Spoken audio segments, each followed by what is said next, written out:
Yunyang area seems to have stopped breathing. How could this be? Area, my daughter. The next instant wailing sobs erupted beside her ears. At that moment the figure on the bed abruptly opened her eyes. The entire room instantly fell silent. Song Ning gazed at the people before her head splitting with pain. The woman in front of her appeared to be only in her early 30s. What had she called her just now? Area, you're awake. She nearly spat out a mouthful of blood. Area, are you alright? The two people before her looked to be only in their early 30s. Calling her their daughter was that appropriate? Suddenly a flood of memories that did not belong to her surged violently into her mind.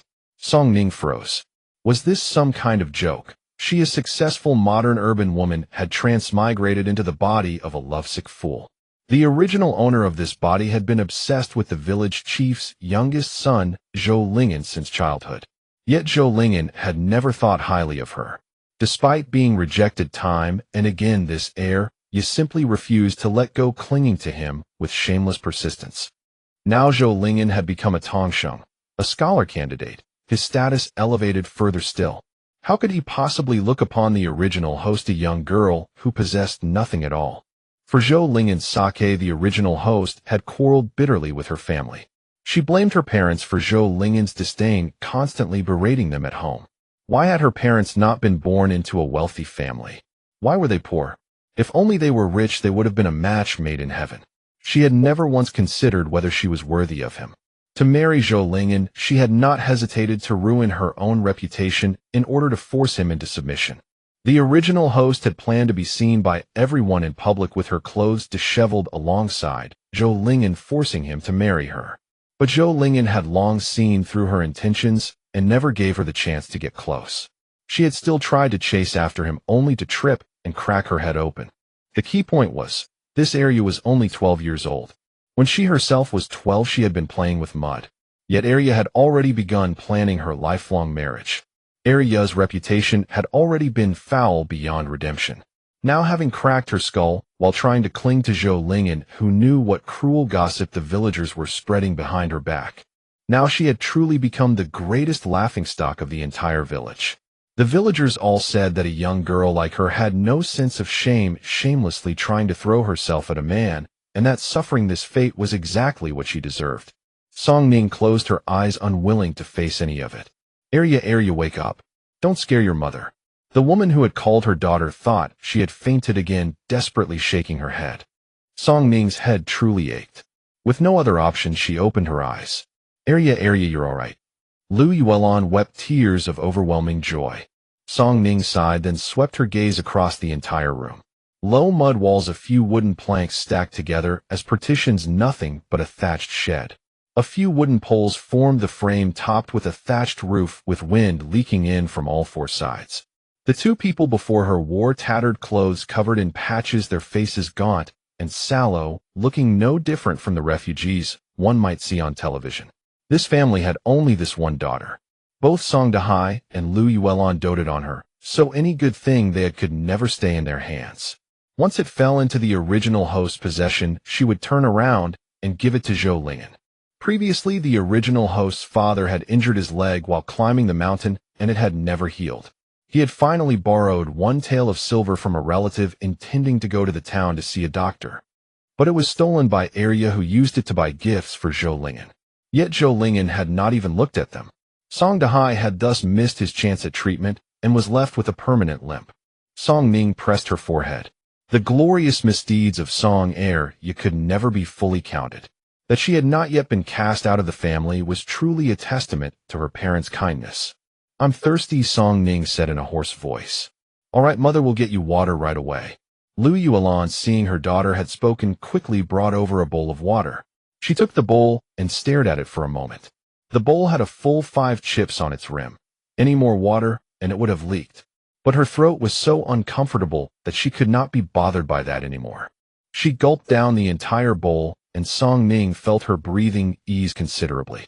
Lu Yuelan was delighted. Arya has finally woken up properly. I'll go make food right now.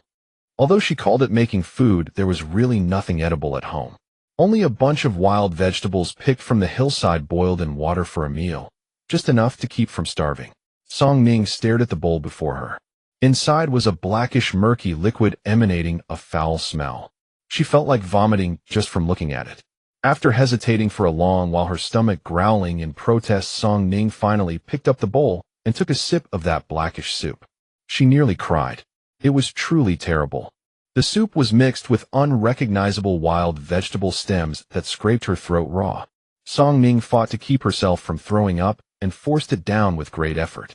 After only a few bites, she truly could not swallow any more. Glancing up inadvertently, she saw Song Dahai and Lu Yuelon sitting nearby with nothing to consume themselves. Song Ning was stunned. What she had despised was the very sustenance that kept them alive day after day. She set down her chopsticks and said softly, "I'm full." After saying so, she pushed the bowl forward again. At times like this, the original host would immediately start throwing tantrums and hurling insults. The couple watched her with cautious eyes. Her lips curling slightly, Song Ning could only sigh in resignation. Changing her image would not happen overnight. She stood up and walked toward the door, saying lightly, "I'm going out for a walk." She stepped straight out of the courtyard, only then seeing what manner of household this truly was. Where she lived now was the central thatched hut that also served as the kitchen. On either side stood 2 more rooms, one piled high with miscellaneous junk, the other the sleeping quarters of the Song Dahai couple. With a gust, the thatch on the roof swayed precariously, looking as though it might collapse at any moment. Even the courtyard walls were made of dry branches stuck into the ground one by one, with a crude branch gate serving as a door. A few logs of firewood were piled in a corner of the courtyard. Beyond that, the entire yard contained nothing but dirt. What kind of hellish opening scenario was this? Song Ning carefully pushed aside that door that looked as though it might fall apart at any moment and stepped outside.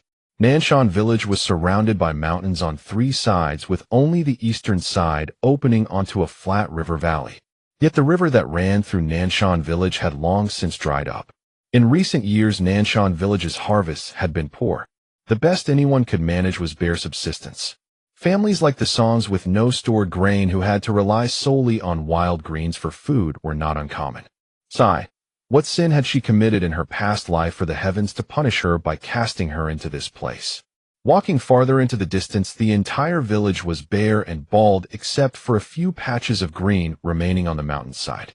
According to Arya's memories, in recent years Nanshan village and the neighboring villages had suffered poor harvests. In previous years they could still grow some crops, but last year and this year they had both suffered severe drought. The crops had all withered and died. For the sake of a single mouthful of food, even relatives gradually stopped visiting one another. Song Ning looked at the mountains that still showed some green in the not-too-distant distance, and decided to go take a look. The wild vegetables from earlier had been nearly impossible to swallow. If she didn't find something else to eat, she probably wouldn't survive the night. It was still early in the day, and because her head ached, she walked somewhat slowly. Whether the heavens took pity on her, or had a belated change of heart, no sooner had she gone into the mountain than Song Ning spotted a rabbit. But after finally managing to catch the rabbit before she could even rejoice, a problem arose. Such a large rabbit was simply too inconvenient to bring home. If the villagers saw her, they would probably devour her alive along with it. If only I could bring it home without anyone knowing, Song Ning muttered to herself. The instant her words fell, the rabbit in her arms suddenly vanished on the spot. Song Ning was startled. Where was her rabbit? That enormous rabbit of hers. Just as she was bewildered, she blinked, and in the span of a single eye opening and closing, she found herself in an unfamiliar place. On the verdant grassland, the rabbit was eating with relish. A ghostly labyrinth. Yet the surroundings were so beautiful it hardly seemed like one. After wandering around, Song Ning realized this appeared to be a sealed space. She couldn't leave. But the rabbit she had caught was still there, the air was fresh, and there was even a spring. Suddenly a thought emerged in her mind. Silently reciting something, she abruptly reappeared on the mountain. Concentrating again on that place, the next second she was back in that space. Song Ning's face was filled with disbelief. After the astonishment came overwhelming joy, and she tried entering and exiting several times. With this treasure, handling that rabbit would be easy. Since she was fortunate today, Song Ning didn't want to waste the opportunity. She scoured the vicinity and gathered plenty. These items should be enough to feed her family for a few days. Descending from the mountain, it was already late. If she returned too late, Song Dahai and Lu Yuelon would surely worry. After all, she was their daughter. No matter how foolish she had been, they wouldn't want to lose her. Having taken over this body, she resolved to be a proper member of the Song family and take good care of Song Dahai and Lu Yuelon. On her way back, she encountered many villagers heading home. Upon seeing her, they either whispered behind her back or pointed fingers. She knew she was now the village's notorious figure, a cautionary tale. She paid no heed. She was ravenous and only wanted to return home for a meal. Suddenly a shrill voice burst in her ears. "Isn't that the Song family's area?" Song Ning intended to ignore it, but the speaker directly blocked her path. Song Ning looked up. It was a few young girls. Though they were at the age of blooming youth, they were all dark and skinny, lacking any trace of vitality. She recognized this person. She had been the original owner's sworn enemy, the Wang girl from the village entrance who also harbored feelings for Zhou Lingen. The two couldn't stand each other and had even come to blows before. "Everyone come take a look. The Song family's area is out." That shout drew many onlookers. "How I heard you cracked your head open. Recovered so quickly." Many girls in the village who admired Zhou Lingen had come to mock Song Ning. "Don't look at yourself. What are you even worth? How dare you fancy Zhou Lingen?" Wang Tsuetsue glared at her venomously. "You're truly incorrigible. After all this time, you still haven't looked in a mirror and realized your place. Zhou Lingen is already a child scholar now. How could he possibly fancy you? You just woke up and ran out. Could it be you've set your sights on someone else and are trying to seduce them?" The crowd burst into laughter. Despite her youthful, innocent face, their words were sharp and spiteful. "I just came out to see if there were any wild greens to dig up. I didn't expect to encounter such kind-hearted villagers." Song Ning was very calm, showing no anger. "Song area, a shameless person like you. Zhou Lingen will never take a liking to you." Wang Tsuetsue curled her lips, a hint of smugness in her expression. Song Ning let out a snicker. "That's rich. If he doesn't fancy me, could he possibly fancy you? I heard that last time you tried to accidentally run into Zhou Lingen, but he didn't even spare you a glance. At least I managed to get close to him, didn't I, You. Wang Tsuetsue's eyes reddened with rage. "You shameless wretch." Although Song Ning's current appearance was far from pleasant, this Wang girl was even darker-skinned, and her looks couldn't compare to Arya's. However, she was 2 years older, so her figure was slightly fuller. Song Ning extended her hand, revealing the wild greens she had picked. "Alas, our family has nothing left in the pot. I just wanted to pick some wild greens. You seem so idle. You must be full. It seems the Wang family has surplus grain. Since we're from the same village, why not lend us some?" She was only a 12-year-old girl, and after a fall, a fractured skull, and a bout of illness, she now looked utterly pitiful. Hearing this, Wang Tsuetsue immediately glanced around nervously. Such words could not be spoken carelessly. In these times, even if a family had surplus grain, who would dare to admit it? Wouldn't that bring trouble to the household? Moreover, the past few years had been lean. Grain was the most precious commodity. One could lend anything but grain. Song Ning's sudden display of weakness left Wang Tsuetsue at a loss. Bah, what a nuisance! The original owner's reputation was well known in the village, and the onlookers, afraid of getting entangled with such a troublesome person, quickly dispersed. After all, Wang Tsuetsue was only a 14-year-old girl. What schemes could she have? She had merely wanted to vent through curses. Seeing the crowd scatter, she feared Song Ning would ask her for grain, shot her a glare, and hastily turned away. Letting out a slight sigh, Song Ning turned and headed home. Her head wound, though not severe, was still unhealed, and with the heat, she felt dizzy and lightheaded all the way back. There was no medicine available for her now. She hoped it wouldn't become infected or leave a scar, otherwise she would be devastated. Thinking of this, Song Ning reached up and touched the wound on her forehead. Maybe it was her imagination, but she felt the wound had shrunk slightly, though it still throbbed with pain. She didn't dwell on it. Touching her head, she returned home. But before she even entered the house, she heard voices from inside.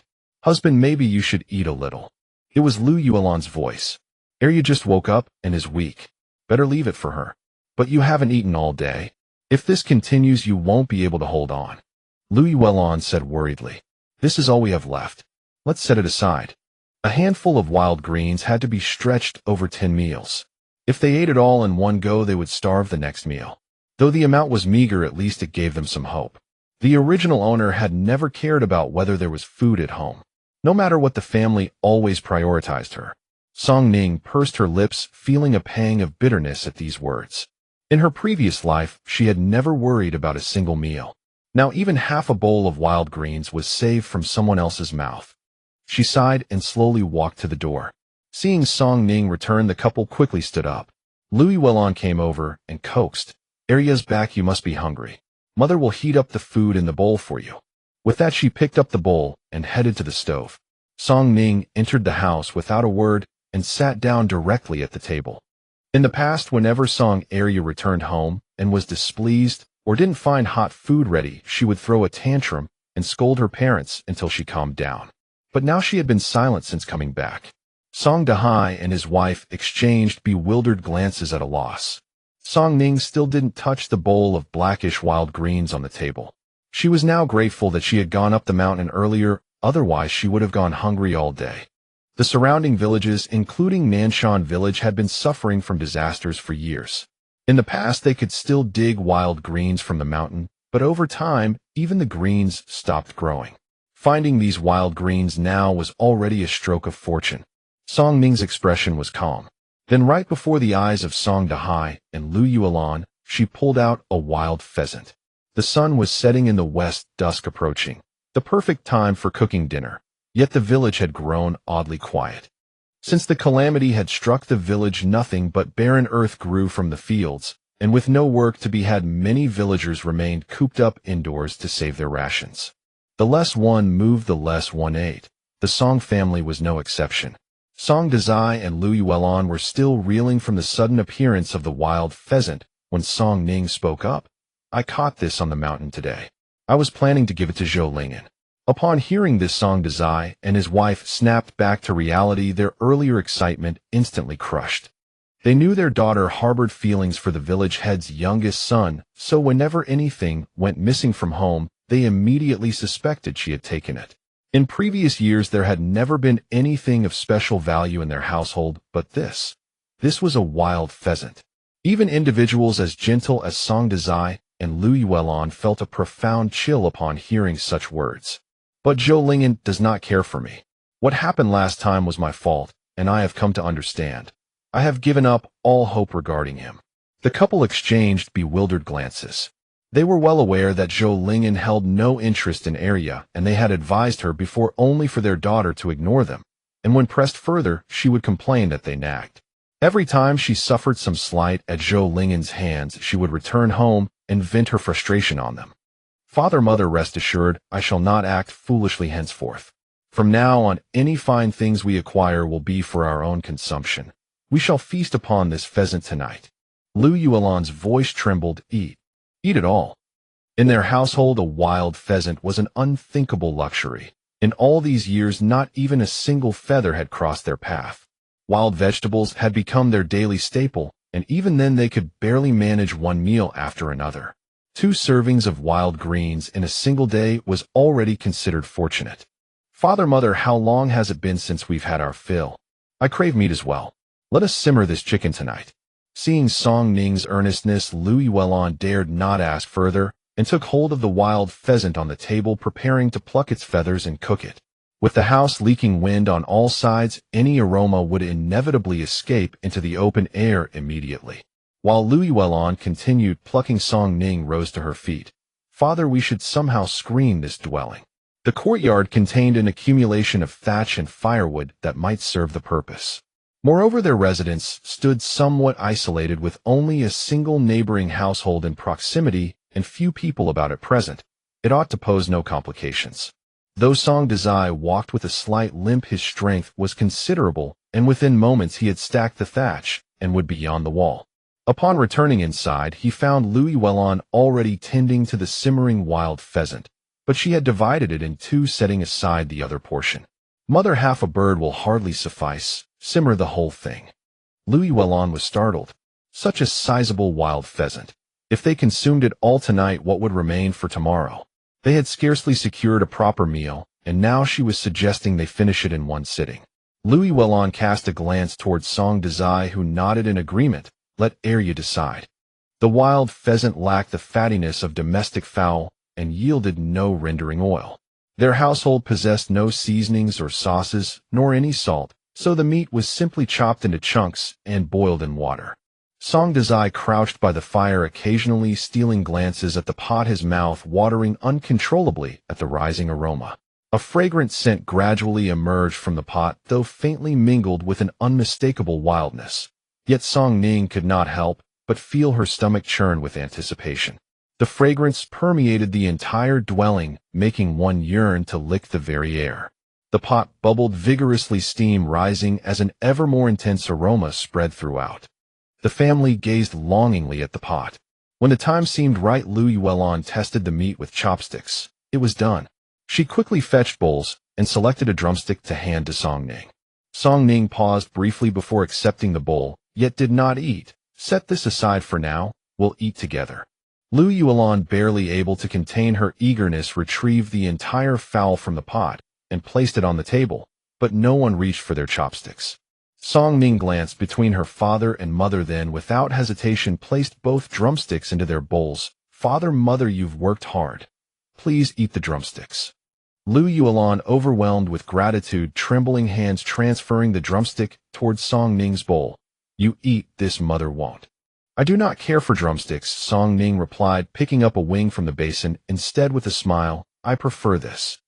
Both parents' stomachs had protested multiple times, yet they hesitated, staring blankly at the drumsticks in their bowls.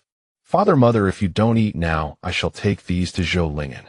The moment those words left her lips, Song Ning and Lu Yuelon dared not refuse any longer.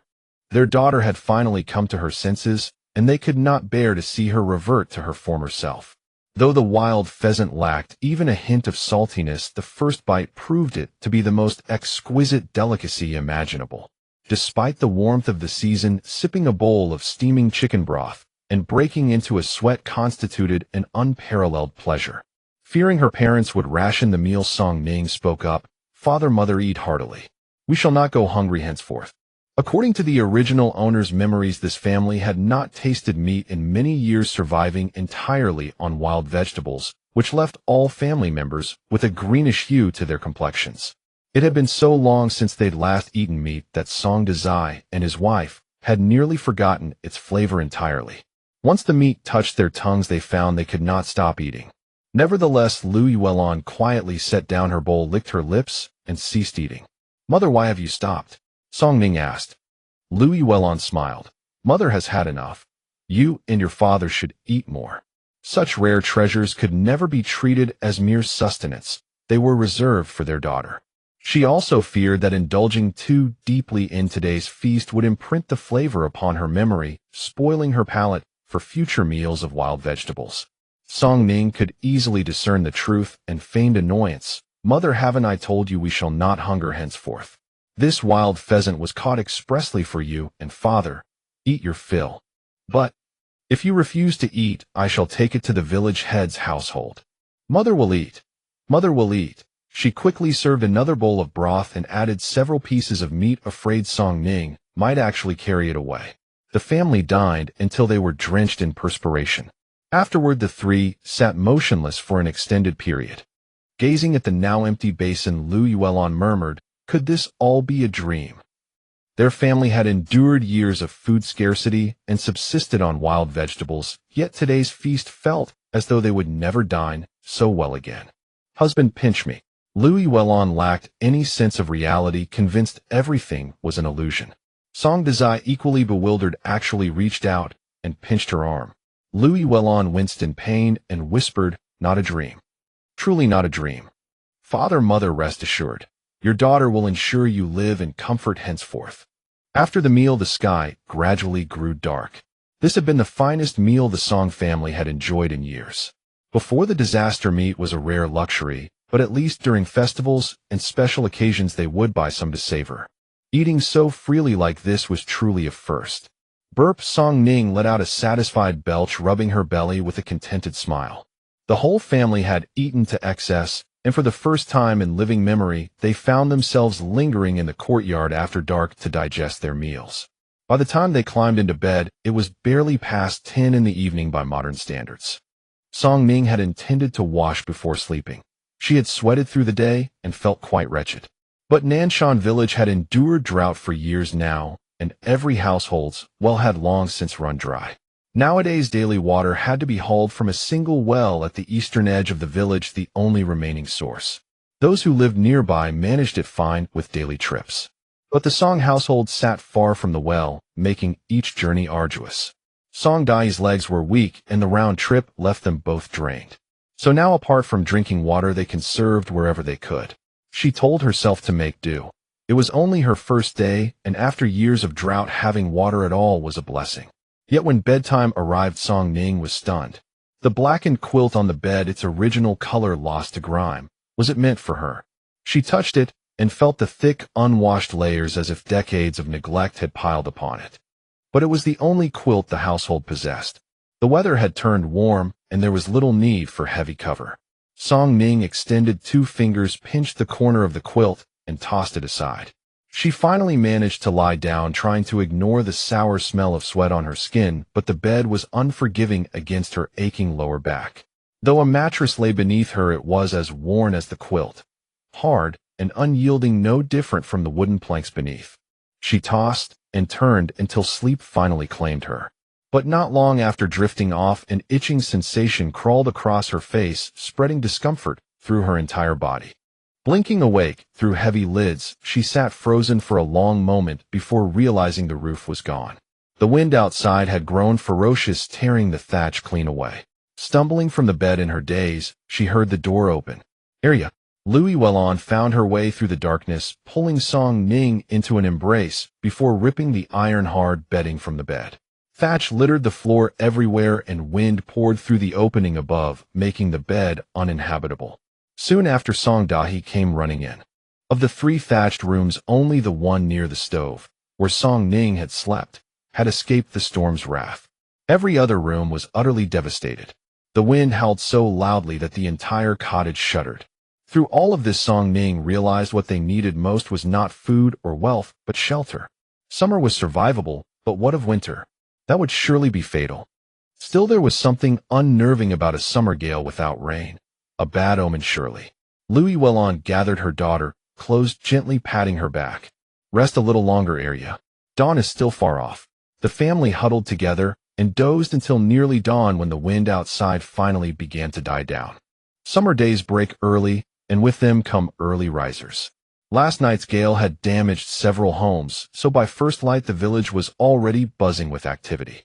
As soon as Song Dahi rose, he grabbed the ladder to repair the roof. Louis Wellon stood on the ladder, handing him thatch.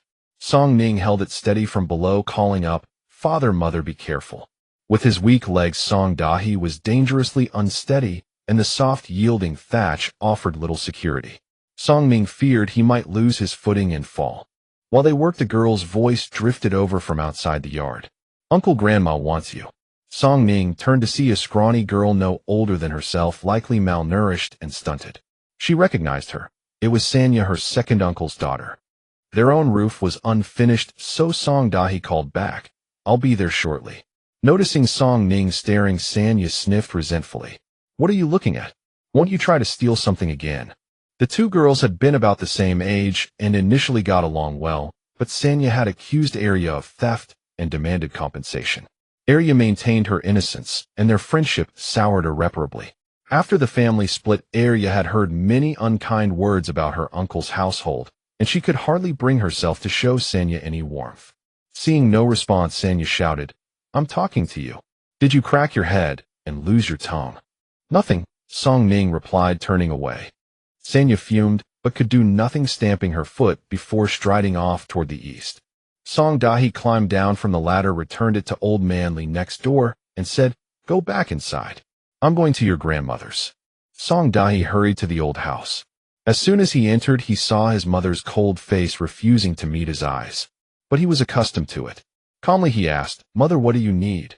Li Guixiang snorted, "I sent for you, and now you arrive. Am I too old to command respect anymore?" "Exactly. Last night the storm raged all evening, toppling the shed in the courtyard. Did you not notice when you entered? Has separating from this family made you forget your roots?" Before Song Dahi could respond, his second daughter-in-law Zhang Shi chimed in with false sweetness. Song Dahi steadied himself. "Mother, please do not be angry. Our roof was torn off last night. I fixed it and came as soon as I could. Li Guixiang's sharp tongue was known throughout the district. She showed no kindness to outsiders, nor to her own eldest son. Song Dahi was not gifted with words, unlike his two younger brothers who knew how to flatter. The family often felt the eldest son was less attentive than the others. Yet born of the same womb, Li Guixiang could find no good word for him. Are not my second and third brothers still here? They could have helped before I arrived. Song Dahi was filial, but over the years the injustice gnawed at his heart. How dare you speak thus? Li Guixiang snapped. You know full well your second and third brothers are cut out for no such work. Such remarks flowed effortlessly from Li Guixiang's lips, practiced and ready.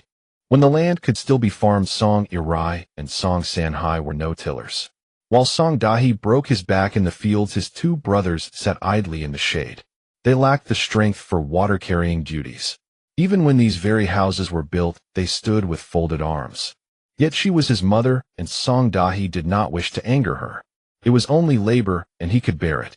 Without another word, he quietly left the courtyard and set to work. Meanwhile, Lu Yuelon was tidying the house. The previous night's storm had scattered thatch everywhere, leaving the home in utter disarray. Song Ning moved a small stool and sat before the doorway, surveying their plight and pondering how to earn money. Foraging in the mountains was not a lasting solution. They needed some livelihood to survive. But Nanshan village was so impoverished that prospects within the village were nil. Only occasional peddlers with carrying poles visited, and there was hardly any business to be had. She would have to go to town and see what opportunities arose. Lost in thought, a ragged man came sprinting toward her in a panic. Are you quick? Go see your father. Li Guixiang has struck him on the head. Upon hearing this, Song Ning abruptly rose to her feet, paying no mind to Lu Yuelon still inside the room, and hurried off alone toward the old family house. Before she even reached the entrance, a sight met her eyes that made her blood boil with rage. Song Dahi sat slumped on the ground, his hands pressed to his head, his face covered in blood. Meanwhile, the rest of the Song family stood to one side, watching with detached amusement. Song Ning ran over with a grim expression. Father, how are you? Aside from the injury on his head, Song Dahi appeared otherwise unharmed. Song Dahi shook his head faintly. Do not worry, father is fine. But the moment Li Guixiang caught sight of Song Dahi's family, her temper flared. Can't even handle a simple task. What good are you? I say, Arya, why don't you take your father home at once? Aren't you embarrassed by the bad luck? As for the affairs of the Song family, Song Ning knew enough, based on the original host's memories. As the eldest son, Song Dahi was disfavored by his parents. He had gone out to work early just to support the family, while Song Arai and Song Sanhai spent their days idle and doing nothing. The money he worked so hard to earn, he couldn't keep a single coin. It was all siphoned off by his parents and younger brothers. His parents took the elder son's hard-earned wages to marry off the second and third sons, yet completely disregarded Song Dahi's fate. After Song Dahi's father passed away, all the heavy and arduous labor at home fell entirely on his shoulders. He toiled from dawn till dusk, only to return home and find not even a cup of hot water waiting for him. Song Dahi bore his burdens without complaint, supporting the entire household, yet his family treated him as though he were nothing.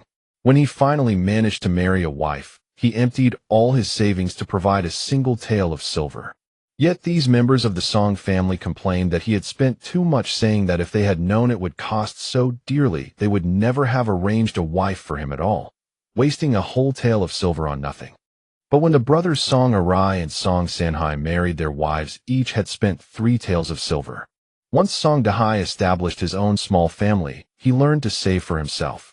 He set aside some of what he brought home for Lu Yuelon and gave the rest to Li Guixiang. But Li Guixiang was never satisfied. She quarreled endlessly, complaining that he earned money but gave it to his wife instead of his own mother. Seeing that Song Dahi and Lu Yuelon shared a genuine affection, she began stirring discord. She vilified Lu Yuelon in Song Dahi's presence, painting her as worthless, and goaded him into beating his wife. Though Song Dahi was honest and simple-minded, he understood right from wrong. As Li Guixiang grew increasingly unreasonable, he gradually stopped obeying her. When Li Guixiang realized her son was drifting away from her, she took out all her resentment on Lu Yuelon. While Song Dahi was absent, she tormented her daughter-in-law in every conceivable way. Louis Wellon had never been favored in her own natal family, and her gentle disposition made her no match for her formidable mother-in-law. When Song Dahai was absent, all the dirty and grueling work fell to her. In the end, the relentless exhaustion drove her to lose their first child. This tragedy became the catalyst that finally pushed Song Dahai to demand a division of the household. For the first time in his life, Song Dahai defied his own mother. No amount of persuasion could sway him. He was resolved to separate the household. To ensure the separation went smoothly, he handed over the house he had painstakingly built to his younger brothers, left all the household belongings to his mother and brothers, and asked for nothing, choosing to start a new life on his own. Although the Song family regretted losing such a diligent laborer who worked for them daily, when they learned that Song Dahai wanted nothing in return, the couples of Song Irai and Song Sanhai were overjoyed. After the division, life remained poor, but at least they had their own home. But just as they thought things might improve, the old household would not let them be. Whenever Song Dahai acquired anything of value, Li Guixiang would demand it immediately. If he refused, she would throw herself on the ground, wailing that her eldest son and daughter-in-law were unfilial and abusive toward her. Song Dahai valued his reputation, so as long as their demands stayed within reason, he simply let them have their way. Later, during lean years when poverty worsened and barely enough food remained, Li Guixiang finally reduced her visits. Yet Song Dahai was still expected to perform all the labor whenever called upon. "Husband," Louis Wellon cried out, rushing into the courtyard and falling to Song Dahai's side. "I say, Dahai, you've grown even more useless. You can't even build a proper shelter without injuring yourself. What hope is there for you in the future? That lean-to could serve as a room in the courtyard. Now you've knocked it down, what am I to do? I won't ask for much. Give me 100 copper coins right now." Li Guixiang spoke with outrageous entitlement. Upon hearing this, Song Ning was so enraged she nearly laughed.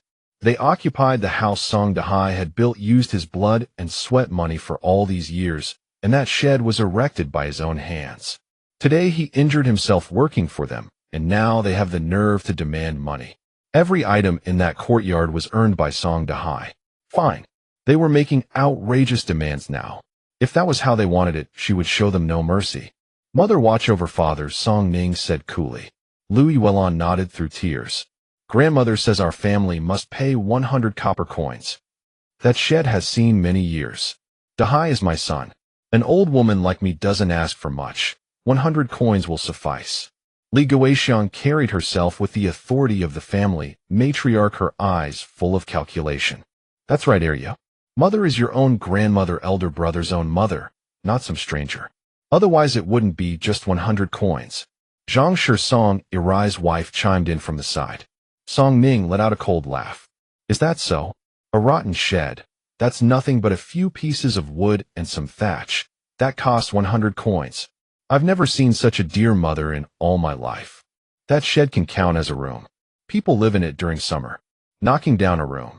It should cost at least 100 coins, wouldn't you agree?" Song Ning smiled coldly. "Since you put it that way, then we shall settle this account thoroughly. The house you now occupy was built by my father. This courtyard was constructed by my father. That so-called 100-coin shed was also erected by my father. Oh, and grandmother, the clothes you wear were purchased with my father's money. Setting aside the trivial amounts, that comes to at least 10 taels of silver.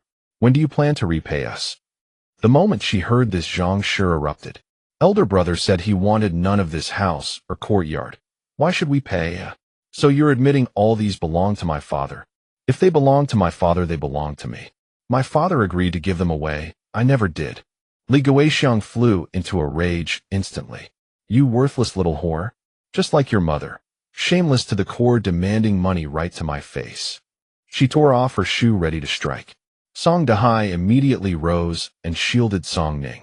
Unflinching, Song Ning said, "If you refuse to repay 10 taels, very well. Give me 100 coins. It will cover father's medical expenses."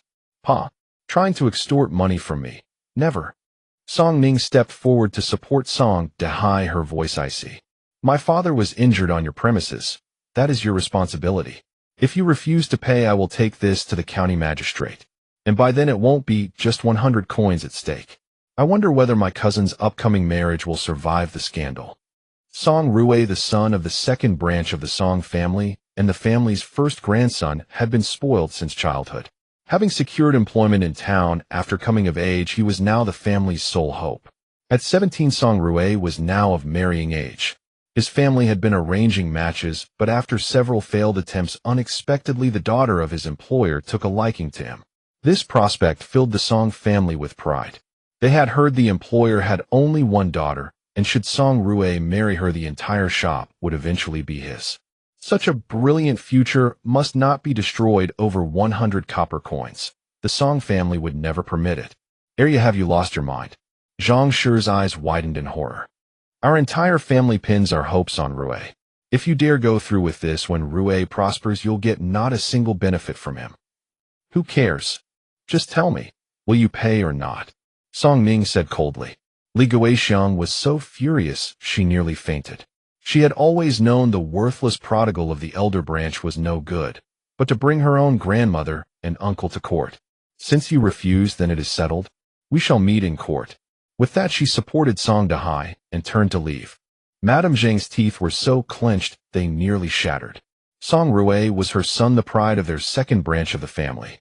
She had pinned all her hopes on this son to bring glory to their name and secure a prosperous future. She would never allow that wretched girl Song Arya to destroy it all. Big brother Arya, wait. Madame Zhang turned toward Li Guixiang and whispered, Mother, I think we should just give them the money. Absolutely not. Why should we let that slut get away with this? Li Guixiang snapped through gritted teeth. Mother, if we don't pay them, they'll go straight to the authorities. What if they really do sabotage Rui's marriage prospects? Rui is the grandson you raised from childhood. You can't just abandon him. She's just a worthless girl throwing a tantrum. She wouldn't dare actually do anything about it. But what if she actually goes through with it? Li Guixiang couldn't read Song Ning's temperament these days. If things escalated to court, her grandson's future would be completely ruined. Despite her reluctance, her grandson was her heart and soul with such bright prospects ahead. He was too precious to simply abandon. After much hesitation, she finally forced herself to go inside and retrieve 100 copper coins. Madame Zhang stared at the 100 coins and felt her heart bleeding. She secretly vowed that once her son rose to power, she would never let the Song Dahai family have peace again. Song Ning accepted the money with visible joy, deliberately ignoring the murderous glare Li Guixiang shot her way. She counted the coins carefully in her palm. Li Guixiang was not someone to be trusted. What if she had shortchanged them? After counting the money, Song Ning looked up and stared fixedly at Li Guixiang for a long while. Before the old woman could react, Song Ning yanked a necklace right off her neck. This necklace, if my memory serves me right, belongs to my mother, doesn't it? By now, only young brides-to-be would dare wear such an ornament. Who else would risk having it stolen? Everyone feared theft. Yet Li Guixiang, greedy for attention, despite her age, wore this necklace every single day for show. Back then, the family was destitute. Song Dahai had rarely bought Lu Yulan anything. He had originally intended to purchase a hairpin, but those were too expensive, so he settled on a modest necklace instead, paid for with coins he had saved over many months. But barely days after receiving it, Li Guixiang had scolded Lu Yulan for being immodest, asking what village wife would adorn herself so lavishly every day. Lu Yulan, confused and chastised, never dared wear it again, and the necklace soon vanished from sight. My mother wept for days after it went missing. I never expected to find it here. You worthless girl, that's mine. She lunged forward to snatch it back. Song Ning sidestepped with a smile. No wonder my mother couldn't find it. All this time it was stolen by your Song family. Oh, grandmother, now that our cousin has risen in the world, if you wish to adorn yourself, surely he can purchase something for you. But wearing stolen goods is rather shameless, isn't it? And at your age, still caring so much about appearance. Could it be that you're seeking to renew your youth and find us another grandfather? Already infuriated by Song Ning, these words pushed Li Guixiang over the edge. A sudden wave of anger seized her heart, and she collapsed backward, gasping for breath. Before leaving, Song Ning called out, "By the way, second aunt, when grandmother regains consciousness, tell her my father's injuries are severe. He'll need months to recover and won't be able to work for half a year. If you have any sense of dignity left, don't come knocking again." The trio had not gone far when the sound of furious cursing erupted from the courtyard. Song Ning felt no anger, only amusement. Lu Yulan's face drained of color, gripping Song Dahai's arm, utterly speechless. Still uneasy about Song Dahai's condition, Song Ning insisted on taking them to a physician in the neighboring village first to procure some medicinal herbs. By the time they returned, dusk had already fallen. Lu Yulan was busy tending to Song Dahai and paid no attention to Song Ning.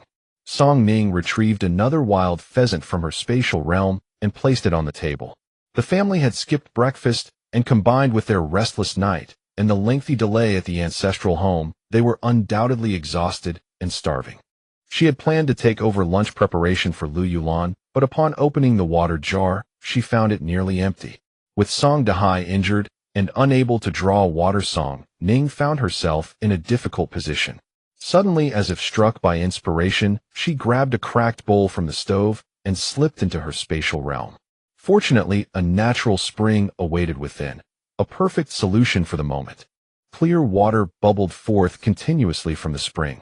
Song Ning scooped some and tasted it, refreshing and sweet, top-quality mountain spring water. Returning from the space, and wishing to avoid suspicion, she did not pour the water directly into the jar. Instead, she filled another pot nearly to the brim, enough for their needs today. As she finished, Lu Yulan happened to enter and spotted the pheasant on the table. Without further question, she picked it up and headed toward the stove. "Arya, you must be hungry. Mother will prepare your meal." "How is father doing?" "He's resting. We'll wake him when it's time to eat." Lu Yulan studied her daughter with a lingering glance, and the heavy clouds in her heart lifted significantly. Her daughter had truly grown up. Such thoughts would never have occurred to her before. In the past, she was always absent, eating and leaving without concern for household matters. Today, without their daughter's intervention, they would have been utterly lost. While Lu Yulan cooked, Song Ning took the bedding outside to air in the sun. They had no means to replace it with new, so they would have to make do. With Song Dahai injured and the household temporarily without a laborer, Song Ning realized she would need to rely on herself from now on. Lu Yulan finished stewing the pheasant, fetched another bowl, and called out to Song Ning, "Arya, deliver this bowl of pheasant meat to Aunt Zhao."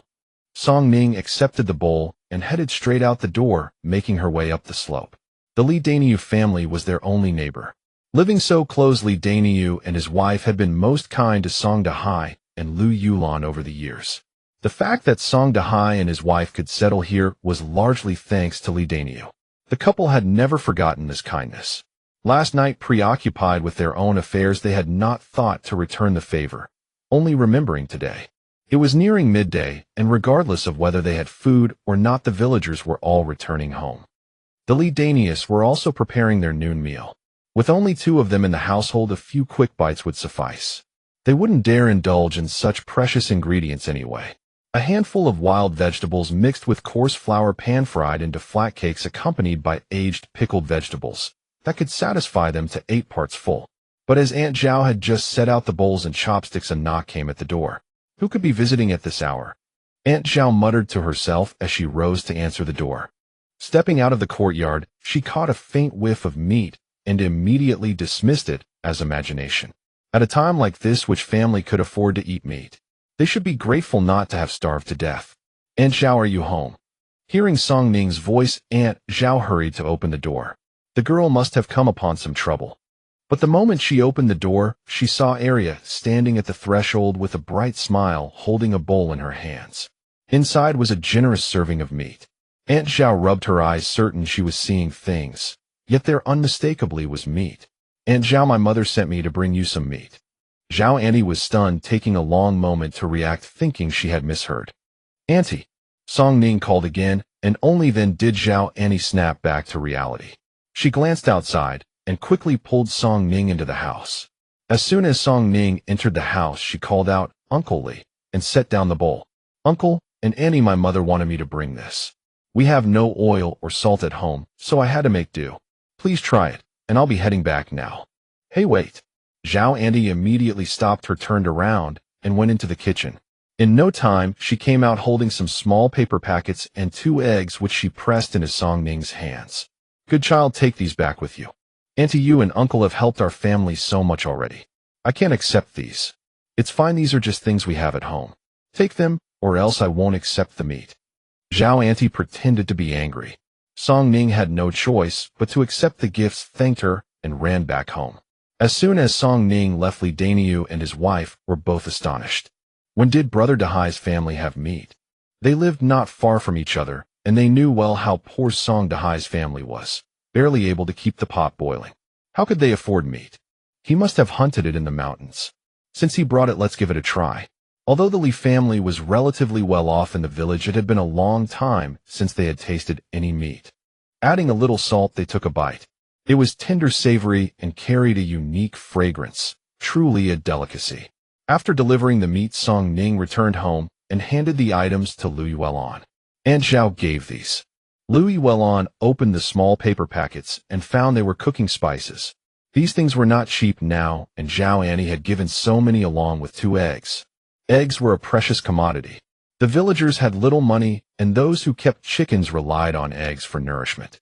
She picked up the salt, sprinkled a pinch into the chicken soup, and hid the rest.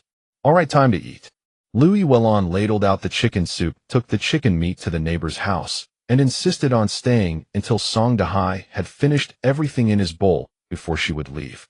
Song Ning took a sip of the soup. Perhaps it was because of the salt, but today's soup was exceptionally delicious. She drank 3 full bowls before she felt full. After the meal, Song Ning looked at Lu Yuelon. Mother, I'm thinking of going to the town tomorrow. What for? Father is ill and needs proper nourishment. I want to go to the town and see about buying some grain. Though meat was good, it wouldn't do to eat it every day. They needed a balanced diet. That won't do. It's not safe for you to go alone. I'll go with you. Lu Yuelon said worriedly. Mother, just stay home and take care of father. I can manage on my own. Later that evening, Song Ning went to Li Daniu's house again. Li Daniu's family owned an ox cart bought before the village had been struck by disaster. Back then, the Li family was among the wealthiest in the village. Now that the crops had failed, Li Daniu supported his family by running the ox cart. Anyone in the village who wanted to go to town could arrange a ride with him. 1 copper coin per person for the round trip, or payment in food if they had no money. It was enough to sustain the couple. After arranging the ride, Song Ning entered the space that evening to organize what she had found in the mountains. The space preserved things perfectly, and the items she had found earlier were still fresh, unchanged. Last time in the mountains, she had caught 3 wild pheasants, a nest of rabbits, and some medicinal herbs and wild fruits. Selling all of these should bring in some money. Nanshan village was not close to the town. The next morning, Song Ning got up at dawn to catch the ox cart. Fearing that the people from the old house might cause trouble while she was away, she took all the remaining money from the medicine purchase. As soon as she got on the cart, Li Daniu asked, I just heard your father got hurt yesterday. Is he all right? It's nothing serious, just a cut on his head. He needs to rest for a few days. With you going to town, your family will be short-handed. I've already sent my wife over to help, so don't worry. Li Daniu reassured her. Thank you, Uncle Li. There were few people going to town that day. Only Song Ning and Li Daniu on the cart. They chatted along the way, and the time passed quickly. Li Daniu's son worked in the town. After Song Ning got off, Li Daniu drove the cart to see his son. They agreed to meet at the same spot. This was Song Ning's first time in town. Though it was still early, the streets were already bustling with people and food stalls. Song Ning headed straight for the pawn shop. She had asked around. The pawn shop here accepted almost anything. She took out the mountain goods she had found and walked directly into the shop. The shop was nearly empty. When the clerk saw her, he thought she was a beggar and rudely shooed her away. Where did this little beggar come from? Shoo, go beg somewhere else. Song Ning held out the basket. I'm here to pawn these. Do you take them? Seeing the contents of her basket, the clerk's eyes lit up, and he immediately said, Yes, yes, we do. The clerk took the basket and examined it carefully, then offered a price, 50 coppers. Song Ning raised an eyebrow. She had heard that mountain goods used to fetch a good price in town, but now a whole basket of them was only worth 50 coppers. Little girl, you know the times. In this world, grain is the most precious. These things just don't sell for much anymore. It's only places like ours that still take them. His implication was clear. He was already being generous. Nowadays, the only people who liked mountain goods were wealthy families who, tired of fine food year-round, occasionally enjoyed wild delicacies as a treat. But a whole basket for just 50 coppers. She might as well take it home and eat it herself. With that thought, Song Ning picked up her basket and headed for the door. I'm not selling. The clerk had thought he could trick this inexperienced little girl into selling cheaply and then resell the basket to the rich for a handsome profit. He hadn't expected her to just walk away. But he didn't call her back. There were plenty of people like her these days. If she had no other choice, she'd be back soon enough. Song Ning left the pawnshop, unwilling to give up. She tried several more, but the offers were even lower. She also asked at a few taverns and eateries, but none would offer a better price. These places would usually just resell the goods to wealthy families, so they naturally kept the prices low. Well, forget it. She'd just take it home and eat it herself. Song Ning sighed. Just as she was about to head back, a voice called out from behind her, "Little girl, wait a moment." Hearing this, Song Ning turned to look and saw a well-dressed, middle-aged man walking toward her. His face was kind, and he smiled as he asked, "Little girl, may I ask if you are selling mountain goods?" "Yes," Song Ning nodded. "In that case, I'll offer you 100 cash coins. I'll buy everything in your basket." Saying this, he took out money from his robe and handed it to Song Ning. He didn't hesitate for a moment, and his generous manner was quite evident. Song Ning passed the basket over and asked, "Uncle, would you like wild pheasant and rabbits?" "I have some here too. Oh, I just caught them yesterday." Upon hearing this, the man's eyes lit up, and he immediately nodded. Yes, where are they? Can I take a look?" "They're in my bamboo basket right here." Song Ning quietly released the rabbits and wild pheasant from her spatial storage, set down her bamboo basket, and lifted the cloth cover. To avoid arousing suspicion, she had deliberately carried this oversized basket today. With the cloth draped over it, no one could guess what lay inside. The man eagerly craned his neck to peer into the basket at the rabbits and wild pheasant, and his face immediately brightened with delight. He slapped his thigh in excitement. "Heavens above, thank the heavens. Our young master has been longing for these things for days, but we couldn't find any in town despite searching for days. What incredible luck today has brought us." Overjoyed, the man quickly made up his mind. "All right, then I'll pay 2 taels of silver for all of these." That sounded wonderful. Song Ning thought to herself. She had been worried about not being able to sell them. They promptly completed the transaction, and Song Ning kept 1 wild pheasant and 2 rabbits for herself while selling the rest. Before leaving, the man added, "Little girl, if you have such fine goods recently, bring them to me again. I'll buy them." Clutching the heavy silver in her hand, Song Ning was filled with joy and hurried toward the grain shop. The grain shop now had price tags posted, and when Song Ning glanced at them, she found the prices absurdly exorbitant. In previous years, grain sold for only a few cash coins per jean, but since the consecutive years of disasters, the prices had skyrocketed manyfold. Rice now cost 20 cash coins per jean, white flour 16, and millet 10. Song Ning's heart sank as she realized grain prices were fluctuating daily. Whatever she purchased now might already be more expensive the next moment. But the family had run out of grain for too long, so Song Ning didn't hesitate to spend the money purchasing 10 jean each of rice and flour, along with some coarse rice and rough flour for emergencies. As she exited the grain shop and had barely taken a few steps, chaos erupted on the street.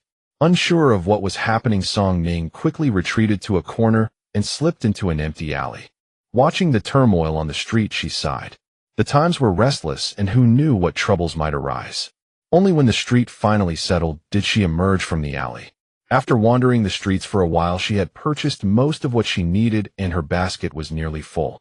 On the way back, she passed the grain shop again and noticed the prices had changed. In just a short while, rice had jumped from 20 cash coins to 30. The disturbance earlier must have been connected to grain. Since the disaster struck, occasional grain riots had broken out in town. Even at 20 cash coins per jean, the price had driven most people away, and now with the increase, it was even more unaffordable. Her mood grew heavy. Many more would surely suffer from hunger. On the way back, Li Daniu spoke less, and the atmosphere grew somber. Seeing Song Ning silent, he broke the quiet first. "What's wrong?" Song Ning smiled faintly. "Nothing. You needn't worry either. Our villagers may lack grain, but at least we have those mountains. We won't starve for now." Though that was true, if the heavens continued to withhold rain, their supplies wouldn't last long. The wild vegetables on the mountain were already running scarce, and soon families without grain would be reduced to chewing tree bark. Song Ning asked, "Uncle Li, I heard the imperial court provides relief grain, doesn't it? There are more disaster-stricken areas now, and we're so remote. The court can't possibly reach us. There used to be relief grain, but I doubt the court has enough left. Then will we truly be abandoned?" "It seems so, but our county magistrate is a good official. He's been trying his best." Don't worry, everything will be fine. Li Daniu offered his reassurance. The more they talked, the heavier Song Ning's heart grew. In the past, even if the court's relief grain was meager, every villager received some. But now the court had abandoned them. They would need to rely on themselves. Still, this news alerted Song Ning to keep quiet. She must never reveal that her family had stored grain. Such information could invite disaster. As they entered the village, she spotted Lu Yuelon standing by the roadside far in the distance, gazing toward the village entrance. Song Ning quickly waved at her. She hopped off the cart, thanked Li Daniu, and headed home. Lu Yuelon hurried to take the basket from Song Ning's back. It was quite heavy. Inside, Song Ning promptly replaced the old pot with a new one. She unpacked rice flour, cooking oil, salt, and various seasonings from her basket, along with 3 caddies of fatty pork, perfect for rendering lard. Lu Yuelon was speechless at the amount of provisions Song Ning revealed. Yesterday's mother-in-law had given her 100 cash coins. After spending 35 on medicine, only 65 remained. With just 65 coins, how could she have bought all this? Did grain prices drop in town? Song Ning smiled and whispered, "No, the prices didn't drop. I made money. Didn't I go to the mountain last time? I found a rabbit den and some wild goods.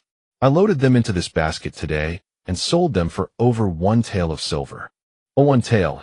Lu Yuelon had never seen so much silver in her life. Second daughter had gone on 1 trip and earned such a fortune. Indeed, her daughter was gifted. Who said raising daughters was useless? Who called her daughter a worthless burden? Her daughter was the finest. Mother, let's steam rice for lunch. All right. With money and grain in the house, nothing could bring greater joy. Aunt Zhao had come over in the morning to help and brought some leafy greens for lunch, a perfect accompaniment to stir-fry with the meat. In Nanshan village, cooking was mostly boiling and stewing. Stir-frying with oil was rare. Song Ning briefly explained, and Lu Yuelon understood. 1 pot was set with rice and water, the other for stir-frying. Lu Yuelon sliced the meat and washed the vegetables. Following Song Ning's instructions, she began rendering the fat. The pure white pork quickly transformed into bubbling hot lard in the pot. The crispy fried pork cracklings were irresistible, making anyone drool at the sight.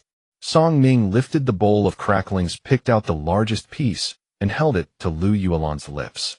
"Mother, taste this." Lu Yuelon accepted the crackling and chewed it, her eyes lighting up. "Delicious." Pour out the lard from the pot and seal it for later use, then fry vegetables in the remaining oil. Lu Yuelon followed Song Ning's instructions and began stir-frying the meat. Those seasonings were precious, so she dared not use too much, adding only a small amount of each.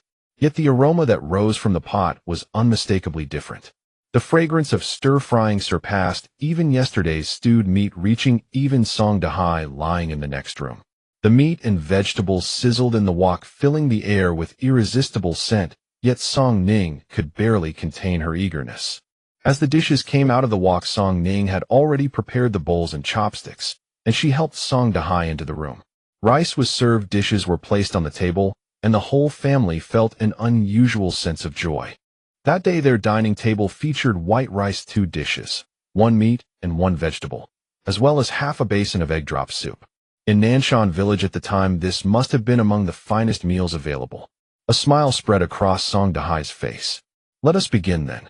Neither Song Ning nor Song Dahai could attend to anything else. They bowed their heads and ate with gusto.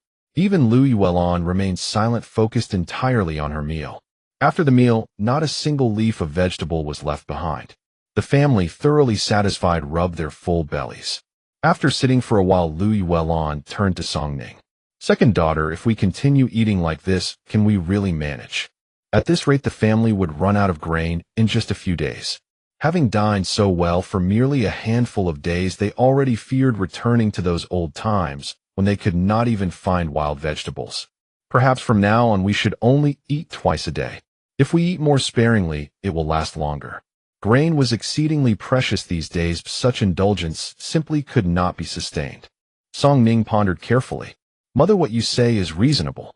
The price of grain rose again when I went to town today." Song Dahai and Lu Yuelon's faces fell at once. How easy was grain to come by? The small amount they had now had been obtained by their daughter through great effort. From here on, the remaining grain at home would need to be consumed with the utmost care.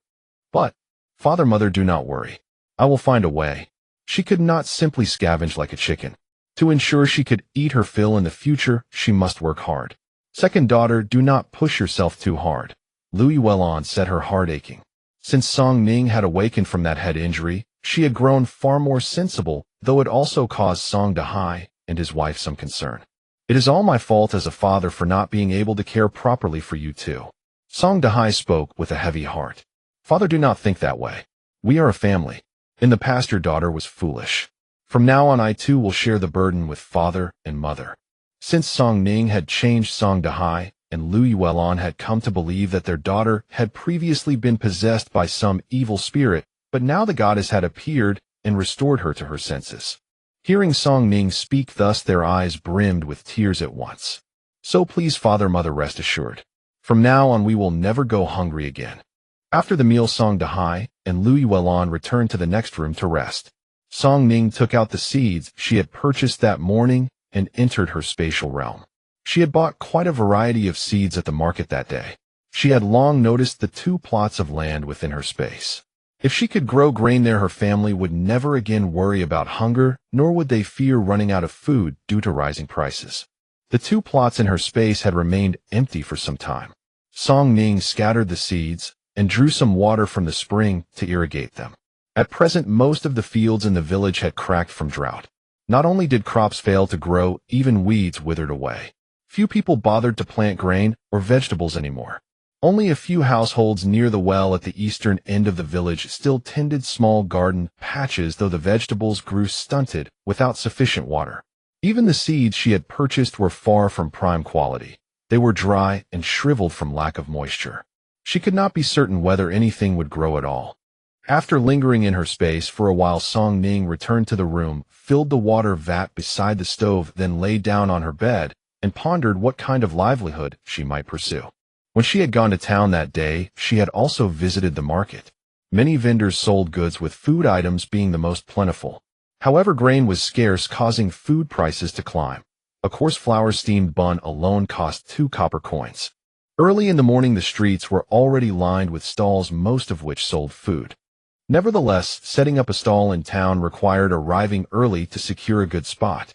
The daily fee was 5 copper coins for a half day and 9 copper coins if one stayed longer than 3 hours. Not exactly affordable.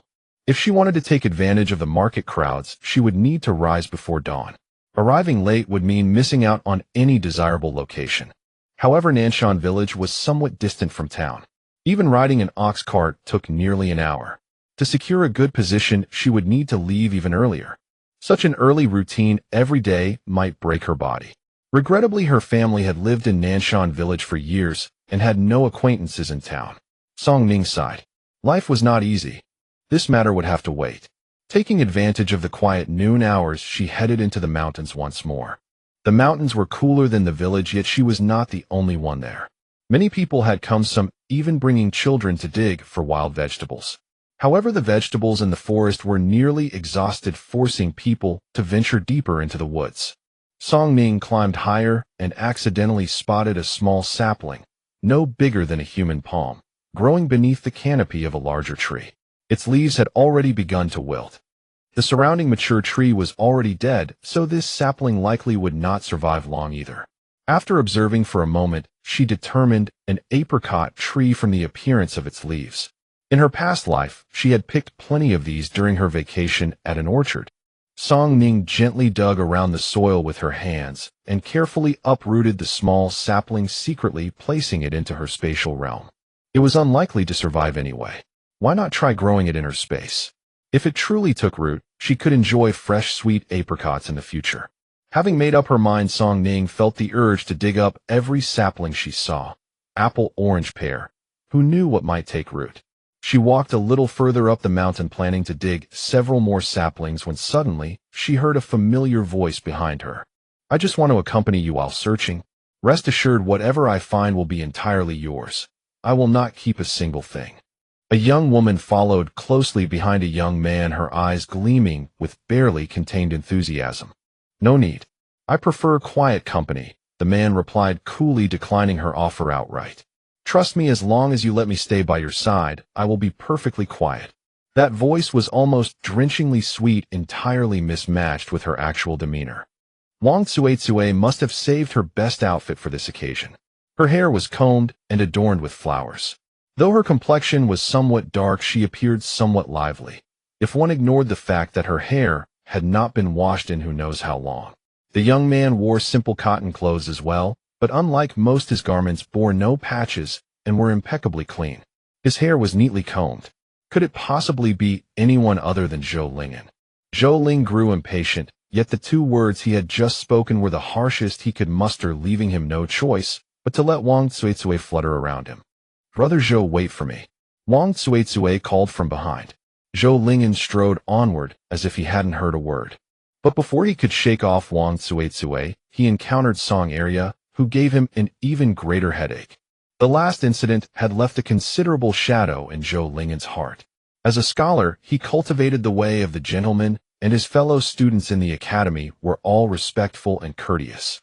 Though he had grown up in the village, he had never encountered a girl like Song Area, who was utterly overwhelming. Zhou Lingyan felt that today must be his day of misfortune and that he should never have come out. When Zhou Lingyan stopped, Wang Tsuetsue sidled up and saw the person she least wanted to see. The moment she saw Song Ning, Wang Tsuetsue's face changed faster than turning pages, visibly darkening as she gritted her teeth in hatred. Song Ning hadn't intended to bother with them, but meeting Wang Tsuetsue's glare made her change her mind. She gave a light laugh. What a coincidence! That laugh only stung Wang Tsuetsue more, for she noticed that in just a few days Song Area seemed to have changed, become fairer and more beautiful. Wang Tsuetsue had always loved to compare herself with Song Area. They were the two girls in the village closest to Zhou Lingyan, and the winner would have the chance to marry him. But she never considered that Zhou Lingyan had no interest in either of them. "You two are quite devoted, gathering wild vegetables together even on the mountain. Impressive." Song Ning clicked her tongue, her gaze sweeping between them. "Miss Song, you misunderstand. We only met by chance." Zhou Lingyan's words trailed off as he realized his mistake and fell silent. Saying that only made it sound like an excuse, further muddying the waters. Seeing Zhou Lingyan stop mid-sentence, Wang Tsuetsue thought he shared her feelings and beamed with joy, casting a triumphant look at Song Ning. After so long competing with Song Area, Wang Tsuetsue could finally hold her head high. "Song Area, brother Zhou will never like you." Song Ning smiled. "Of course. You two are a perfect match." Zhou Lingyan's face darkened. There were still many people nearby, occasionally glancing their way. He quickly said, "Miss Song, you really misunderstand. I truly met Miss Wang on the road. It's not what you think." "Oh, so it wasn't planned." Her expression and tone said it all. "Really? I don't believe it." Wang Tsuetsue's emotions were in turmoil.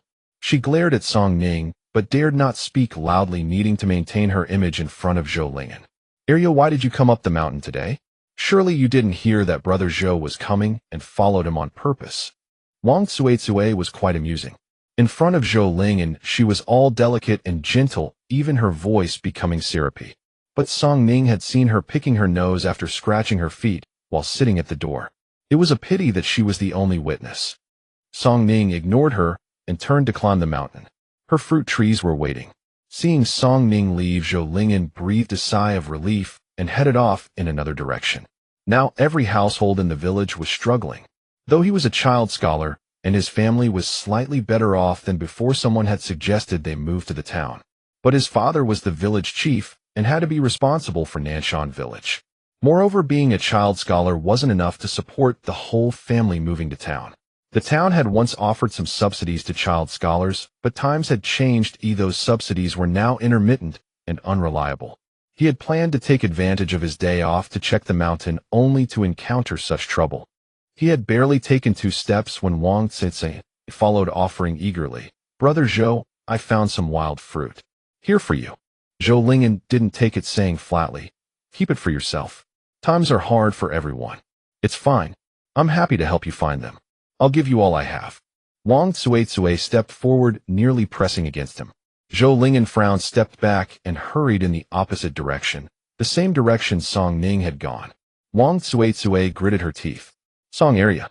Song Ning, now focused solely on finding saplings, knew that her future fresh fruit depended on these little trees. In her space, 2 rabbits were constantly grazing. To let her grass patch recover, she had to pull some wild grass back. As luck would have it, there was a medicinal herb among the wild grass. Villagers often went up the mountain so most could recognize wild herbs. Just as Song Ning reached out to pull it, another hand grasped the same herb. Wang Tsuitsue stared at Song Ning, the corners of her mouth lifting in a smirk, refusing to let go. In the past, they often fought over things. When it came to malice, Wang Tsuitsue couldn't match Song area, but in strength area was no match for Wang Tsuitsue. Song Ning couldn't be bothered to argue with Wang Tsuitsue. She didn't want this woman causing trouble. Not because she was afraid, but because Wang Tsuitsue hadn't bathed or washed her hair and who knew how long, and the stench was truly eye-watering. I saw it first, Wang Tsuitsue said provocatively, making Song Ning even more disgusted. Even if water was scarce, one should at least brush their teeth right. The words nearly knocked her out. What? Resorting to theft now? Zhou Lingyan is right here. Don't you want to keep your ladylike image? Song area, don't think I don't know your thoughts. You've been itching to see Brother Zhou these past 2 days, haven't you? I tell you, Brother Zhou is mine. Wang Tsuitsue spat venomously. Then guess if Zhou Lingyan will ever like you. Last time I touched his hand. You haven't even brushed his sleeve yet, have you? Tisk, Wang Tsuitsue, are you even capable? Wang Tsuitsue couldn't bear to hear such words. A few sentences from Song Ning were enough to make her eyes red with rage. While Wang Tsuitsue was fuming, Song Ning plucked the herb. Then she abruptly stood up and prepared to leave. Realizing she had been tricked, Wang Tsuitsue immediately lunged to grab Song Ning's arm. Wang Tsuitsue was tall with long arms, and she nearly caught her. Seeing Song Ning dodge, Wang Tsuitsue ran and stuck out a leg, tripping her. Song Ning couldn't evade in time, grabbed Wang Tsuitsue, and they both began to fall. Fortunately, a tree was nearby. Song Ning clung to it and managed not to fall. Wang Tsuitsue wasn't so lucky. As soon as Song Ning steadied herself, she heard a loud thud behind her, and the surrounding people gasped. There were quite a few people nearby. Upon hearing the commotion, everyone turned to look in that direction, and what they saw left them gasping and frozen in shock. Song Ning straightened up and glanced behind her. The scene before her eyes could only be summed up as Zhou Lingyan, you're on your own. Wang Tsuitsue had intended to embarrass Song Ning, but instead of Song Ning falling, she herself ended up face-planting onto the ground. She didn't land on Song Ning at all. Instead, she crashed directly onto Zhou Lingyan, who happened to be standing nearby. Her loose hair fell messily across his face. Song Ning grimaced, unable to bear looking at the spectacle. The indignity of it all could only be fully understood by Zhou Lingyan. Those around them were momentarily too stunned to react, and nobody stepped forward to help the pair up. Zhou Lingyan quickly brushed the hair off his face, gasping for breath, his expression turning green with shock. Wang Tsuitsue was equally dazed from the fall, and only then did she realize what had just transpired. She scrambled to her feet without a second glance and sprinted downhill as fast as she could. The onlookers exchanged bewildered glances, then looked at Zhou Lingyan. His expression was grim, and without uttering a word, he kept his head bowed and walked down the mountain. Once the two departed, all eyes turned to Song Ning. She simply brushed the leaves from her clothes, maintaining a composed demeanor as though nothing unusual had occurred, and continued tending to her saplings while humming a tune. As the saying goes, rumors spread like wildfire, and gossip can be more fearsome than any weapon. Though the main characters had left and the spectacle was over, the stories began to circulate. By the time Song Ning descended the mountain, word of what had transpired had already spread, and each retelling grew more outrageous than the last. They claimed Wang Tsuitsue was overcome by desire and had thrown herself onto Zhou Lingyan right there in public. They said that when Wang Tsuitsue fell, her face was aimed directly at Zhou Lingyan's, and they might have even kissed. Furthermore, Zhou Lingyan was reportedly holding her waist in an intimate embrace.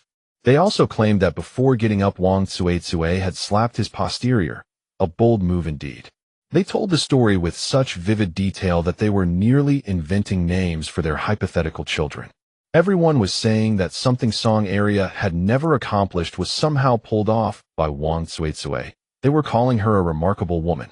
Song Ning couldn't have imagined the story would take on such a shape. Wang Tsuitsue had clearly come to steal her medicinal herbs, attempting to pilfer something without succeeding, and merely by accident had fallen onto Zhou Lingyan. Song Ning shook her head. Still, she supposed Wang Tsuitsue must be secretly pleased about it all. After all, once such a rumor spread, marriage would become the only way out. Song Ning didn't seek out the drama, but later that day Zhao Shenxi came by. The moment she entered, she eagerly asked, "I heard that girl from the Wang family and that young man from the Zhou family had an incident today, and you were there, area?" Both Zhao Shenxi and Lu Yuelon fixed their gaze on Song Ning simultaneously. Song Ning nodded. "Yes, I was there. Oh my, the village head's wife just headed to the Wang household." "What proposal?" "She's going to distance herself from the situation," Zhao Shenxi replied with a sigh. "So this actually happened?" Lu Yuelon asked from the side. "Isn't that right? Besides area, quite a few people witnessed it. Apparently Wang Suizue was trying to pounce on area, but when area ducked behind that Zhou boy, well, that's how everything unfolded." After finishing her explanation, Zhao Shenxi cast a meaningful glance towards Song Ning. Song Ning was baffled. Heaven and earth were her witnesses. She hadn't been seeking shelter behind Zhou Lingen at all. She'd actually wrapped her arms around a nearby tree, which was why her hands were scraped. There was no way of knowing Zhou Lingen would happen to pass by right then, or that Wang Suizue would come crashing into him. The village head's wife isn't someone to underestimate, Zhao Shenxi warned with genuine concern. "You should steer clear of her if you see her." The village head's wife was notorious throughout the village for her domineering nature. As the only scholar in the entire village, Zhou Lingen was fiercely protected by his family, who harbored grand ambitions for him to marry into a prestigious family rather than be held back by local girls. Whenever any unfavorable rumors about Zhou Lingen surfaced, Mrs. You would make sure to admonish the source. Back when Song area used to cling to Zhou Lingen, his mother's eyes seemed ready to pop out every time she caught sight of her. Song Ning sighed inwardly. Fortunately, the original owner hadn't succeeded last time. If she had Mrs. Zhou would have likely strangled her to death by now. "Thank you for your concern, Auntie. I understand." Zhao Shenxi and Lu Yuelon chatted a bit longer before getting up to leave. The moment Zhao Shenxi departed, Lu Yuelon's face clouded with worry. "Area, tell me, did you hide behind him?" "No, those are just baseless rumors from outsiders. Wang Suizue was trying to make trouble for me, but I dodged out of the way, and that's why she ended up colliding with Zhou Lingen," Song Ning explained patiently. Hearing this, Lu Yuelon finally felt relieved and nodded. "That's good then. It's a relief to hear that." Zhou Lingen had already achieved the status of a Xiuzai scholar, placing him halfway into a different social stratum. In time, he would inevitably rise to greater things. It wasn't that Lu Yuelon was lowering herself. Someone of his caliber was simply beyond their reach. Moreover, Lu Yuelon knew the village head's wife, Mrs. Yu, to be a formidable woman, a temperament no ordinary family could tame. Her eldest daughter-in-law, though initially defiant when she first married and was soon brought to complete submission, now obeying every word without a single argument. Understanding her mother's concerns, Song Ning smiled gently. "Mother, please don't worry. As I've already told you, I've let go of any hopes for him. I won't entertain such thoughts again." Lu Yuelon's heart ached for her daughter as she held Song Ning's hand tenderly. "Area, you've suffered enough." Meanwhile, the village gossip shifted its course the moment Mrs. Yu paid a visit to the Wang household. People had initially speculated that the Wang girl would finally rise to prominence, yet they hadn't anticipated Mrs. Yu would move so swiftly, driven by fear that Wang Suizue might try to bind Zhou Lingen to her. Who would dare provoke the mother of a Xiuzai scholar? Reports reached them that the Wang family dared not utter a single protest. After Mrs. Yu departed, the sounds of Wang Suizue's wailing echoed through the Wang household, suggesting she would remain secluded for some time to come. Unable to voice grievances against the village head's family, the Wangs placed all blame squarely on Song Ning. She remained unfazed by the accusation. Such tactics were second nature to her by now. That evening after dinner, as she was preparing to rest, Song Ning finally found the opportunity to enter the spatial dimension. The saplings she had excavated the previous day were now planted within the space, freshly watered and visibly revitalized. Yet the two plots on the opposite side remained barren, showing no signs of growth. The following morning, Song Ning awakened to the sound of voices outside. Through the haze of sleep, she could faintly distinguish the excited exclamations of Lu Yuelon and Song Dahai. Rubbing the sleep from her eyes, Song Ning rose from bed and stepped onto the porch. She found Lu Yuelon and Song Dahai circling the courtyard in jubilation. Upon spotting Song Ning emerge, Lu Yuelon hurried forward with barely contained excitement. "Area, your father's leg has recovered. It's healed." Song Ning froze for a moment, struggling to process the news. Observing her bewilderment, Song Dahai walked a few paces before her to demonstrate. "Area, father's leg is no longer crippled." Song Dahai had broken his leg in an accident while climbing the mountain. The previous owner had stolen the money meant for medical treatment, delaying care and leaving him with a permanent limp.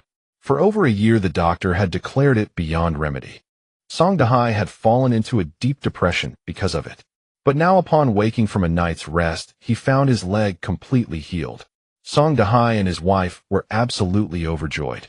Song Ning sat motionless for quite a while, then suddenly whirled around and rushed back into the house. She leaned over the edge of the water jar, gazing at her reflection within, and touched her forehead. Her forehead was smooth, completely free of any scar, even smoother than before the injury. Song Ning was instantly startled. She had assumed her head wound healing quickly was merely a coincidence, yet now Song Dahai's leg had also fully recovered. These past few days, life at home had continued as usual with one exception: the water she drew from her spatial realm. It had to be. That spring within her space possessed such miraculous healing properties. The water in the jar swayed gently, nearly depleted, and appeared no different from ordinary water. Song Ning ladled a small amount out and tasted it. Aside from a faint, delicate fragrance, there seemed nothing particularly extraordinary about it. She held out her hand, examining it closely. Something had indeed changed. Though her skin remained dark, it seemed not as deeply swarthy as when she had first arrived. Moreover, she lifted the water jar from the ground in one motion, and her strength had noticeably increased. Stepping out of the courtyard, Song Dahai and Lu Yuelon were still immersed in their joy. After limping for so long, he could finally walk normally again, and Song Dahai could not remain a single moment. "I feel like I have strength flowing through my entire body now. I must get to work." "I feel the same way, perhaps because we've been eating well lately. I have energy and don't feel the least bit tired." Song Ning said nothing.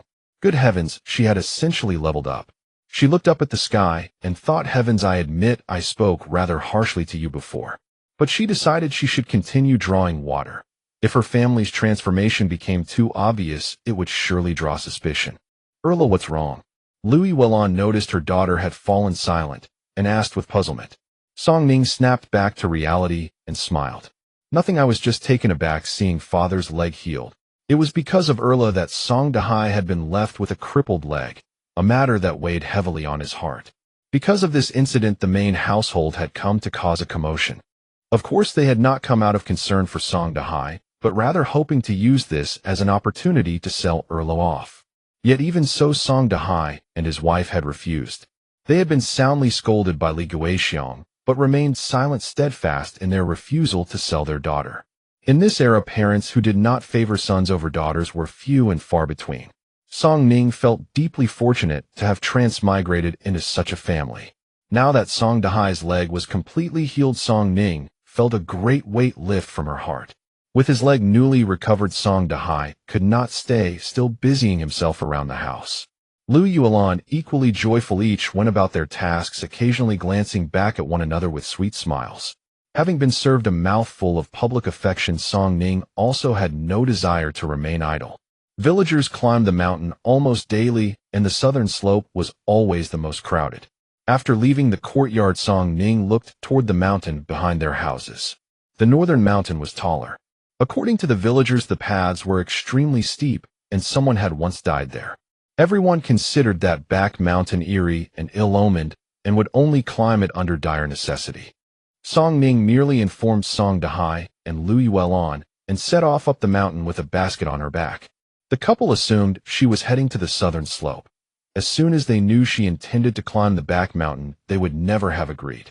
Almost no one came to the back mountain, and the path was treacherous, overgrown with thorns and brambles all the way. Song Ning hacked her way forward with a sickle as she walked. Though the path was difficult, there were plenty of resources. Song Ning gathered some common varieties. The southern mountain saw far more visitors. Rumor had it that many had nearly reached the summit, and at the foot and mid-slope almost nothing could be found now. Only near the top was there still something to be had.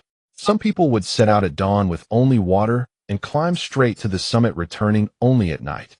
Previously, the village head had led unified expeditions, leaving early and returning late, yet each family could only dig a few baskets of wild vegetables. Though the back mountain was dangerous, people would occasionally venture up for the sake of survival, though none climbed as high as Song Ning. Most simply lingered near the foot of the mountain. There were likely no large animals left on the back mountain now. It was said that in former times the village could hear wolves howling from the mountain every night. When going to work in the fields, people always went in groups, for a lone person was easily targeted by wolves. Since the great drought had struck Nanshan village, the wolf howls at night had nearly disappeared.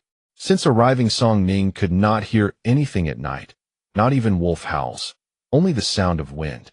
Song Ning walked up the mountain, pausing frequently to observe the terrain. Wild vegetables were everywhere, but this slope faced the sun and was baked relentlessly all day long. The vegetables struggled to grow and the leaves withered somewhat. Song Ning had never climbed such a high mountain before.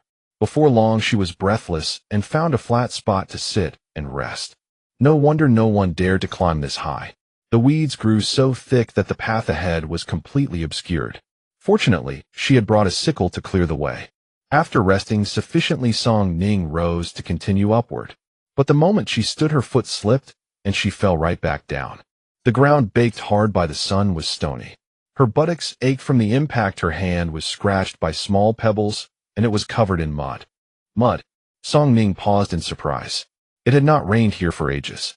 People's sweat dried almost instantly. How could there be mud when the very soil was cracked and parched from the sun? Song Ning pushed aside the nearby grass and discovered a small patch of land that was damp and soft. The grass growing there was noticeably greener and lusher than in surrounding areas. Following the grass along, Song Ning found that only a narrow strip differed from the surroundings, appearing to lead to higher ground. Song Ning hacked her way forward, pushing aside the waist-high grass, and the view suddenly transformed. Ahead lay not a steep incline, but a sunken valley. It was as though something had struck the mountain, creating a hollow, a valley below with an opening connecting to the opposite side of the ridge. The crosswind blowing through brought Song Ning immediate relief from the heat. Song Ning descended slowly. The valley was enclosed by trees on all sides and covered overhead by solid rock, shielded from direct exposure and protected from the scorching sun. The moment she reached the bottom, the difference from the outside was unmistakable. The air was moist and refreshing, far from stifling. The valley was filled with grasses Song Ning did not recognize. Pressing her hand into the soil, it was soft. Moisture was abundant here, and the grass grew luxuriant. Song Ning composed herself and tested the vegetation. The roots were too firmly anchored to pull free, so she picked only the leaves. She would take some back for her family to identify first and figure out the rest later. They arrived home just in time for dinner. Song Ning was ravenous, and the moment she caught the aroma of food, all her worries vanished into thin air. After the meal, Song Dahai set out to fetch water. With nothing else to occupy her, Song Ning followed along. Nanshan village was quite large, and they lived on the outskirts. Getting there from Fang's place meant walking for quite a while. Along the way, they encountered many villagers heading to fetch water as well. They were courteous towards Song Dahai, being fellow villagers. Their daily relationship had always been decent. However, there were also quite a few idle aunts and older women by the roadside, and the moment they spotted Song Ning, they naturally brought up what had happened on the mountain that day. Song Ning pretended not to hear and continued walking eastward with Song Dahai. The further east they went, the more people there were. This was the only well in the entire village that still yielded water, and people queued from dawn till dusk. Judging by the length of the line, they would likely have to wait quite a while. After waiting for some time, a voice rang out from behind. "Brother Dahai, you've come to fetch water too."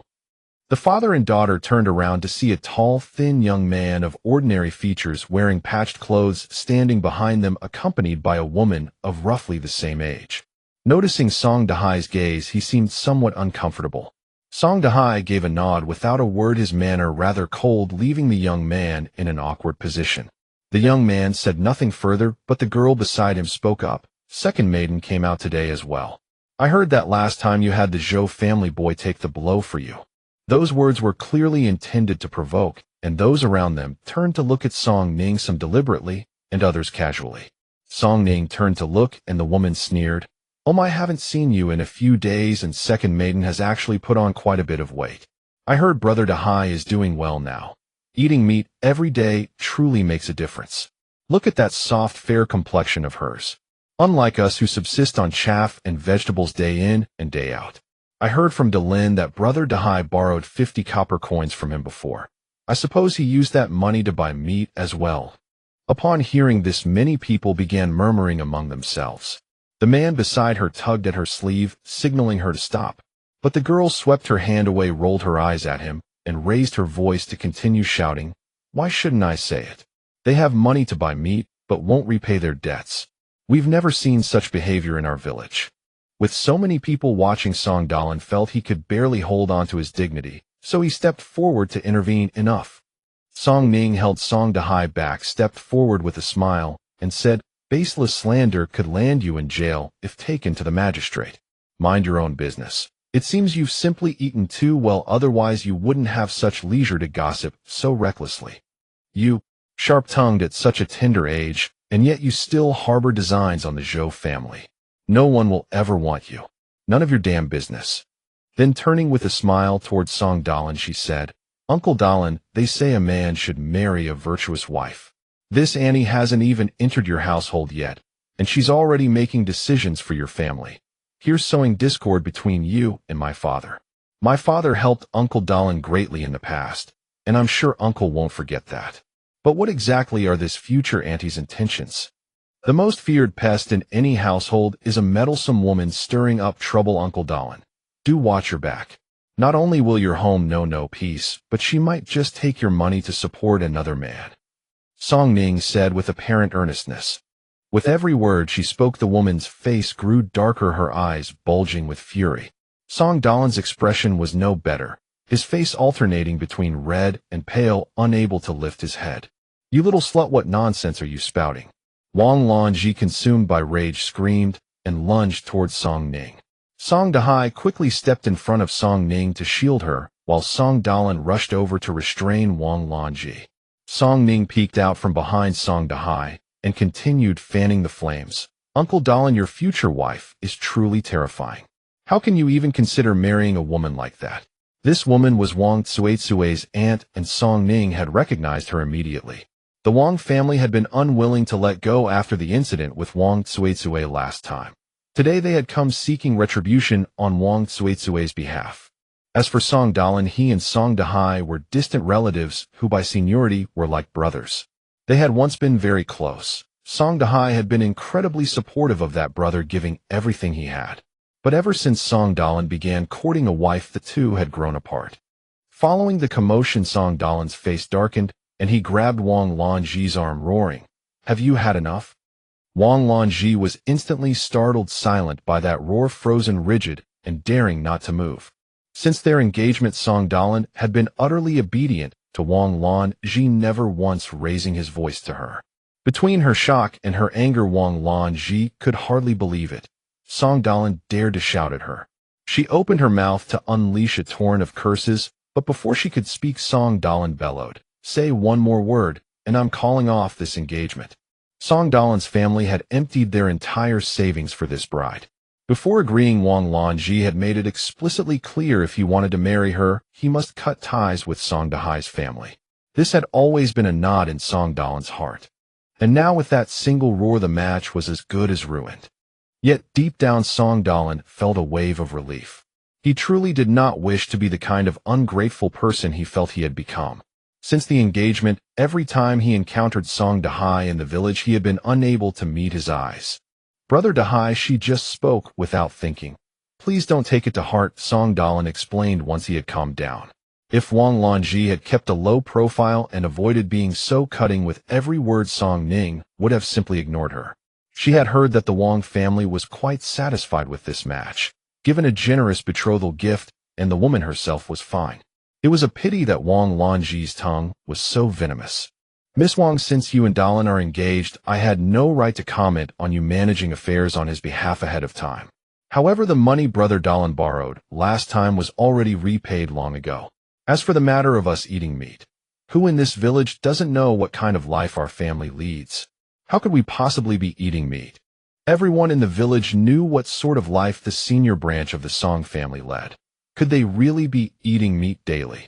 No one would believe such a claim. At this point, even the people around them began speaking up in Song Dahai's defense. Exactly. Second maiden digs wild vegetables up the mountain every single day. If we had meat, would she even bother with those?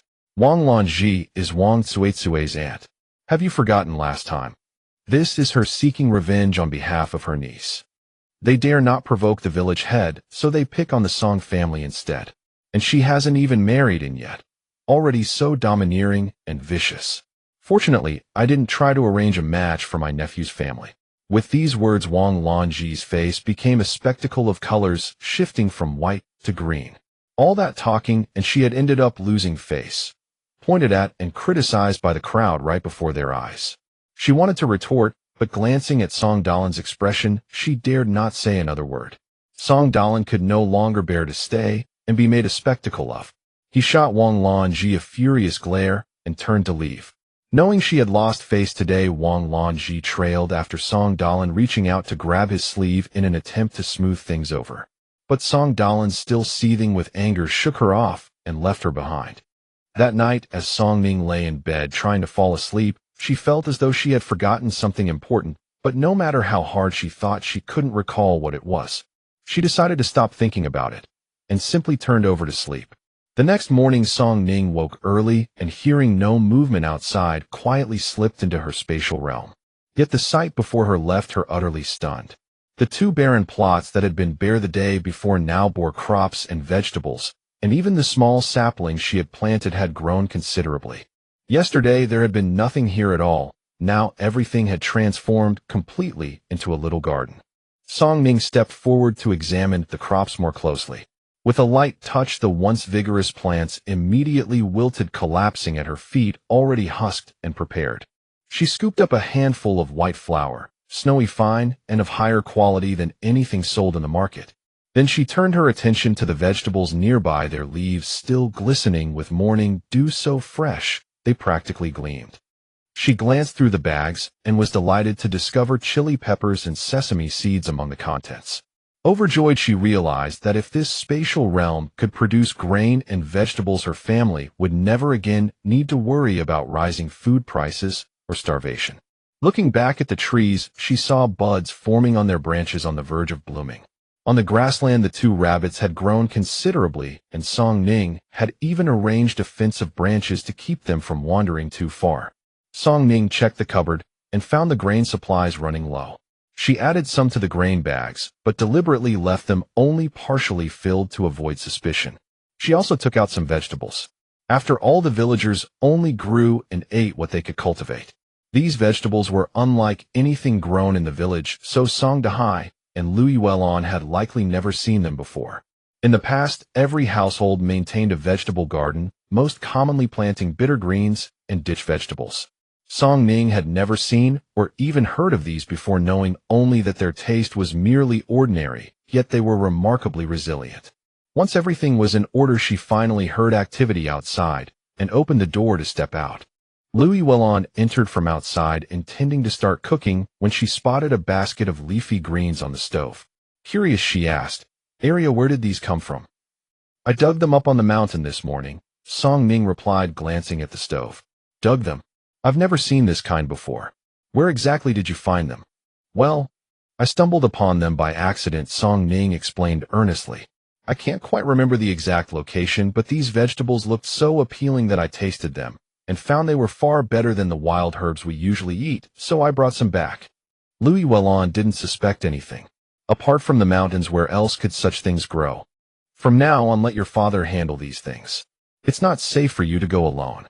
"Understood." For breakfast that day, there were vegetable pancakes made from batter egg drop soup and a small bowl of pickled vegetables.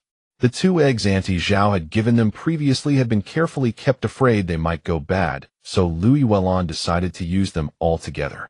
The pancakes were pan-fried in oil until the outside turned golden and crispy, while the inside remained soft and tender. Each bite carried a subtle hint of sweetness. Song Ning had also chopped vegetables from her spatial realm and added them to the egg drop soup, giving it a different flavor. That small bowl of pickled vegetables was made by Louis Wellon from leftover wild herbs marinated, so they tasted far better than simply boiling them. Each person had 2 vegetable pancakes and a large bowl of egg drop soup, leaving their bellies stuffed. Today was the day the entire village went up the mountain together.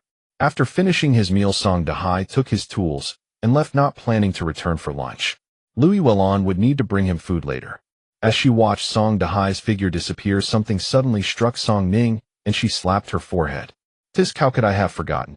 Yesterday, when she had gone up the mountain, she had picked some leaves in that valley plot, planning to show them to Song Dahai. But in the rush of the day, she had completely forgotten about them.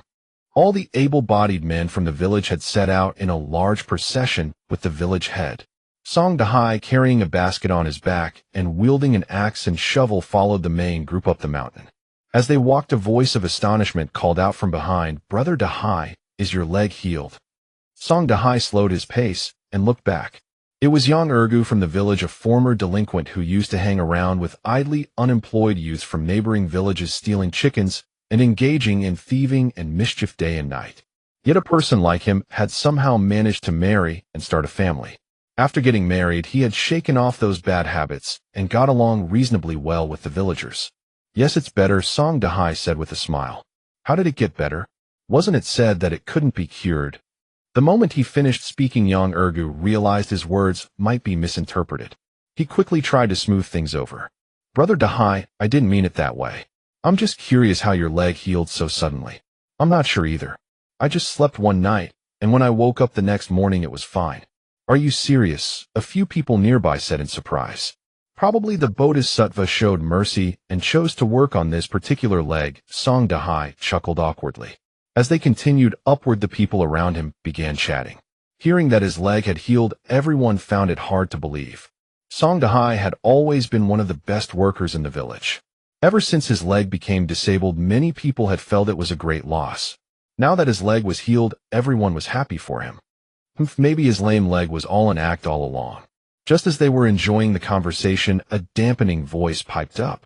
Song Arai and Song Sanhai were walking behind the group, having heard every word clearly. To avoid working, he claimed his leg was lame, thinking no one would notice. Song Sanhai tugged at his older brother's sleeve. "Brother, today we're going up the mountain to find food. Say less." Song Dahai said nothing, but the people who had been chatting with him earlier couldn't stay silent any longer. "I'm telling you, Brother Arai, you are flesh and blood brothers. Even though you've separated your households, now blood is thicker than water. Even if you don't wish him, well, you shouldn't speak such wicked words." "Hey, you." Song Arai's face twisted with anger, and he stepped forward ready to argue. Song Sanhai quickly grabbed him. "Brother, the village head is right ahead. Don't cause trouble." Song Sanhai was relatively composed. Although he didn't have many memories of Song Dahai as his eldest brother, he knew well enough to keep things in perspective on certain matters. In the current state of the village head placed the greatest importance on unity among the villagers. Minor squabbles between women and children wouldn't cause serious issues, but the men were the village's labor force. If they fell out among themselves, it would be a major problem. Song Arai glanced ahead and ultimately restrained himself, shooting a glare at the group before striding forward quickly. The procession continued all the way to near the mountaintop before finally stopping. Households all over the village were preparing noon meals. As midday approached, the women and children from each family began heading up the mountain to deliver food. At times like this, one couldn't be too conspicuous. Louis Wellon made a few coarse wheat buns and packed them into a basket, preparing to deliver them. Song Ning stayed behind to watch the house. Louis Wellon didn't return until evening. People carried large and small baskets full of supplies back home. It looked like a good harvest. Song Ning was responsible for tonight's dinner, which mainly involved processing semi-prepared foods. Louis Wellon had kneaded the dough, rolled it out, and cut it, leaving it ready to be boiled in water for dinner. Song Ning watched as the people on the mountain came down one after another and began heating water to cook the noodles. By the time Louis Wellon and Song Dahai returned, dinner was just ready. They had all had a busy day and were thoroughly exhausted. Song Ning didn't bring up yesterday's matter. After dinner, Song Dahai and Louis Wellon retired to their room to sleep. As night deepened, everyone rested early, and Nanshan village gradually fell silent. Suddenly, a sharp cry pierced the stillness of the night. Song Ning jolted awake, sitting bolt upright in bed, and heard shouting from outside. Louis Wellon burst through the door in a hurry. "Area, get up quickly. Thieves have broken into the village." Louis Wellon hurriedly buried the family's grain in a pit dug into the earth, concealing everything they could possibly hide. Once finished, she rushed outside where Song Ning had already slipped from her bed, pulled on her shoes, and hastily followed. Song Dahai had already sprinted out to join the villagers in hunting down the thieves, leaving only Louis Wellon and Song Ning at home. Louis Wellon snatched up a wooden staff from the courtyard and positioned herself to shield Song Ning. "Fear not, Area. Mother will protect you." Song Ning seized another club and gripped her mother's arm tightly. "I am not afraid."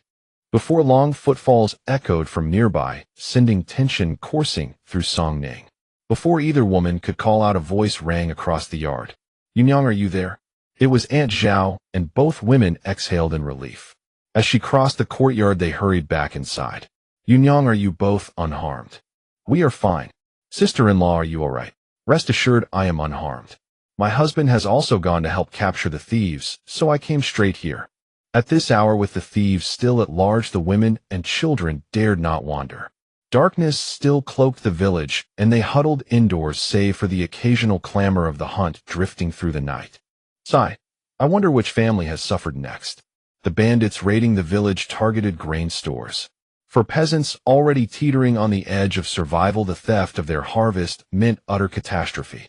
The village head has already led men in pursuit. I only hope they catch them. The three kept watch through the night, eyes wide, until dawn broke and the commotion outside subsided. Only then did Song Dahai and Li Daniu return, bodies weighed down by exhaustion. Louis Wellon and Aunt Zhao rushed outdoors. "Well, did they catch the thieves?" Both men sighed heavily. The Jiang family's grain store was raided. The village head led the pursuit but could not close the distance. A chill settled over Louis Wellon and Aunt Zhao as dread washed over them. Their home sat in the western part of the village, close to the entrance. From the Song household, one slope down led directly to the Jiang property, a remote position that made them the first target any intruder would approach. Fortunately, their elevated terrain had spared them. The thief never anticipated anyone dwelling above the slope. That steep rise behind the Jiang residence, invisible from below, was what had preserved their lives. Despite the considerable disturbance, Aunt Zhao and Louis Wellon went to investigate the situation. Madame Jiang sat on the ground, wailing bitterly. "Those cursed thieves! Our family had barely enough grain left, and now it is all gone. How will our entire household survive? We scraped together every last bit from our own mouths, and now we have nothing. They have left us no way to live." Word spread through the entire village. Some villagers gathered around to console Madame Jiang, yet no words of comfort could ease such devastation.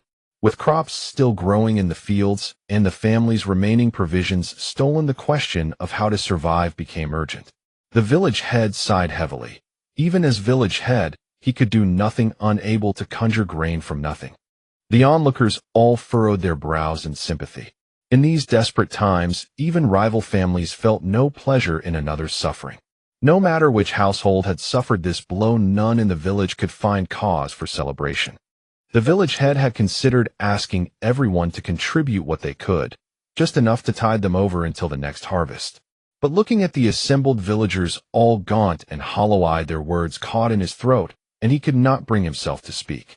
Madame Jiang broke into another fit of wailing, her shrieks disturbing everyone nearby, until she finally collapsed from exhaustion, and only then did the commotion cease. But wailing would not restore what was lost. Life must go on, and they needed a solution. On the way back from the Jiang residence, Louis Wellon and Song Dahai walked in heavy silence for a long while. Everyone was struggling, and they could see what the village head had wanted to say. In a village where keeping one's own family fed was already a privilege, who could spare thought for others? Sleep had abandoned the entire village the night before, and by day the settlement lay unusually still. Song Ning, having stayed awake through the ordeal, finally collapsed into sleep. It was not until midday that life returned to the village. Waking from her rest, Song Ning summoned Song Dahai and Louis Wellon into the room and produced the leaves she had gathered from the valley on her previous trip. "Father, Mother, do you recognize these leaves?" Song Dahai and Lu Yuelon examined them carefully, turning them over several times before shaking their heads. We have never seen anything like this before. Having never worked the land, Song Ning lacked familiarity with such matters. The fact that even her parents could not identify the plant suggested it had never appeared in Nanshan village before. "Arya, what is this thing?" Lu Yuelon asked. "I went up the mountain the day before yesterday and discovered a valley filled with this plant." "A valley?" Song Ning recounted her ascent of the back mountain to Song Dahai and Lu Yuelon, who listened with a mixture of astonishment and deep concern. Even in times of hardship, the villagers avoided the back mountain. The danger it posed was well known. Song Ning readily acknowledged her mistake, though she still hoped to make another trip. She felt certain that whatever grew there must be valuable.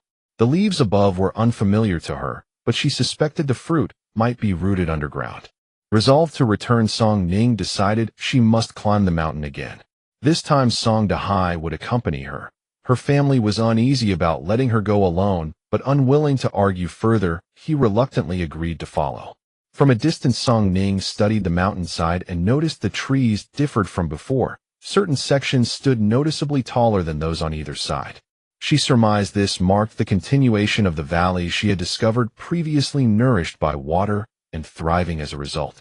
The traces of her previous ascent remained visible.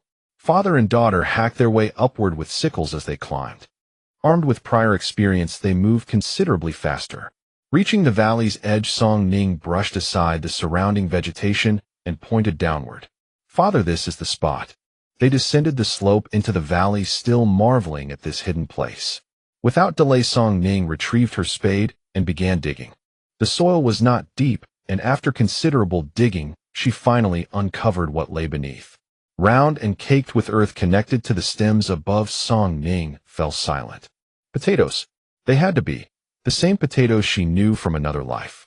Such a remarkable discovery in years of famine, they could fill bellies and save lives. Eyes blazing with intensity, Song Ning stared at the sprawling patch of potatoes, her mind racing through countless preparations. She swallowed hard despite herself. "Father, let us dig some up and take them home." Though seeing potatoes for the first time, Song Dahai asked no questions at his daughter's direction and set to digging with steady effort. They had brought only spades, making the work laborious. With daylight fading, they filled just one basket before beginning their descent. Before reaching their doorstep, a distant cry pierced the air. "Madame Jiang has hanged herself." In no time, people from the surrounding area came rushing over. The entire Jiang family wailed in despair. It was truly as if the sky had fallen. Apart from old Madame Jiang and her husband, the Jiang family included 2 sons, a daughter-in-law, a granddaughter, and a grandson. The 2 sons lay by the bedside, sobbing uncontrollably, while their sister-in-law Sun Sure wiped tears beside them. The 2 children huddled close to their mother, trembling with fright. Old man Jiang squatted off to the side, his face drawn with worry, holding a clay pipe stuffed with rotten leaves, puffing at it sporadically. Normally, it was old Madame Jiang who held authority over the household. Her husband was a man of weak will. In his youth, he could not stand up to her, and in his old age, he was thoroughly dominated. It was largely due to her that the family had been able to survive in those early days. All of the household's belongings were kept under old Madame Jiang's control. If either old man Jiang or his 2 sons wanted anything, they needed her approval first. But after the thieves struck, nothing remained in the house except for the 2 earthen rooms they lived in. Even the large water vat in the courtyard had been carried away, along with all the wild vegetables and mountain fruits they had just gathered. Not a single leaf was left behind. Now old Madame Jiang had hanged herself, and the household was in complete disarray. If the backbone of the Jiang family was gone, then the family itself was finished. Lu Yuelon saw the 2 children sobbing so hard they could barely catch their breath, and she couldn't help but feel sorry for them. She stepped forward and tugged at Sun Sure's sleeve. "Take the children and come sit at my place for a while." The house was in chaos now, and the 2 children must have been terrified. It would be better to get some fresh air and recover before anything else. Sun Sure looked completely depleted, her eyes red and swollen, leading the children behind Lu Yuelon and Aunt Zhao as they stepped out of the courtyard gate. Barely outside, she broke down again, leaning against Aunt Zhao's shoulder. "Anyhow are we supposed to survive from here on? Life had already been unbearable, and now with this disaster there seemed no way out for anyone.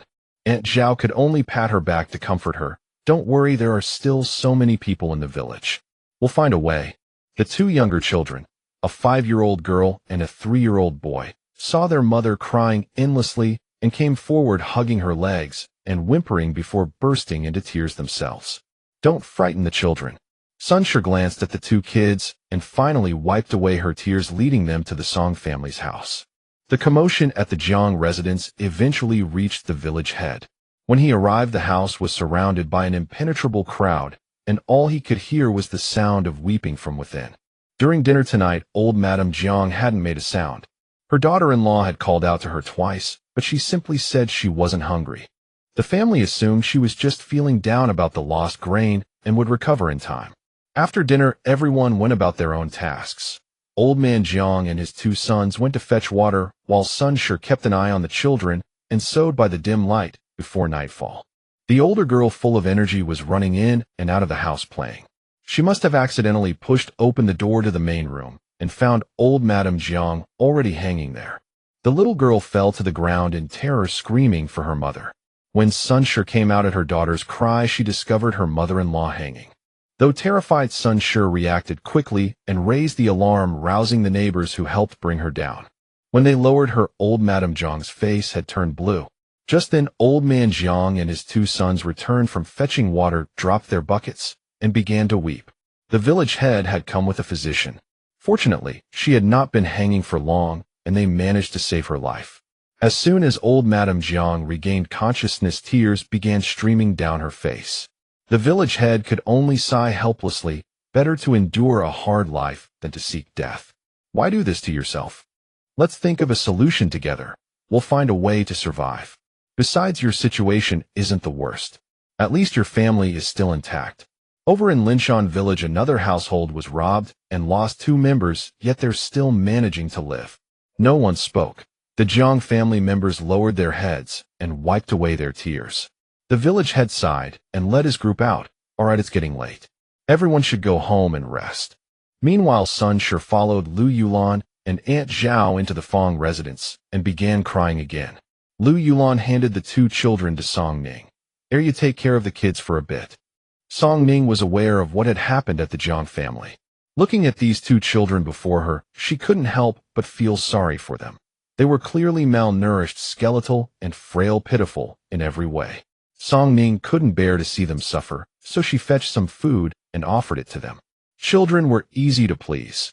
Give them a tasty treat, and they'd be obedient in no time.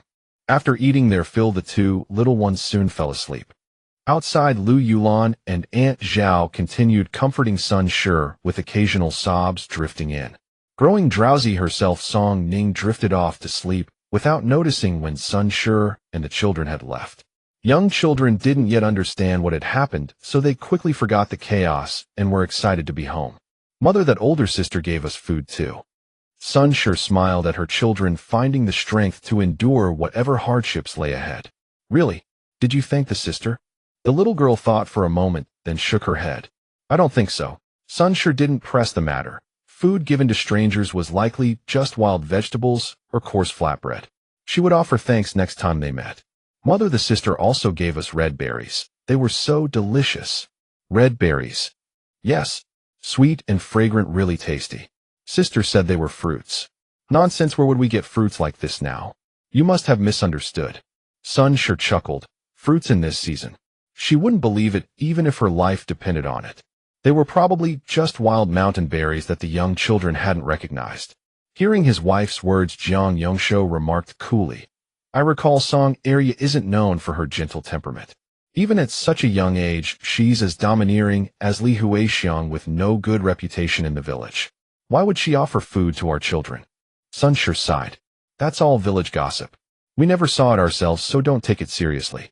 But today I actually went over, and area was quite pleasant. You heard how well she got along with the children. She doesn't match those rumors at all. I think someone just can't stand to see others do well. Jiang Yongsho didn't argue. The Song family had lent them grain today and given food to the children. He shouldn't have spoken ill of them behind their backs. Stop dwelling on nonsense and think about how we'll put food on the table from now on. Sun Shi shot him a sharp glance. Jiang Yongshou sighed. I'll go to town tomorrow to see if there's any work I can do to earn some money. The commotion at the Jiang household had kept everyone in the area awake later than usual. Song Dahai and Lu Yulan lay in bed unable to sleep either. The events of the past 2 days weighed heavily on their minds. That morning's meal was millet porridge which Song Ning had cooked to a thicker consistency with diced potatoes stirred in. It was the way her family used to eat it back home, and it was absolutely fragrant. She took some vegetables from her spatial dimension, blanched them quickly in a pot, then tossed them with various seasonings. It paired perfectly with the millet porridge. During the meal, Lu Yulan took a spoonful of the porridge and asked, "What did you put in this porridge? It tastes surprisingly good. I added the things father and I brought back from the mountain yesterday." Song Dahan also lowered his head to look at the potatoes in his bowl. "Can this thing really be eaten?" Song Ning smiled. "We'll use the wild pheasant to stew this for lunch." Potatoes were likely an introduced species originating from Europe in her previous life. As for why they appeared in Nanshan village, she had no idea. Perhaps they had drifted in from somewhere else, or maybe there had been outsiders here before. That morning, Lu Yulan sat in the courtyard sorting through wild vegetables, while Song Ning peeled potatoes and Song Dahan split firewood nearby. Before they were long done, someone came from outside. It was Song Dalan, Brother Dahan's sister-in-law, busy as always. Song Dahan grunted in acknowledgement. Lu Yulan glanced at her husband and offered a polite greeting. "Dalan has come. Please step inside and sit." Song Dalan hurriedly waved his hands. No need. I just came to find Brother Dahan about something." Hearing this, Lu Yulan went into the house, poured a bowl of water, set it on the stool outside, and returned indoors with the wild vegetables. Song Dalan opened his mouth, but hesitated, stammering for a long time without managing a single coherent word. "Just say whatever is on your mind." Only then did Song Dalan step forward and speak in a low voice, "Brother Dahan, about what happened last time. I am truly sorry. You have helped me so much and treated me as a brother, yet I disowned you for the sake of taking a wife. It was shameful of me." He had no choice. If he refused, Wang Lanji would refuse to marry him. Marriage was already difficult enough in those times. If this one failed, he feared it would be nearly impossible to find another. In the village, being a lifelong bachelor was the greatest taboo. If a man reached 30 without a wife, his aging parents would die with unquiet minds, forever a source of ridicule for the family lineage. It would be an ancestral disgrace handed down through generations. Song Dalan knew it himself. He was a contemptible man. Many in the village whispered behind his back that he was an ungrateful wolf. If he could abandon his sworn brother for a bride who had not yet officially entered his home, who's to say he wouldn't soon be manipulated into abandoning his own parents? Song Dahan himself had separated his household for his own family and his wife's sake. He understood Song Dalan's reasoning. "She is the one who will spend her life beside you. You are not wrong to choose her. Brother Dahan, rest assured. I have already spoken with Lanji. She no longer objects.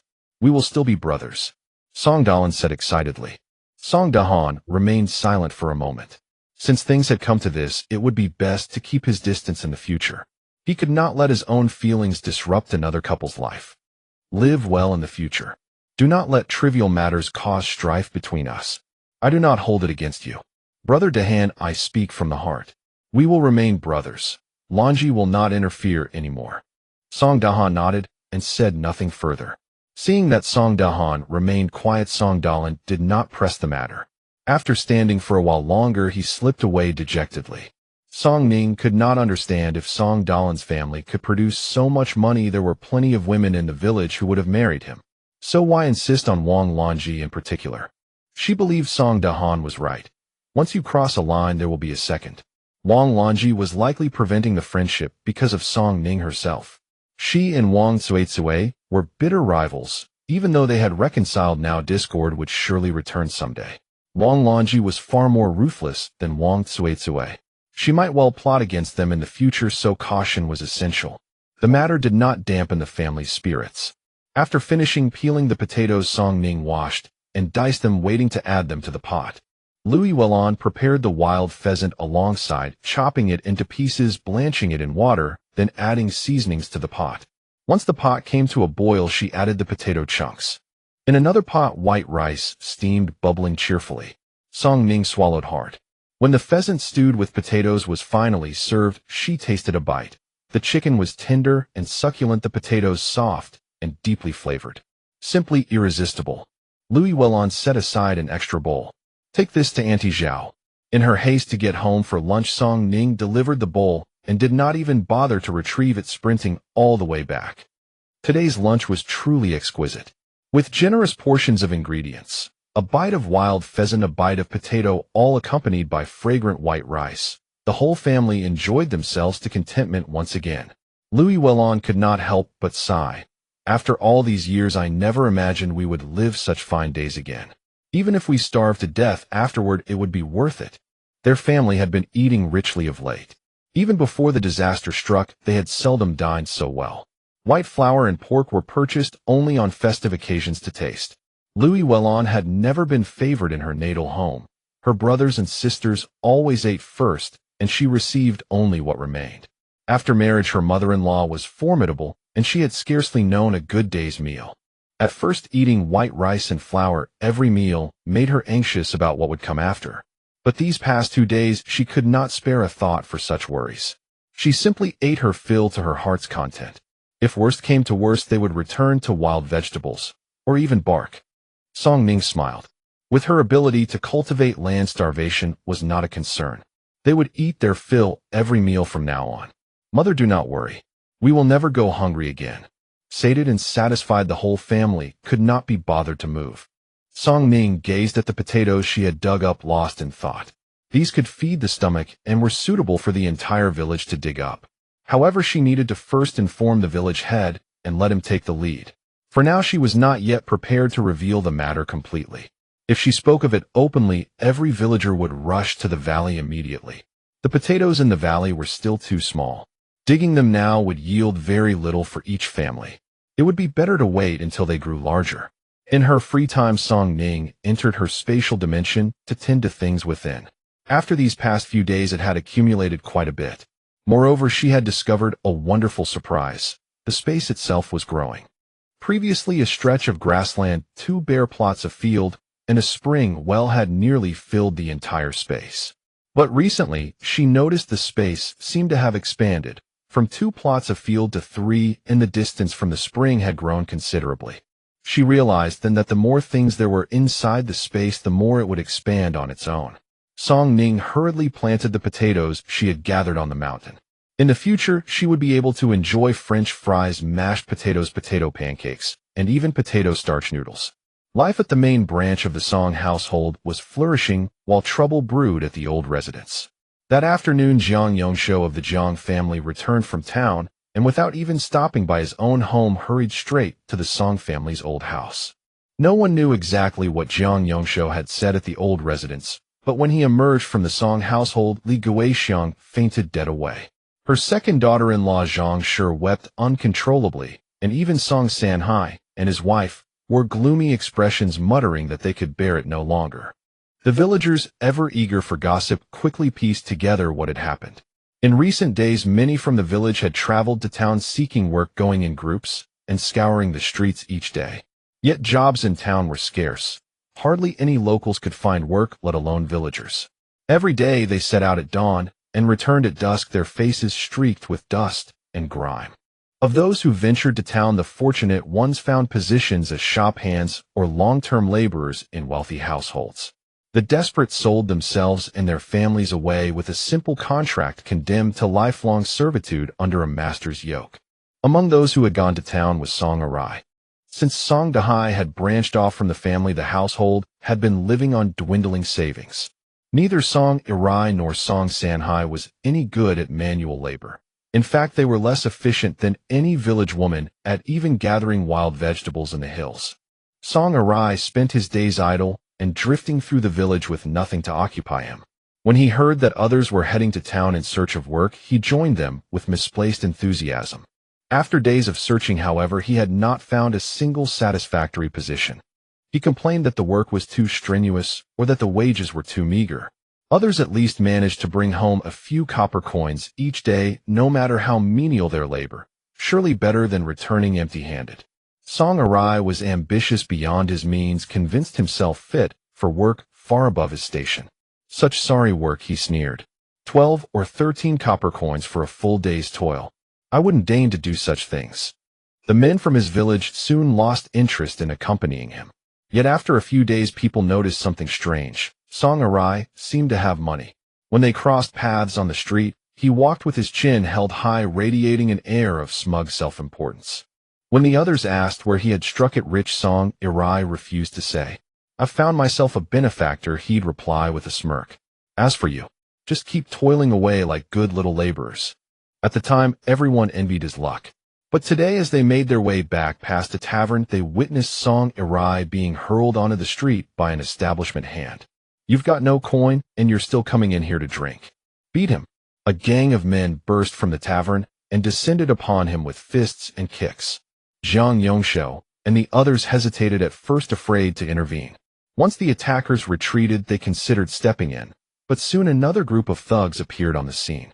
"When are you going to pay us back, Song Ning?" Song Ning lay sprawled on the ground, his face a bruised and swollen mess. I don't have any money." "No money? Very well. Leave this hand behind." They seized him and dragged him away. Terrified, Jiang Yongshou and the others followed at a distance and watched as the men disappeared into a gambling house. Though Song Ning was no good man, they hailed from the same village. Summoning his courage, Jiang Yongshou entered the gambling establishment to inquire after the situation. He learned that Song Ning had gambled away his money, and with nothing left to repay his debts, they now demanded his hand as collateral. "Aunt Guixiang, they say if you don't settle the debt, they'll chop off your brother Ari's hand. You must find a way quickly." "How much?" Li Guixiang asked, her voice trembling. 10 taels of silver." The words struck her like a physical blow, and she collapsed unconscious. 10 taels of silver meant nothing to the wealthy, but for villagers drowning in disaster, it was a fortune earned over a lifetime. The Song household erupted into chaos. Not only did they lack such a sum, but even if they had it, the money belonged to the entire extended family. Why should they sacrifice everything for Song Ning, a disgraceful son who had brought nothing but trouble? Song Sanhai and his wife objected outright. Times were already hard enough. Spending their savings now would leave them with nothing to survive on. Zhang Shi sobbed uncontrollably. "Sanhai, he's your own elder brother. How can you be so cruel?" Chun Shi, Sanhai's wife, could no longer remain silent. "Second sister-in-law, it's your second brother who caused this trouble, not our Sanhai. The family's money belongs to everyone, not just you two. Why should we suffer for his mistakes?" Zhang Shi typically held superiority over Chun Shi, flaunting the fact that she had a son employed in town. Today, however, Chun Shi finally had her revenge. "We have a whole family to feed here. If we give away all the money, what will we eat and drink? Second sister-in-law, you must consider us, your husband Sanhai, and the children." "But without money, Uri will lose his hand. Don't you know what kind of man your second brother is? Perhaps this will teach him a lesson. And isn't Xiao Rui still in town? Why not go to him?" Chun Shi's words pierced straight to Zhang Shi's heart, leaving her unable to mount a rebuttal. At the mention of her son, Zhang Shi quickly wiped her tears. No, this matter cannot drag Ruier into it." Chun Shi sneered. "Second sister-in-law, we're at a critical juncture here. Didn't you just say if we don't act quickly, your second brother will lose his hand? Now you're backing away." Zhang Shi's wails grew louder. Song Sanhai tugged his wife's sleeve and shook his head. "Let's wait until mother wakes up before we decide."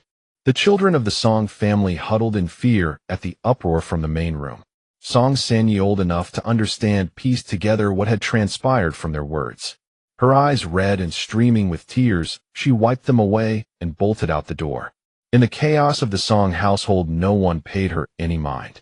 She ran straight from the old residence towards Song Dahai's home. The family of 3 in the main branch had only just learned of the crisis when they spotted Song Sanyi approaching in frantic haste. Without a word, she fell to her knees before Song Dahai. Uncle, please save my father, save my father." Song Sanyi cried and kowtowed, her forehead soon scraping raw against the earthen floor. Song Dahai rushed forward to help her up. "Rise, child. Tell me what's wrong." But she remained kneeling. "Uncle, I know my father has wronged you, but if you don't help him, they'll cut off his hand. He's your own brother. You won't abandon him, will you?" "He reaped what he sowed," came a cold voice. "Severing the hand would be mercy itself. If that proves insufficient, they'll take his legs too." Song Ning let out a derisive snort from the sidelines. Lu Yuelon stared in horror. "Arya, watch your mouth," Song Dahai cautioned gently. "What kind of talk is that?" Song Ning shot back. "It's the truth. Why should we bear the consequences of his recklessness?" Lu Yuelon glanced nervously at Song Dahai, unsure whether to intervene. Song Sanyi clung to her uncle's robes, tears still streaming down her face, unwilling to rise until he gave his answer. "These words come straight from my heart. Since you dared to gamble, you must have foreseen this outcome. If you knew the result and still chose to gamble, then it proves you're willing. As for things one is willing to do, we cannot help," Song Ning said calmly. "And no, that's not true. My father must have been deceived. Uncle and second sister, I beg you. Right now, only you can save my father. I beg you." When Song Sanya knelt down at the doorway, Song Ning had already found it unbearable. So Song Sanghi from the main house refused, and now they were resorting to moral coercion against Song Dahai. Even if they had money, they wouldn't squander it on an ungrateful son. "Your grandmother should have quite a bit of savings. Why not ask her?" "What? Doesn't she, his own mother, want to save her son?" "Grandmother fainted, and third uncle and third aunt. None of them are willing to save my father. But don't you have your eldest brother? He works in town and earns quite well each month. Why come begging at our house?" "Ha Song Sanya, let me ask you. What if my father were the one whose hands were about to be chopped off? Would the main house really pay the ransom?" Song Ning sneered. "She would. She has to. Grandmother is his mother. She simply must help." Sanya looked up sharply, choking on her words. "Do you actually believe what you just said?" "Li Guixiang might resist. Your own father would be the first to object. You've come begging to my father to save yours, so tell me, if the main house can't scrape together the money, might they resort to selling you?" Song Sanya was stunned, tears carving tracks down her face as she barely registered the snot mixing with them. Zhang Shi and Li Guixiang both refused to implicate Song Rui, so when the family couldn't produce the money, the daughter would be the one sold. She was the sacrifice. In this era, selling children wasn't uncommon, and Song Sanya understood all too well what would happen if the money couldn't be gathered. That's why she'd run in desperation to Song Dahai. "You've come to the wrong person. My family has no money to save you. Right now you need to think about how to save yourself if they truly sell you. People will do anything to protect themselves." Li Guixiang had always favored boys over girls, so her grandson was untouchable. She'd turn her attention to her granddaughter. Song Sanya would be the first to suffer. Having said her piece, Song Ning knew Song Sanya was clever enough to find the right person to secure her safety. Realizing Song Dahai offered no hope, Song Sanya rose without a word and left. Watching Song Sanya's forlorn departure, Lu Yuelon's heart ached. How did things come to this? Why did Arai of all people turn to gambling? Song Dahai sighed as well. Not that he lacked the desire to help, but the family simply had no means. The argument inside the Song patriarchal house reached its peak as Li Guixiang finally regained consciousness. The moment Zhang Shi saw the matriarch awake, she wiped her tears and rushed to the bedside, throwing herself down beside her. "Mother, you're awake. Please, you must save Arai." Zhang Shi knew exactly what kind of man her husband was, but knowledge brought her no power to change it. She depended on him for survival, so despite Song Irai's reckless behavior, she had no choice but to rely on him and pray he wouldn't come to serious harm. Zhang Shi pleaded through her tears, "Mother, please save Irai, I beg you." Li Guixiang understood the severity of the situation, yet she couldn't simply abandon her own son. Sitting up in bed, she pointed toward a cabinet against the wall. "Go. Fetch the small box from the cabinet." Zhang Shi scrambled over and retrieved it for her. Chun Shi saw her mother-in-law preparing to use the money and immediately protested. "Mother, you cannot disregard our fate for second brother's sake. Third C is also your son, and there are two younger ones still depending on us. If you give all the money away, how will we survive?" Li Guixiang understood the third branch's scheme, but there was no alternative. They had to save her son first. Seeing his mother resolve to give away the money, Song Sanhai spoke up. "Mother, if you insist on giving all the money away, then this son demands a separation of the household." The words struck Li Guixiang like a dagger to the heart, nearly killing her with fury. "You, he's your second brother. So what if he is? When he did these things, he never once considered that I'm his younger brother." Li Guixiang panted heavily in rage. Zhang Shi quickly came to help her catch her breath. Mother, are you all right? No mother could stop her son from demanding a household split. She had failed to prevent Song Dahai before, and there was no way she could control this youngest son. Li Guixiang divided the money from the small box into 3 portions, handing 2 to Zhang Shi. Here are 5 taels of silver. As for the rest, sell the 2 younger ones. Her words stunned both Zhang Shi and Song Sanhai and his wife. Neither could have imagined their family would ever reach the point of selling their own children. Outside the door, Song Sanya heard everything clearly. Her fate was sealed. Though life in this household had never been kind, she at least managed to survive. If she were truly sold, her life would be over. She understood the family had no other choice, but why had to be her? Simply because she wasn't a son. The decision was finalized. Though Zhang Shi was heartbroken, she had no alternative but to comply for her husband's sake. Selling the child would net them at most 2 taels of silver, and whatever remained they would have to borrow. Word of the Song family's plan to sell their child spread throughout the village, even reaching the village head, who cursed their lack of virtue. Such a shameless family. The poorest households in the village wouldn't dream of selling their children, yet they have no qualms about it. Poor Sanya. Her entire life ruined because of that scoundrel father. Song Rai is truly despicable. He created this mess and now expects his daughter to clean it up. If you ask me, just chop his hands off. Exactly. He'll only be a curse when he returns. The villagers pitied the situation, but what could they do? Children belonged to their parents, and no outsider could interfere. Within days, the Song family found a buyer and planned to take Sanya to town the next morning for inspection. Before leaving, Sanya sought out Song Ning. I've been thinking about what you said that day. I don't have a good father like you, but I refuse to be sold. Song Ning offered a small smile. Then I wish you the best of luck. Early the next morning, Zhang Shi took Sanya to town. Lu Yuelon and Song Dahai had been restless these past days from worry about the main house matters. Watching the ox cart disappear into the distance, Lu Yuelon asked, "Second daughter, who did you send her to find?" Song Ning took a sip of porridge and smiled. Who else? Naturally, her eldest brother Song Rui. Song Sanya didn't utter a single word throughout the journey. Zhang Shi knew her daughter's heart was heavy with sorrow, yet there was nothing she could do. After all, in their second branch of the family, she was the only daughter. If only they had one more daughter, they could have sold her for a better price. The ox cart rolled to a stop at an inn. Zhang Shi descended, inquired with the staff, and then pulled Song Sanya to wait at the entrance of an alley beside the inn. They waited and waited, yet no one appeared. Zhang Shi grew increasingly restless. Stay right here. Do not go anywhere, do you hear me? With that said, she hurried off to find the latrine. Zhang Shi was gone only a short while, but when she returned, Song Sanya had vanished without a trace. Seizing the opportunity while Zhang Shi was absent, Song Sanya took off running at once. She had no idea where Song Rui was exactly, only that he worked at a general store. There were numerous general stores in town, and since she had never been to town before, if she were to run around aimlessly, she might not find it even by the end of the day. So the day before arriving at town, she had specifically sought out someone who had been here before and learned that Song Rui worked at a place called Leaky General Store located on the southern side of Daytown. Song Sanya ran along the way, stopping to ask for directions, heading straight south. There were many streets in the south, and she questioned numerous people, ran through several alleys, and her feet even blistered before she finally found the Leaky General Store. Catching her breath at the doorway, Song Sanya finally stepped into the shop. The shop assistant, assuming she was customer, was about to greet her with a smile, but when he looked up and saw a girl dressed in tattered clothes, a clear beggar, his expression immediately darkened. We've got nothing here. Shoo shoo shoo. Song Sanya asked in a hoarse voice. I'm looking for my brother. Your brother?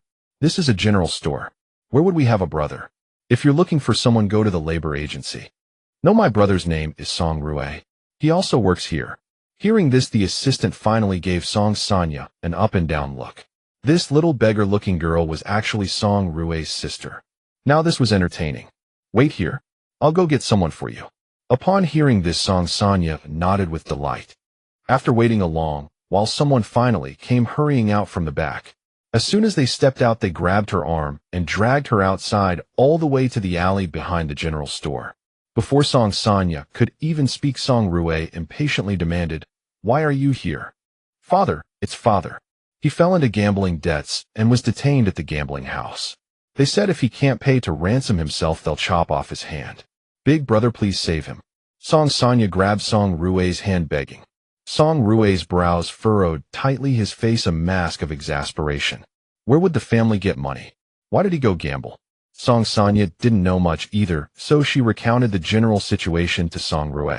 His face registered utter disbelief, and he cursed under his breath, "That damn fool. Brother, he's our own father. You can't just stand by and do nothing." How much was he in debt? Song Rue asked coldly. They say it's 10 taels. 10 taels? Song Rue involuntarily raised his voice. Mother has already gathered 5 taels. Brother, right now, only grandmother and mother are willing to save father. If you refuse to help him too, he'll truly become disabled. Song Rue never could have imagined his good-for-nothing father would have such audacity. 10 taels of silver. That was enough for a family's expenses for several years, and he had gambled it all away. But no matter how much he resented him, the man was still his father. If he truly turned a blind eye, heaven would punish him. Just as they were speaking, someone called from outside the alley. Song Rue. The shop owner is calling for you. With no other option, Song Rue could only placate Song Sonya first. Wait here for me. Let me think of a way. As soon as Song Rue stepped out of the alley entrance, Song Sonya heard curses drifting from outside. She took a quick peek and saw a middle-aged man standing on the main street, pointing at him and laying into him. Have you forgotten what I told you earlier? Those poor relatives of yours are never to set foot in my house again. If you want to stay on good terms with my daughter and keep your position here, you'll follow my rules from now on. Otherwise, pack your things and get out. Song Rue dared not contradict him. He bowed low and repeatedly agreed.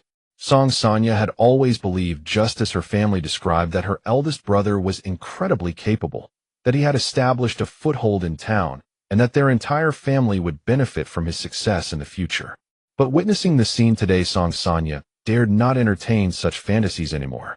Perhaps the man was tired of scolding and finally returned to the shop. Song Rue followed silently behind him. Song Sonya waited in the alley for what felt like an eternity. As the sun climbed higher and higher, Song Rue finally came running out. He thrust the money into Song Sonya's hands. His expression was grim. This is 5 taels of silver. Take it and tell the family. I'll come back when I have the chance.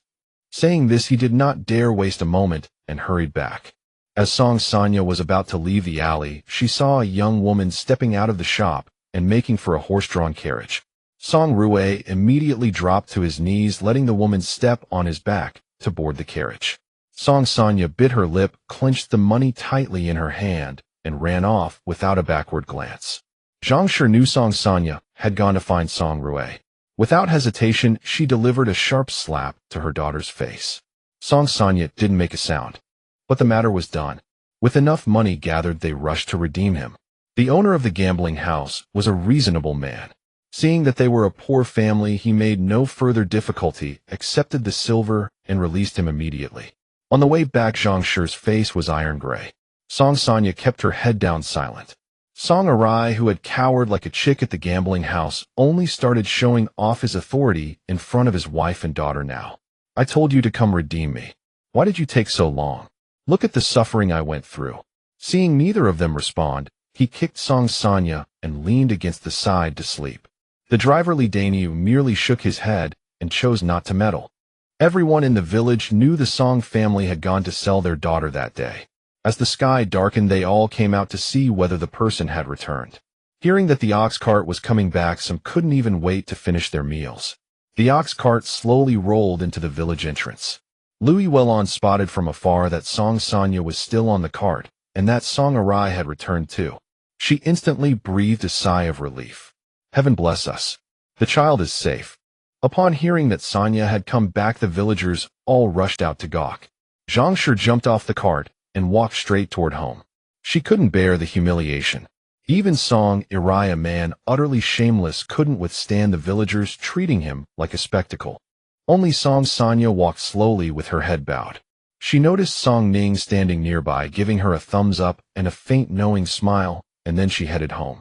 Louis Wellon worried from the sidelines. I wonder if her mother will be angry once Sonya gets home. Angry? That was an understatement. A severe beating was inevitable. But compared to being sold away, enduring a whipping was something she could bear. The villagers all rushed to the Song family's old residence to witness the commotion. Since this was hardly a dignified affair, Li Guixiang locked the courtyard gate and retreated indoors to settle her own family matters. However, the walls of the current residence were thin and the turmoil within could be heard with perfect clarity. At first came the quarreling voices of Song Irai and Song Sanhai, followed by Li Guixiang's thunderous curses, and finally the wailing of children. Following this incident, Song Sanhai was resolute in his decision to divide the family. The money had already been partitioned, and now they awaited the distribution of household belongings and the house itself. No matter how formidable Li Guixiang proved herself, she could not override her son's will. She cursed incessantly, accusing Song Sanhai of unfilial behavior. Song Sanhai went to invite the village head, insisting that the division take place that very night. When the village head arrived, the entire family sat silently around the table. Only upon his entrance did they rise to pour him a bowl of water. Mind his own affairs, the village head had little to say, offering only, dividing the family is perhaps for the best. Living separately is preferable to quarreling from dawn till dusk. After taking inventory of the household goods, the division began.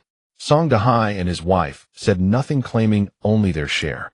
The 2 rooms on the eastern side were allocated to the 3rd branch. With the village head's registration complete, the family division was considered thoroughly concluded. The remaining question was, with whom would Li Guixiang live? Li Guixiang had already used the money to rescue her second son, and there was no grounds for her to join Song Sanhai.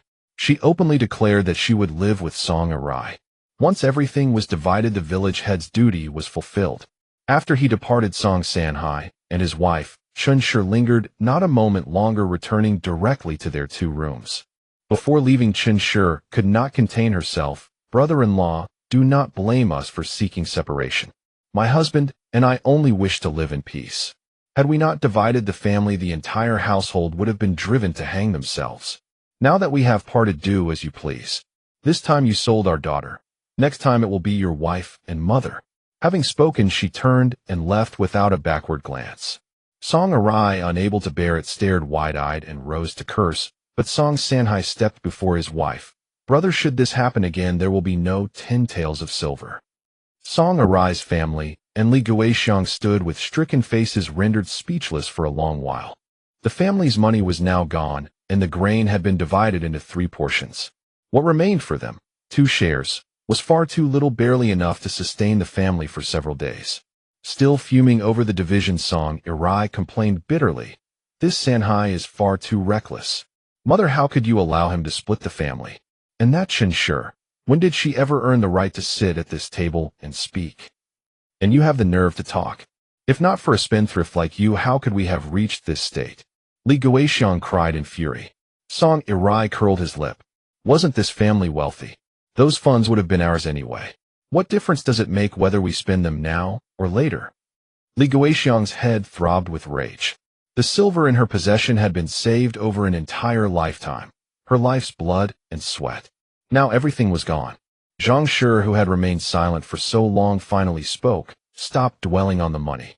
We should be considering how we will survive from here on. How else can we survive? Things will simply continue as before. At least we now have fewer mouths to feed," Song Irai said dismissively. Zhang Shi suddenly rose and slapped the table with great force, the deafening sound making Song Dahai and Li Guixiang jump. "Do you realize that half the money used to redeem you today came from our own son's earnings?" The Song family cherished their son Song Rui above all, fearing to burden him with anything. They dared not speak of their troubles nor seek him out. Yet now he had produced 5 taels of silver without warning. How might his employer view him henceforth? Song Irai flew into a rage. "It is spent, so let it be. I am his father. That he should spend money on me is only natural." Zhang Shi wept uncontrollably, striking at him repeatedly until Song Irai shoved her violently to the ground. At that moment the door creaked open from the outside, and Song Rui stood in the doorway, his face dark with emotion. Seeing her eldest grandson return, Li Guixiang immediately rose and grasped his hand, smiling. "Rui, you are back. Come in and sit down quickly."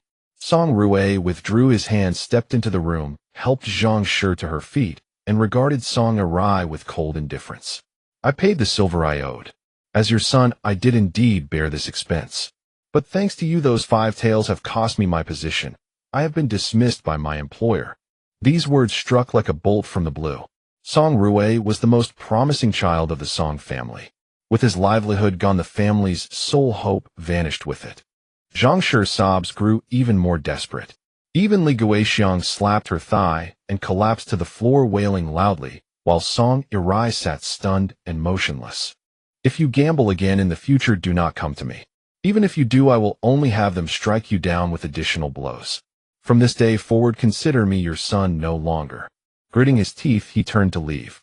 Li Guixiang scrambled after him, clinging to his leg. "Rui, where are you going? You cannot leave. This old woman has nothing left but you." Zhang Shi, disregarding all else, rushed to block her son, weeping and imploring. "Rui, where are you going? You cannot leave. If you go, our family will truly be finished." Song Rui showed no mercy. He pushed past Zhang Shi, wrenched his leg free, and walked away without a backward glance. He had hoped that this incident would cause his father to show some restraint, but he had been mistaken. A born spendthrift of irredeemable nature, such a one could not be reformed. Song Ning sat dumbfounded.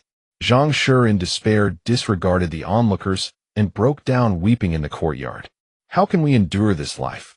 Why must my fate be so cruel? Rui, do not abandon your mother." After weeping for a long while, she saw that Song Rui had not turned back. With a savage resolve, she snatched a broken stone from the ground and hurled it at Song Ning's head. "You useless wretch! You have ruined me and this entire family." It was said that Song Ning was struck on the spot, his head split and blood streaming.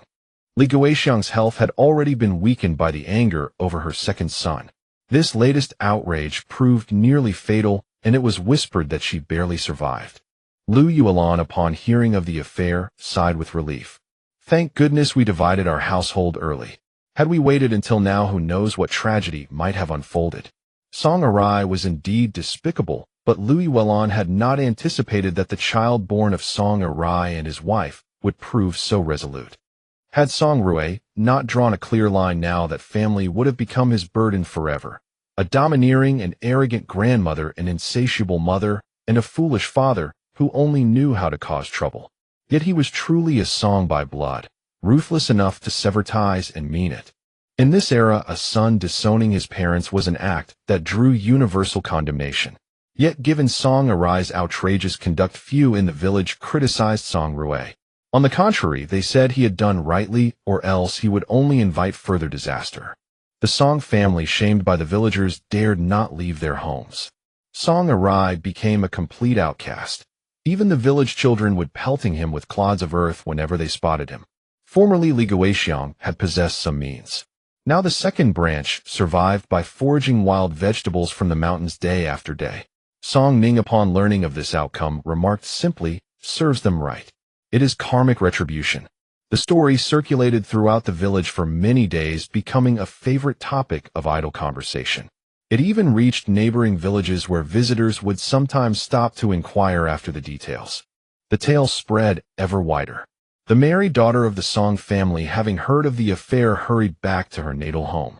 Song Ning arrived around mid-morning, spent some time at the old Song family residence, and came to Song Dahai's place shortly before noon.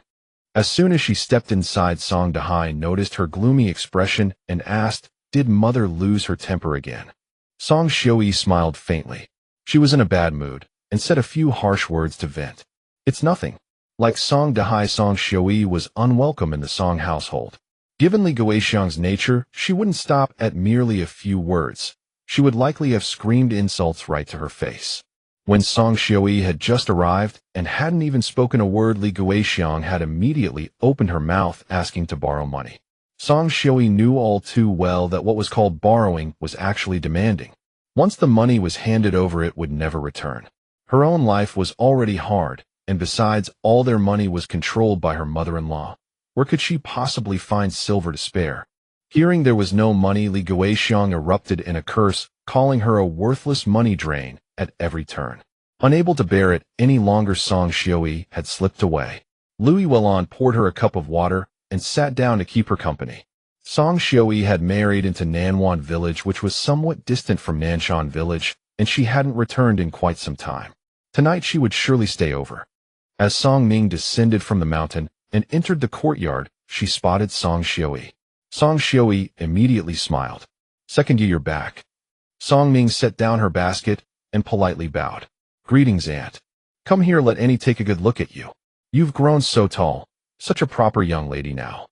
Song Xiui was second Ye's and a few years younger than Song Dahai. To secure bride prices for her two sons, Li Guixiang had sold her off at a young age to a lame man in Nanwan village for merely 2 taels of silver. Still, she had heard the family was decent. Though her husband walked with a limp, he treated Song Xiui well, and they had managed to get by over the years. Most importantly, Song Xiui was the one in the entire Song family who treated Song Dahai best. After sitting for a while, Lui Welon rose to prepare lunch, and Song Xiui, unable to remain idle, went to help. Once she stepped inside, she was astonished to see that her elder brother's household was actually eating white flour. The storage cupboard held sacks of flour and rice, there were green leafy vegetables, and her sister-in-law was currently preparing a rabbit. The last time she had visited her elder brother's family was still subsisting on wild vegetables. Had Nanshan village changed so drastically during the time she was away? Still, it was better that they ate well. Whenever she came before, she would see her brother and sister-in-law, so gone it broke her heart. Now that they were no longer starving, she could finally rest easy. For lunch, they made white flour flatbread, stewed rabbit meat, stir-fried greens, and prepared a soup. As the meal was set on the table, Song Xiui could barely contain her excitement and swallowed hard. Good heavens! In all her life, she had never seen such a sumptuous midday meal. Song Ning picked up a piece of rabbit meat. "Aunt, please eat quickly. This is delicious." Song Xiui hadn't eaten since morning and was truly starving. She lifted her bowl and devoured the food with great appetite. The entire family enjoyed the meal. Song Xiui had expected to go hungry at noon, never imagining it would become the finest meal she had tasted in years. After the meal, as Song Xiui helped Lui Welon clear and wash the dishes, she asked softly, "Sister-in-law, has my brother found work somewhere to earn money?" Lui Welon was startled and shook her head. "Not at all. Crops cannot be planted now, and there is no work to be found. We simply endure day by day. How could we possibly earn money? Everything the family eats these days comes from Secondya. That child climbs the mountain every day, returning with either foraged vegetables or a wild pheasant. Sometimes she takes goods to the market town to sell, which has made things a little easier for us." Song Xiui was not a stranger, so Lui Welon kept nothing from her. Song Xiui glanced back at the drowsy Song Ning and sighed. Secondya has become so sensible. She was entirely different from before. Lui Welon smiled. "Yes, it is all thanks to Secondya now. Without her, our family would still be eating wild vegetables." The weather outside was hot, and after lunch, everyone stayed indoors. With no extra rooms available, Song Xiui shared a bed with Song Ning. In Song Xiui's memory, Secondya had been a child with a terrible temper, refusing to let anyone touch her belongings. Sharing a bed was unthinkable. Even sitting close would have earned a sharp rebuke. But Secondya had changed, and her elder brother's family was doing well. With that, her heart felt at ease. When Song Ning woke, the day had already worn on. Sitting up groggily from the bed, she could hear voices outside. In the courtyard, Lu Yuelan, Song Xiui, and Aunt Zhao sat in the shade, chatting, while Song Dahai was nowhere to be found. The 3 women exchanged idle remarks, mostly about family matters and her mother-in-law's antics. Mid-conversation, Aunt Zhao suddenly made a sound of surprise. "Why is he here?" The chatter in the courtyard ceased at once. Song Xiui, who had been sitting by the doorway, immediately turned and retreated into the room. Louis Welon and Aunt Zhao, standing near the entrance, exchanged knowing looks. The couple must have had another quarrel. Zhu Shun limped into the courtyard. "Sister-in-law, is Xiui here?" Louis Welon glanced toward the room, but offered no reply. Instead, she asked, "What brings you here?" "Oh, I've come to take Xiui home. She left early this morning, and now it's been a whole day. I'm here to bring her back." Hearing this, their expressions darkened. What daughter returns to her natal home and is expected to come back the same day? Besides, Namwan village was not close. After making such an effort to visit, they wanted to send her away already. It was not yet dark, yet Zhu Shun had already arrived. Likely he had set out without even finishing his noon meal. Before Louis Welon could speak, Aunt Zhao retorted sharply, "Look here, Shunzi. Xiui has only just returned today. If she were to leave, it would have to be tomorrow. And with the weather as it is, do you intend to journey back in the dark? Night travel was not safe. Bandits often robbed travelers along the road. With luck one might lose belongings, but without it one could lose one's life. Zhu Shun lowered his head. He knew he should not have come, but he could not defy his own mother. Inside the room, Song Xiuyi sat with a cold expression and instructed Song Ning, "Second, you go tell him I will not be returning today." Song Ning trotted off to deliver the message. Zhu Shun sighed, looking rather pitiable. Song Xiuyi was certainly staying, but since the visitor had come all this way, they could not simply refuse him entry. The couple did not exchange a single word from morning until dinner time. Song Dahai, unable to bear the tension, called Song Ning to help carry water, while Lui Welan went to visit Aunt Zhao. At the eastern end of the village, the line for drawing water remained long. But today, unlike usual, even the village head was present. The village head stood near the well, whispering to someone beside him, his brow furrowed. Whatever they discussed, it did not seem to be good news. Still, the village was already in such dire straits. What worse could come? Nothing could be worse than this. Song Dahai hoisted his water buckets and made his way home, walking slowly with frequent rests. Curious, Song Ning asked, "Father, is Aunt living a hard life?" Song Dahai sighed. "Not exactly hard. In truth, her situation is much like ours." Upon hearing Song Dahai's words, Song Ning finally understood Song Xiuyi's situation. Zhu Shun was a good-natured man, kind to his wife and children. But his mother was a formidable woman. She resented Song Xiuyi for bearing only 2 daughters and no sons, constantly finding fault with her and making her life miserable. Zhu Shun had a younger brother who had given the Zhu family a grandson the previous year.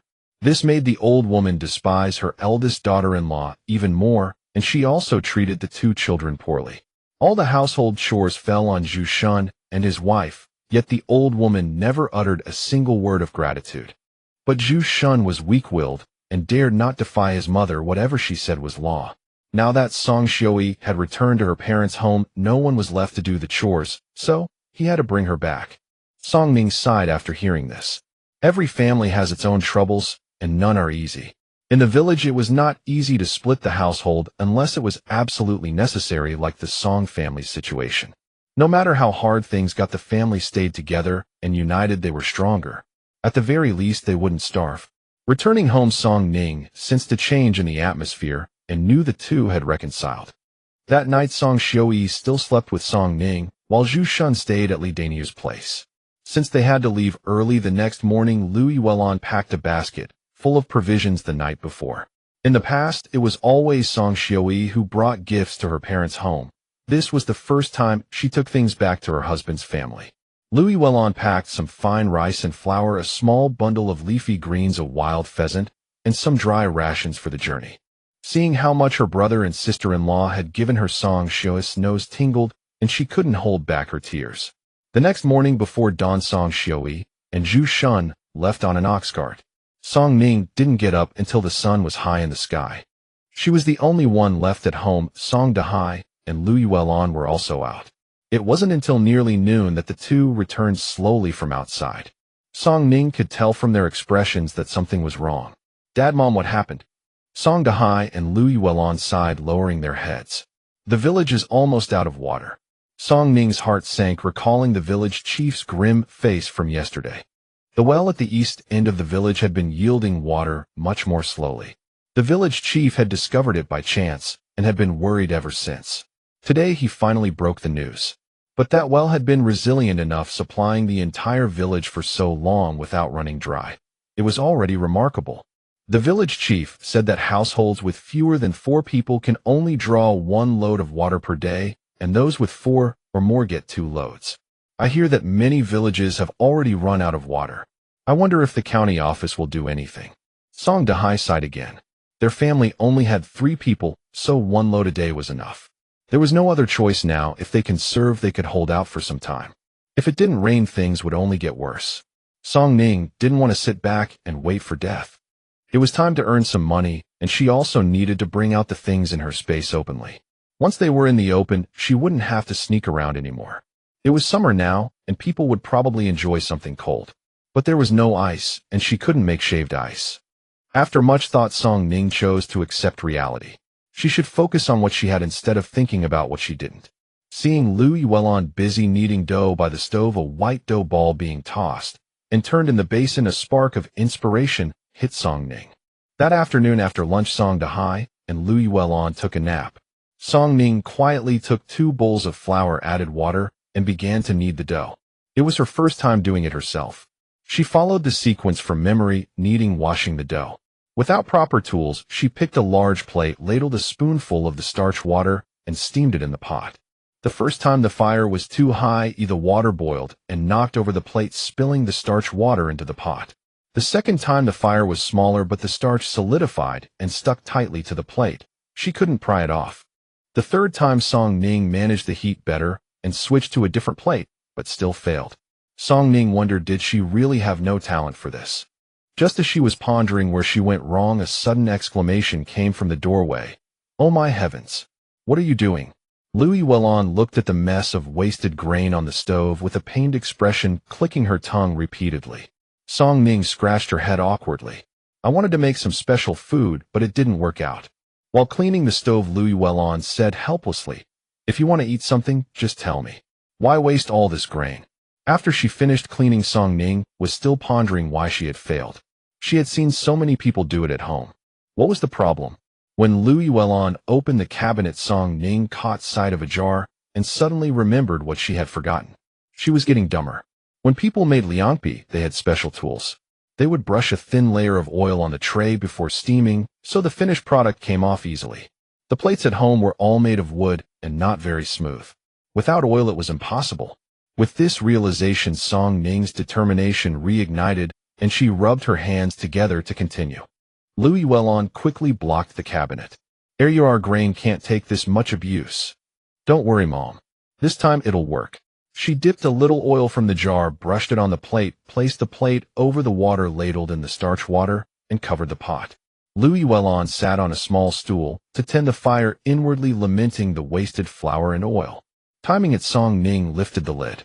The skin had solidified. She took out the plate and carefully pried it off with a small spatula. Success! Song Ning steamed the remaining starch water 1 sheet at a time, then steamed the gluten. After that, she prepared the sauce.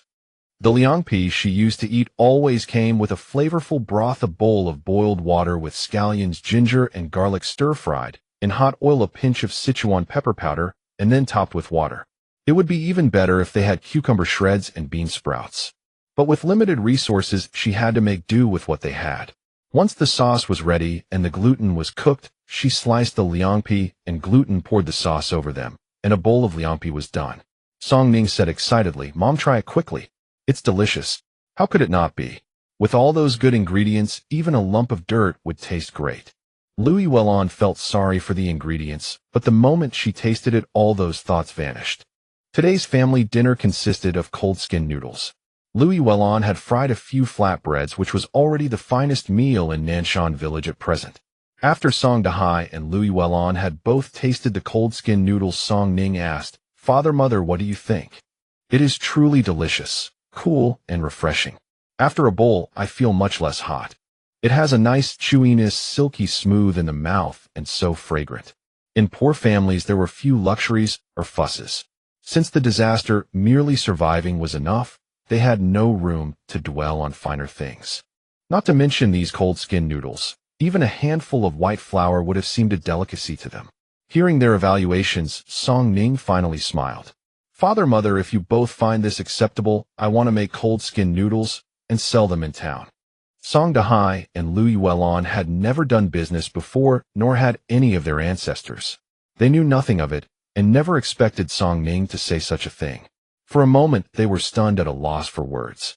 After a moment of silence, Lu Yuelon said, "Business is not so simple. Times are hard now. Sell too cheap, and you lose money. Sell too dear, and no one will buy. I've heard the vendors in town barely earn enough in a month. I just want to give it a try first. What if it works? We happen to have some silver on hand that could serve as capital. If it succeeds, it could become a livelihood. If not, we'll simply stop." With the situation in the village now, they did not know how long they could hold out. They had to find a way to survive. But none of us in this family have ever done business, and hardly anyone in the village knows how. How do you plan to manage? We can learn if we have not done it before. Everything is figured out through trial and error. As long as we sell quality goods, we need not worry about unsold stock. That was what she said, yet Song Ning herself was far from certain. After a long silence, Song Dahai finally spoke. Very well. If you wish to do it, then do it. Father supports you. With Song Dahai's agreement, Louis Wellon had no objections. Once the matter was settled, they immediately had work to attend to. The next day, after finishing breakfast, the whole family set to work. Song Ning and Louis Wellon were in charge of making the cold skin noodles, while Song Dahai stayed in the courtyard, crafting tools, bowls, and chopsticks. While making the noodles, Louis Wellon asked, "Arya, how much do you plan to sell these for?" Their flour had been gradually replaced by Song Ning with flour from the spatial dimension, and most of the materials they used were also grown there. By that calculation, they hardly needed any costs. Food in town was not cheap. A single steamed bun cost 2 won, and everything else started at 3 won. Their product could not be priced below market rate. I was thinking of selling them at 3 won. 1 coin more than a steamed bun, yet not too expensive compared to the others. 3 won. Most people merely seeking to fill their bellies would simply buy coarse flour buns. Who knew whether anyone would buy such a snack? If father thinks it is fine, then our product tastes so good that 3 won is practically a bargain. Song Dahai, who was building a long table in the courtyard, interjected. Louis Wellon was pleased as well. While kneading dough, she smiled and said, "Our area is simply so clever." Suddenly praised Song Ning felt somewhat embarrassed. The family of 3 on the hillside was busily occupied when suddenly a noisy commotion drifted from afar. It came from the Jiang family downhill. Ever since the Jiang family had been burglarized with all their food gone, and following Madame Jiang's suicide attempt, their home had been in constant chaos and clamor. It was said the village head, unable to bear their plight, had given them some grain from his own store. For this he had been scolded by his wife for several days. After that, Mrs. Yu never showed a kind face whenever she encountered the Jiang family. Even knowing they had their own hardships, she simply could not shake the unease in her heart. Some relatives and friends of the Jiang family had also given what they could. Being fellow villagers, Song Dahai had sent some over as well. Though not much, it was a gesture of goodwill. Added to this, they foraged for wild vegetables on the mountain daily, so at least they had something to eat. After recovering, Madame Jiang locked away all the grain the villagers had donated, guarding it fiercely throughout the day. Fearing she might wake to find it gone again, she would start awake in the dead of night, check the cabinet, and only then could she rest easy. The whole family had been made skittish by Madame Jiang's paranoia, always fearing she might do something drastic again. They heard that now the Jiang family would take out some flour each meal to mix with wild vegetables, eating until half full. Every bite saved counted as long as they were not starving. But once people went hungry, their tempers would easily flare. This was especially true for the Jiang family, which had 2 children. When unsatisfied, the children would throw tantrums, driving Sun Shi to frustration. Sun Shi wanted the 2 younger ones to eat more, but Madame Jiang, determined to conserve grain, refused. Because of this, the mother-in-law and daughter-in-law had grown to clash constantly. Originally, the Jiang family's mother-in-law and daughter-in-law relationship had been considered the most harmonious in the entire village. But recently, over mere scraps of food, they quarreled daily. At the root of it all was poverty. Song Ning thought again of the potatoes she had discovered on the mountain.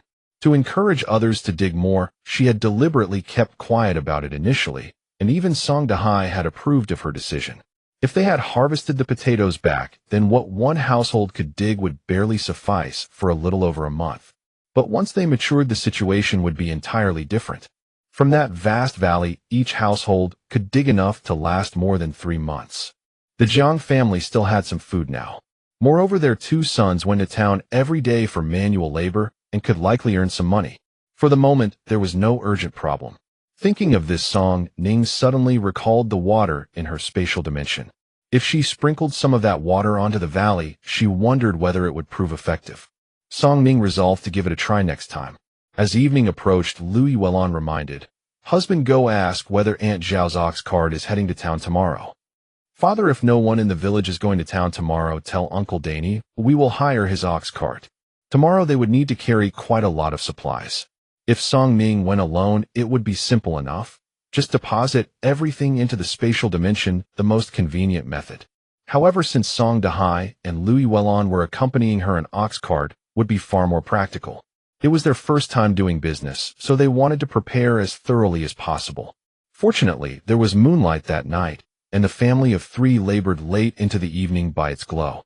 Song Ning did not dare make too many, preparing only 52 sheets and nearly emptying the family's flour bags. The darkness at the horizon slowly faded, a wisp of light filtering through the clouds as Nanshan village welcomed the first rooster crow of the new day. Song Ning sat up from her bed and hurriedly retrieved the items from her spatial storage. Before she had fully risen, Louis Wellon pushed open the door and stepped inside. Li Daniu was already waiting outside with his ox cart, and the family loaded their belongings onto the cart before making their way to the village entrance. The cart was packed to capacity with supplies for 4, the 2 long tables, several small stools, and 4 buckets. The buckets held noodle sheets, water, and soup base, while another empty bucket contained bowls and chopsticks. The villagers rose early, and quite a few spotted the group as they set out beyond the village. Li Daniu was a man who kept his counsel and did not readily pry into others' affairs. He only knew they were going out to do business, and the couple of casual conversations along the way made the time pass quickly. They had set out early, and by the time they reached the town the sun had not yet risen, yet the streets were already bustling. The town's market was thriving, with stalls lining both sides of the road and vendors' calls ringing endlessly. The group walked the length of the street searching for a stall space, yet not a single empty spot could be found from one end to the other. After waiting for quite some time, a vegetable-selling uncle finally packed up and beckoned them over. "Brother, I am heading back. You can take this spot. I have already paid for half the day, and it has not even been a full half day yet. Give me 2 coins, and you will not need to pay again for the remainder." Song Ning thought it made sense. At this market, 3 shurchen counted as half a day, and anything beyond that counted as a full day. Half a day cost 5 coins, a full day 9, not a trivial sum. She promptly took out 3 coins. Since they would occupy the spot longer, a little extra was only fair. The uncle, pleased with the additional coin, happily took the money and left. Several people unloaded the goods from the cart, and Li Daniu drove it away to another destination. The family set up their stall, arranging the tables and stools. A small table was placed at the very front with several small bowls on top, each containing half a portion of liangpi for customers to sample. When someone came, the soup base would simply be poured over. Song Dahai and Louis Wellon were doing business outdoors for the first time and were extremely nervous, their speech becoming somewhat halting. Song Ning was unafraid. Doing business meant attracting customers, and simply setting up a stall in silence and doing nothing would never bring anyone in. Watching the stream of pedestrians on the street, Song Ning raised a smile and began calling out, "Liangpi, selling liangpi, the perfect summer dish. Refreshing and delicious, cool and savory liangpi, free tasting." Song Dahai and his wife watched their daughter's boldness and felt their own nerves ease considerably. Though they did not join in the calling, they at least mustered a bit more courage. However, the street was crowded with many stalls and people. Amidst the crying out and clamor, Song Ning's voice was quickly drowned by the noise of the crowd. But she did not stop continuing to call out. Seeing that half a day had passed with no customers, Song Dahai and Louis Wellon also plucked up the courage to start calling out. Finally, their first inquiring customer arrived at the stall. "What is this thing? It's crystal clear and rather lovely." "Madam, this is called liangpi, most suitable for summer. On a hot day, a single bowl is incredibly refreshing," Song Ning said with a smile. The woman hesitated, clearly unconvinced. "We offer free tasting here. You may try it first." Saying this, she handed over a small bowl of liangpi. The woman took a bite, and her eyes lit up instantly. Indeed, it was cool and delicious. But despite its taste, she still did not buy any. Several more inquiring customers came later, all in the same situation. Not a single portion of liangpi was sold, but the free tastings were nearly finished. Louis Wellon was somewhat disappointed. "Our product is so delicious." From their expressions, they clearly liked it, so why didn't they? Song Ning also found it perplexing. From the time they set up the stall, nearly half a shurchen had passed. Many had come to ask, yet no one bought anything. Every other stall was bustling with activity, while theirs remained cold and desolate. Song Ning happened to glance up at the sky. The sun had only just risen, and some people who had arrived later than them were already packing up to close their stalls. Today was market day in town. Merchants came and went in an unending stream.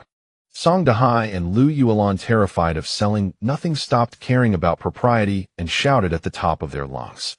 In the height of summer, if the Liangpi were left until the next night, it would truly be ruined. They had spent so much grain, and if it really went bad, their hearts would ache to death. Song Ning kept pondering the reason. By rights, her Liangpi should have been unique in the entire town. Even if people only bought it out of curiosity, someone should have purchased it. Moreover, at 3 coins per bowl, the Liangpi was generously portioned and cheaper than the neighboring vendors selling noodles and flatbread. Opposite them was a wonton vendor, to the left was a noodle seller, to the right was a pancake seller, and further ahead were steamed buns and dumplings. As soon as the steaming hot food came out of the pots, it immediately drew the attention of passers-by. Song Ning's eyes suddenly lit up.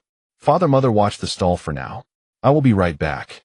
She walked a short distance away and realized that nearly the entire street was filled with vendors selling hot foods. Only they were selling cold dishes. How could she have forgotten? This was the northern region. Even in summer, very few people ate cold food in the morning. These steaming hot foods were what they should have been selling. Even in her past life, no one ate liangpi so early in the morning. Checking the time, it should be around 9 o'clock in the morning. The morning market was not their target. They could come later in the future. Returning to the stall, Song Ning smiled. Mother, let us wait until the sun is higher before calling out again. If no one comes, we will move to a different location by then. As the sun climbed higher, the vendors selling hot food gradually diminished. The family of 3 began their calling. As expected, not long after they started, someone came over to inquire. Your dish is called liangpi. Yes, it is most suitable for summer. 3 coins per bowl, brother, would you like to try? Song Ning smiled. All right, give me 1 bowl. Saying this, he threw down 3 coins. Mother, quickly chop a bowl of liangpi. Lu Yuelan busied herself at once, slicing the liangpi, pouring the soup base, and serving it over. The man picked up a bite with his chopsticks, examining it curiously. By the time the final bite entered his mouth, all other thoughts vanished from his mind. He finished the entire bowl down to the last drop of soup and could not help but exclaim, "This is the first time I have ever tasted something like this. It is cool and refreshing, and it fills the stomach." "Annie, 1 more bowl." Lu Yuelan quickly served another bowl, and the man handed over 3 coins. Song Ning accepted only 2 and added an extra half portion. "You are our first customer.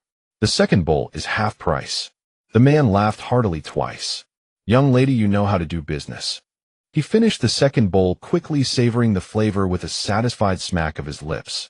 He still wanted more, but his stomach was already full. "Young lady, remember to come back tomorrow." Once the first customer arrived, a second and a third would follow. Before long, nearly 20 portions had been sold. With time running short, Song Dahai and Lu Yuelan began packing up to move to another location. A group of burly men strode toward them, having wandered through the market all along without buying anything. They finally stopped in front of Song Ning's stall.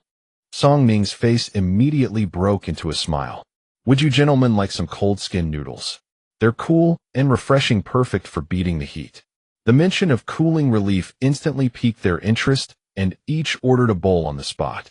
The men, drenched in sweat from the heat, paid and sat down to slurp their noodles voraciously, too hungry to spare a word. After finishing 1 bowl, one of them said, "This is bloody magnificent. I thought I'd never get to eat something this good today." Along the way, every vendor had been selling hot food, and on such a scorching day, they just craved something cool to relieve the heat. "Boss, 10 more bowls." The burly man tossed money generously. With 5 men, each having finished a bowl and ordering 10 more, half the remaining cold skin noodles sold within moments. One of the men got up to buy some flatbreads from the neighboring stall, making that vendor grin broadly at Song Dahai and Lu Yuelan. All 5 were broad-shouldered and hearty eaters, resembling traveling merchants more than townsfolk. After devouring 2 more bowls each with coarse flatbreads, they were so full they could barely walk. "Boss, I'll take all your remaining cold skin noodles. Pack them up to go." The noodles could be wrapped for takeaway, but the soup was another matter. Yet the man's eyes lit up at the sight of the cold skin noodles in the bucket. Song Ning finally offered a suggestion. "Would it work if you took the buckets home and returned them tomorrow? You'd need to leave a 4 cash deposit." Song Dahai had crafted these buckets himself from village timber. While the materials were inexpensive, the labor had value, and he certainly wouldn't give them away for free. Without hesitation, the man agreed. "Deal. Just make sure you come back tomorrow."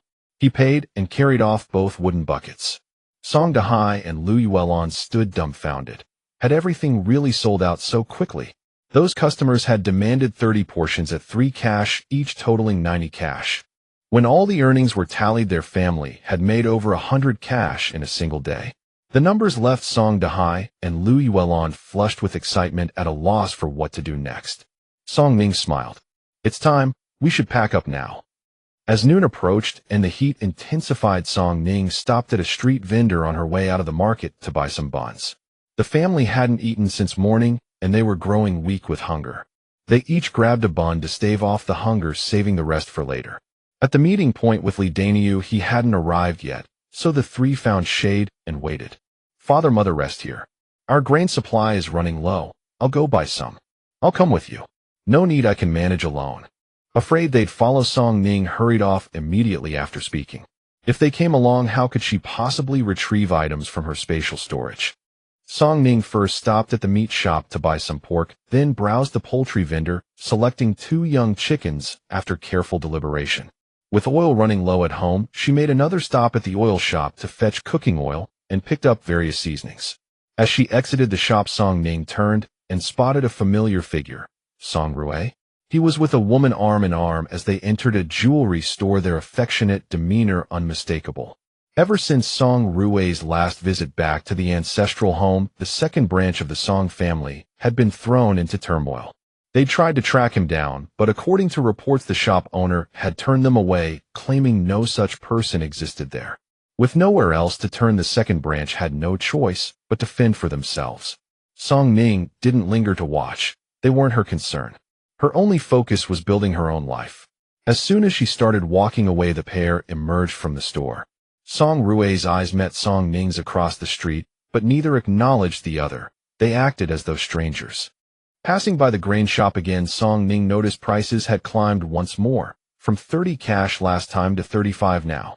Song Ning slipped into a narrow alley, retrieved rice, flour, and vegetables from her spatial storage, and headed back. When she reached the meeting point, Li Daniu was already there with everything loaded onto the cart. Song Ning hopped aboard, and they set off for home. They arrived in the village during the afternoon heat, when few people were out and about. A blessing, since it spared them from prying questions. At the doorstep, they unloaded the goods. Song Ning handed Li Daniu 6 cash, but he refused. Too much. 3 is more than enough. Uncle Daniu will be traveling to town regularly for business, and will need your ox cart often. Please accept it. With frequent trips to town ahead, they could establish a long-term partnership with Li Daniu. The family's first act upon returning home was counting their earnings.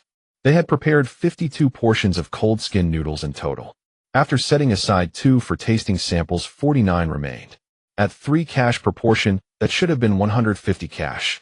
Accounting for the first customer's discounted order and an extra half portion given away, they had actually sold 49 portions, earning a total of 147 cash that day.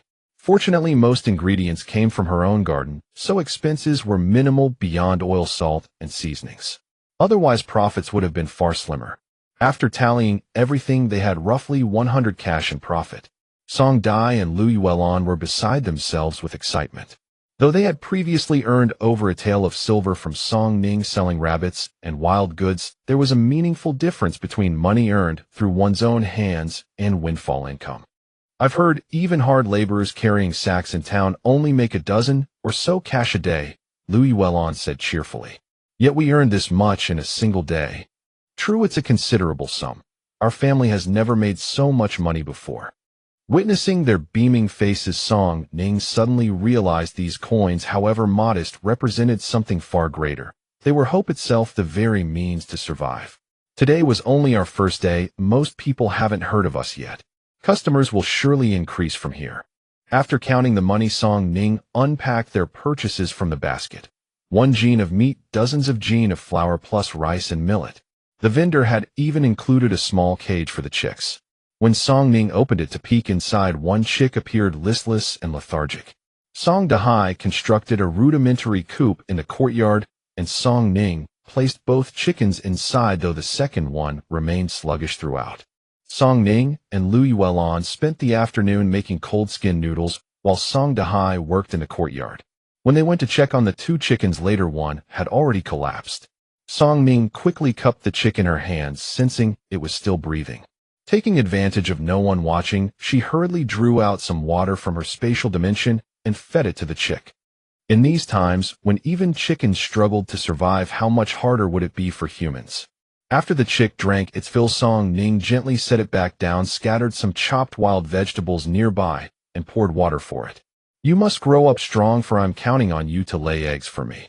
The sun was about to set, and the western sky was ablaze with crimson clouds bathing the entire Nanshan village in golden light. The breathtaking view made Song Ning pause and admire it. But the villagers were accustomed to such sights. Rather than beauty, they longed to see lightning split the sky and torrential rain pour down. As the sun slowly dipped below the horizon, the villagers who had gone to town seeking work returned to the village entrance, their faces streaked with dust, yet marked by smiles.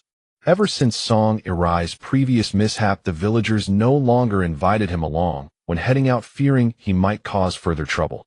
That evening, the family dined on vegetable pancakes and stir-fried meat. Since the day's single caddy of meat yielded little in the pot, Song Ning had instructed Lui Welon to stir-fry it all. With the sauce for the cold-skin noodles still needing to be prepared, the family could not retire early. No sooner had they lain down than the sound of pots being struck and urgent shouts rang out from outside.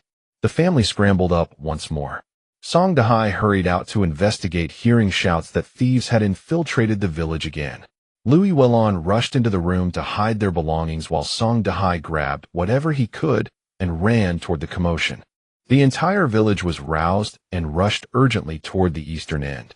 Before they could arrive, they spotted torches already burning there, with people gathered around the well. Upon closer inspection, they realized there were no thieves at all. It was Li Guixiang and Song Irai from the elder Song family's household. The pair had slipped out in the dead of night to fetch water, and a neighbor who rose during the night mistook them for intruders, sparking all this commotion. Surrounded by the villagers, both Li Guixiang and Song Irai trembled with fear. Yet Li Guixiang was no pushover and quickly composed herself. "We're only here to draw water. Has anyone decreed that fetching water at night is forbidden?" Hearing her words, Song Irai rallied and declared, "We simply couldn't sleep and came out for water. How dare you arrest us like thieves? Where is justice in this?" While there was indeed no rule against drawing water at night, venturing out in the dead of night remained deeply suspicious. Yet they could hardly deny the validity of her claim. As the crowd prepared to disperse, a voice echoed from nearby, "Two more over here." The pair was thrown to the ground, protesting, "What are you doing? We haven't stolen anything. Why are you arresting us?" Li Guixiang and Song Irai's expressions shifted instantly upon seeing them. The firelight illuminated their faces, and someone exclaimed, "Isn't that Chen Ergu from Shishu village?" Upon closer inspection, they realized it was indeed true. Chen Ergu and Zhang Shi, Song Irai's wife, were cousins, and he had frequently visited Nanshan village before, where many villagers recognized him. "Chen Ergu, what are you doing in our village at this hour?" Chen Ergu held his head high and retorted stubbornly, "We returned late and took a wrong turn. Must you interfere?" While some villagers did return late at night, after living in the village for so many years, getting lost was uncommon, though not entirely impossible. Nothing had been stolen from the village tonight, and these two were discovered far from any residences. Learning they weren't thieves, the villagers felt relieved, and many women emerged to witness the scene. When they reached the eastern end of the village, the villagers formed a circle with torches in hand. Song Ning, having heard what transpired, glanced into the crowd and saw Li Guixiang and Song Dahai standing, while the two outsiders from other villages sat slumped on the ground.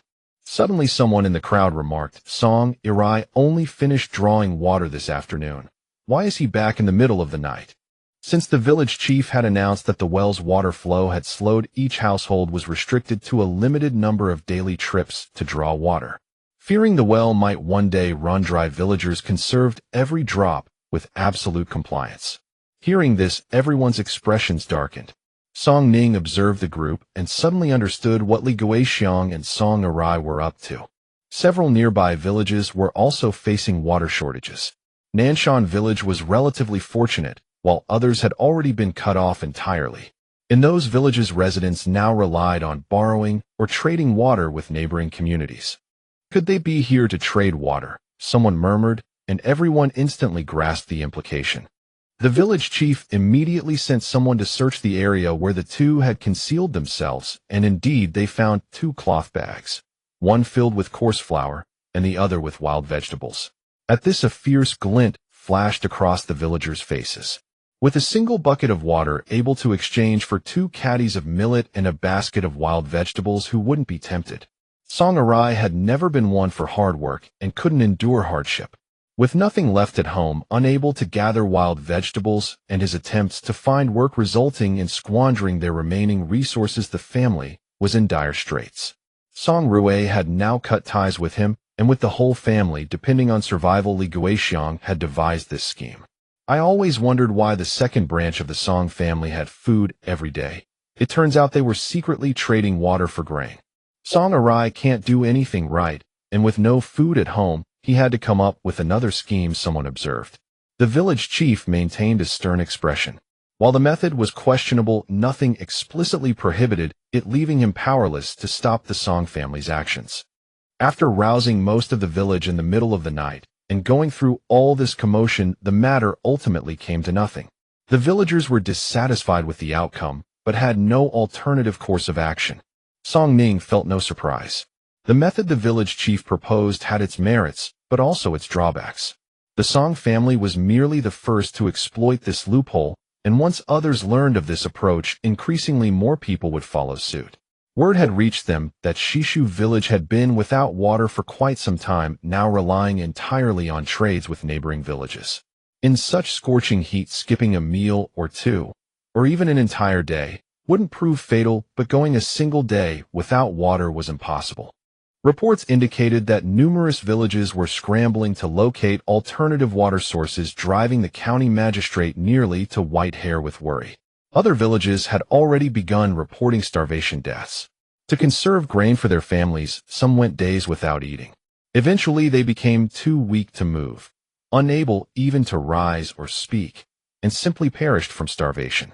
Some whispered that divine punishment had befallen them for angering the gods, which is why heaven refused to send rain.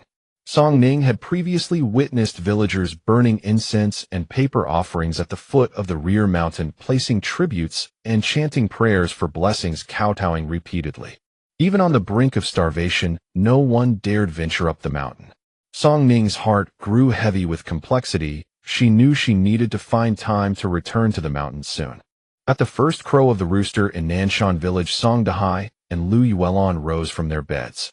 They planned to set out a little later today, arriving before noon would suffice. But having earned money yesterday, Song Ning and Lu Yuelon could not sleep in, rising early to bustle about. The first thing Song Ning did upon waking was to check on her chickens. The 2 little chicks were already hopping lively. Lu Yuelon fretted. Today we're all going to the town. Who will look after the chickens? Song Ning had forgotten about this yesterday, and only remembered after Lu Yuelon's reminder. After thinking for a while, she said, "Why not ask Aunt Zhao to help watch them for a day? Aunt Zhao was usually alone, so she should have time to come over. Then I'll go ask. If Aunt Zhao is willing, we'll give her a couple of coppers as a token of gratitude. We can't ask her to help for free." All right. On Aunt Zhao's side, as soon as she heard that watching the chickens for a few hours would earn her 2 coppers, she agreed without a second thought. She was usually idle at home anyway, and ever since her husband left, she had even less to do. Feeding the chickens was no trouble at all. "Don't worry, I'll come over with my husband." Seeing that the sun had already risen and Nanshan village was not close to the town, Li Daniu drove the cart to the door, loaded everything, and they were ready to set off. "Go ahead without worry. Oh, I'll take care of things at home," Aunt Zhao said with a smile. The ox cart headed toward the village entrance. The day was already advanced, and they encountered many people as they left the village. "Brother Dahai, where are you off to?" Song Ning glanced at Song Ning and replied, "We've made some food at home and thought we'd try our luck in town." Since they were going into business, they couldn't hide it from all the eyes in the village, nor did they intend to. They were earning money openly and honestly, and no one could stop them. The sun climbed higher, and the journey grew hotter until they finally reached the town. Today was not a market day, so it was easy to find a spot in the market square. They unloaded the goods from the cart, and Li Daniu drove away. Song Ning paid for half a day's stall fee and set up their stand. It was nearly 11 o'clock, just around mealtime. No sooner had they set up their stall than someone approached, even before they could call out. "I thought you weren't coming today." Song Ning smiled. "We're here, unless something special comes up we'll be here every day." "Then give me a bowl quick." They made their first sale as soon as they opened, and the whole family beamed with joy. Many laborers in the town came to the market square for lunch around noon. When these people arrived and heard about cold noodles, they crowded around to ask, "You can try a sample, though everyone have a taste first." Hearing that samples were free, many took bowls, and 2 quick bites emptied them. "This stuff is cool and refreshing, perfect for summer.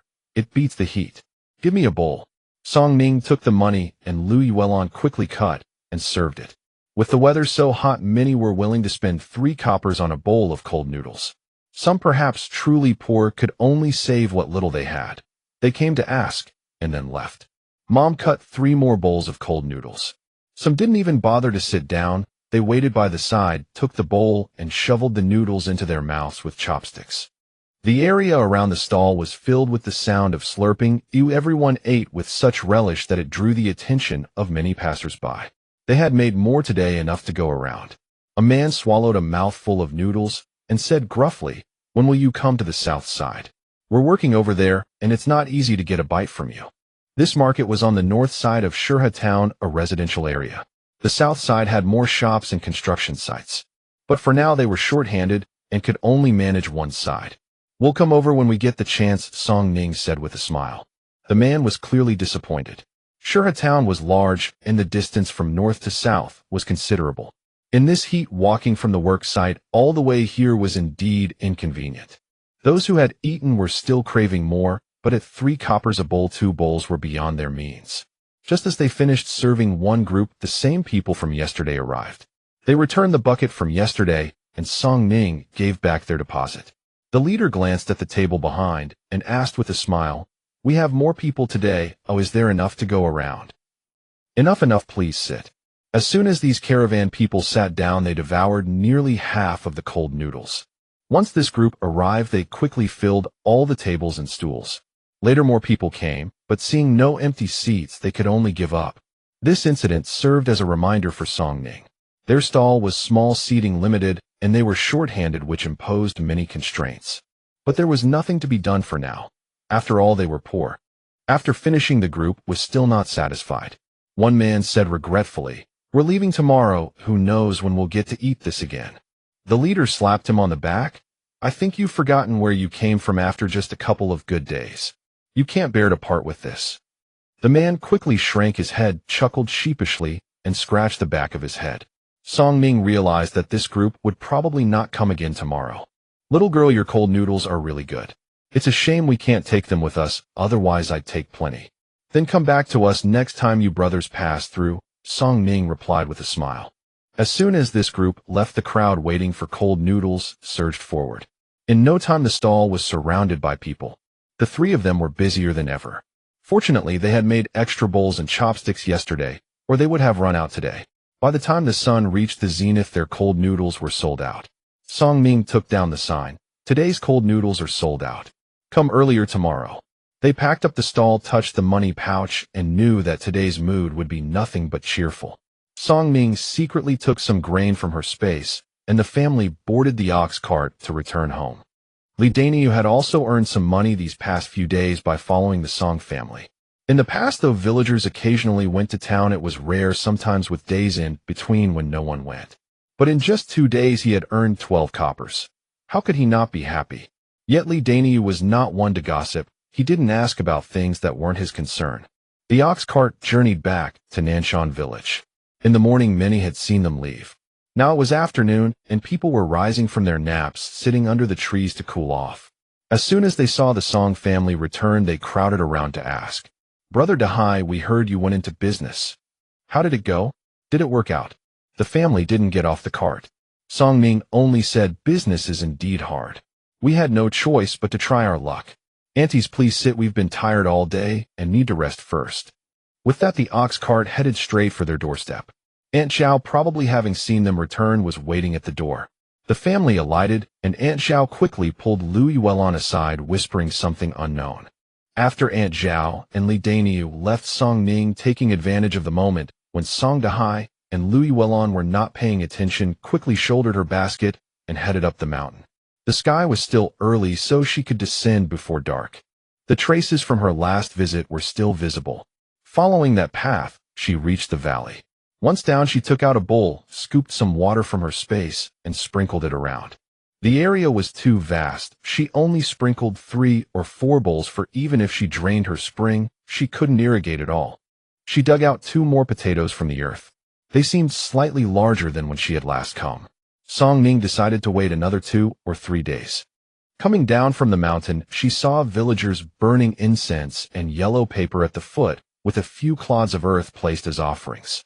Song Ning waited until that person left before descending. On the way home, before she even reached the door, she heard voices from the yard. "I am your mother. That chicken is partly mine." Li Guixiang, one hand on her hip, pointed at Song Dahai with the other. Song Dahai remained silent, and Lu Yuelon also hung her head.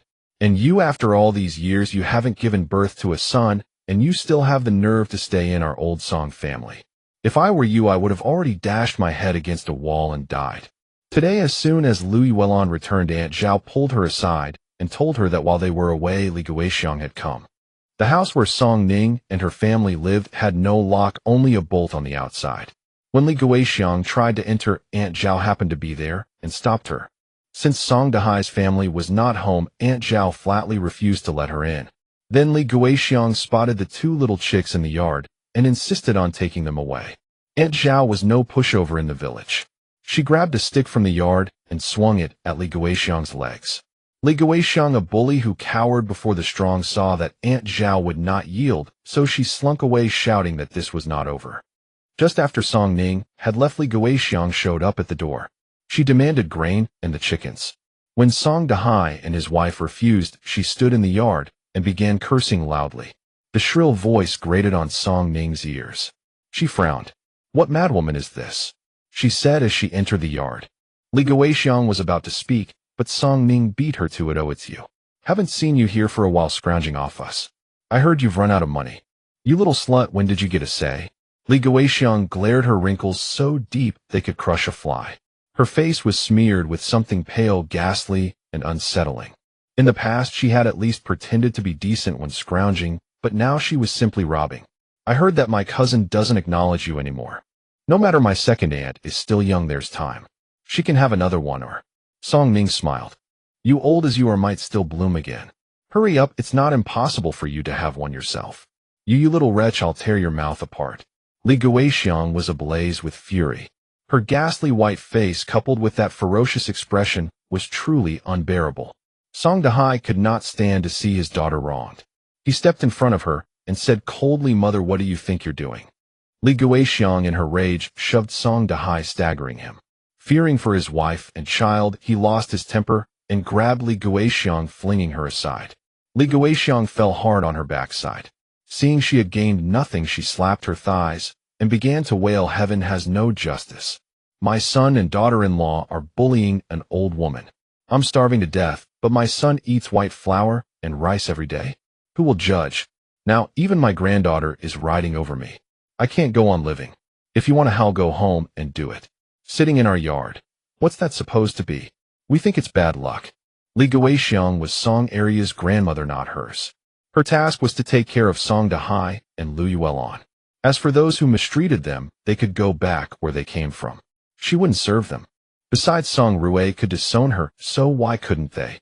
The commotion soon drew the attention of villagers cooling off under the trees nearby. People love a spectacle. Back in the day, her own grandmother would skip lunch just to watch the excitement. Their house had no walls, so everything inside was clearly visible from outside. Song Ning's tone instantly softened. "Grandmother, we are poor too. Which heartless person said we eat white flour and rice every day? Isn't that person afraid of a thunderbolt from heaven striking them dead? Look at our house. Is there any house in the village more dilapidated than ours? If we really ate white flour and rice every day, would we be too poor to repair it? Grandmother, you can't keep squeezing us alone. You spent all the family's money on second uncle. You can't make it up from us. Besides, we've never seen a single cent of that money. My father is filial. He gave everything he earned to you and my 2 uncles. Last time in your yard, my father fell and hurt his head. It hasn't even healed yet. You have to leave us a way to live. For a young girl like Song Ning to speak such words, she must have suffered greatly. Moreover, everyone in the village knew Li Guixiang's character. Probably Song Arai has squandered everything at home, and now she's come to bleed the eldest son dry. It's said that the eldest family is doing business, so she's come to demand money again. Who can she blame for doting on that worthless son? Li Guixiang's favoritism is so blatant, it's ridiculous. The crowd muttered among themselves, making Li Guixiang's face redden though the white powder on her face hid it. I say, oldly, that's enough. Everyone knows how hard Dahai's family has it. Is Dahai even your own son? Li Guixiang, unwilling to give up, turned and glared at the speaker. The sudden turn startled the onlookers. Oh my God, you scared me. What's Oldly up to? Her face looks like a monster's. Grandmother, we really have nothing left. Even if you sit here until you die, we can't produce a single cent. She didn't believe that with so many people watching, Li Guixiang could still lose face. From now on, with her in the family, not a single blade of grass from the old Song compound would be taken. Li Guixiang had already been angered by Song Arai not long ago, and she hadn't fully recovered. Now provoked by Song Ning, her vision went dark. Song Ning immediately shouted, "Can someone please go to the old Song compound and tell them that my grandmother's old ailment has flared up again?" She emphasized old ailment deliberately. If she really fainted, they couldn't be blamed. Did they think they were still the easy targets they used to be? If she dared to come again, she would make them taste the dangers of the world. Song Arai had wandered off somewhere again. It was Zhang Shi and Song Sanya who came. Seeing the crowd gathered, even Li Guixiang had gained no advantage, so they dared not say a word. They quickly helped Li Guixiang up from the ground and returned to the old estate. Before the crowd had dispersed far, Song Ning called out, "Uncles and aunties, our family has recently started a business. As everyone knows, life is not easy these days, but when we are not around, there is no one to guard the house, making it easy for things to go missing. In the future, when we are away, we would be grateful if you could keep an eye out. Whoever spots a thief shall be rewarded with 2 coins. At these words, everyone's eyes lit up. Such a favorable offer. "Second young miss, rest assured. We shall watch out for you from now on."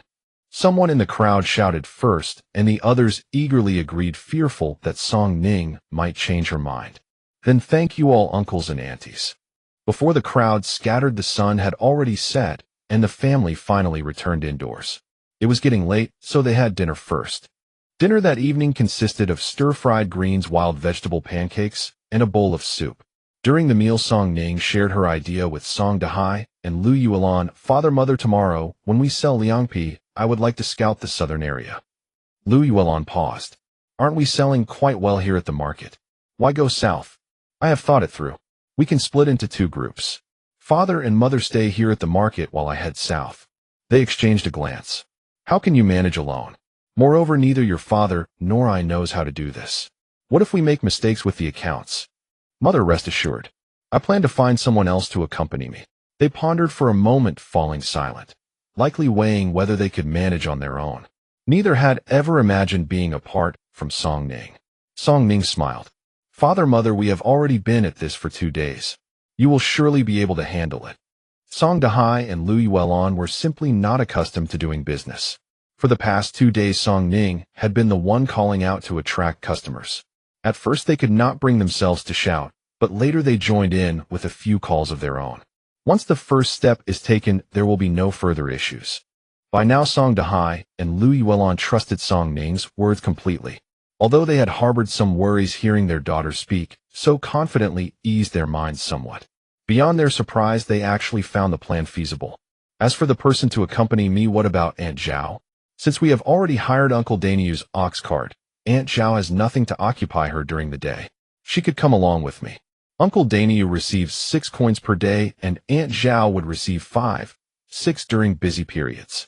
Currently, manual laborers in town earned approximately 15 coins per day. Lighter work paid around 10 coins, and tasks performed by women fetched roughly 5 coins. The wage she offered was already quite reasonable. After dinner, the family began counting their earnings once more. The previous day, they had made over 100 portions of liangpi. Excluding the samples, accounting for 100 portions at 3 coins, each yielded 300 coins. After deducting costs, they netted over 250 coins. The whole family grinned from ear to ear. Fact proved that this business could thrive. As evening approached, the family stayed up late preparing liangpi. Song Dahai lit a torch, and by its faint light, they labored deep into the night. In the flurry of activity, they had entirely forgotten to seek out Aunt Zhao. Fortunately, they were not scheduled to depart too early the next day. At first light, Song Ning had barely awakened when she heard voices in the courtyard. It was Lu Yuelon and Aunt Zhao. Song Ning opened the door and stepped outside. Aunt Zhao greeted her with a smile. "Second young miss, you are up." Song Ning returned the greeting cheerfully. "Good morning, Auntie." Aunt Zhao was in high spirits and grew talkative. "Your mother informed me that she wishes for me to accompany you to town. You can trust me to do the work." Lu Yuelon, worried that Aunt Zhao might oversleep, had risen early to knock on her door. Upon hearing about such a favorable opportunity, Aunt Zhao agreed without hesitation. Li Daniu's family consisted of only 3 members. Their son Li Xingwang worked in town and was not yet married. The couple had little to occupy them at home. Their son was growing older and approaching the age to marry. If she could also earn money outside, securing a daughter-in-law would not be far off. "Very well then, Auntie shall accompany me today." Upon hearing Song Ning's affirmative response, Aunt Zhao felt reassured. Aunt Zhao's family had always been generous to Song Dahai and his wife. When the couple first arrived, they barely survived without Li Daniu's assistance. She was aware of the Song family's business affairs. In the past, Arya had been quite wayward. Sometimes she could hardly bear to watch. But now Arya had transformed, becoming more sensible and capable. Nowadays, when it came to the Song family's business, it was truly Arya who held the reins. Aunt Zhao also understood the propriety of the matter. She had specifically returned home to wash her hands and trim her nails. When preparing food, one must not give the impression of being unclean. The two families were already quite familiar with each other, and Song Ning had thought of Aunt Zhao precisely because she trusted her. However, certain matters still needed to be clarified to avoid any potential awkwardness in the future. How much liangpi they sold each day and how much revenue they earned were private matters that could not be disclosed to outsiders. Aunt Zhao was well aware of this. Like Li Daniu, she knew what could and could not be discussed. Over the past 2 days, many people had approached Li Daniu to inquire about Song Ning's business. However, Li Daniu kept a tight lip, claiming only that he was responsible for driving the cart and knew nothing else. "You may rest assured. I know what can be spoken and what cannot." With arrangements settled and time still ample before departure, Song Ning and Lu Yuelon prepared more provisions. After breakfast, another delay ensued before they finally set out. Aunt Zhao was accompanying them for business purposes. That morning she had returned home to change into fresh clothing and comb her hair, neatly, appearing considerably more spirited. From South Mountain Village, the route to town via the northern market was closer. Li Daniu drove the ox cart to first deliver Song Dahai and Lu Yuelon to the market, then proceeded southward toward busier areas. The southern part of town consisted largely of shops. Further south lay a relay station with numerous construction sites nearby and plenty of workers. When Song Ning and the others arrived, it was shortly before noon, and the laborers were beginning to emerge in steady streams. They hurriedly unloaded their goods. Li Daniu remained behind to assist. Once the stall was set up, Song Ning began calling out liangpi. Selling liangpi. Cool and refreshing liangpi. Free samples. It was said that the relay station also provided food, but it consisted merely of cold, hard, coarse flour buns priced at 2 coins each. There was nothing else available, so workers could only wash them down with hot water and make do. The weather was hot, and people were so occupied that they scarcely had time to drink water. As soon as they emerged, they heard someone calling out about liangpi, and a crowd quickly gathered around them. "I heard there is a liangpi stall over at the market," a burly man called out. "1 bowl is said to cool you down and relieve the heat. Unfortunately, it is too far away for us to reach." Song Ning smiled. "Yes, that is precisely the stall we are selling here today. Free samples, brothers can taste first." She handed out several bowls of liangpi. Several men, seemingly starved, rushed forward without bothering to sit down, directly grabbing the bowls and chopsticks to stuff the food into their mouths. Half a portion of liangpi down their stomachs, they cried out a word of satisfaction. "Refreshing. Liangpi is 3 won per bowl, perfect for such a summer day. Would you brothers like a bowl?" Song Ning asked with a smile. "Give me 1 bowl." At 3 won per bowl, quite a few were willing to pay. The cold mantou at the post station cost 2 when each, and even plain water required payment. By comparison, eating a bowl of liangpi outside was more economical. Soon a crowd gathered around the stall. Aunt Zhao helped cut the liangpi while Song Ning was in charge of pouring the sauce and collecting money. The post station here bordered the town's edge. A short walk east would lead to roads connecting other towns. Apart from the laborers, this was also a stopping point for merchant caravans. While Song Ning and the others were serving customers, 3 or 4 caravans arrived at the distant post station. The continuous sound of copper coins being tossed onto the stall never ceased, and the smiles on Song Ning's and Aunt Zhao's faces never faded. "Auntie, how many liangpi are left?" Aunt Zhao glanced and estimated, probably still about 20 sheets. They had stayed up late the previous night and started early this morning, making a total of 150 sheets. She had brought half. As the weather grew hotter, the slurping sounds from their food stalls soon attracted the nearby caravans. After a long, tiring journey, these caravan people who were not short of money were quickly drawn over. "We've traveled all over the land, yet this is the first time we've ever seen something like this. Brothers, this is called liangpi. 3 won per bowl. It's cool and relieves summer heat. With the sun so intense, now having a bowl will quench both thirst and hunger." The group readily agreed and purchased all the remaining 20-plus sheets at once. This meant they could pack up the stall right away. "We've made a good start today," Aunt Zhao said with a smile as she cleaned up. "It seems the business here can really take off. Then let's hurry to the market." The 3 packed up and headed toward the market. As they entered the market street, before reaching the other side, they spotted Song Dahai and Lu Yuelon looking utterly dejected. Seeing Song Ning return, they looked at her as if she were their last hope. "Arya, you're back." The pair looked anxious. "Arya, we seem to have miscalculated the accounts. What should we do?" Song Dahai and Lu Yuelon were both farmers. This was the first time they had dealt with money. In the past, they only weighed grain during autumn harvest, and those numbers were easy to remember. When few customers came, it was manageable. But once the crowd grew, they couldn't keep track. Just now, several people came at once and ordered over a dozen bowls in one go. Song Dahai and Lu Yuelon couldn't handle it and undercharged by a few won. They only realized the mistake after the customers had left, which left them feeling uneasy. Even when later customers arrived, they seemed distracted. Song Ning smiled. "It's all right. We've just started this business. We'll get used to it. Mistakes in accounting are inevitable. As long as the loss isn't too great, it's not a major issue. They just needed to be more careful in the future." Song Dahai and Lu Yuelon looked uneasy, heads bowed in silence. Song Ning glanced at the bucket. There wasn't much left. She decided to pack up the stall. "There isn't much left. Let's not sell the remainder, but keep it for ourselves to eat." It was mealtime and everyone was hungry, so they simply sat at the stall to eat before heading back.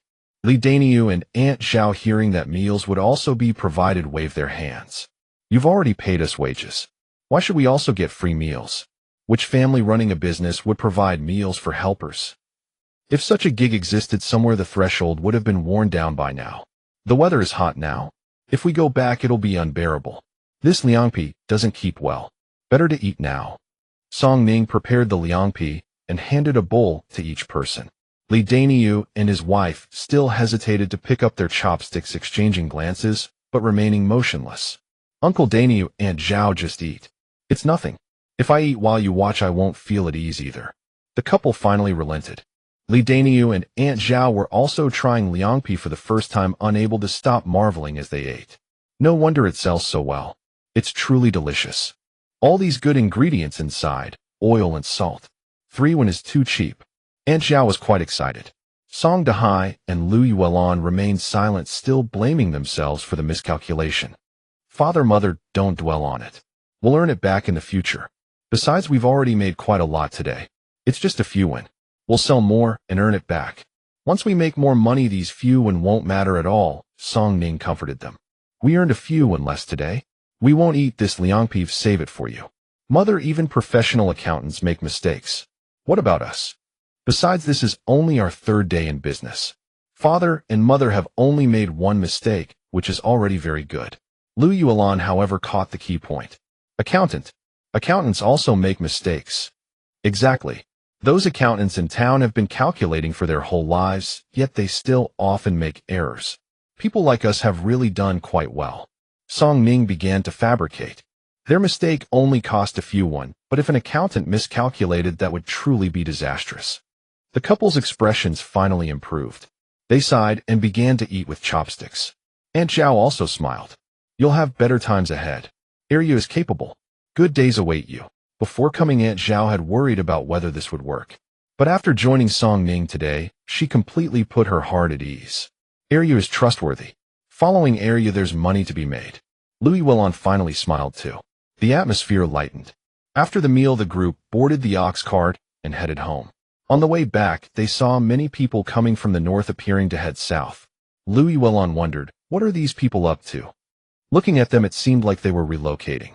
Each group was dragging their families, driving ox carts fully loaded, heading south all the way. Song Ning had a rough guess. They were in the north, but not the farthest north. Further north was a place with short summers and long winters where it rarely rained all year round. Life there was even harder. These people were probably not relocating, but fleeing south to escape hardship, taking advantage of the still warm weather. Song Ning said nothing, contemplating how long South Mountain Village could endure. They jolted all the way back home. The family didn't dare delay, they quickly prepared to make liangpi. By the time they finished, it was already late. After washing up, the family went to sleep. However, Louis Wellon did not rise the next day. After Song Dahai got up, he fetched water and tidied the yard. Since it was still early, he didn't wake anyone. Not until Song Ning had also risen did Louis Wellon still show no sign of stirring. Song Ning sensed something was wrong and hurried into the house to call for her mother. After calling out several times with no response, she felt her forehead. It was burning hot. Flustered, she rushed out to tell Song Dahai to fetch a doctor. Nanshan village had no physician. To see a doctor, one either had to go to a neighboring village or invite one from outside. Song Ning quickly wet a cloth with water and placed it on her mother's forehead, then took some water from her space and fed it to Louis Wellon. However, Louis Wellon remained unchanged even after drinking the water for a while. She simply would not wake up. The mattress beneath her was stuffed with straw. Song Ning brought over the quilt and mattress from her own room and replaced them for Louis Wellon, then gave her a simple wipe down. Before Song Dahai returned, Louis Wellon woke up once. Seeing the bright daylight outside, she muttered about going to town while trying to get out of bed. Song Ning quickly helped her lie back down. Mother, you're sick. You need to rest properly. We'll go earn money after you're well, okay? No. If we don't go today, how much money will we lose? We have to go. We have to go. Mother, just listen to me. Rest first, and I'll handle the money earning. Hearing this, Louis Wellon obediently lay back down. The neighboring village that had a doctor was not close to Nanshan village. It took an hour before Song Dahai returned with the physician. The doctor from Shanglin village was a barefoot doctor. He usually went to whichever village was doing better, and among the nearby villages, Shanglin village was currently the most prosperous. In the village, when people had mild illnesses, they usually just endured it and got better on their own. For serious cases, they rarely bothered to call a doctor and simply resigned themselves to death. The doctor was rarely needed, so he was usually idle. The Song family's main branch inviting a doctor was probably the first time in Nanshan village in over a decade. Since Louis Wellon was ill, she certainly couldn't go to town today. Song Ning informed Li Dinyo and Aunt Zhao. When Aunt Zhao heard that Louis Wellon was sick, she came with Song Ning to help. The doctor took her pulse, then stood up and walked out of the yard. It seems to be caused by overexertion leading to a fever. As long as the fever subsides, there's no major problem. I'll prescribe some fever-reducing medicine. Take it for a few days, and she'll be fine. He then asked, do you want me to prescribe the medicine? In those days, a dose of medicine was not cheap. Even after seeing a doctor, many families would forego the prescription if they found it too expensive, so the doctor usually asked. Song Ning nodded. Yes, please go ahead and prescribe it. The doctor had come out in a hurry, only bringing his medicine chest. Song Dahai then accompanied the doctor back to fetch the medicine. Before they left, Song Ning pressed 50 copper coins into his hand. Don't worry. The doctor said your mother will be fine. Louis Wellon was by nature someone who couldn't sit still and always worried about everything. Over the past 2 days, as the family started their business, she had been meticulous in every detail, afraid of making any mistakes. Even at night, she couldn't sleep peacefully. Every day, she worked from dawn till dusk. Having been malnourished before, her body was already depleted, and now it simply couldn't take the strain. Song Ning felt a twinge of guilt. She hadn't thought things through. Every time they made cold noodles, Lui Wulan would rush to do the work, afraid that Song Ning might overexert herself. The daily workload was too heavy, it was truly overwhelming. Song Dahai didn't return with the medicine until nearly noon. At noon, Song Dahai decocted the medicine in the yard, while Song Ning cooked in the house. She stir-fried a green vegetable, made millet porridge, and served the flatbreads from last night. After the porridge was ready, she ladled out a bowl and set it aside to cool, planning to give it to Lui Wulan later. During the meal, Song Ning said, "Dad, since there's nothing urgent this afternoon, you should take a rest too." Song Dahai had no objection, but after his midday nap, he sat in the yard tinkering with something. Lui Wulan was still asleep, so Song Ning borrowed a shovel from Li Dinyo's family and shoveled a lot of dirt from behind the house into the yard.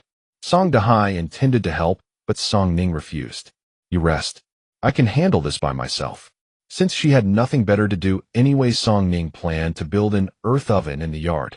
Watching Song Ning mix mud and build a platform, Song Dahai couldn't hold back any longer. He went out and came back with some clods of earth stones and straw. "Tell me what you want to make, and I'll help you," he said. Song Dahai was a skilled worker. Following Song Ning's instructions, he quickly finished the base platform. She wanted the upper part to be semicircular, ideally in 3 tiers, each with a door. Song Dahai stacked the materials according to her description, and soon the shape emerged. However, due to height constraints, 3 tiers were not possible. They only made 2, but it was quite large.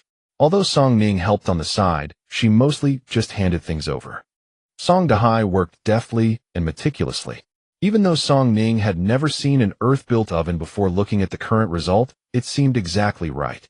They added doors to both the upper and lower tiers, and the earth oven was complete. Since the weather was hot, the sun's rays would dry it without needing a special fire. Song Ning was very satisfied and gave Song Dahai a thumbs up. "Dad, you're awesome." Song Dahai, hearing praise from his daughter for the first time, felt a little embarrassed. The earth oven stood out conspicuously in the yard. Anyone passing by would ask about it, and even Aunt Zhao came specially to examine it. After dinner, Song Ning fed Lui Wulan her medicine. Then she inspected the oven they had built that day. After a whole afternoon of sun, the outer layer of earth showed signs of drying. At night, she stuffed a handful of grass inside and lit it. After another day of sun, tomorrow it should be ready to use. After the whole family had gone to bed, Song Ning entered the space again. Because she had been constantly planting, hoarding, and stuffing things inside, the space had finally, as she wished, matured into a fully developed space. It had grown on its own. The area for planting crops and vegetables had expanded from the original 2 plots to 4. The saplings she had transplanted had also sprouted new growth. The space now resembled a backyard garden, filled with crops, vegetables, fruit trees, and flowers. The saplings she had transplanted earlier had now grown tall and were bearing fruit. Unfortunately, she still didn't dare to take them out. She could only pick and eat a few inside the space. The 2 rabbits had grown plump from eating well. Every evening, Song Ning also brought the 2 chicks inside to let them grow stronger here. After harvesting the crop, Song Ning sowed the new seeds she had bought last time. She didn't recognize those seeds, or whatever grew would be a surprise, and each day brought something new. Looking at the small mountain of grain piled in the corner, Song Ning could finally say, "Behold, this is the empire I have built for myself." With all these provisions, she could be considered a little rich woman in the village. But the money she had on hand was too little. She wanted to buy cloth to make new clothes and never wear the patched-up rags she was currently wearing. She wanted to buy cotton to make a quilt and mattress. Today, when she swapped her cotton quilt and mattress with Lui Wulan's, she realized that the hard, lumpy mattress she had previously despised was actually quite decent. Now the straw mat she was sleeping on was unbearably prickly. She also wanted to repair the house. The house swayed in the wind, and the roof might be blown off at any moment. The fence outside was utterly useless. It couldn't even stop a chicken, let alone a person. She also wanted to have a lamp at night. Once it got dark, it was pitch black, and she couldn't see anything. When she first arrived, her body was covered in bruises from bumping into things. There were too many things to buy, but too little money in hand. Song Ning sighed. When would she ever become a true little rich woman? To eat whatever she wanted and buy whatever she desired. The road ahead is long and arduous. I'll forget it. She would worry about it after she woke up. Waking early in the evening meant rising early in the morning. The next day, at the crow of a rooster from somewhere down the road, Song Ning was already awake. Song Dahai and Lu Yuelon were still sleeping, so she moved quietly, careful not to disturb them. After getting up, she started the fire to cook. Since Lu Yuelon was unwell, Song Ning naturally took over the chores in the kitchen. This morning, Song Ning kneaded dough, rolled it out, and cut it into strips. She seasoned it, brushed on a thin layer of oil, rolled it up, flattened it again, and then pan-fried it in the wok. While the flatbread was cooking, she took out some eggs she had bought earlier, added chopped vegetable leaves, a bit of flour paste mixed with water, and various seasonings. A small bowl of fragrant egg soup was ready. After finishing her meal, Song Ning fed the chickens. Seeing that the timing was right, she set the medicine to simmer, slung her basket over her shoulder, and headed back up the mountain. Her little potatoes were waiting for her. She wondered if they had grown yet. By the time she entered the mountain, the sun had not yet risen. But when she reached the summit, it was already high overhead. Song Ning caught her breath and continued climbing toward the valley. Inside the valley, she noticed that the leaves sprouting from the ground were noticeably more vigorous than before. She dug up a cluster of potatoes and found they were indeed much larger than last time. If given more time, they would likely grow even bigger, but Song Ning could no longer wait. If she waited any longer, people in Nanshan village would starve to death. Coming down from the mountain, she showed the dug-up potatoes to Song Dahai. "Father, this thing has grown. Previously, the largest were only the size of her fist. Now even the smallest ones were bigger than her fist." Song Ning took 2 potatoes, sliced them, and placed them in a steamer. When they were nearly done, Song Dahai went to see the village chief. The moment the village chief stepped inside, Song Ning brought out a bowl of steamed potatoes.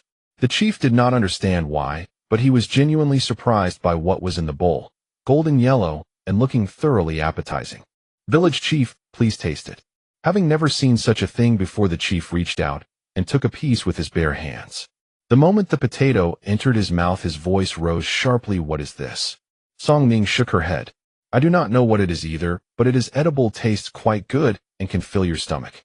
The chief's eyes instantly bulged like lanterns. "Where did you get this thing?" "I saw it on the mountain. There is a valley on the rear peak filled with it. There is quite a lot. If we could dig it all up, it would be enough to feed one family for several months." Hearing it was on the rear mountain, the village chief's earlier excitement gradually faded. People in this era believed in spirits and ghosts. Ever since several people had died on the mountain in succession, the villagers had believed they had angered the mountain god, who was now exacting revenge. Consequently, no one who climbed the mountain had ever returned, including the chief's second son. But in the face of survival, everything else was irrelevant. The village chief made his decision on the spot. "I will go call people at once." The village chief gathered all the villagers and stood on the platform to explain the matter. The crowd erupted instantly. "Is this true? I have lived in Nanshan village my entire life, and I have never heard of such a place." "Did you not hear the chief say? It is not the South Mountain. It is the rear mountain." "What?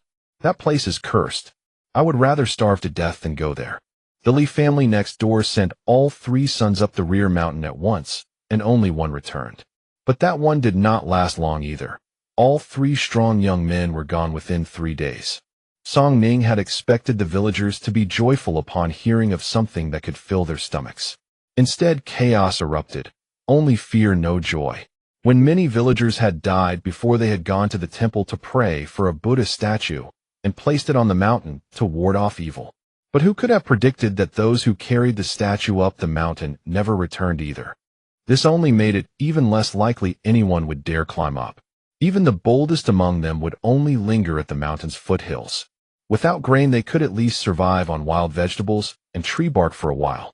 But climbing the mountain meant certain death with no return. The choice was clear. For a time, no one spoke. What should have been a joyful event for the entire village ended with not a single household willing to go up.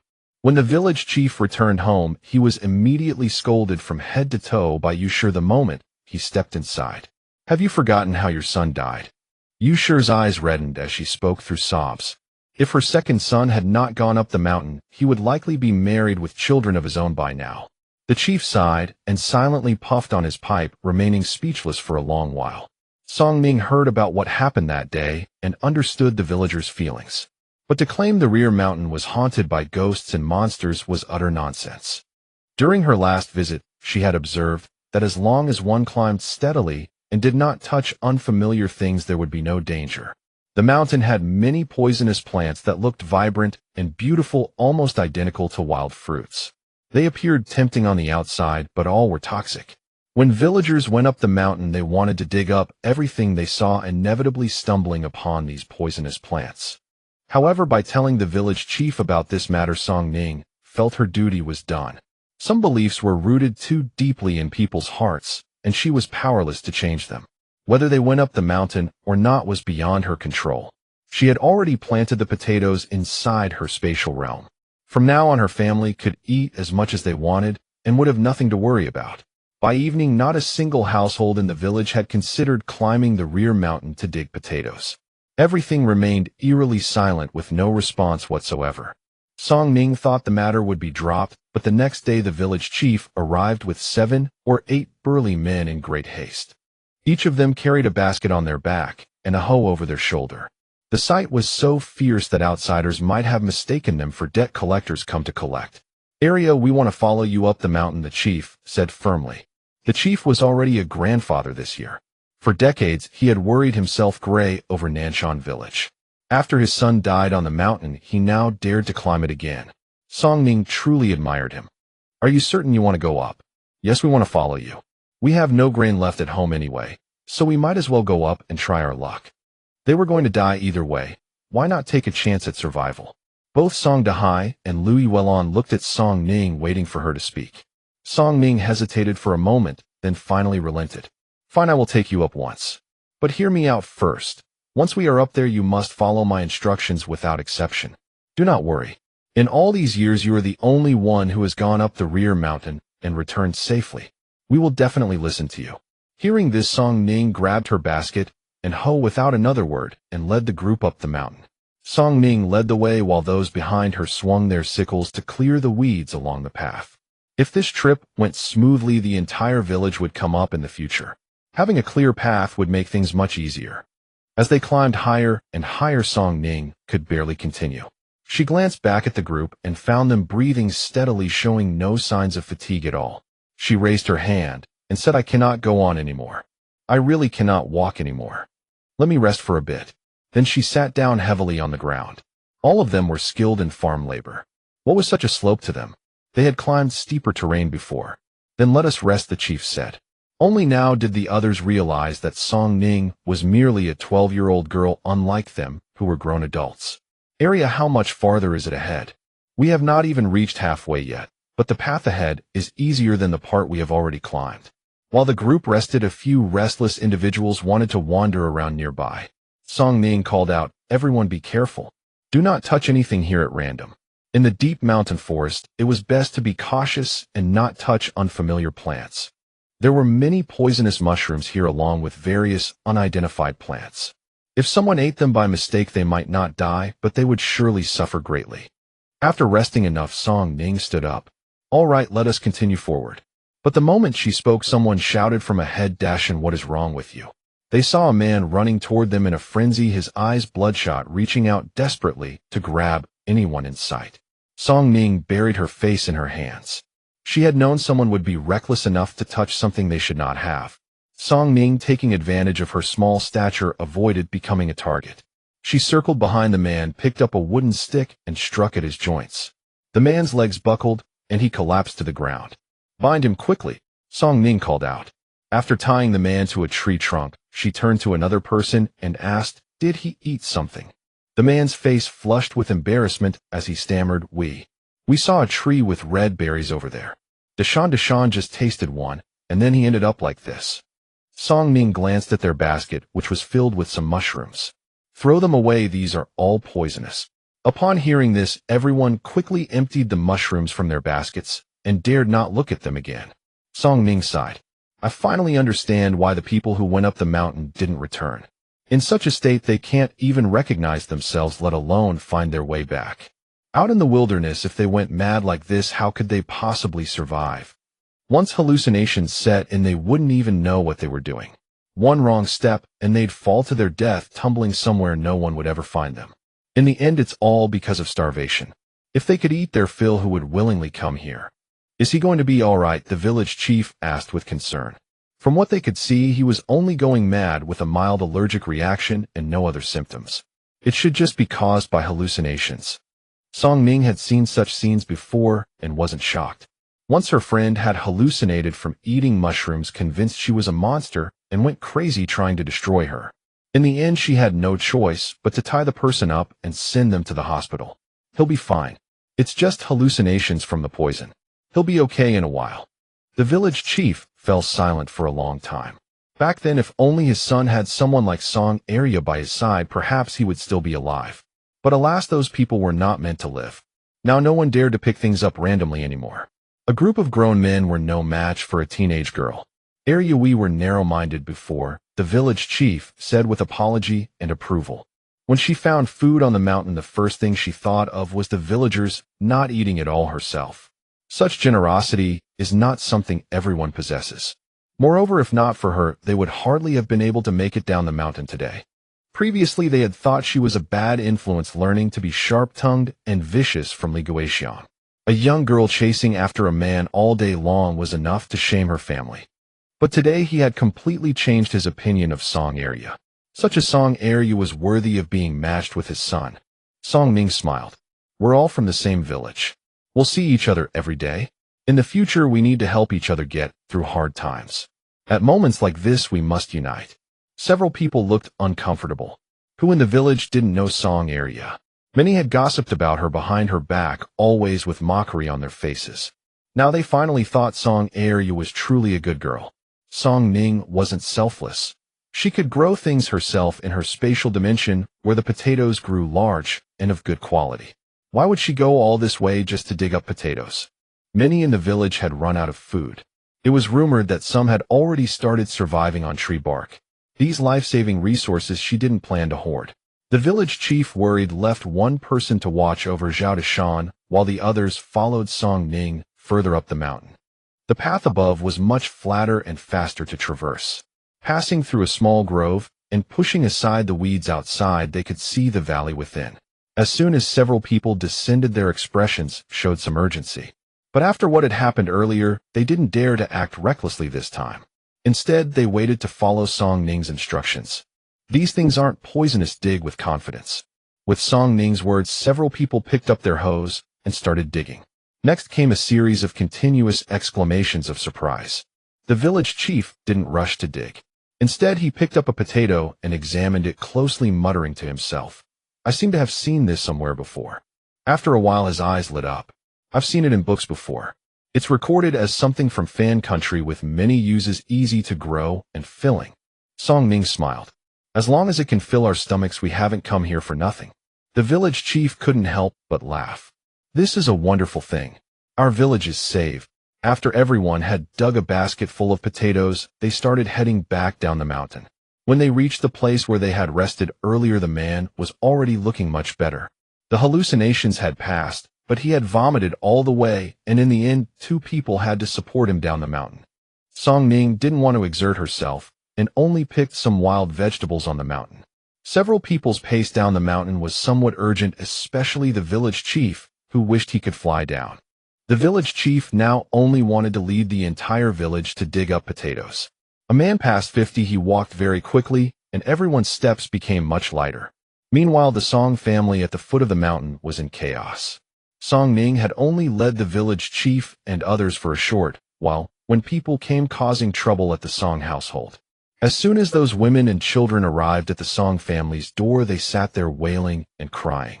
Song Ning, that wicked-hearted one, how could she bring such disaster upon us? If my man doesn't come back, I'll make your Song family pay with their lives. Song Dahai, if anything happens to my son, I'll throw myself against your door and die. Those who followed Song Ning were all volunteers. Several hadn't even dared to tell their families and had just grabbed their hoes and left. If they had said anything, they certainly wouldn't have been able to go. The commotion grew louder. With the village chief absent, Li Dinyo and his wife heard the noise and hurried over to help. But outside, the crowd was too large and aggressive, and 2 people couldn't handle it. The village chief had also gone up the mountain and couldn't come out to manage the situation.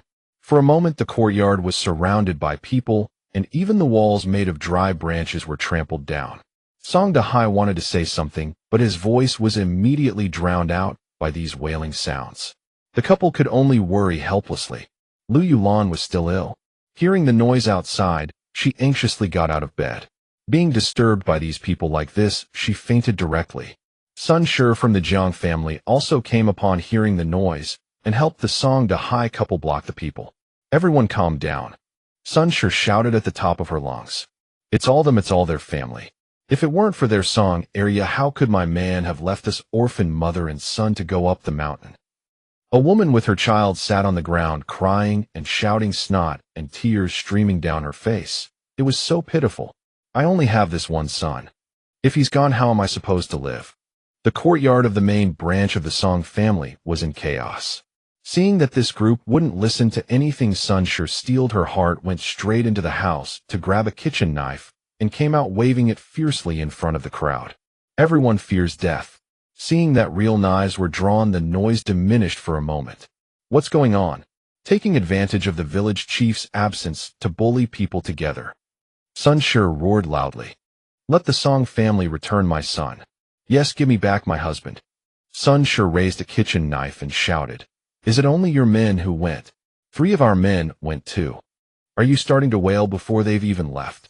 Each one of you is like a jinx bringing bad luck. When have you ever been this fierce with outsiders? You only know how to bully the good people in our village. Sun Shi, who usually seemed soft and gentle, had never shown this side of herself before. At these words, most of the crowd fell silent. Why did they go up the mountain? To make sure you could eat. Now you come to their home to mourn. The Song ancestors don't want your black-hearted weeping. No one forced them up the mountain. If you're worried, go find them yourselves. If you don't dare, go home. Sun Shi roared, her eyes red. The knife in her hand pointed at the crowd, frightening them badly. For all her scolding, no one dared to speak, let alone go up the mountain. For a moment, the troublemakers bowed their heads and wept. They understood the logic, but if their men were truly gone, how would they live on? After Sun Shi's outburst, the women who had come to cause trouble slowly dispersed. Once they left, Sun Shi's hand holding the knife trembled uncontrollably. She had never spoken in front of so many people, let alone said such things. Aunt Zhao was also stunned by Sun Shi's behavior, and it took her a long time to recover. When she came to her senses, she quickly stepped forward to take the knife from her hand. Sun Shi's chest heaved as she stared blankly at Aunt Zhao. Aunt Zhao breathed a sigh of relief. It's all right. Thank goodness for you. If it hadn't been for Sun Shi fetching the knife from the house, that mob would have torn Song Dahai and Lu Yulan apart. Li Daniu and Aunt Zhao's arms were even scratched several times. After a moment to recover, they looked at the mess in the yard and got to work. While Aunt Zhao and Sun Shi were helping to clean up, Song Ning returned with a group of people. Dad, Mom, I'm back. Her voice cut off abruptly, the smile on her face vanishing instantly. Song Ning hurried into the yard and asked, what happened? The yard fence was knocked down, dirt was scattered everywhere, everyone looked haggard with disheveled hair and clothes, and even her earthen oven had a corner chipped off. Song Dahai sighed and said nothing. Aunt Zhao and Sun Shi then told Song Ning what had happened. The returning group happened to pass by the Song family gate and naturally heard their words. Their faces darkened. Irya, I'm sorry. Rest assured I will settle this matter for you, the village chief said in a deep voice. Thank you, village chief. After they left, Aunt Zhao swept the yard while grumbling. Sigh, we're all neighbors, why did it have to come to this? Song Ning hadn't expected that leading people up the mountain would bring such disaster upon her family. Is my mother all right? Don't worry, she's fine. She's already asleep. Sun Shi smiled.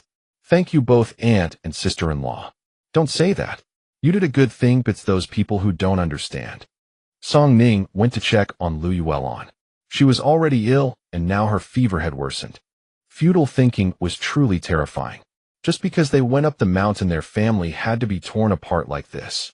Song Ning left the yard. Zhang Yongshou and his brother helped Song Dahai retie the fence, while Aunt Zhao and Sun Shi gathered firewood. Song Ning went to help. They worked until mealtime, then everyone went home.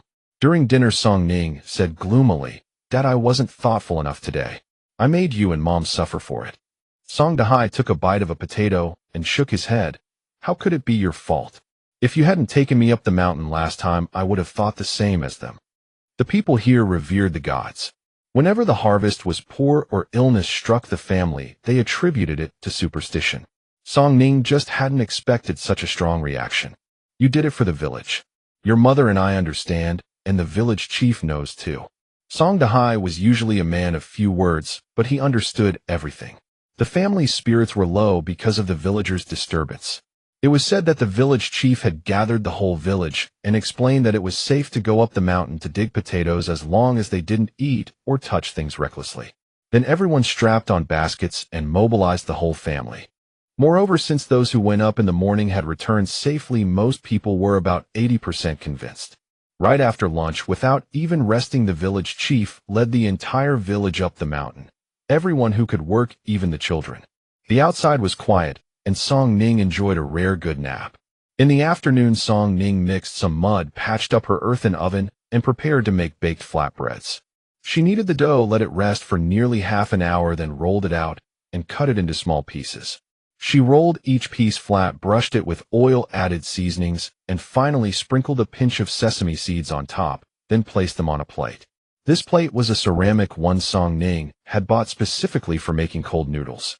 It couldn't compare to the stainless steel of her past life. Heavy, but at least smoother than a wooden plate. She lit a fire in the earthen oven, put the plate inside, and closed the small door. After waiting the right amount of time, she took the plate out. As soon as the plate came out, the aroma of baked flatbread spread. Song Dahai caught the scent and looked over. Song Ning smiled. Dad, look at the flatbread I made. Want to try some? How could Song Dahai pass up something made by his own daughter? He took a bite and nodded. Delicious. It's different from pan-fried ones. The baked ones were firmer and crispier, while the pan-fried ones were softer and more chewy. Over the past few days selling cold noodles, Song Ning had noticed that many customers would buy additional steamed buns or flatbreads after purchasing the noodles. If they also offered some staple foods, they could earn more. Moreover, baked flatbreads lasted well. They wouldn't go bad even after a night. She planned to bake several varieties, both thin and thick, to see if they worked. If they did, she could bring some when she went to town and use them as travel provisions. Thinking about the days of earning money ahead, Song Ning felt elated, and even the anger from the morning subsided a little. She worked all afternoon, and only when the sun set did she see the mountain goers returning one after another. They came back with large and small baskets, their faces beaming with joy. Song Ning and Song Dahai didn't pay much attention and focused on their own work. But at dinner time, voices came from outside. Brother Dahai, are you home? Father and daughter exchanged a glance, stepped out of the house, and saw the village chief leading dozens of people standing at the entrance of their yard. Seeing the two emerge, the village chief hurried forward. Today's events have come to our knowledge. I have brought them here specifically to offer you their apologies. Although the village chief had said nothing while digging the potatoes after returning, he summoned the families who had caused trouble at the Song residence and gave them a thorough scolding. Song area had led the entire village up the mountain to find food so that everyone could eat their fill, yet their own family members had done such a thing. It was truly heart-wrenching. Those people carried baskets and sacks in their hands, each one not daring to lift their heads. What are you all standing around for? The village chief demanded with irritation. The moment his words fell, those men tugged their own family members forward. It was all my wife's fault for coming to your house to stir up trouble. I am also to blame. I didn't explain things clearly to her, which led to this mess. We offer you our apologies. After the man finished, his wife quickly nodded and said guiltily, Yes, it's all my fault, all my fault. I was impulsive and came to your door to cause trouble. Brother Dahai, I am ignorant. I apologize to you. All the men who had followed her up the mountain, except for the Jiang family, had come. They stepped forward one after another to apologize and brought quite a few gifts. The village chief now realized that Song area of the Song family was someone who could shoulder responsibility. If these people were not sincere in their apologies today, area would likely never again concern herself with village affairs. The village chief had always been a good judge of character, but he had misjudged Song area. He had long heard from the villagers that the eldest branch of the Song family was doing business, that Song Dahai and Lu Yuelon had not changed much. The only variable was Song area. Ever since Area had woken up after hitting her head, the days of the eldest Song branch had grown better day by day. Previously, they could not even eat their fill, but now they were able to engage in business. Area, they have all come sincerely to apologize. I know this matter has hurt your feelings. Whether to forgive them is entirely up to you. Song Dahai, encountering such a scene for the first time, was somewhat at a loss and instinctively looked towards Song Ning. Song Ning was not the kind of person to hold a grudge, as she understood their behavior. But understanding did not mean acceptance. We all have our difficulties. We accept your goodwill, but please take your gifts back. With these few words, the village chief understood her meaning, said no more, and led the people away. Father, it would be best to keep dealings with those families to a minimum from now on. Among them were two families related to Song Dahai by marriage. Although Song Ning had led them up the mountain, the men of those families had volunteered to go. They had probably thought that since the men might not return, they would come to make trouble for the Song family. Even if the men never came back, they could then rely on the Song family forever. Song Ning did not know whether their apologies were sincere, but she did not want a repeat of such an incident. To be safe, it was better to keep her distance. Song Dahai nodded. Don't worry, I understand. The commotion at the Song residence was considerable, and the Jiang family naturally heard it. The three Jiang men were processing potatoes in the yard. Jiang Yongsho sighed. It's a good thing you and mother didn't go up to cause trouble. Sun Sure smiled. It wasn't as if Arya had put a knife to your throat to force you up the mountain. Besides, you went up for the sake of the family. I understand that much. Although Jiang Pozi was domineering, she was also sensible. Despite her worry, she could not oppose her two sons. Even if they had truly died on the mountain, they could not blame Arya. If she were Lu Yuelan, she would have sought retribution from those people. If it weren't for them, Arya wouldn't have needed to go up the mountain at all. Your wife did well this time. When she saw the Song family being bullied, she grabbed a knife and charged over. Sun Sure smiled sheepishly. Sister Yuelan helped us before, and Arya gave the two little ones something to eat. We can't be ungrateful people. Jiang Yongsho smiled, a hint of pride inexplicably rising within him. Arya has indeed done a good deed for our village. With that valley full of potatoes, everyone in the village would have enough to eat for the year. Song Ning, however, was troubled.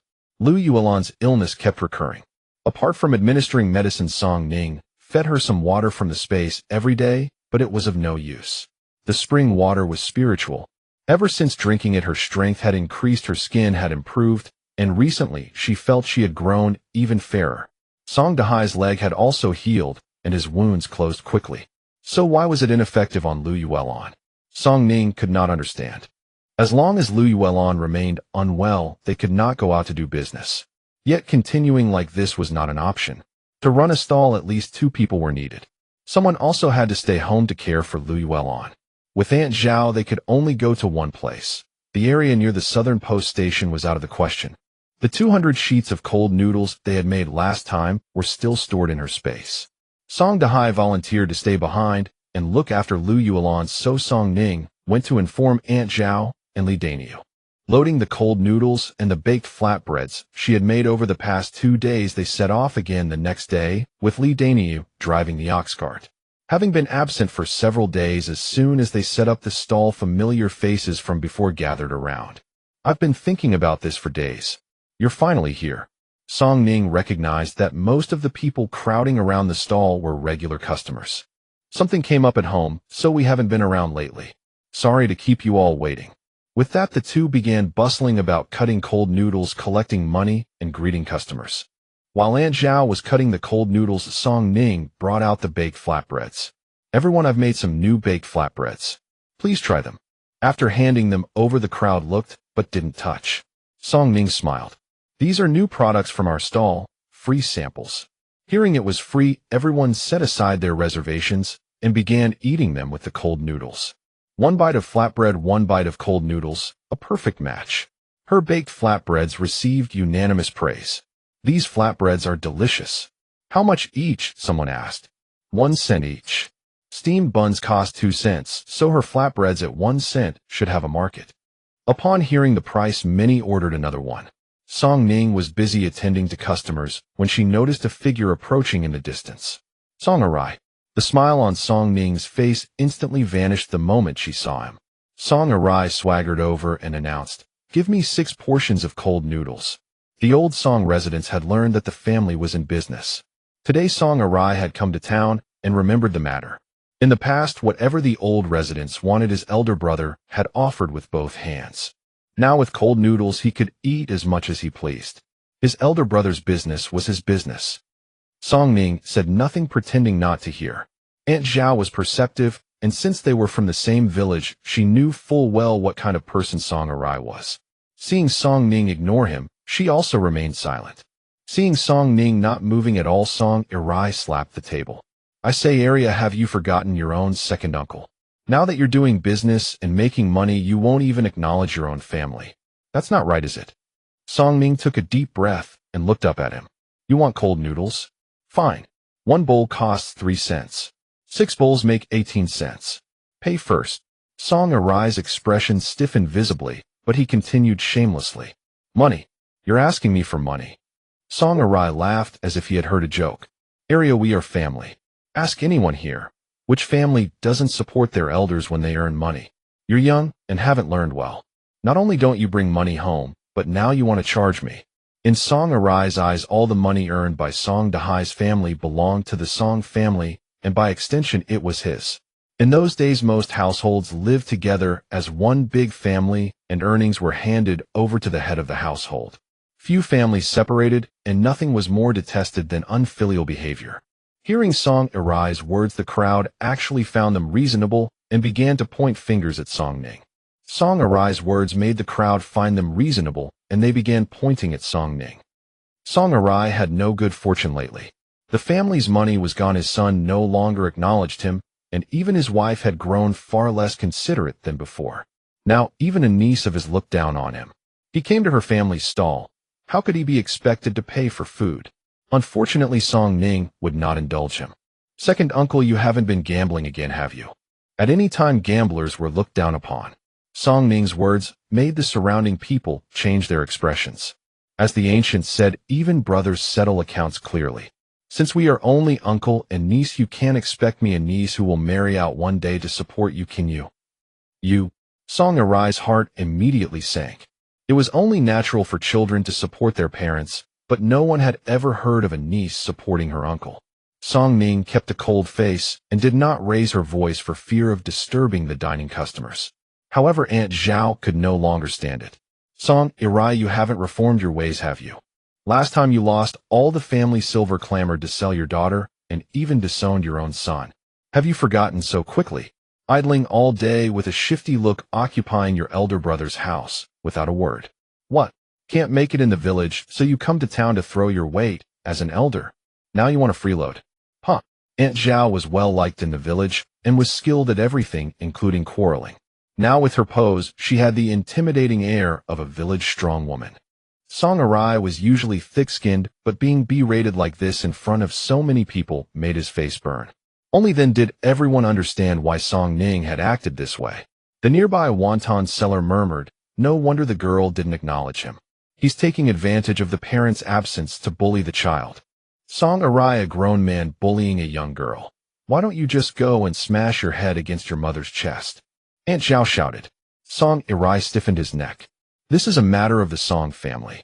What business is it of yours, you shrew? Old hag, you're asking for a beating. Saying this, he rolled up his sleeves and stepped forward. With a bang, the cleaver slammed into the chopping board. Song Ning held the knife, expressionless, staring at Song Arai. Second uncle, have you forgotten so quickly how my father cut his head last time? If you push me too far, I don't know what I might do. After all, I'm still a child. Song Arai, like Li Guixiong, bullied the weak and feared the strong. Anyone who dared to fight him to the death would make him cower and cry for mercy. The knife gleamed in the sunlight, clearly a sharp, good blade. Involuntarily swallowing his saliva, Song Arai looked at Song Ning, and his legs went weak with cowardice. The scene in the gambling den where they threatened to cut off his hand was still vivid in his mind. Song Arai's confidence evaporated. Arya, if you treat your own uncle like this, when your grandmother finds out, she won't let you off. Song Ning laughed. My grandmother is like a withered tree blooming again. Maybe in a few days you'll have a stepfather, and she won't have time to mind me. Second uncle, you'd better go home and practice calling dad. After all, my grandfather died early. The implication was clear, a creature raised by a mother, but without a father's discipline. Song Arai's face turned ugly. How could he not know about this? No, even if his mother was to remarry, he had to demand a bride price from that family. The moment this thought struck him, Song Ning could no longer stay. As soon as he left, the onlookers dispersed. Song Ning turned to the customers eating behind her. "I'm sorry for disturbing your meal." Those people had actually enjoyed the spectacle. A woman praised, "Young as she is, the girl has a sharp tongue. Well done. You have to be tough to avoid being bullied. You don't know how awful that man is. He only bullies our area because she's young and honest." Aunt Zhao chimed in from the side. A customer laughed. "Andy, you're fierce too. No one will dare bully you all from now on." Song Ning turned to continue serving customers. "Thank you for speaking up for me just now. No need to mention it. That Song Ning has long rubbed me the wrong way." The day's sales of cold noodles went smoothly. After closing the stall, Li Daniu drove the cart to take Aunt Zhao to see her son. The three had agreed on a meeting place, and Song Ning set off alone. The clothes her whole family wore were patched layer upon layer with not a single intact spot. The cloth shop in town was not expensive. 10 coins could buy several feet. Entering the shop, Song Ning selected several bolts of cloth, buying more than needed. For clothes, bed sheets, and quilt covers, she required quite a lot. The bedding at home was unbearable to sleep on. She had to buy some cotton to stuff new quilts. But after searching for a long time, she couldn't find any cotton in these shops. Helpless, her dream of soft, warm bedding was shattered.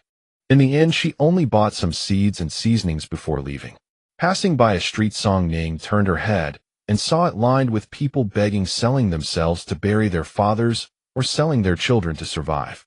Those children, as thin as monkeys, were sold by their parents for a few hundred coins, crying as they were taken away. And those who sold themselves, many ended up with no meals but 3 beatings a day. Song Ning dared not look any longer. She quickly turned and left. After buying these necessities, Song Ning wandered around the street. Suddenly remembering that Lu Yuelan's illness had not improved, she went to a medical clinic. She described Lu Yuelan's condition to the doctor, who roughly understood. "The weather is hot, and there's been no rain, so it's easy to get internal heat. I'll prescribe you a few doses to be taken with fever-reducing medicine." "Thank you, doctor." Song Ning came out of the clinic with several packets of medicine in hand, spending nearly 100 coins. Song Ning sighed softly. Money was so hard to earn. They sold cold noodles all day and earned at most 300 coins, and these few doses of medicine had cost a third of that. Life was not easy. On the way back, she happened to see a pastry shop.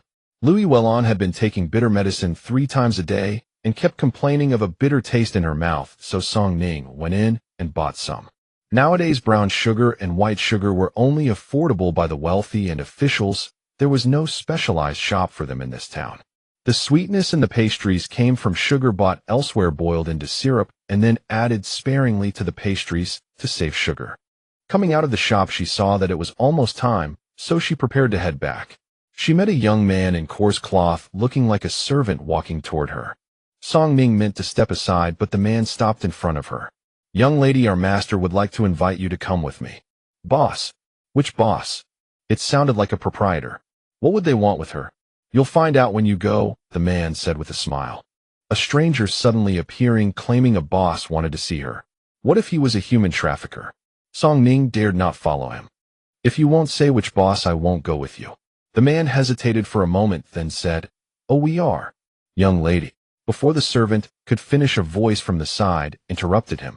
A middle-aged man slowly approached, his clothes obviously made of fine material, slightly plump, swaggering towards Song Ning. He clasped his hands in greeting, revealing the sparkling jade ring on his finger.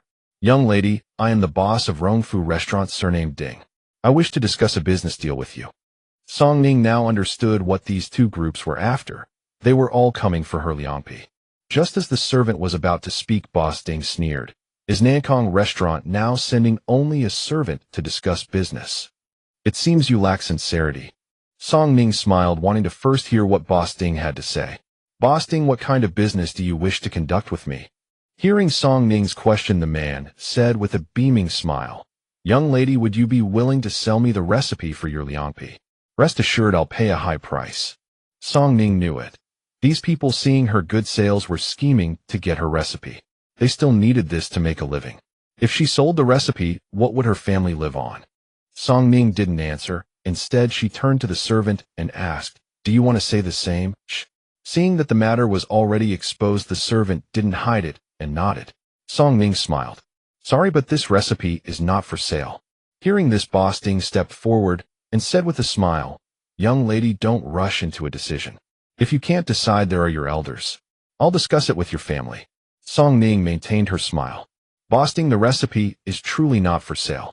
Please look elsewhere. Then she turned to the young man beside her. Go back and tell your boss, the recipe is not for sale. Don't come again. Unwilling to give up, Boss Ding stepped forward to block Song Ning. Young lady, if you're willing to sell me the recipe, I'll offer 2 taels of silver. Song Ning gave a light laugh. Boss Ding, I'm not selling the recipe. You should go buy a recipe for 2 taels of silver. Not to mention that she wasn't selling. Even if she were, it wouldn't be for 2 taels. Was he trying to cheat her because she was young? Song Ning didn't linger after speaking. She carried her basket and left. Seeing the deal fall through, Boss Ding glared coldly at the servant, flicked his sleeves, and turned away. Song Ning arrived at the agreed meeting place. Li Daniu and Aunt Zhao were already waiting, both worried. Uncle Daniu, and I'm sorry. I was delayed by some matters and came back late. As long as you're fine, that's good. Let's head back, Aunt Zhao said with a smile. On the way back, they saw horse-drawn carts and ox carts heading south again. Li Daniu and Aunt Zhao had a vague sense of what was happening. However, none of them mentioned it on the road. The ox cart went all the way to the village entrance. From afar, they saw 2 people standing there as if waiting for something. As they drew nearer, Song Ning realized that one of them was actually Song Aria's grandmother. Both Li Daniu and Aunt Zhao had met old lady Lu before, so they stopped the cart. Song Ning got off the cart and said with a smile, Aunt, you go on ahead. Once they left, Song Ning stepped forward and asked, Grandma, why are you here? Song Ning had a good impression of Song Aria's grandmother. In the past, when Lu Yuelan returned to her mother's home, old lady Lu often secretly gave her food and was kind to her mother. It's been a while since I saw you, so I came to visit, old lady Lu said with a kind face. Then come into the village quickly and sit at home. Song Ning took old lady Lu's hand. Aria, the reason I came today is actually to discuss something with you. As she spoke, she looked at the middle-aged man beside her. Please tell me. Aria, this is Village Chief Luo of Donyuan Village. Song Ning was momentarily stunned. Donyuan Village was where Lu Yuelan's maiden home was, not too far from Nanshan Village. Her family's only connection to Donyuan Village was through Lu Yuelan.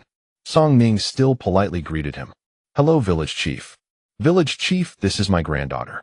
Whatever you have to say, just say it. Old lady Lu smiled. Song Ning felt even more puzzled. What connection could she, a mere villager of Nanshan Village, have with the village chief of Donyuan Village? What did he want with her? Aria, I heard your village has food.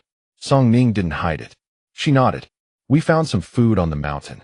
Village Chief Luo pursed his lips. I heard that you discovered the food on the mountain. Is that true? Aria, could you trade us some food? Song Ning frowned slightly. Trading for food had become commonplace now. Last time, the Song family's old residents had been caught exchanging water for food, and afterwards more and more people began to imitate them.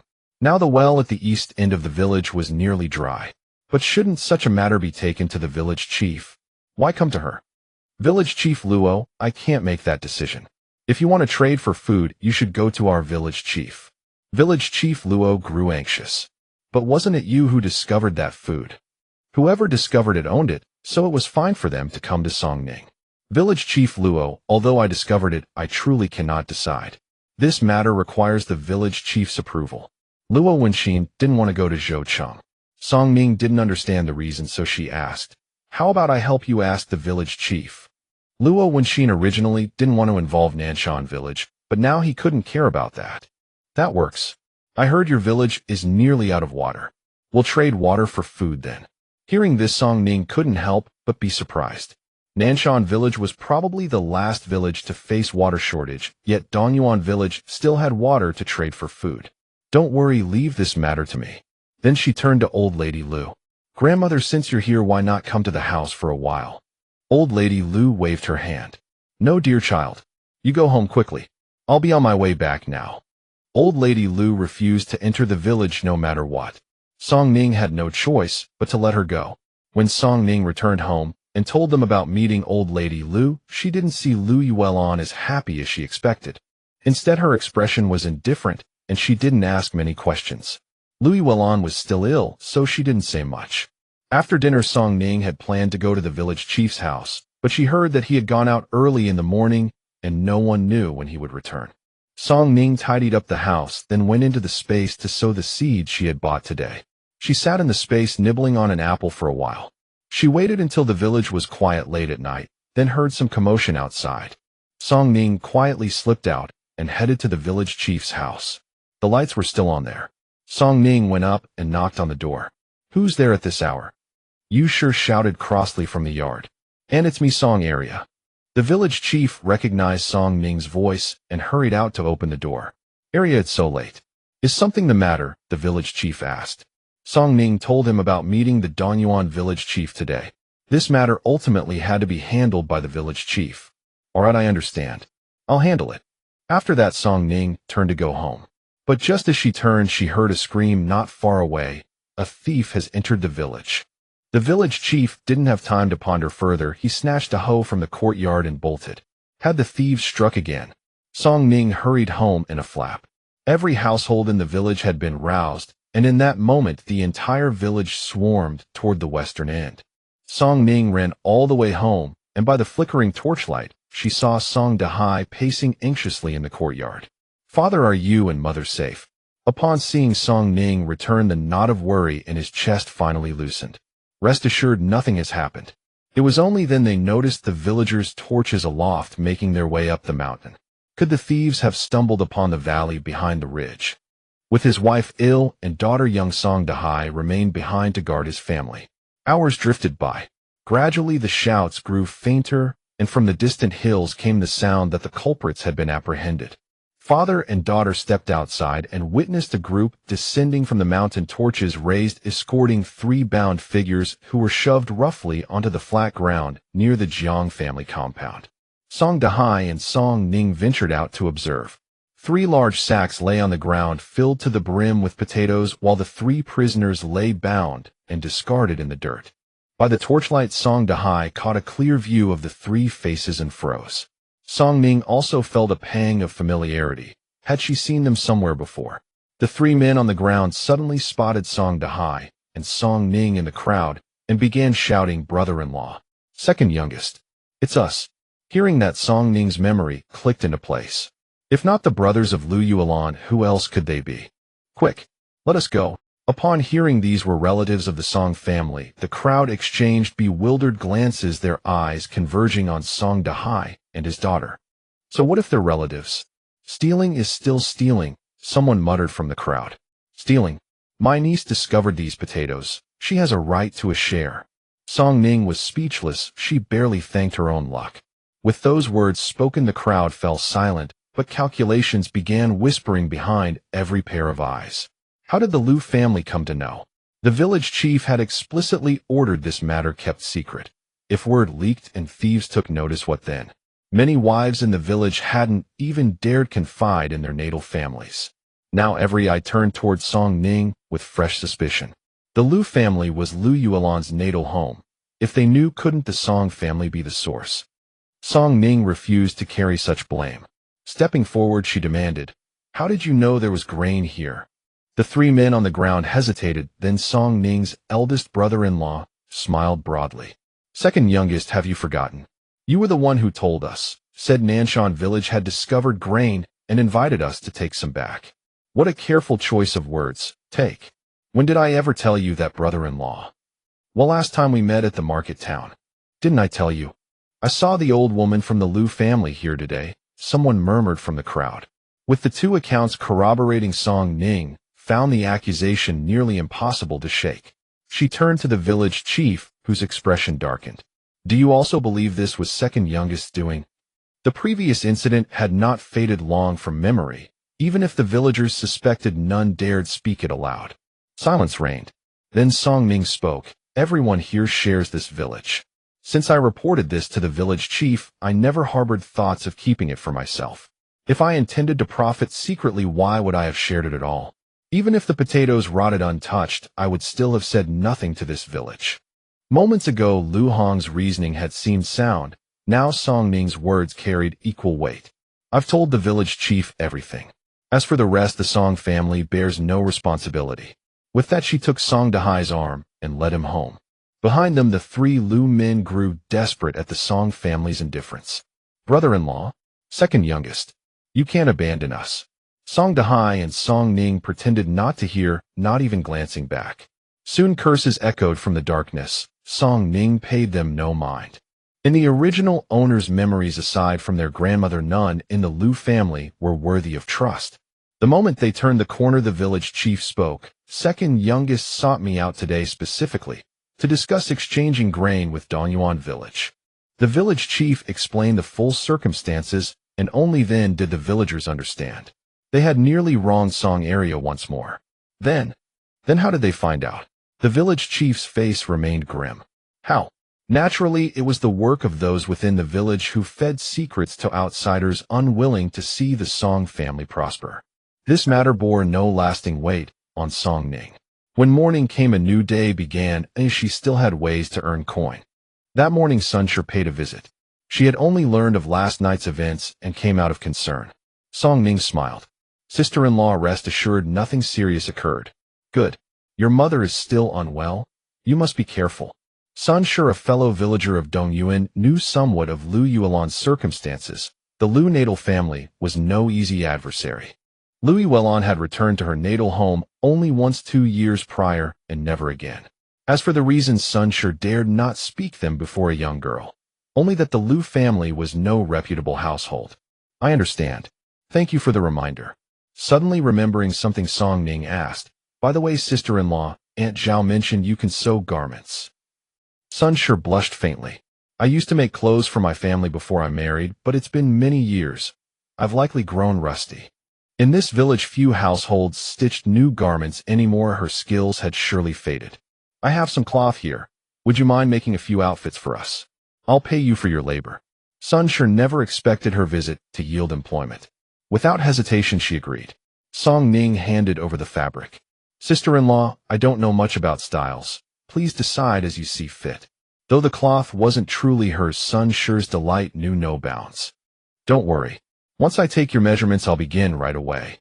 Carrying the fabric home on such an enthusiastic note, Sunshur startled Jiang Pozi. When Sunshur explained the matter, Jiang Pozi too felt pleased.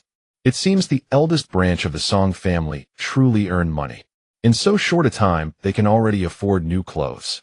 On the other side of town, Song Ning and Aunt Zhao had arrived at the market.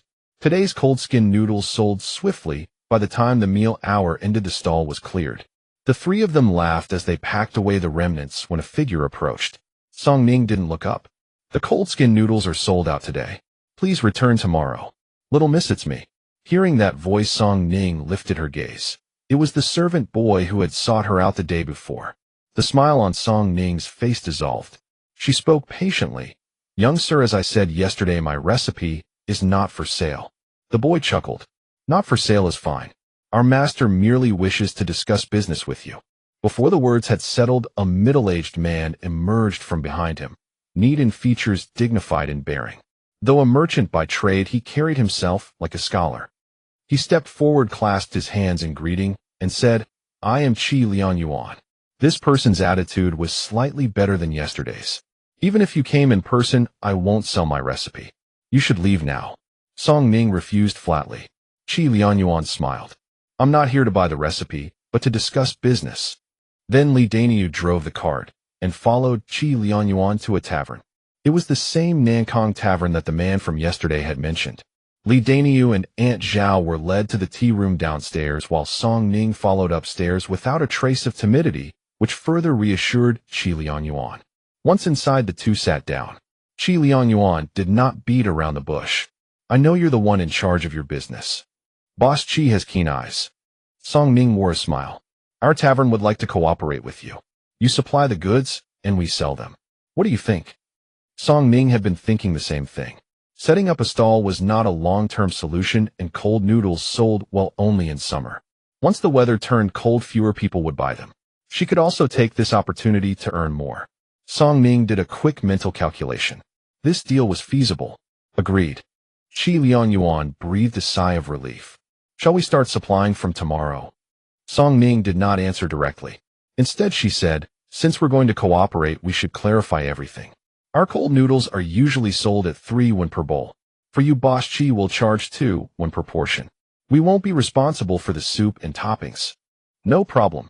Chi Liangyuan was a businessman and would never agree to a losing deal. His acceptance meant the business was profitable. A bowl of cold noodles could be sold for at least 4 won in a tavern. Chi Liangyuan no longer regarded Song Ning as a mere 12-year-old girl, but treated her as a genuine business partner. The negotiation went exceptionally smoothly. Chi Liangyuan requested a month's supply, 500 sheets per day, which amounted to a considerable quantity over a month. We'll deliver the goods tomorrow morning. Boss Chi, it's a pleasure doing business with you. As soon as Song Ning left, Chi Liangyuan smiled. This young girl, despite her age, spoke with remarkable eloquence. Aunt Zhao hadn't recovered from the experience the entire way. She had never set foot in such a place in her life. Arya, what did that man want with you? He's not stopping us from selling cold noodles, is he? Song Ning smiled. No, it was about business. Upon hearing this, Aunt Zhao became excited. Business is great. I knew Arya was capable. At present, only she and Louis Wellon were making the cold noodles. With the partnership with the tavern, the two of them alone wouldn't be enough. They would need to hire more people. This matter had to be discussed with Song Dahai and Louis Wellon first. When they returned, they heard that the 3 members of the Liu family had all confessed. The news about the grain discovered in Nanshan village had been leaked by the Song family's old residents.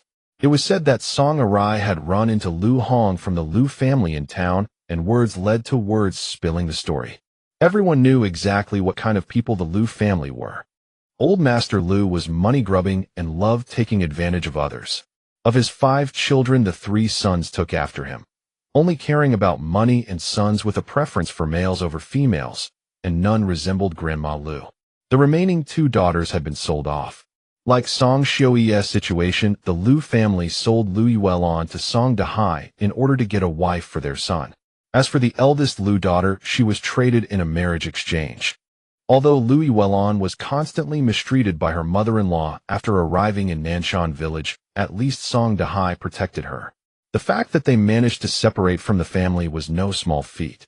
But the eldest Liu sister, who was traded to another family in exchange for a daughter-in-law for Liu Hong, had not fared well over the years. It was said her husband was abusive, taking out his anger on her whenever he was in a bad mood. However, the woman who came to the Liu family through the exchange lived comfortably because she gave birth to a son. In the entire Liu family, only Grandma Liu had some sense, but she had no say in front of her husband and sons. It was only in recent years, after the Liu family had a grandson, that Grandma Liu's life improved. Before that, even after her sons were married, she endured daily beatings. Bah, neither family is any good. Aunt Zhao couldn't help but curse. Song Ning suddenly recalled Liu Yuelon's attitude toward the Liu family. Louis Wellon used to visit her natal home from time to time, but after one particular visit, she never mentioned anything about the Liu family again. Yesterday, Grandma Liu had reached the village entrance, but didn't even come inside. They must have had a close relationship. Aunt, did something happen between my mother and the Liu family? I don't know the details. I just know that last year your mother went back to her natal home. Normally, since our village is not far from Donyuan village, she could go in the morning and return by evening. But the sun had already set, and she still hadn't come back. Your father went to look for her. When they returned, both of them had disheveled clothes. Your mother looked like she had been crying, and your father's face was dark. Clearly something terrible had happened. The villagers didn't dare ask directly. Since then, Louis Wellon never mentioned her natal family again, let alone suggested going back.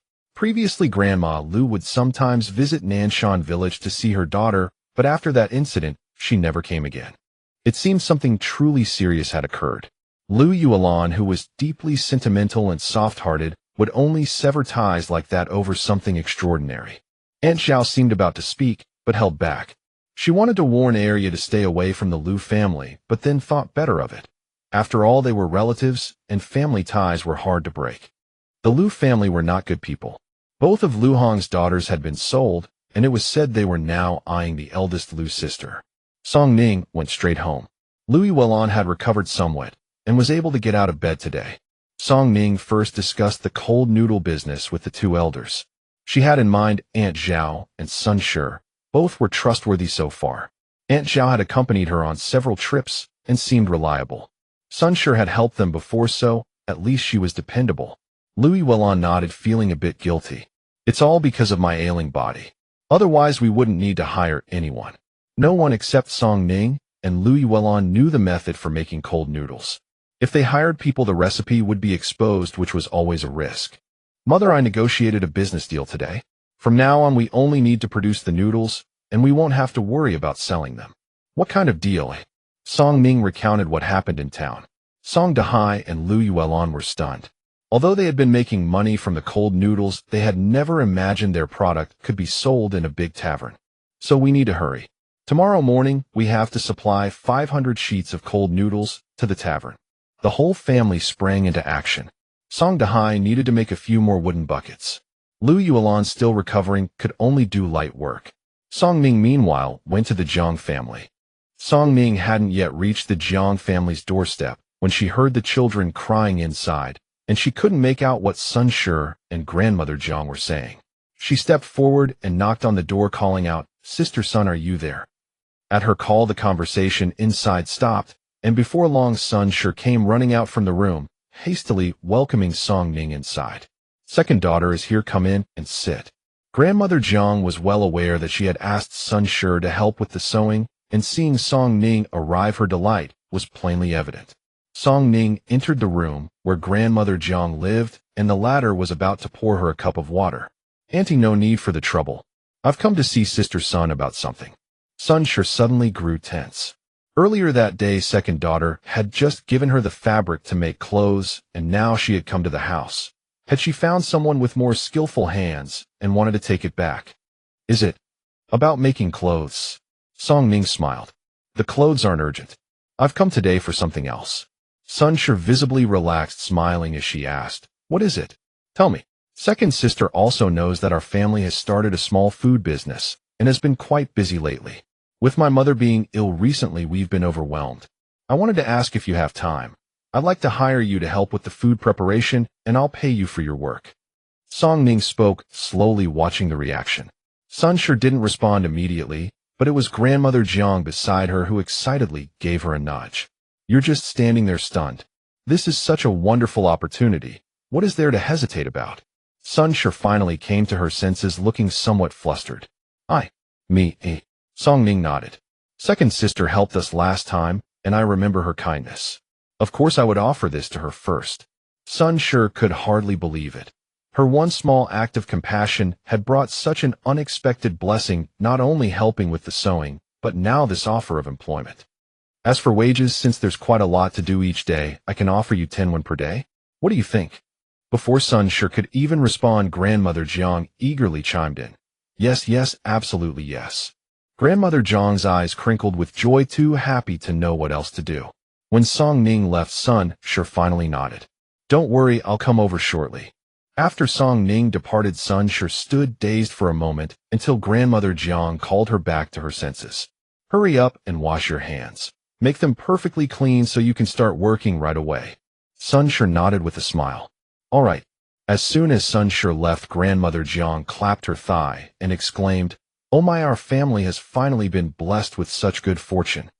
Among the village women, they might not excel at much else, but in household work, especially cooking, every woman was capable. Preparing food was far less grueling than tilling fields.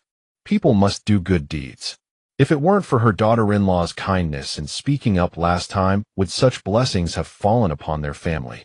Song Ning left the Jiang residence and headed straight for Li Daniu's house. Aunt Zhao, who had been assisting with the business these past few days, had learned enough to understand Song Ning's willingness to teach her how to make cold-skin noodles, and without hesitation she followed along. As the two of them arrived, Sun Shi was right behind them. Since they were about to teach the cold-skin noodle method, Song Ning knew she had to set certain things straight beforehand. "Sisters, there's something important I need to tell you up front. Our cold-skin noodle recipe is exclusive to us, which means after today, both of you must keep it strictly confidential, even from your own families. If this leaks, our business won't survive." Sun Shi and Aunt Zhao exchanged glances. "Don't worry," Sun Shi assured her. "We genuinely want to earn money alongside you, and we understand the gravity of keeping this secret. In ancient times, food recipes were fiercely protected, A single formula could sustain an entire family. A leak was considered a calamity worse than the sky collapsing. Song Ning had considered drafting a written agreement, but she feared it might harm the warm relationships between their families. Given how much Song Dahai and Liu Yuelon spoke highly of these two households, she decided against it. With everything explained, Song Ning began demonstrating the cold skin noodle process. Watching her work, both women exclaimed in astonishment. They had never imagined food could be prepared this way. No wonder it tasted so exceptional. After all these meticulous steps, it would be strange if it weren't delicious. Both Sun Shi and Aunt Zhao were accomplished at household work and quickly mastered the technique, leaving Song Ning feeling almost unnecessary. Meanwhile, Liu Yuelon, unwilling to remain confined to bed, asked to help with lighter duties that didn't require movement. Just as they busied themselves, the village chief appeared outside, gathering the villagers. The matter of Donyuan village's grain shortage still needed resolution, and the chief couldn't unilaterally decide. Adding urgency, the well at the eastern end of the village was nearly dry. It had been producing water just days ago, but over the past 2 days the flow had noticeably slowed, and the water level dropped lower each day. After deliberation, the entire village agreed to exchange. Song Arai had already informed the Liu family about their grain discovery, and since the Liu family was known for keeping no secrets, the news would inevitably spread to neighboring villages. Rather than waiting to become targets, it was wiser to exchange the grain for water rights. With this settled, the village chief set out for Donyuan village. When the future development of the entire village was at stake, old grievances could be set aside. Meanwhile, the senior branch of the Song family spent the entire afternoon preparing cold skin noodles. Grandmother Zhang, knowing her daughter-in-law would be busy for some time ahead, bore no complaints and quietly prepared dinner, while Li Dainu simply warmed some leftovers for himself. Aunt Zhao and Sun Shi stayed at the Song residence for dinner. When the final sheet of cold skin noodles was finished, everyone instinctively rubbed their aching waists. Today was hard work, Song Ning acknowledged. Not hard at all, Aunt Zhao replied with a smile. Who would complain about making money? After seeing them off and helping Liu Yuelon back to rest, Song Ning left Song Dahai to help clean up. With no one else around, Song Ning thought of the Liu family situation and asked, "Father, why has mother never spoken of her natal family? When she came last time, she stopped at the village entrance, but wouldn't enter." Song Dahai paused. "Your mother came here." Song Ning nodded. "She arrived with the Donyuan village chief. I invited her in, but she wouldn't stay. Father did. Mother and her natal family have a falling out." Song Dahai pressed his lips together in silence, his expression unchanged. "Father, if I encounter them in the future, should I greet them, or should I simply pretend not to know them?" Song Dahai took a deep breath and said slowly, "You should still pay respects to your maternal grandmother. As for the others, greet them if you wish, or ignore them if you don't." Song Ning understood. It seemed the Liu family had indeed done something unforgivable. Song Ning didn't press further. After all, in this era, a married daughter cutting ties with her natal family was common practice. Even if she never returned home for the rest of her life, no one would judge her. With Liu Yuelon already taking such a firm stance, the Liu family would hardly have the audacity to come to their door looking for trouble. And that, she supposed, was exactly as it should be. The next day, not long after Song Ning had left, visitors arrived at the Song household. It was Liu Hong from the Liu family. Upon entering, he immediately took a seat and refused to leave no matter what. Song Dahai's expression darkened as he prevented Liu Yuelon from appearing, handling the matter himself. Liu Hong propped his foot on the stool, his mouth curling into a sneer. "Sister-in-law, why won't you show yourself? Don't you know your natal family has come to visit? What brings you here?" "It's been so long since my sister returned home that our family naturally grew concerned she might have been sold off by your Song clan. Naturally, we had to come and check. You're not welcome here." "Sister-in-law, that's unfair of you. My sister is still with your family, yet you refuse to acknowledge us." "Not a chance. I heard from mother that when my sister last visited, she gave her 1 tael of silver. We're here to collect what's owed." Liu Hong shouted with bulging eyes. "What 1 tael of silver?" Song Dahai was bewildered. "Surely you're not denying this. Mother told me directly. If mother hadn't mentioned it, we'd never have known you owe us silver." 1 tael of silver was not a trivial sum. Upon learning of this, the Liu family wasted not a single second and rushed straight to the Song household. Sister-in-law, if you don't repay this tail today, our entire family will depend on you for support afterward. Lu Hong stood there like a street ruffian. Judging from his demeanor, if money couldn't be produced today, this wouldn't end easily. Just as they were deadlocked, Lu Yuelan's voice came from outside the door. Did mother really say that? Lu Yuelan had heard the commotion next door for some time. She wiped away her tears and could no longer restrain herself, rushing out. The moment Lu Hong spotted Lu Yuelan, he resumed his former air of superiority from their home. I've been here this long, and you won't even offer me a drink of water. You're becoming quite bold. Lu Yuelan clenched her teeth and remained still, her red-rimmed eyes asking once more, did mother really say that? Lu Hong had lost patience. Are you going to pay or not? If you don't pay, I can take this to the authorities. Did mother send you? Stop wasting words and give me the money. Lu Yuelan wiped her tears, stepped into the room, and a flicker of resolve appeared in her eyes. Go back and tell the Lu family. There's no way they'll get anything from our Song family. You, Lu Hong bared his teeth, enraged. You worthless girl, married into another family, and now you deny your own blood. I'm going to sue you. Then go ahead and sue. Even if I end up in prison, you'll get not a single copper. Lu Yuelan ground out through clenched teeth. In the past, Lu Yuelan's temperament was softer than cotton. She never dared disobey her father and brothers at home, never dared resist her mother-in-law after marriage. Others had said she was destined to endure suffering her entire life. But there was still mother at home, protecting her, the only bond she had to the Lu family. Yet today, Lu Yuelan's heart turned completely cold. A brother from her natal family had come to her husband's house, causing trouble, utterly shameless in his pursuit of money. Lu Yuelan grabbed the door bolt leaning by the entrance and swung it at Lu Hong like a mad woman, screaming hysterically, "Get out, get out." Taken aback by Lu Yuelan's sudden breakdown, Lu Hong didn't dare stay. Why, you wait. I won't let you off easy. After spewing those threats, he quickly fled. Song Dahai stepped forward with concern. Yunyang, are you all right? Lu Yuelan dropped the bolt and collapsed onto a stool, a bitter smile crossing her face. I'm sorry. Marrying me has only brought you so much trouble. What are you talking about? If not for you, I'd still be unmarried. But my family's matters. I don't think this is over. The Lu family wouldn't give up until they'd squeezed out every last bit of value from her. All morning the couple spoke little due to the incident. When Song Ning returned from delivering goods, he immediately sensed something was wrong. Noticing Lu Yuelan looked unwell, Song Ning asked Song Dahai, "Father, did something happen this morning?" Song Dahai sighed and finally recounted the morning's events to Song Ning. If their family truly possessed one tael of silver, they wouldn't be scrimping on wild vegetables just to eat. Still uneasy, Song Ning went to question Lu Yuelan directly.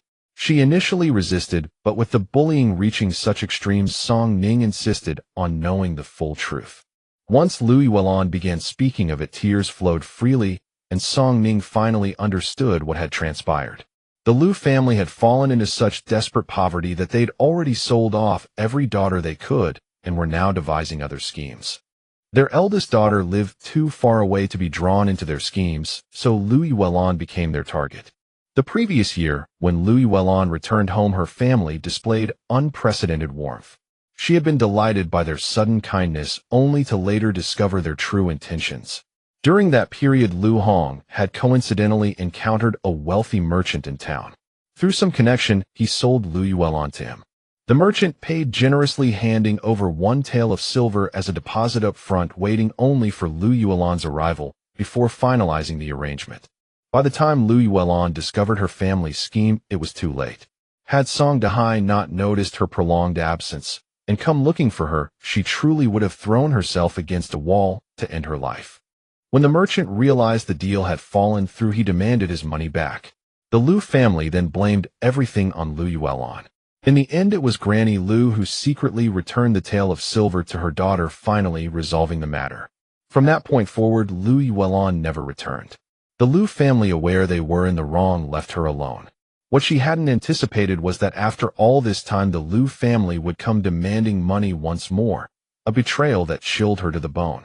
Stepping outside, Song Ning understood the situation well enough. The Lu family had resorted to stealing grain, indicating genuine desperation.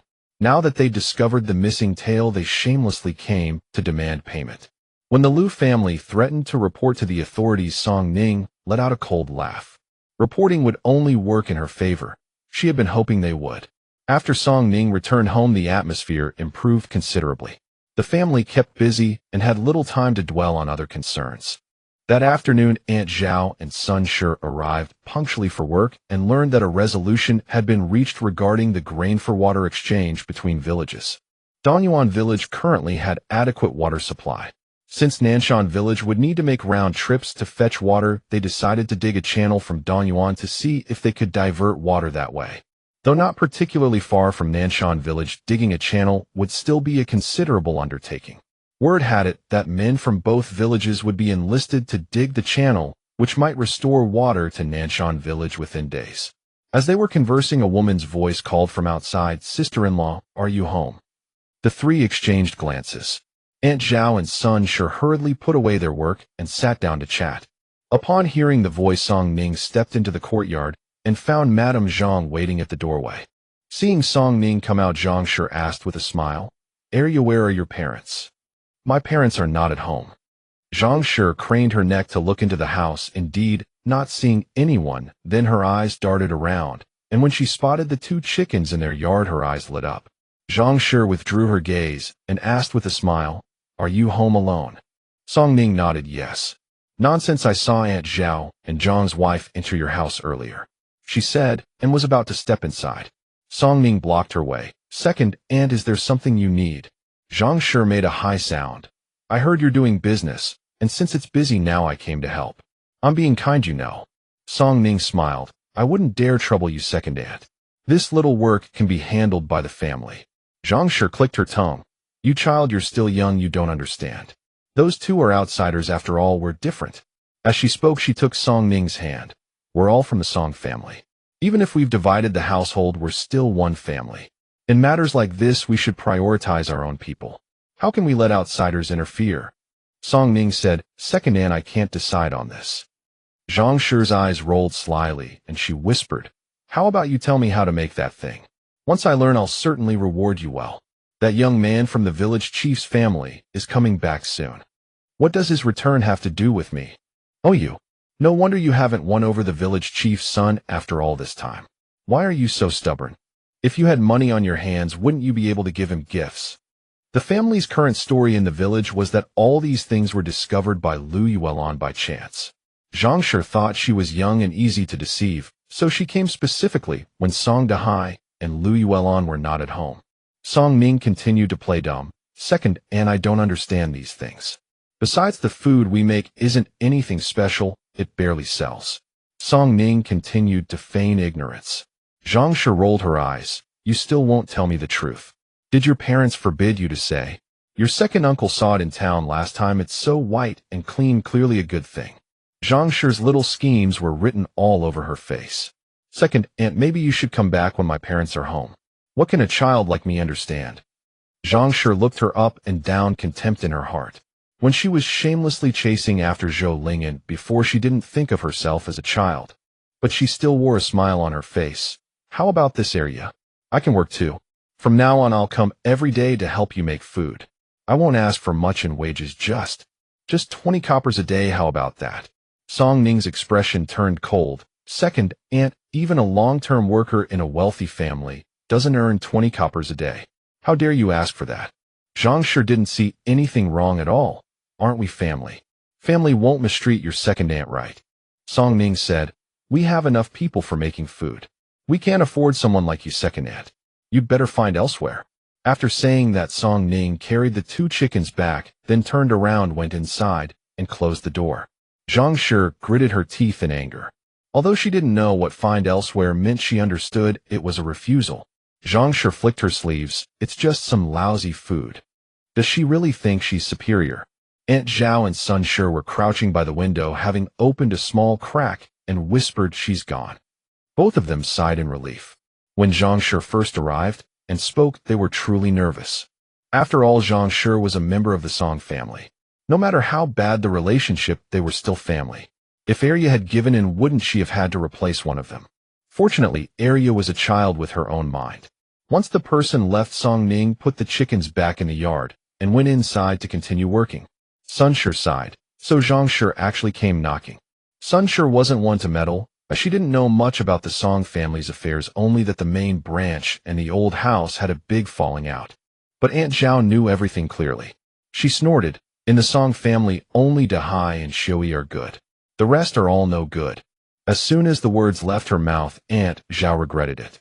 After all, Arya's surname was Song, and old Madam Li was her own grandmother. Hearing this heir, you would surely be unhappy. She silently scolded herself for speaking too quickly. Song Ning noticed Aunt Zhao's embarrassment and smiled. "I know you're standing up for us, Aunt. We've long seen through the people from the old house. If they don't cause trouble, I won't stir things up either. But if they go too far, I won't be soft." Aunt Zhao laughed. "Right, you have to be tough. Your parents were bullied so badly that even outsiders couldn't stand it. Good thing your family has you now to stand up for them." Sun Sure said seriously, "It's obvious that Zhang Sure came to pry for the recipe. We'll have to be more careful from now on." Their current house really wasn't concealed at all. The kitchen wasn't big, if 3 people standing together was a bit cramped. But there was no choice. The money she earned now wasn't enough to build a house, so they had to make do. Aunt Zhao suggested, "How about this from now on when you make the cold noodles, come to my place? My kitchen is big, it can fit not just 3, but even 5 people. We'll close the courtyard gate and the house door, and no one will see anything." Song Ning was a bit tempted, but wouldn't that be too much trouble? "What trouble? There's just the 2 of us at home, and we're all relying on you now. What's the harm in using the kitchen?" Song Ning said, "If that's the case, we'll go to your place tomorrow." "All right." Today Song Dahai took Lu Yuelon to town. Song Ning was worried about Lu Yuelon's health, so she made Song Dahai take her for a checkup. It would be reassuring to see a doctor. It was nearly sunset when the 2 returned. Song Ning hurriedly asked, "How did it go? What did the doctor say?" "Nothing serious. I said we didn't need to go, but you insisted on spending that money." Lu Yuelon pursed her lips, feeling sorry for the money. Song Ning said, "It's good that you're fine. Spending money buys peace of mind." Song Dahai added, "Our daughter is right. Coming back from this trip, we feel at ease." Song Ning said, "Let's eat first." Dinner was made by Song Ning noodles and a few stir-fried dishes. Lu Yuelon's mood had clearly improved a lot. Not long after the family had gone to bed, a dong-dong-dong knocking sound came from outside.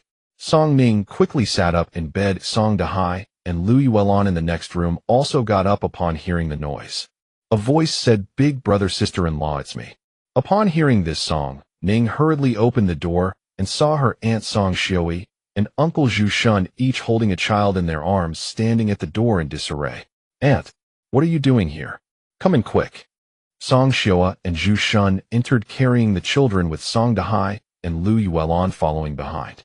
Song Shua appeared to have been crying. The traces of tears on her face had not yet been wiped dry. Before saying a word, she knelt before Song Dahai. "Big brother, sister-in-law, may I leave the 2 children with you for now?" The couple, confused, helped her to her feet first. "Put the children on the bed first."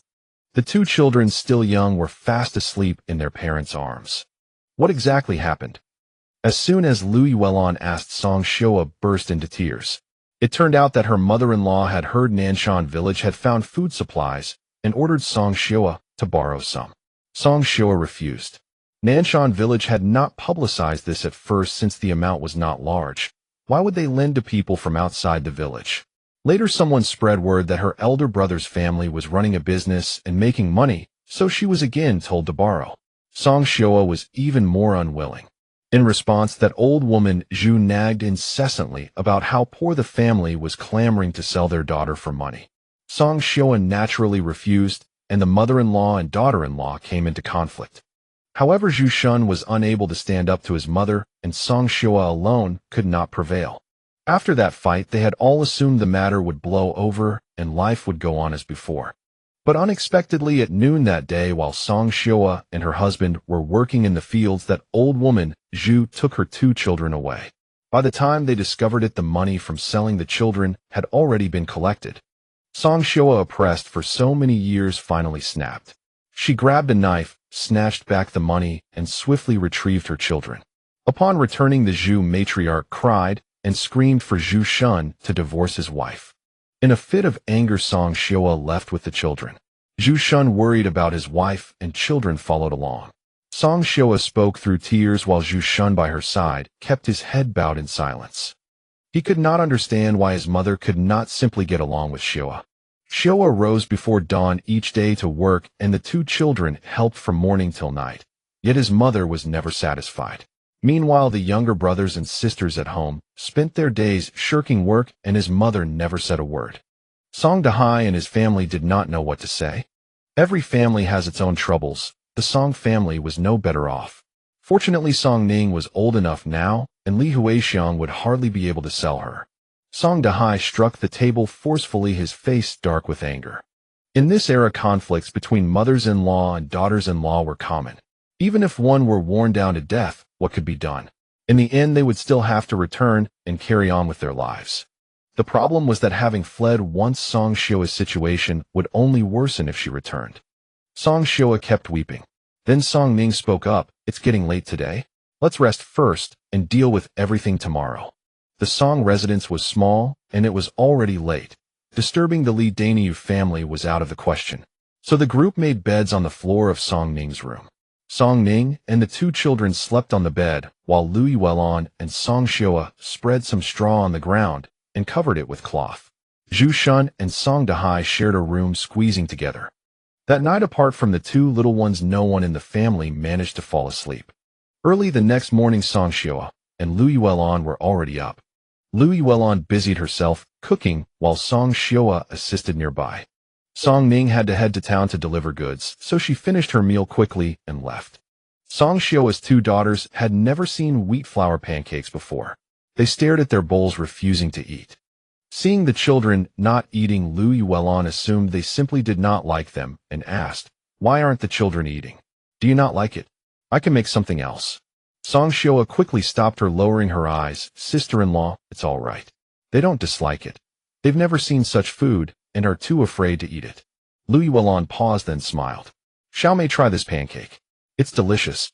Song Ning's eyes brightened for a moment, then something occurred to her, and the excitement from just now faded away. "Boss Chi is willing to help me." Chi Lianyuan smiled. "Our restaurant sends a trip to the county town every 2 days. If you want to go, it's not difficult." Song Ning's heart raced with desire, but she calmly asked, "Then what are Boss Chi's conditions?" Chi Lianyuan was taken aback, then burst into laughter. "You little girl, I may be a merchant, but I'm not one who refuses to help without gaining anything. We're partners now, so helping you once is no trouble."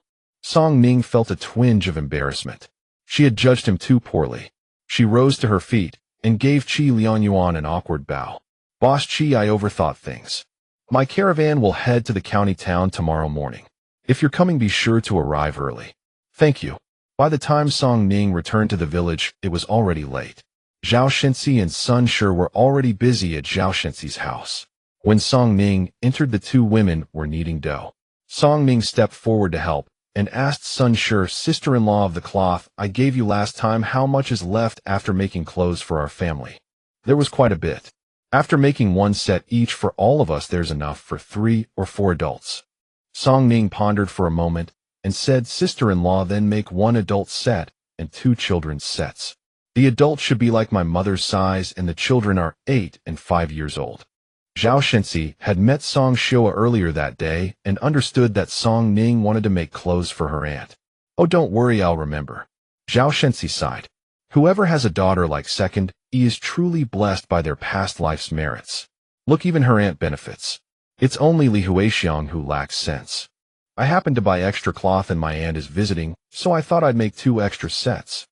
She had noticed last time that Song Shoa's clothes were even more worn than theirs, and the 2 younger children were dressed in rags patched together from scrap fabric. As she saw the day's work nearing completion, Song Ning brought over the flour early and instructed Zhao Shenxi and Sun Shi to begin without her if she failed to return the next day, sending Lu Yuelon to assist instead. She was heading to the county town the next day, and if she couldn't make it back, someone else would need to deliver them. "Rest assured, just go about your business. Uncle Denyo knows the way and will deliver if you don't return." After settling things, Song Ning returned from Zhao Shenxi's house. Before she even entered the room, she heard voices from within. "Mother, the big uncle's house is wonderful. We get full meals every day, and no one scolds us." Xiao Mei, the eldest daughter of Song Shoa, spoke. The youngest daughter, Zhao Di, lay nestled against her mother's leg and whispered, "Mother, can we stay at the big uncle's house forever?" We'll only stay a few days and leave in a couple more. Zhu Shun had returned home on his own today, and Song Shua was still worried. Though he was timid and had never stood up for her in this life, at least he treated her well and never despised the two children. Now that he had gone back, who knew how harshly his mother would scold him? But mother, if we go back, grandmother will surely scold you. Outside the room, Song Ning did not enter. With her current circumstances, she feared she could not support Song Shua and the three children, so she did not overreach. That was why she wanted to make money quickly. If her liangpi could sell in the county town, she could earn even more and then afford to repair the house. Only then could Song Shua and her family stay, if she could manage it. Later that evening, someone came from the old house to summon Song Shua. Song Shua did not refuse and went alone to the old house. Lui Welon worried, mother called big sister over. I wonder what she's up to again. Given Li Huixiang's nature, knowing her daughter had been driven out by her in-laws, she would likely not say a kind word and would instead find fault with her daughter. Indeed, Song Shua had been fine when she left, but returned with evident signs of having cried. Did mother scold you again? Song Dehai asked. Song Shua forced a smile. It's nothing. Just a few words. I've grown accustomed to it. Li Huixiang had married into the Song family and immediately bore 3 sons, an achievement that remained her proudest accomplishment in life. In the village, any family without a son was looked down upon front and behind their backs. Now her own daughter had no son either, and she felt it brought her dishonor, so she had summoned Song Shua to reprimand her. But not long after Song Shua returned, Zhang Shi from the old house arrived. She stepped forward, eagerly grasping Song Shua's hand. Big sister, mother was just speaking too hastily. Please don't take it to heart. Song Shua smiled faintly. She is my mother. I would not hold it against her. That's good. Zhang Shi's smile did not reach her eyes, and she hesitated, as if wanting to say something more. Sister-in-law, you have something to say, just say it plainly. Song Shua replied coldly. I heard that the Zhu family intends to divorce you. Song Shua's expression darkened. Yes. There is no way I would ever return to the Zhu family. Hearing this, Zhang Shi laughed. Big sister, rest assured, the Song family will always be your home. If that day ever comes, just come back. In the past, Zhang Shi had never been so warm toward her. Today she was suddenly speaking so pleasantly. Earlier, when she had visited, her own mother had called her a worthless waste, repeatedly resenting that she had failed to produce a son for her in-laws, which was why they had cast her out. Zhang Shi had been standing right beside her, yet said not a single word in her defense. Song Shua replied coolly, we'll see. It's getting late, sister-in-law should return home. If you stay out too long, mother will be angry again. Song Shua turned and entered the room. Zhang Shi's remaining words went unsaid. She pursed her lips and spat inwardly. What good is a woman who cannot bear sons? What attitude does she need to put on? If she didn't find Song Shua still useful, she wouldn't have said those sweet words at all. Once she returned to the Song family, she would be at their mercy anyway. Zhang Shi flicked her sleeves, rolled her eyes, and left the courtyard. Song Ning, who had overheard their entire conversation, did not believe those people had any genuine goodwill. Aunt, what did second aunt want? Nothing important. Second, stay away from your second aunt in the future. Song Ning nodded. I understand. That evening the Song family stewed meat, and everyone ate with grease smeared all over their faces. Though the meal was good, Song Shua still said, brother, sister-in-law, you needn't go to such lengths for us. Your family already taking us in is more than enough. 3 extra mouths shouldn't burden you to eat so well every meal. The Song family had already done so much by sheltering them. She could not bear to be so burdensome. Song Ning smiled. And just eat with peace of mind. Don't worry about anything else. After dinner, the family busied themselves for a while longer before finally lying down to rest. The next morning, Song Ning took the liangpi to town. Qi Liang Yuan's carriage was already prepared and ready to depart. Everything is ready. The carriage travels fast, and we should reach the county town before noon. Thank you, Boss Qi. Boarding the carriage, the group set off for the county town. The carriage truly traveled swiftly, and within approximately half a period of time they arrived at the county town. We need to purchase supplies here. We will meet at the city gate when the sun sets. Wang Fugue said to Song Ning. Very well, thank you, Uncle Fugue. The group led the carriage into the courtyard and secured it. Song Ning then turned and headed into the city. Back in the town, she had not noticed it, But only now upon arriving at the county town did she realize that her appearance was completely out of place here. After all, the county town was a county town. The drought, water shortages, and grain scarcity in the villages below did not significantly affect it. Song Ning, with her basket on her back, navigated through the streets. The town was paved with bluestone slabs and rows of shops lined both sides. Even though it was nearly noon, there were still plenty of vendors on the street. In a small town, most people would have returned home by this hour, and aside from those grabbing a meal, the streets would be nearly empty. Here, however, pedestrians flowed endlessly, the place bustling with liveliness. Song Ning only took in the novelty briefly. She had no time for sightseeing. She had come on a mission today. Along the way, she encountered quite a few restaurants, but either the establishment was unworthy or they simply looked down on her. Each time, before she could even speak, they dismissed her as a beggar and chased her away. Finally, after making inquiries, she learned which was the largest restaurant in the county town and headed straight there. The Uli restaurant stood in the most prosperous area of the town, frequented by the wealthy and noble. Song Ning glanced up at the three-story building before her and the gilded signboard overhead, took a steadying breath, and walked inside. It was right in the middle of meal service, and the place was bustling.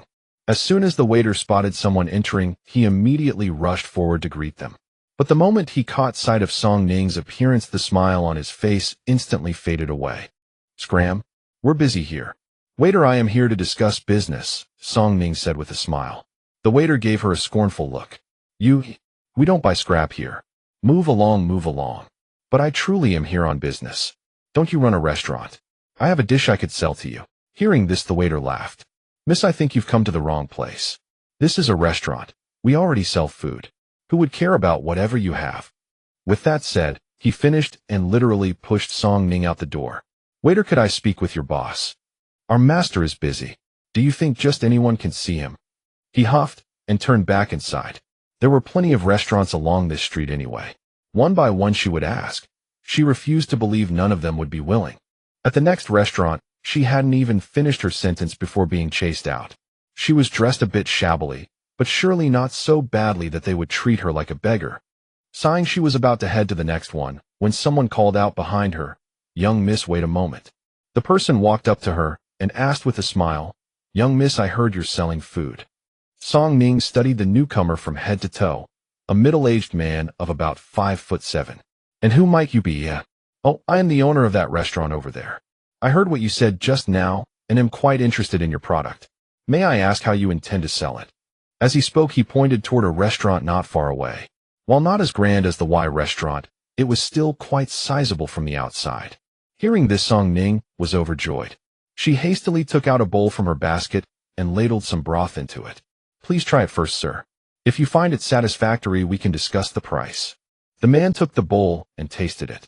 A fleeting gleam of surprise flashed across his eyes before he quickly adopted a contemplative expression.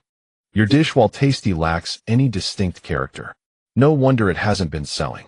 Hearing these words, Song Ning's heart sank. She had only ever sold it in her hometown town, where she was the sole vendor.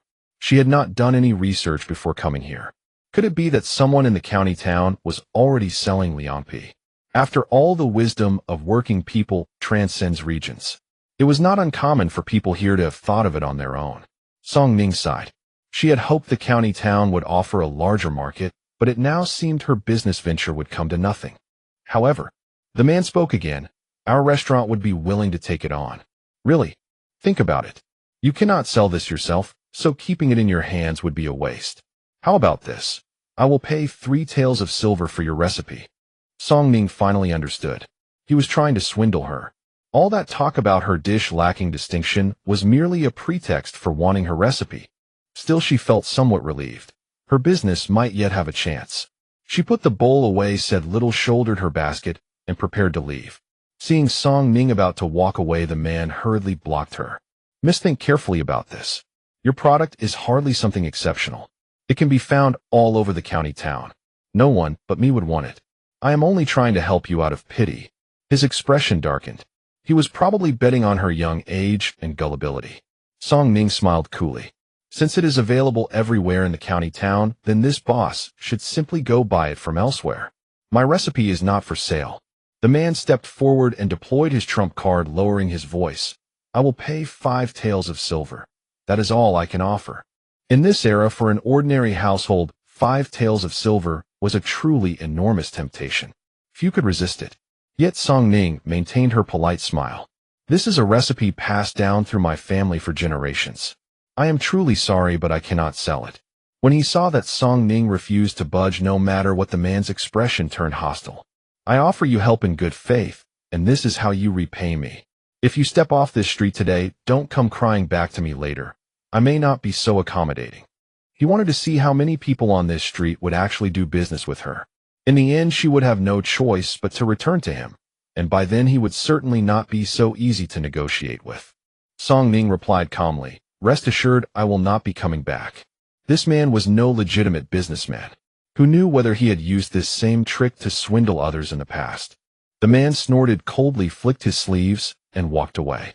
As the sun climbed high toward noon, Song Ning decided to take a rest. She found a cool shaded spot, took out a bowl, and served herself a portion of liangpi. On such a hot day, a bowl of cool liangpi brought instant relief.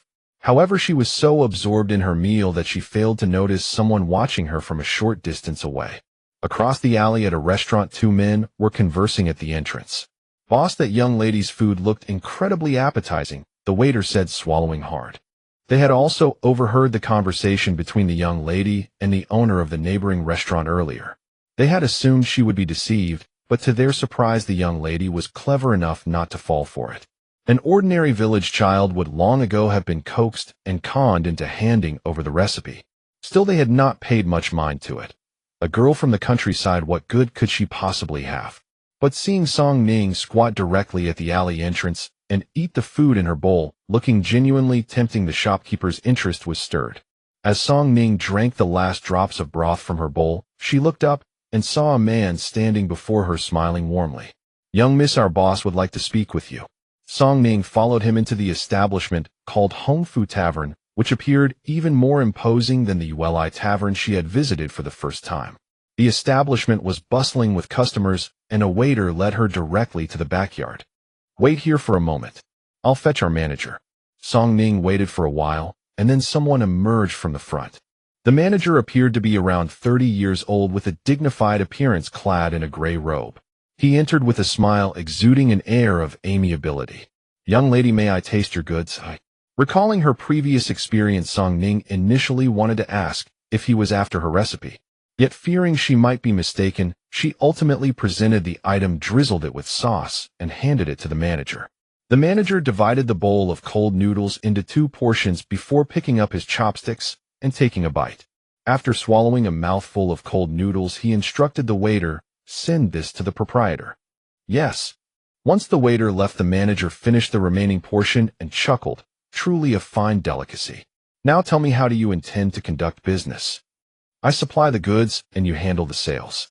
The manager nodded. Indeed, a sound idea. Song Ning asked, so you're willing to accept it? Naturally, as long as it's a good product that can turn a profit, we're open to it.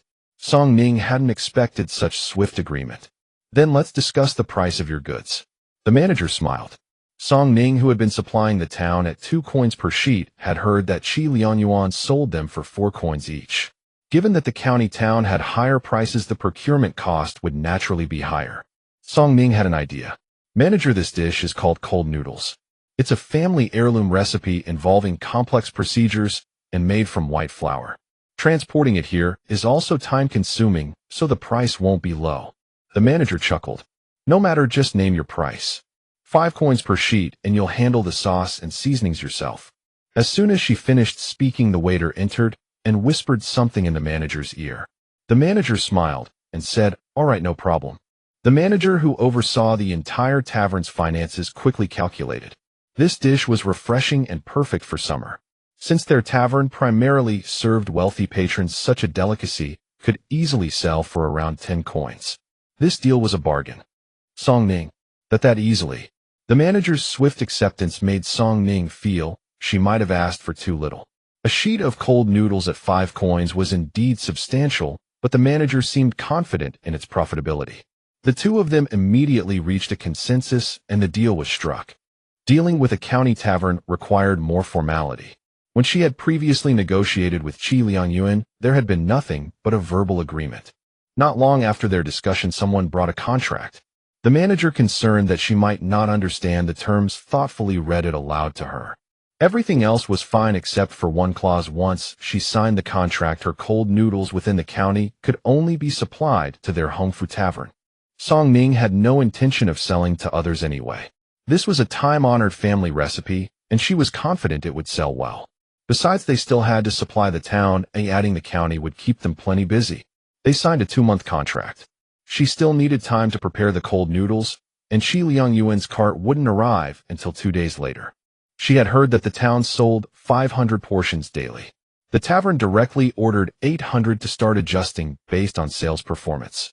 With the contract in hand, 1 copy for each party, Song Ning couldn't suppress the smile spreading across her lips. 800 for the county plus the town's 500 totaled 1,300. Their task was formidable, but the profits were also substantial. The town now brought in 1,000 coins daily, equivalent to 1 tael of silver, while the county's 800 yielded 4 taels. Their family had become wealthy overnight. Though tiring, it filled her with joy. At this rate, they would soon be able to repair their house. As Song Ning left the tavern, even the cloudless blue sky seemed more pleasing to her eyes. Just as she was about to turn and leave, she spotted the man who had tried to deceive her earlier. As she passed his tavern, Song Ning deliberately glanced inside. It was peak meal time, yet the place was nearly empty, with even the waiter dozing off at the counter. The man glared at her, pursed his lips, and turned back inside. Song Ning shrugged. In business, integrity mattered. A grown man trying to trick her out of her recipe was hardly someone capable of achieving anything significant. Song Ning slipped into an empty alley and vanished into her space. Since her family knew she had come to the county, she could now legitimately bring back items she normally kept hidden. Her family had never been here, so they wouldn't know what was available in the county. She could simply claim she bought everything in the county, and Song Dahan and Louis Wellon would have no reason to suspect. After searching her space for a while, she packed a bag of fruit, 2 large sacks of flour, several bundles of vegetables, and some seasonings. Emerging from the space, Song Ning hadn't forgotten the cotton she had been longing for. After walking several streets in the city, she finally found a shop selling cotton. The shop was crowded with people, all seemingly there to buy cotton. The owner placed the cotton on the counter and announced, "Today's cotton is 500 coins per caddy." As soon as he finished, people immediately clamored to buy. Song Ning wondered if she had misheard. 500 coins. That was half a tael of silver. What's more, the cotton was exorbitantly priced and of poor quality. Some patches were even blackened, likely from a distant source. As Song Ning reached out from the corner, someone nearby slapped her hand away. "This cotton is extremely delicate. You can't just touch it casually. What if you dirty it?" Song Ning, just as she hesitated over whether to buy, the owner shouted again, "Today's cotton is sold out. If you want to buy, come back next month." Those who had managed to purchase the cotton hugged it tightly, as if afraid of being robbed, and hurried home without daring to linger. She hadn't realized cotton was so expensive now. She had previously complained about the hard, worn-out bedding at home, but now it seemed that half a tael of silver's worth of cotton would have to last a lifetime. It seemed cotton hadn't yet become widespread in this era. Song Ning felt her pocket. She had only brought 200 coins today, not enough to buy even half a caddy of cotton. Forget it. Since it was still summer, she could buy more linen cloth in the town and layer it on the bed to make do. With a young child at home, Song Ning bought some pastries on her way back. Seeing that the sky was growing late, she headed toward the city gate. As she turned a corner, she noticed people rushing in one direction, gathering in a crowd. Cries seemed to be coming from within. Song Ning stepped forward and heard a woman weeping and calling for her mother. The crowd was so dense it was impossible to see through. Song Ning pushed through the crowd and saw an elderly woman lying on the ground with a young woman weeping beside her. The old woman's eyes were tightly shut, her face pallid, and her brows furrowed in evident pain. Though Song Ning was not a physician, she understood that the crowd should not cluster around the patient. They needed to give her room to breathe. So she shouted, "Everyone move back. The patient can't breathe." The bystanders, oblivious to the severity, continued to gawk without budging. Seeing the old woman's lips turning purple, Song Ning hastily pushed the onlookers away. "Don't crowd around. Someone might die." Song Ning called out again. No sooner had she spoken than the weeping woman cried out in anguish, "Mother!" The old woman's chest had ceased to rise and fall. Song Ning felt for breath at her nostrils. Only shallow exhalations remained. It was the same way her grandfather had passed away. "Has a doctor been sent for?" A servant-like figure beside the woman sobbed. "We've sent for one, but the clinic is too far. It will be a while before he arrives." Given the old woman's condition, she would likely be gone before the doctor came. Song Ning felt the object in her pocket and decided to take a gamble. Saving a life was paramount, and she could not afford to hesitate. "Help me prop up your mother." Hearing Song Ning's words, the woman stopped crying and asked through tear-filled eyes, "Do you have a way?" Song Ning paused, then said, "I have a medicine that might work." She helped lift the old woman, took a small bottle from her pocket, gritted her teeth, and poured the contents directly into the patient's mouth. Soon after, she saw the old woman's chest rise and fall again, and Song Ning breathed a sigh of relief. Just then a voice from the crowd called out, "The doctor is here." In the next moment, Song Ning was shoved to the ground, followed by a torrent of angry reproach. "Who let you give my mother something to drink?" Chaos erupted, and no one paid her any mind. Song Ning was not angry. She stood up, took a deep breath, pushed through the crowd, and walked away. Amid the surrounding noise, people's attention quickly returned to the center of the commotion. Song Ning, carrying her backpack, headed toward the city gate. Whether her water worked or not, it was at least harmless and had helped the old woman hold on until the doctor arrived. At the city gate, Wang Fugui had just arrived as well. As the sun set, the group left the county town and returned to the town. Shops in the town closed late. Song Ning collected her payment from Qi Lian Yuan and went to the fabric store to buy a substantial amount of cloth. She would not bother with cotton mattresses and quilts for now. This would have to do. At home, she, along with Song Xiui's family of 3, slept on a layer of straw covered with a single sheet of cloth. Prolonged use was untenable. The fabric shop owner had made a big sale today. Song Ning had spent nearly 1 tael of silver on cloth. By the time she left, she could barely carry it all. Leaving the store, she quickly stashed the items into her space when no one was looking, then headed toward the town entrance. She had arranged with Li Daniu to meet at the crossroads before dark. When Song Ning arrived, Li Daniu had not yet come. She hurriedly took the items out of her space, and soon a small mountain of goods piled up at her feet. After waiting for a while, she spotted Li Daniu approaching in his ox cart from afar and waved. Li Daniu helped load the goods, and they set off for the village. Fortunately, it was late. By the time they returned, it would be dark. Otherwise, bringing home so many things would surely invite envy. The ox cart stopped at Song Ning's house. She called for her mother, and Lui Welon and Song Dahai came out. A bonfire had been lit in the yard to illuminate her return. By the firelight, the couple was startled by the sight of the goods on the cart and quickly began moving them inside. After unloading, Song Ning handed a small bag to Li Daniu. "Uncle Daniu, thank you for your hard work today. Take this for you and Auntie to enjoy."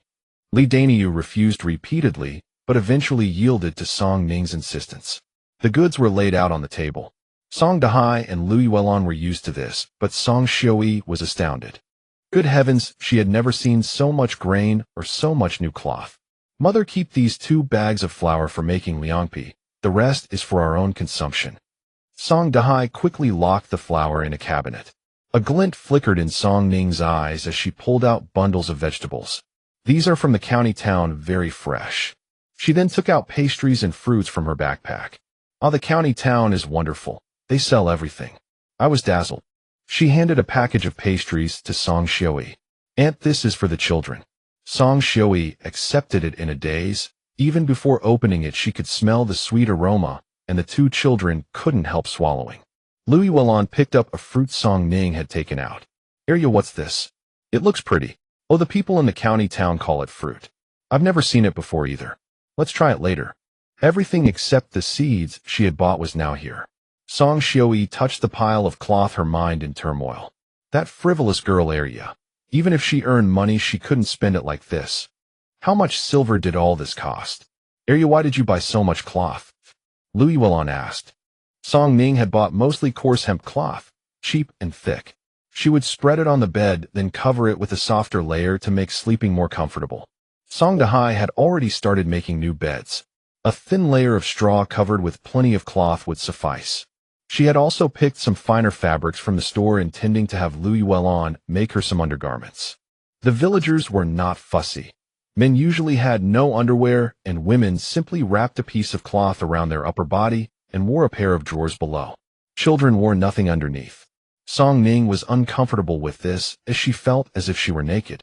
She had bought enough for each family member to have 2 sets. Song Ning had walked too much that day and was utterly exhausted. The family gathered to share some fruit, but she could barely hold on.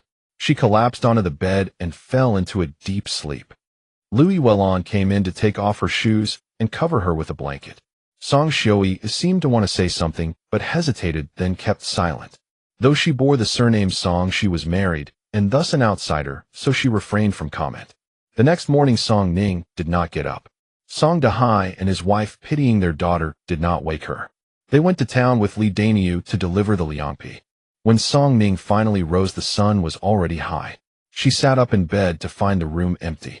She got up to go out, but before reaching the door, she heard voices outside. Song Xiui and Zhu Shun were speaking outside. When Song Ning stepped out, Song Xiui immediately smiled and said, "Arya is awake. The meal is warming in the pot. I'll go fetch it for you." Song Xiui entered the kitchen, and Song Ning politely greeted her uncle.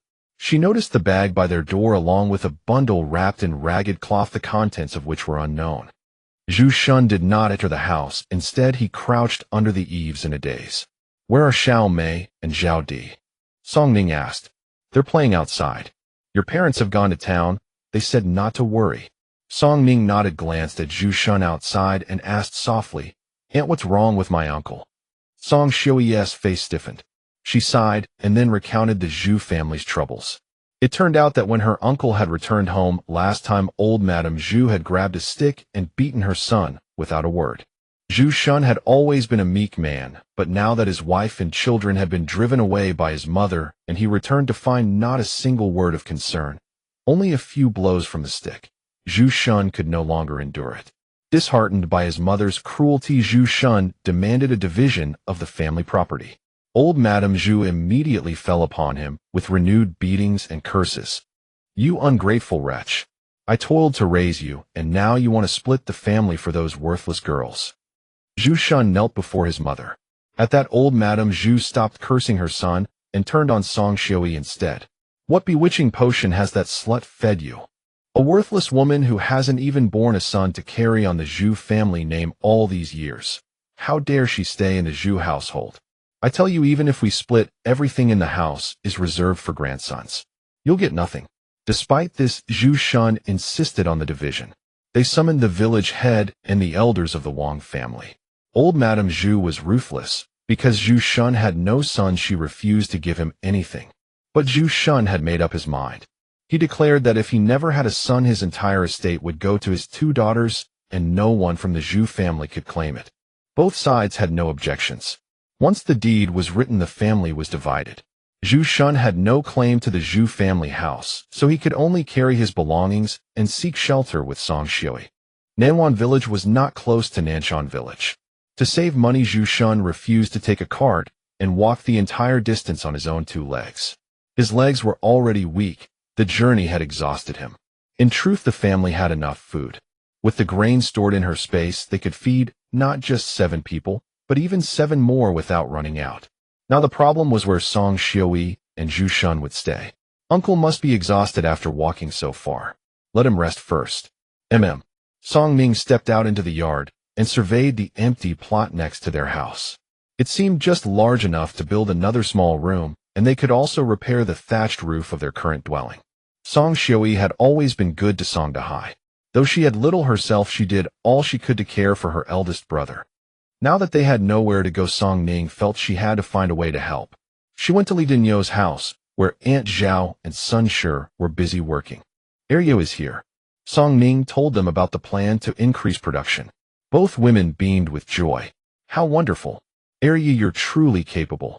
You've even secured business in the county town." Aunt Zhao was even more excited than Song Ning. She had become Song Ning's devoted supporter, believing everything she said made sense. "I won't go to the county until the day after tomorrow, so we can take it slower. But the deliveries to town must be made every day. Let's prioritize those." Don't worry, we're skilled now. We're much faster. Even double the amount wouldn't be a problem. Song Ning smiled. Once the business is stable, I'll raise both your wages. Hearing this, the two felt as if their work had become a golden nugget from which they could chip off small pieces of treasure every day. Song Ning had not publicized this matter beyond the few of them, and Sun Sure dared not tell her family either. She had become a prized asset at home, earning 10 coppers a day, more than her husband. Even if she kept silent, no one in the family would pry. Even her mother-in-law now consulted her on every decision, and she had a key to the grain cabinet. Song Ning was her employer now, and the whole village envied her good fortune. Of course, Sun Sure followed Song Ning's words. Around noon, Song Dahai and Lu Yuelon returned. Song Ning called them aside and shared her ideas. Everyone knew the character of the Song family's old house.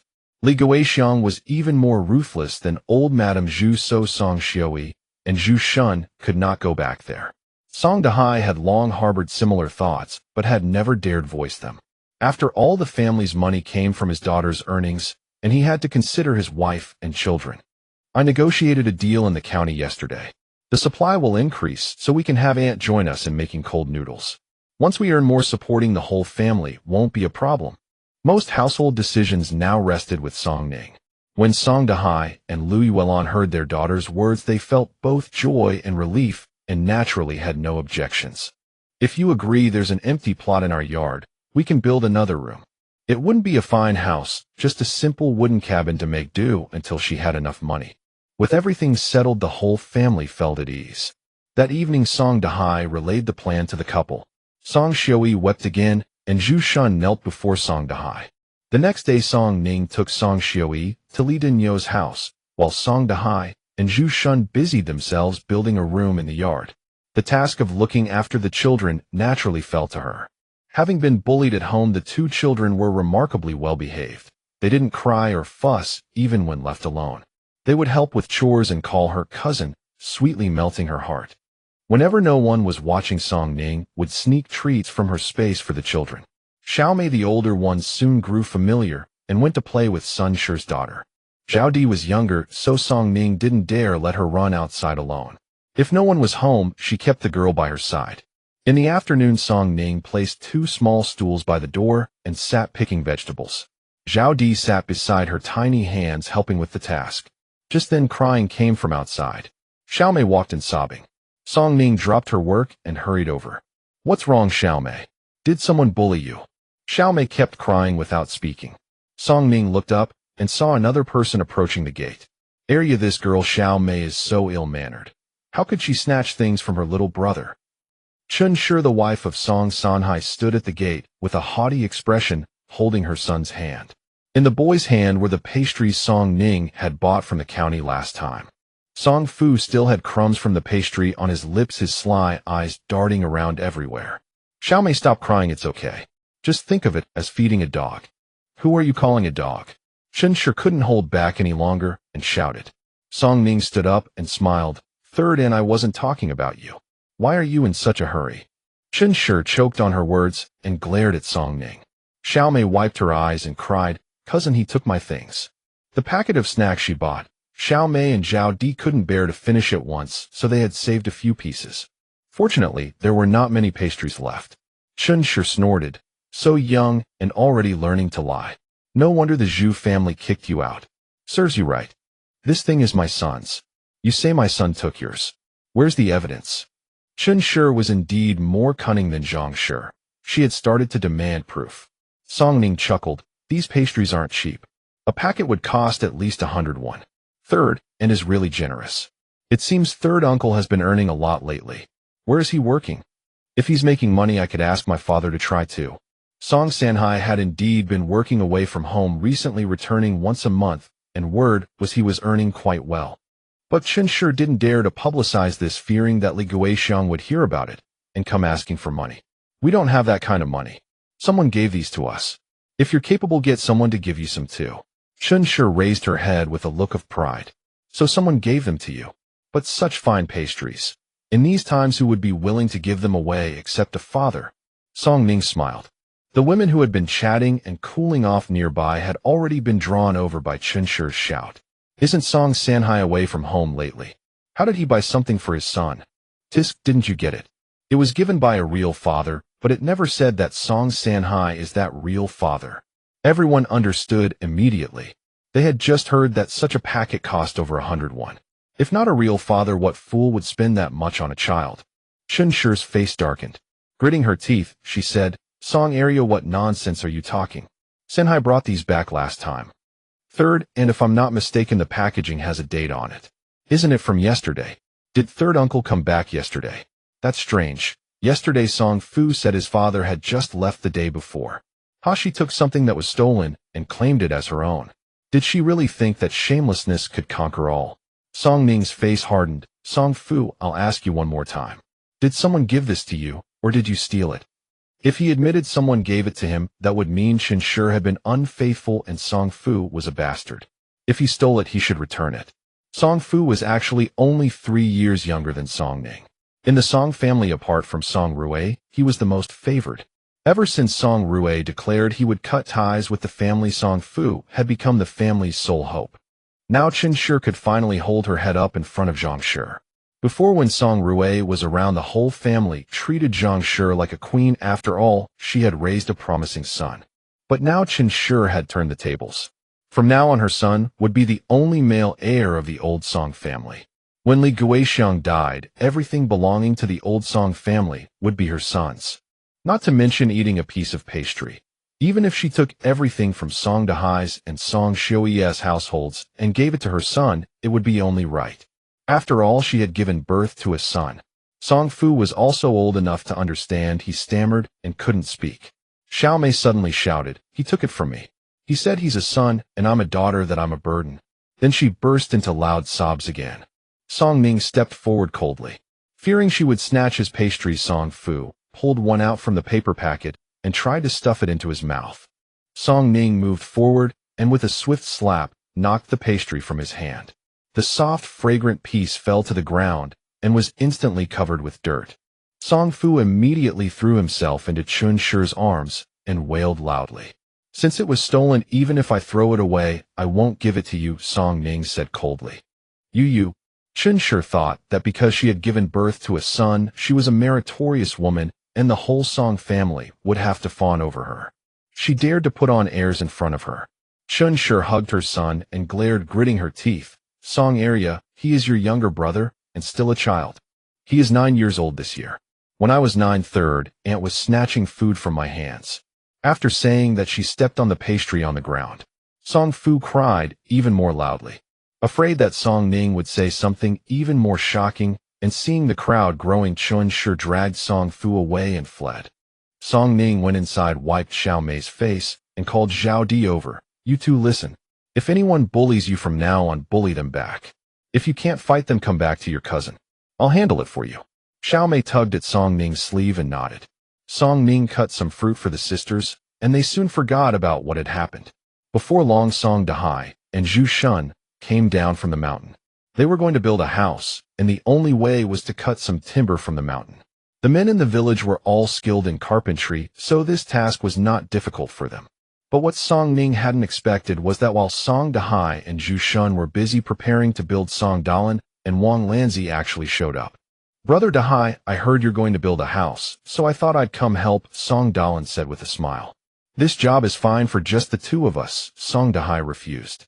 It's fine. I'm free anyway. Brother Dahai helped me build my house before, so it's only right that I come and help. The house Song Dalan lived in now had been built with Song Dahai's help. At that time, Song Dahai had asked for nothing in return, not even a meal at his home. Song Dalan felt indebted. When he heard that Song Dahai's family needed to repair their house, and Wang Lanzi actually urged him to go, he came. But Wang Lanzi didn't think that way. She figured that if Song Dalan worked, he must be paid. He couldn't work for free. She had heard that the main branch of the Song family had been earning a lot of money lately. Given the relationship between Song Dalan and Song Dahai, helping repair the house for a day should earn at least a few dozen won.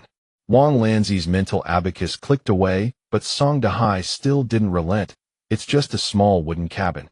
Nothing troublesome. The two of us are enough. Brother Dahai, I just want to help. Don't worry, I don't want anything. As soon as he said that, Wang Lanzi tugged at his sleeve and glared at him sidelong. Really, I don't want to trouble you. With what had happened before, Song Dahai didn't dare to use Song Dalin. Seeing that Song Dahai was unmoved, Wang Lanzi changed the subject. Brother Dahai, is Arya at home? Before Song Dahai could answer, Song Ning came out of the house and asked flatly, what do you want with me? Wang Lanji was not one to rise early without a profit in mind. She had assumed that after last time the two families would sever all ties forever. Yet here she was showing up at their doorstep once again. The moment Song Ning emerged, Wang Lanji hurried forward with a smile. Arya, I heard you've been making good money from your business lately. Song Ning rolled her eyes. No comment. Wang Lanji was not deterred and pressed on shamelessly. Arya, consider that Dalin is your uncle and we're practically family. When it comes to doing business, shouldn't you give priority to your own kin? Zhang Shi had made the exact same argument last time, and Song Erhai was indeed her blood uncle, so Zhang Shi's words carried some weight. But where on earth did this Wang Lanji get the nerve? Who says we're family? Don't you have any shame? Song Ning spoke bluntly, and Wang Lanji's expression darkened instantly. Even Song Dalin hastily tugged at Wang Lanji's sleeve and glared at Song Ning displeased. Arya, how dare you speak to me like that? That's how I choose to speak. Didn't you insist on cutting ties with my father before? Isn't showing up here today the height of shamelessness? And I call you Uncle Dalin only out of respect for my father. A heartless ingrate like you now having the audacity to come begging. I've had enough of both of you. Even if Dalin didn't mean it, they are a married couple now. Whatever Wang Lanji thinks is what he thinks too. Song Ning had truly reached her limit with the Song family's relatives. After Li Guixiang caused trouble with Zhang Shi, things had finally quieted down, only for Chun Shi to come provoking. Just as she had gotten rid of Chun Shi, this distant relative from the Song family was now plotting something underhanded. Did she really look so easy to bully? Song Dalin, a grown man, found himself being scolded by a young girl and could only stammer helplessly, utterly humiliated. Wang Lanji was likewise seething with rage. Song Dahai stepped forward and said, just go home. Don't come back again. With those words, neither of them could expect any favor from staying. Song Dalin dragged Wang Lanji and they returned home. Zhu Shun watched the whole scene in astonishment from the side. He had always known that Arya, despite her young age, helped the family earn money, and that both her elder brother and sister-in-law listened to her. How could she possibly be just an ignorant little girl? Honestly, he didn't even have the courage to say half of what she had just said. As soon as they left, Song Ning turned to Song Dahai. Father, I spoke harshly just now. Surely you're not angry. Song Dahai smiled and patted her head. Why would father be angry? You're right. For people like them, it's better to sever all ties forever. Song Ning never sought trouble, but that did not mean she would tolerate being bullied.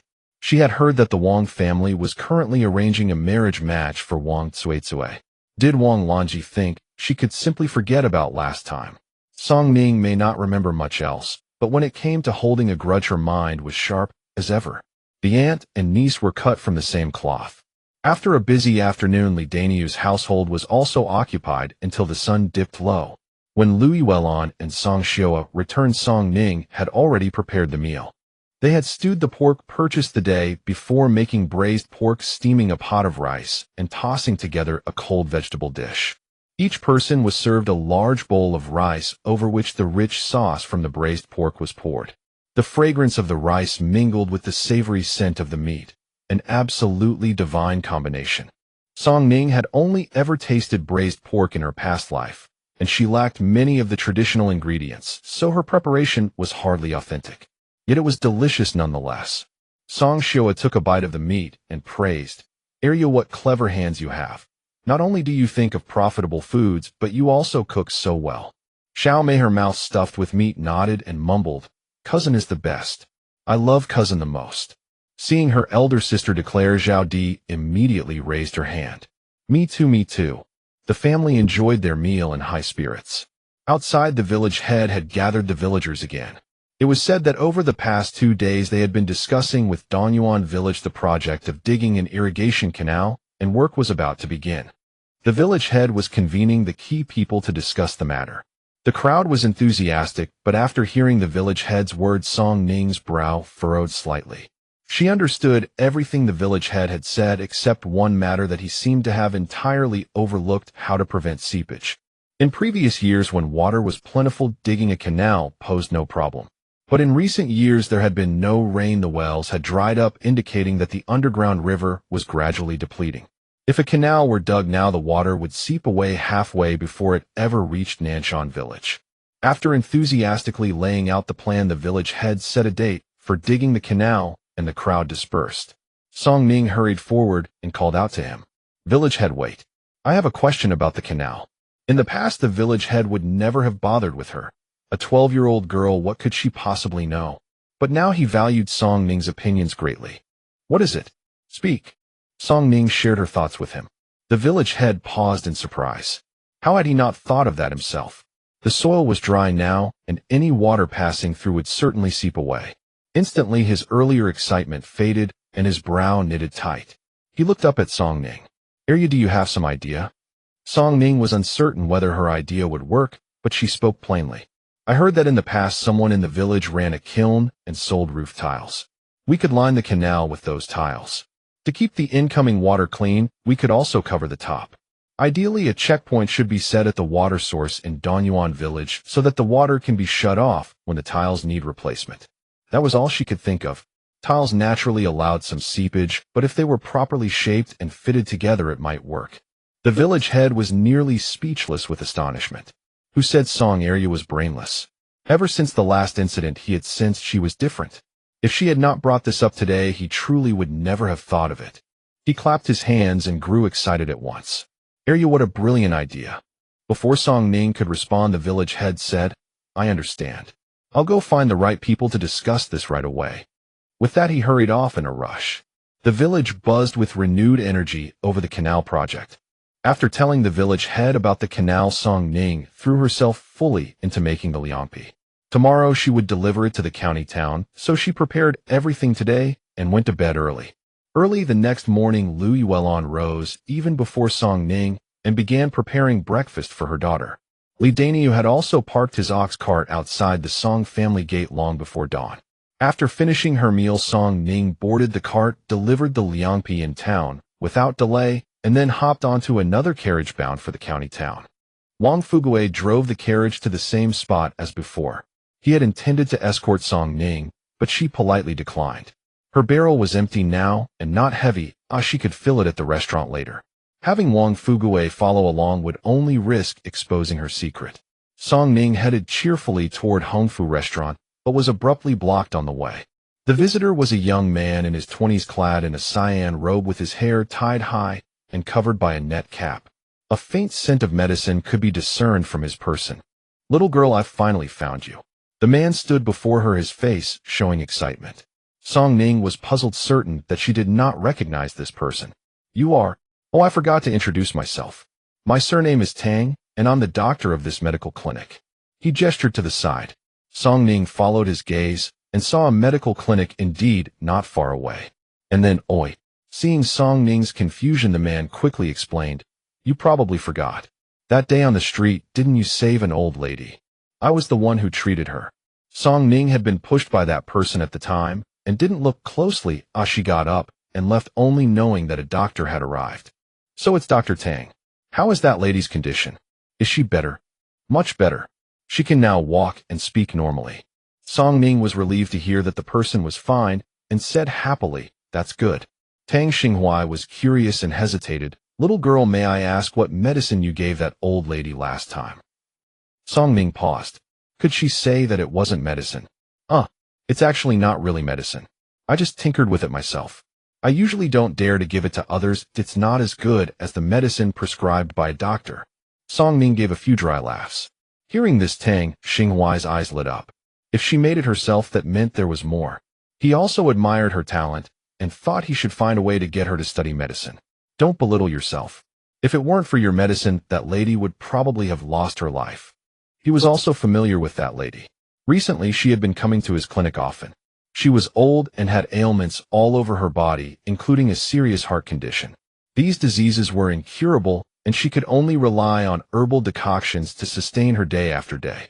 Over time, at her best, she could only manage a few steps on the ground. But last time when he took her pulse, the pulse condition was clearly different from before, and even the heart condition had improved. He had asked the family members. During this period, apart from the medicine the little girl had given her on the street last time, everything else was the same as before. Although he didn't believe there could be such a fast-acting medicine in the world, he had to admit it was real. Now in Tang Xinghuai's eyes, what Song Ning had given the old lady last time had become a miraculous remedy. I was also desperate, treating a dead horse as if it were alive. Song Ning smiled. Little girl, do you still have that medicine? Could you show it to me? Tang Xinghuai asked hastily, then suddenly felt he had been presumptuous. Such a good thing, how could he casually ask to see it? Song Ning, however, didn't think much of it. To outsiders, her thing was just ordinary water. What could they see in it? It wouldn't hurt to let him see. Thinking of something, she handed over the small bottle she had on her. It was the one from last time, with a little less than half left. Here it is. You can take it, but you have to return the bottle to me later. This small bottle had cost her a lot of money, as she couldn't give it away. Tang Xinghuai took the bottle in his hand, trembling slightly. As a doctor, seeing such a thing made him unable to walk away. Song Ning glanced up at the sky, or it was getting late. I have something to do. I'll come find you after I'm done. With that, she quickly picked up her bucket and left. This place was still some distance from the home food restaurant. If she didn't hurry, she would be late. Arriving at the back door of the restaurant, Song Ning quietly placed the items inside, then called out. Someone came out to receive her. The waiter moved the things to the backyard, and the shopkeeper arrived. He opened the lid of the bucket, took a look, and smiled. Move it to the kitchen. Song Ning still added a reminder. It's hot now, so the cold noodles don't keep well. If you can't sell them all today, wrap them in oil paper outside. Don't put them in a cold place or in the kitchen where it's too hot. They can last a day or two. In this era, there were no plastic bags, but there was oil paper, which should help somewhat. The shopkeeper noted all these matters, then went to settle Song Ning's wages. It was almost mealtime now, and guests were already arriving in succession. This restaurant was also good at business. To promote the cold noodles, every guest who came to dine today would receive a free bowl. With the weather hot, one bowl was hardly enough. Business came naturally. Song Ning didn't wait long. The shopkeeper up front brought the money, a full 4 taels of silver. Holding the heavy silver, Song Ning's heart blossomed with joy. What she had earned before was mostly copper coins. Today she finally saw the legendary silver, though it was just a few pieces of broken silver. Holding it in her hand felt different from copper coins. The shopkeeper was busy up front, so Song Ning said a word to the waiter and left. Walking all the way to the clinic, just as she reached the entrance, 2 people rushed out from inside, startling her. Little girl, you're finally here. A woman's eyes sparkled, her face full of excitement, clasping her hands in agitation. Song Ning recognized her. She was the girl who had been weeping on the ground that day. As soon as the woman finished speaking, the man beside her bowed. Regarding the matter last time, I was truly rude. I was anxious at the time, and it was unintentional. Please do not blame me, miss. Song Ning raised an eyebrow. What was going on? Tang Xinghuai came out from inside and smiled. The old lady you saved last time is the mother of these 2. The woman stepped forward and grabbed Song Ning's hand. Little girl, it was all my brother's fault last time. We must apologize to you. Rest assured, as long as you can save my mother, I am willing to pay any amount. The brother and sister surrounded Song Ning, apologizing profusely. It was Tang Xinghuai who said, "Why don't we go inside and talk?" As soon as they entered the clinic, Song Ning pulled Tang Xinghuai aside. Dr. Tang, what exactly is going on? Tang Xinghuai then told her the matter. Song Ning was so astonished that her mouth hung open. Could that little half bottle of water of hers really have such effects? It couldn't be. Last time when Lui Welan was sick, she had given her some to drink for several days, but it didn't seem to help. She had thought it was just a coincidence, and that the spring water was ordinary. Are you sure it was my medicine that worked? It was indeed the effect of your medicine. After you left, I gave it to a patient here with a broken leg. He was bleeding profusely, but soon after drinking it, the bleeding stopped, and it also had a pain-relieving effect. Song Ning lowered her eyes and began to ponder. The water in her space had made her stronger, improved her skin, healed Song Dahai's lame leg, and now improved the old lady's heart condition and helped stop bleeding and relieve pain for the patient with a broken leg. By all appearances, it was a miraculous remedy. But last time when Lui Welan was sick, there had been no reaction at all. Thinking of this, Song Ning seemed to understand something. Could this water of hers not only work for critical patients and difficult ailments? It also seems to have the added benefit of strengthening the body and enhancing beauty. That explains everything. That family came from the north merely staying here temporarily. They should be from a well-to-do household, Tang Xinghua whispered. Hearing they came from the north, Song Ning's first reaction was that they were fleeing disaster, but upon learning they were well off, she became intrigued. Dr. Tang, how much does your most expensive medicine sell for? Tang Xinghua held up 5 fingers. Song Ning understood it meant 5 taels of silver. As they were conversing, the young lady walked in from outside. Miss, as long as you sell us medicine, we will pay any price. Song Ning pondered for a moment. She did not wish to take advantage of them, but if her water truly possessed such efficacy, it was indeed valuable. However, Song Ning still did not ask for more. She sold the entire bottle for 300 won, and Tang Xinghua kept insisting it was a bargain. The 2 siblings paid without hesitation, accepted the medicine Song Ning handed over, and thanked her profusely. As soon as they left, Song Ning turned to Tang Xinghua. Dr. Tang, would you be interested in doing business? When she exited the medical hall, Song Ning's lips curled upward in a wide smile. Today, a small bottle of water sold for 300 won, and she had also struck a deal with the medical hall. Going forward, she would supply medicine to the medical hall at 500 won per bottle. As for how much the medical hall would sell it for, Song Ning would not concern herself. This price had been proposed by Tang Xinghua himself. She would come once every 2 days. This time she had brought 10 small bottles from the medical hall. When the time came, hand over money and goods, and she would have 5 taels of silver in hand. Tisk, wonderful. Now she already had quite a bit of silver. Previously she had been thinking about repairing their house, but suddenly her thoughts changed. If conditions permitted, she would move directly to live in the town. The village no longer needed to grow grain. Song Dahai and Lui Welon need not cling to that land.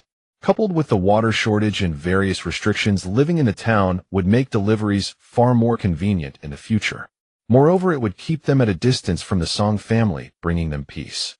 Having made up her mind, Song Ning planned to ask about it the next time she went to town. The carriage rolled onward toward outside the city. Just as they reached the city gate, they heard shouting from behind. Someone was chasing after them. It was the waiter and manager from Hongfu restaurant. Seeing them halt, the 2 quickly jumped down from the carriage and hurried forward. As soon as the manager arrived, he said, "We finally caught up. Our master asked us to inquire whether you could come and deliver every day from now on. Did you sell all that was delivered today?" The manager nodded and smiled. "Sold out. Our master said he wants to increase the quantity in the future to 1,000. At this figure, Song Ning very much wanted to agree. But if she came every day, she would certainly miss out on the free ride on Qi Liang Yuan's carriage. Just thinking about taking an ox cart for 8 hours round trip made her head throb. My home is somewhat far from the county town. If I come daily, taking an ox cart would take too much time. I fear I won't make it in time for the noon sales." The manager also fell silent. The distance problem could not be resolved overnight. The group could not think of another solution for the time being, but that item had become an instant hit at the restaurant today. If it were gone tomorrow, the customers would surely complain. Song Ning glanced up at the carriage not far away and suddenly thought of a solution. How about this? I go to Shana town to deliver goods every day. When I cannot come to the county town, you send someone with a carriage to pick it up. This way neither side is delayed. What do you think? The manager's eyes lit up. This is a fine idea. Very well, I will come to the county town once every 2 days. For the next 2 days, please send a carriage over. Around the end of Chun hour, wait for me at the entrance of Nankong restaurant. Agreed. We will definitely arrive tomorrow. With the matter settled, Song Ning followed Wang Fuguwei as they continued out of the city and headed back. No wonder our master often praises you. You little girl have some capability, being able to strike up a relationship with a county town restaurant. Wang Fuguwei exclaimed while driving the carriage. It is all for survival. One must find a way to earn money, is that not so? When she first arrived, even a handful of wild vegetables had to be divided into 3 meals. Through their family's efforts, they had barely managed to avoid going hungry. Upon reaching the town, Li Daniu was already waiting at the restaurant entrance. He no longer needed to ferry villagers to town. His ox cart was now fully booked by Song Ning, and the fare had increased from the previous 6 won to 10 won. Uncle Daniu, is everything all right at home? Do not worry, nothing is amiss at home. I just heard the village head seems to be looking for someone to build a kiln. Nanshan village had once been a renowned village in Shana town. In years past, when the village had kiln builders, they could earn quite a profit each year. Once people made money and harvested grain, the village would hire opera troupes to perform. Every time operas were performed, Nanshan village was the most envied place among the surrounding villages. However, such good times grew progressively worse year by year. In certain years, many households in Nanshan village moved away, and few in the village still knew how to build kilns. Later, those who could still build kilns grew old, and afterward no one mentioned the matter again. I heard the village head takes this very seriously and has summoned all the villagers who know how to build kilns. If we could carry on this trade, it would actually not be bad. Li Daniu shook his head. In the past, there were no kiln builders in town, so our village's products could be sold. But now almost every village has them. At the same price, people naturally choose the better quality. Song Ning understood. Market competitiveness had declined. The kiln products from Nanshan village could not compare with those from other places and were gradually eliminated. Now Nanshan village had become the most backward among the nearby villages. The two walked toward Nanshan village. Nearing the town exit, Li Daniu pointed ahead. "Arya, isn't that your second uncle?" Hearing this, Song Ning looked up. Indeed, it was him. She did not know what he was saying, but he appeared somewhat agitated. Beside him was Song Rui. Had he found the person? Song Arai stepped forward and reached out to grab Song Rui, who wore a cold expression and visibly recoiled to the side with distaste. The two argued for a while, and Song Arai's expression darkened. Without needing to listen, Song Ning knew exactly what had transpired between them. It was nothing more than Song Arai demanding money from his son, but Song Rui refusing to give it. Before the family had split, everyone ate together, and all things were handed over to Li Guixiang. Naturally, Li Guixiang would not let Song Arai suffer. But now that the three Song brothers had each established their own households, the situation for the second branch of the Song family had changed. Song Arai had been pampered by Li Guixiang since childhood, becoming fond of ease and given to idleness. It was said he could not even dig potatoes on the mountain as well as his wife Zhang Shi. Yet Li Guixiang could still praise him, considering her second son the most favored and the best. Truly blind. However, Song Ning had no desire to meddle in Song family affairs, nor would she inquire.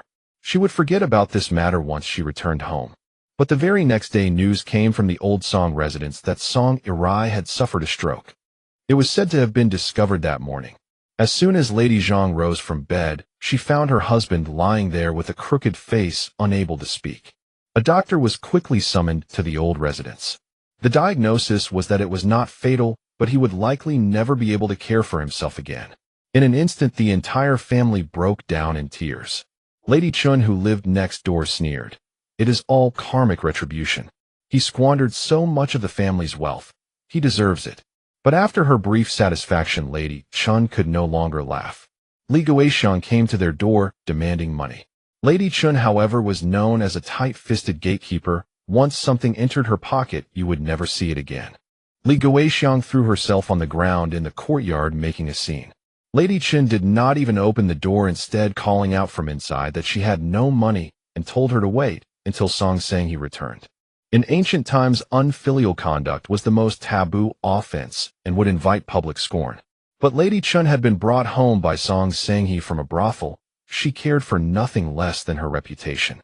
As long as her own life was comfortable, others could only look on with envy. Seeing that Lady Chun was thoroughly ruthless, Li Guixiang had no choice but to seek out her eldest son.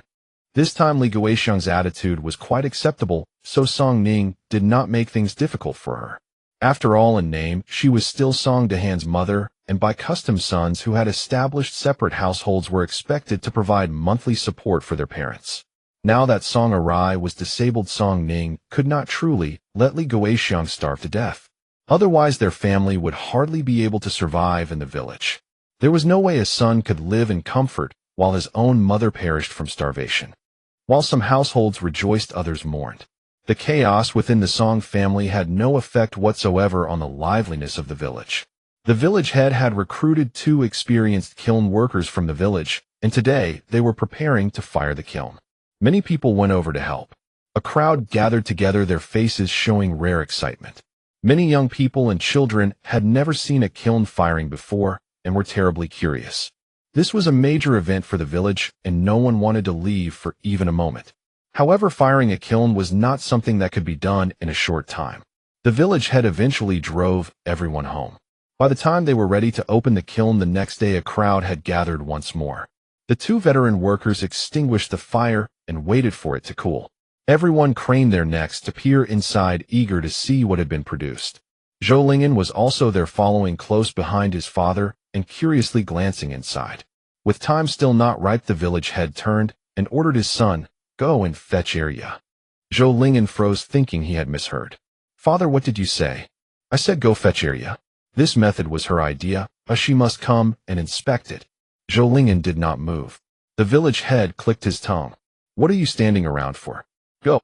Glancing secretly at Song Dahan, who was not far away, Zhou Lingyan felt unwilling. Song Arya's own father was right there. Why must he be the one sent? Although his father had been praising Song Arya at home lately, saying she was clever and capable, the finest girl in the village, Zhou Lingyan always felt this was not the Song Arya he had known. The mere thought of how Song Arya used to behave sent goosebumps racing up his arms. Zhou Lingyan whispered, "Father, must I really go?" Hardly had the words left his mouth when he received a scornful glare from his own father. "Just go when I tell you to stop hovering uselessly here." Zhou Lingyan could study, but he was utterly hopeless at physical work. Zhou Lingyan opened his mouth to protest again, only to be silenced by another sharp look from his father. "Village head, perhaps I should go instead." Song Dahan stepped forward to ease the tension. Just as Zhou Lingyan was about to agree, the village head declared, "No.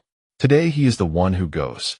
Zhou Lingyan swallowed his words and resignedly set off to invite Song Arya. The village head had his own thoughts. He knew about the previous affair between Arya and his son, and at the time, he had felt the young girl had behaved entirely inappropriately. His son had never harbored such feelings, and his wife, Yushur, had been so furious over the matter that she ground her teeth in anger. He had simply chosen not to intervene, and it had ended unpleasantly. However, Song Arya had recently contributed quite a bit to Nanshan village, so relations had softened somewhat, making future conversations easier. Moreover, if his family were ever fortunate enough to marry someone like Song Arya as a daughter-in-law, it would truly be a blessing accumulated through ancestral virtue. On the other end of things, Song Ning had barely returned from delivering goods when she heard someone calling out to her from outside. Stepping out, she saw who it was and froze. Was the sun rising in the west today? Zhou Lingyan was actually seeking her out on his own accord. Since the last trip up the mountain, Song Ning had not seen Zhou Lingyan, nor had she made any inquiries about him. Zhou Lingyan was likewise caught off guard. It had been nearly half a month since he had last seen her, and he barely recognized Song Arya. She seemed lighter-skinned, her clothes were clean and neat, her large eyes shimmering brightly, perhaps even quite pretty. Do you need something?" Song Ning asked. Zhou Lingyan snapped back to attention and hurriedly said, "The kiln firing is nearly complete. My father sent me to ask you to come take a look." In truth, Song Ning did not fully understand kiln firing either, but given the village head's request, she could hardly refuse. "Very well. Tell the village head I will come shortly." Zhou Lingyan did not move and suddenly said, "How about we go together?" Song Ning. How bold Zhou Lingyan was. Had he already forgotten how Song Arya used to pester him? Was he not afraid she might pull a sneak attack on him? Lucky for him, the person standing before him now was her. If it had been the old Song Arya stepping across this threshold today, would have meant the rice was already cooked. He would have had no escape.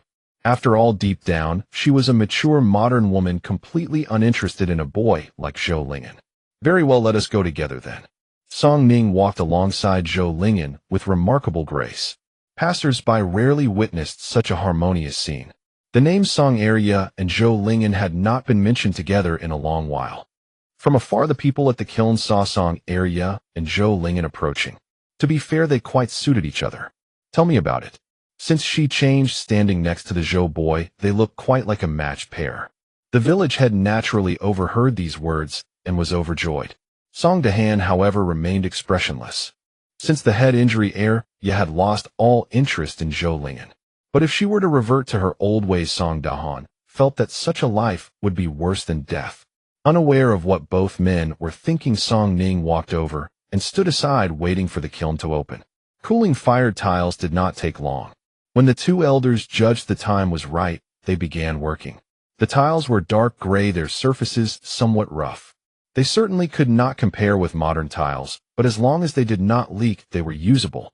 Upon receiving the tiles, the village head first sought Song Ning's opinion. What do you think? It should work. As long as the seepage is slow, it is fine. However, they should be washed before use to prevent water contamination. The village head nodded solemnly. After that, there was nothing left for her to do, and Song Ning prepared to return home. But hardly had she turned around when the village head called out, "Ling and you go escort area." Song Ning's lip twitched slightly. How terrifying. In the end, Song Ning firmly refused to let Zhou Lingyan walk her home. It was just one village. Where else would she go? But as a result of today's events, the names of Song area and Zhou Lingyan were brought up once again by the villagers. Having finally escaped the center of gossip, Song Ning found herself back in the spotlight once more. But this time the nature of people's discussions was entirely different from before. In the past, every mention of Song Ning came with accusations that she was a toad coveting swan's flesh, ambitious beyond her station. But now the narrative had shifted. However, unrest brewed within the village chief's household. "Let me make this clear," Yushur exclaimed in agitation. "My son will go on to become a top scholar and hold office. He cannot marry that ignorant girl Song area." The village chief sighed helplessly. "You're too narrow-minded, woman. That area is quite clever." "I don't care," she retorted. "Don't think I'll allow you to tie such a dead weight to Lingyan. I'd rather die than agree." Song Ning was equally puzzled. Recently, whenever Yushur caught sight of her, she would glare at her. Was it because of that encounter last time when his son had sought her out? If she knew what these two were thinking, she would simply remark how excessively imaginative they were. All she cared about now was making money, then buying a grand house, and living a comfortable life. Recently, when Song Ning had visited the town, she had inquired about property prices, only for the figures nearly to make her faint. A small courtyard of 4 rooms in a row without even a well in the yard, located in a rather remote area. Still, it would cost 20 taels of silver. If she wanted something larger, it would set her back at least 40 taels. Song Ning's dream of settling down in the town was shattered. In such a remote outpost as Shanha Town, the housing prices were unexpectedly steep. The cost of living and property prices were wildly mismatched. With her family of 3+ Song Xiu's household, for they would need at least 4 bedrooms, a kitchen, a latrine, and storage space. A courtyard without a well would not suffice, nor could they live too far out. It wouldn't be safe. When she did the math, 100 taels of silver would hardly be enough. If she could sell through her cold-skinned noodles over these 2 months, she might manage it. But spending such a fortune on a modest little courtyard was hardly worthwhile. Who would have thought that after all her transmigration, she would ultimately be defeated by the prospect of buying a house?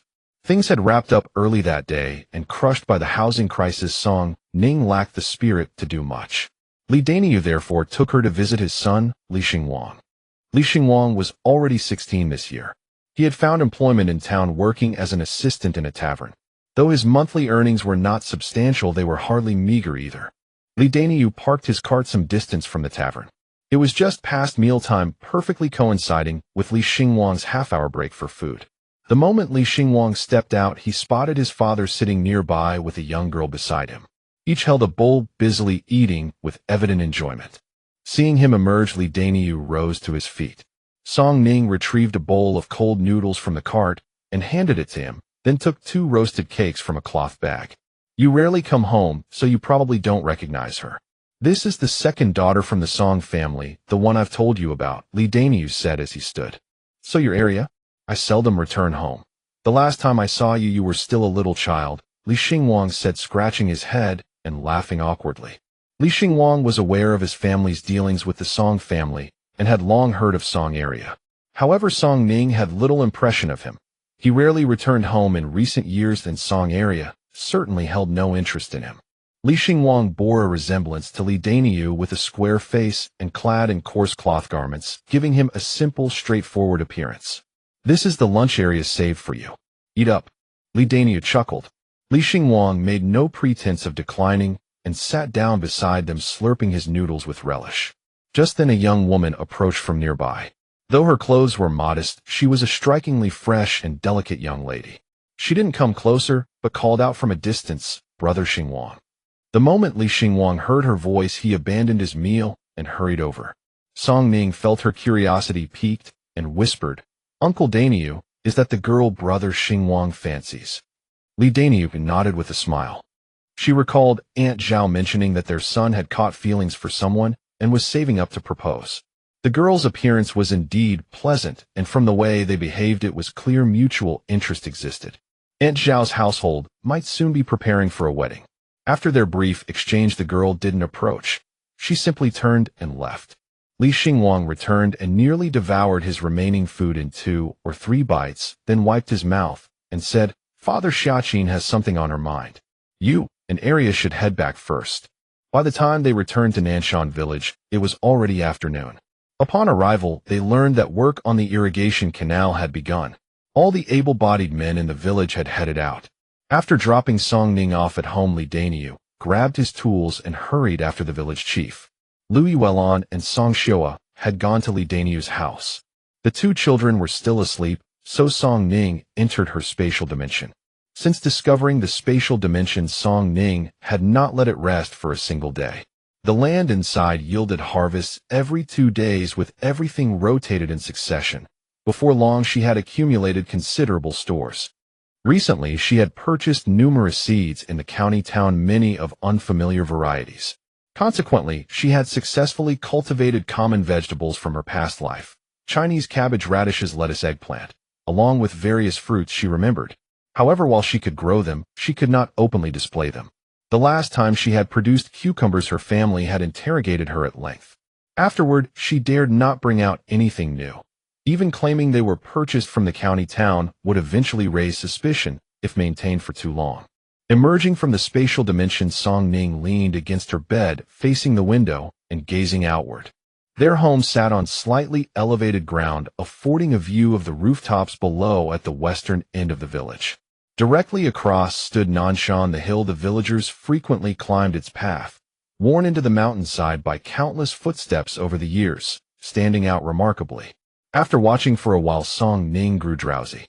Checking the time, it should have been around 3 in the afternoon, the hottest hour of the day. The wind carried scorching air against her face, and even breathing felt uncomfortably dry. Song Ning lay flat on her back, stretching her legs and arms as wide as possible to disperse the heat. She longed for ice cream, for a refrigerator, above all for air conditioning. Without those comforts, even a basin of ice would suffice. Stepping out of the spatial dimension, the temperature contrast nearly suffocated her, yet she could not remain within it indefinitely. The village was eerily quiet, devoid of even the sound of conversation. Squinting toward the distance, Song Ning noticed the mountain path appeared faint and obscured, shrouded in a hazy mist. Huh! Song Ning woke instantly. Smoke! Where was it coming from? Leaning over the bedside and squinting carefully, she confirmed it. There was indeed smoke, and she could faintly discern flashes of light flickering within it. Fully awake now, Song Ning leaped from her bed, grabbed a basin, and snatched a piece of firewood from the courtyard before sprinting through the village, banging the basin and shouting at every turn. Fire! Fire! Several women and children remained in the village. Hearing the commotion, they hurried out. Mount Nen is on fire. Everyone grab your tools and help put it out, someone shouted. Several people from Li Daniu's household heard the banging outside and rushed out, only to see the smoke from Mount Nen across the way growing denser. Most of the tools at home had been taken by the men to dig the irrigation ditch, and women's strength was no match for men's. Mother, go tell those digging the ditch to send a few people to help with the fire. Lui Welan dared not delay, nodded, and quickly ran out of the village. The remaining women in the village who still had tools at home carried them up the mountain. The fire had started at the foot of the mountain. The weather was dry, and the mountainside was covered with dead branches, flames surging upward relentlessly. Without water, they could only smother it with soil. Many women frantically shoveled dirt and threw it onto the flames, while some brave souls even stepped forward to smother the fire with their bare hands. When the men returned, several of the women had clothes singed and hair scorched. As soon as the men arrived, they said nothing and headed straight up the mountain. Though the flames spread quickly, the affected area wasn't too large, and with all the men from the village joining forces, they managed to extinguish the fire in no time. Everyone breathed a sigh of relief. Fortunately, they had spotted it in time, and there was little damage. The houses at the mountain's foot had only blackened corners. The village head returned to take charge, and the situation was quickly brought under control. Song Ning didn't meddle further and went back home. They said the fire was caused by the dry and hot weather, and that evening the village head personally visited her home to thank her. It had all just been a matter of coincidence today, and Song Ning wouldn't dare to truly flatter herself. When the village head returned home from the Song residence, he couldn't help but comment as he walked through the door, "This Song area is truly a fine girl." Yusher, sharp-eared as ever, had naturally overheard her husband's words. She shot him a sideways glance and continued busying herself in the courtyard. "Let me remind you," she said while working, "our son has his examinations in autumn, so don't entertain any wandering thoughts." Yusher had always looked down on Song Ning. Her son would surely become an official in the future, and the person he married would need to be someone of standing. A girl from a remote mountain valley hardly seemed worthy of him. "I think this Song area is much sharper than many girls in town. If she truly becomes our son's wife, our family would be the one climbing higher," the village head said, puffing on his pipe. "Pot," Yusher scoffed dismissively. "I know exactly what kind of woman Song area is. You don't know her half as well as I do. Back when she was throwing herself at Lingen, she didn't look nearly so decent. Who knows what dark schemes she's harboring inside." The village head bristled at this. "How can you speak like that? I think Arya is perfectly fine as she is now. Besides, she clearly has no designs on our Lingen, so why are you worrying unnecessarily?" Yusher pursed her lips, but said nothing further. Yet she refused to believe Song Arya had truly given up on her son. With a son as accomplished as his, countless girls would be eyeing him covetously. Could Song Arya really let such a golden opportunity to elevate her status slip away? She would never believe it, even if it killed her. Meanwhile, Song Ning, completely unaware of all the imaginings going on in Yusher's mind, set off for town early the next morning with her goods. After delivering the goods to the restaurant, she hopped on a cart heading to the county seat. Upon arrival, she first went to the clinic, dropped off what she'd promised them, settled the payment, and only then made her way to the restaurant. Song Ning followed her usual routine, placing the wooden barrel by the door before stealthily slipping the noodles inside. When the waiter came out to move the barrel, he glanced at her and remarked, "You've got quite a bit of strength for someone your size." As a grown man, he found the barrel full of noodles a bit heavy to carry himself. He hadn't expected a young girl like her to have managed it all by herself. Song Ning smiled faintly. "I was born strong." Her noodles, due to her crude tools, weren't particularly large per sheet, but they were somewhat thick, making them genuinely weighty to transport. Since she'd arrived early today and the shop was quiet, the innkeeper settled her payment swiftly. As soon as she stepped out, Song Ning slipped into an empty alley and withdrew into her spatial realm. All her money was stored safely within the space, where she also selected several sacks of flour. Lately, she'd been making far more noodles than usual, which consumed considerable quantities of flour. Fortunately, her own fields yielded well. Otherwise, relying solely on purchased grain would have driven her into ruin. Grain prices in town had risen once more, climbing from 41 to 50 over the past few days. If this trend continued, impoverished families would find themselves with no means of survival. After selecting the items she needed for home, Song Ning emerged from the space to wander through the county seat. The market offered a remarkable variety of goods, particularly seeds, many species imported from distant regions. She bought a couple of freshly baked flatbreads from a roadside stall for lunch, but barely had she turned the corner when two ragged young beggars appeared before her, their faces grimy, their hungry eyes fixed on the bread in her hands as they swallowed hard. Song Ning took only a single bite before losing her appetite entirely. She glanced around, led the two children into a narrow alley, and divided the bread between them. The children hesitated for a moment upon receiving the bread, glancing up at her uncertainly. "It's fine," she reassured them. "Eat up. I've already had my fill." No sooner had she spoken than both children fell upon the bread ravenously. Song Ning crouched down and asked, "Where do you come from?" The little boy choked on his food, stretching his neck desperately. Song Ning quickly gave him a drink of water. Once he caught his breath, he began to speak. "My mother told me we're from the north." They were indeed refugees. Recently, it had become common to see people arriving from the north in Shana town. Entire families fleeing together, some riding carts or ox carts if they could afford it, others walking the entire way on foot. "What happened to your family?" Song Ning asked. "My mother said the sky hasn't produced rain, and then a swarm of giant insects came and devoured all our crops," the little boy replied. And there were also wicked people, added the little girl beside him in a soft voice. She had heard the north had suffered droughts longer and worse. Those giant insects he described were likely locusts. Locust swarms could strip the land barren, devouring crops, even mountain vegetation. Song Ning pressed on. What kind of wicked people? They brandished knives and beat people. They plundered everything we owned. Song Ning understood. This went beyond mere theft. It was the work of mountain bandits. A cold weight settled in her heart. Drought alone was punishment enough for common folk. Add locust plagues and bandit raids, and survival became all but impossible. How long have you been here? 2 days. Mother says we must leave tomorrow. After seeing the children off, Song Ning emerged from the alley and glanced toward the street. The county seat remained peaceful and tranquil, as though the turmoil beyond its walls held no consequence for this place.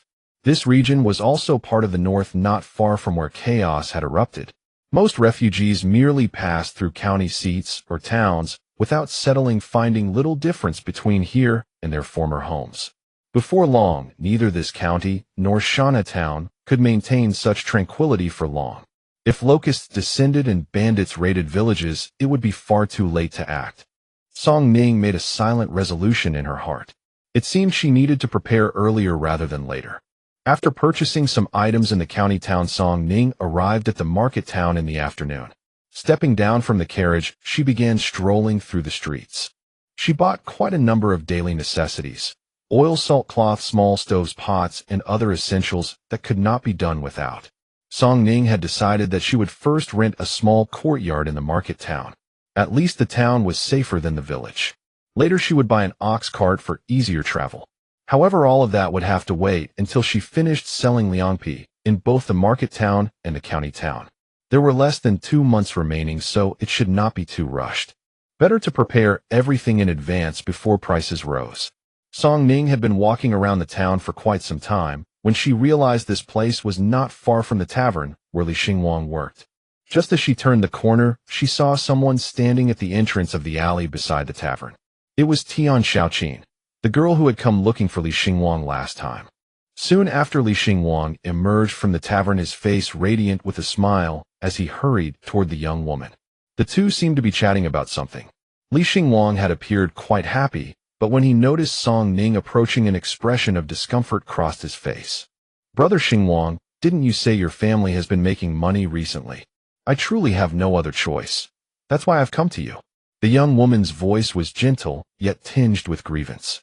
"But I don't have any money now either. Didn't I already give you all my money? Is it still not enough?" Li Xingwang frowned, asking with concern. "You know our family has many members and eats a lot. Your little bit of money didn't even last half a month." Tears welled in the girl's eyes, yet her words carried a hint of complaint. Seeing Li Xingwang fall silent, the young woman continued softly, "Brother Xingwang, if you truly cannot help, it's all right. I'll just find another way." Song Ning murmured to herself, "What a skilled player." That touch of fragile tears mixed with calculated restraint was executed to perfection. Although she had only caught part of their earlier conversation, Song Ning understood the general situation well enough. Song Ning walked up and called out, "Brother Xingwang." "Arya, what brings you here?" Li Xingwang asked with a smile. "I happened to be passing by and thought I'd stop in at the tavern to buy some wine to take home." She then turned to look at Tian Xiaoqin and asked, "And who is this?" "This is Xiaoqin. She's from Shanglin village next door. You met her last time." "Xiaoqin, this is Arya. My parents make money working with her." Hearing this, Song Ning felt a sense of helplessness. As expected, love made one foolish. To confide in this Xiaoqin girl about such matters, was he not afraid she might betray them? "Sister Xiaoqin, Brother Xingwang and I are neighbors, and we're quite close. Since you'll be marrying Brother Xingwang in the future, there's nothing you shouldn't tell me. I'm happy to help," Song Ning said generously. Li Xingwang tugged at her sleeve, his face flushing red as he whispered, "Arya, what are you saying?" Upon hearing that she was to marry Li Xingwang, a flicker of panic flashed across Tian Xiaoqin's eyes, but she quickly lowered her head. In that brief moment, Song Ning still caught it. It seemed Tian Xiaoqin had never intended to marry Li Xingwang in the first place. Was she simply using him as a mark? Raising her head once more, Tian Xiaoqin bit her lip, and mist again rose in her eyes. The sight of Tian Xiaoqin's demeanor left Li Xingwang completely disoriented again. I just heard that Sister Xiaoqin's family is on the verge of starvation. People are about to starve to death. Tian Xiaoqin nodded. Yes, there are too many people in my family, and there's truly nothing left to eat. Song Ning's eyes flashed slightly.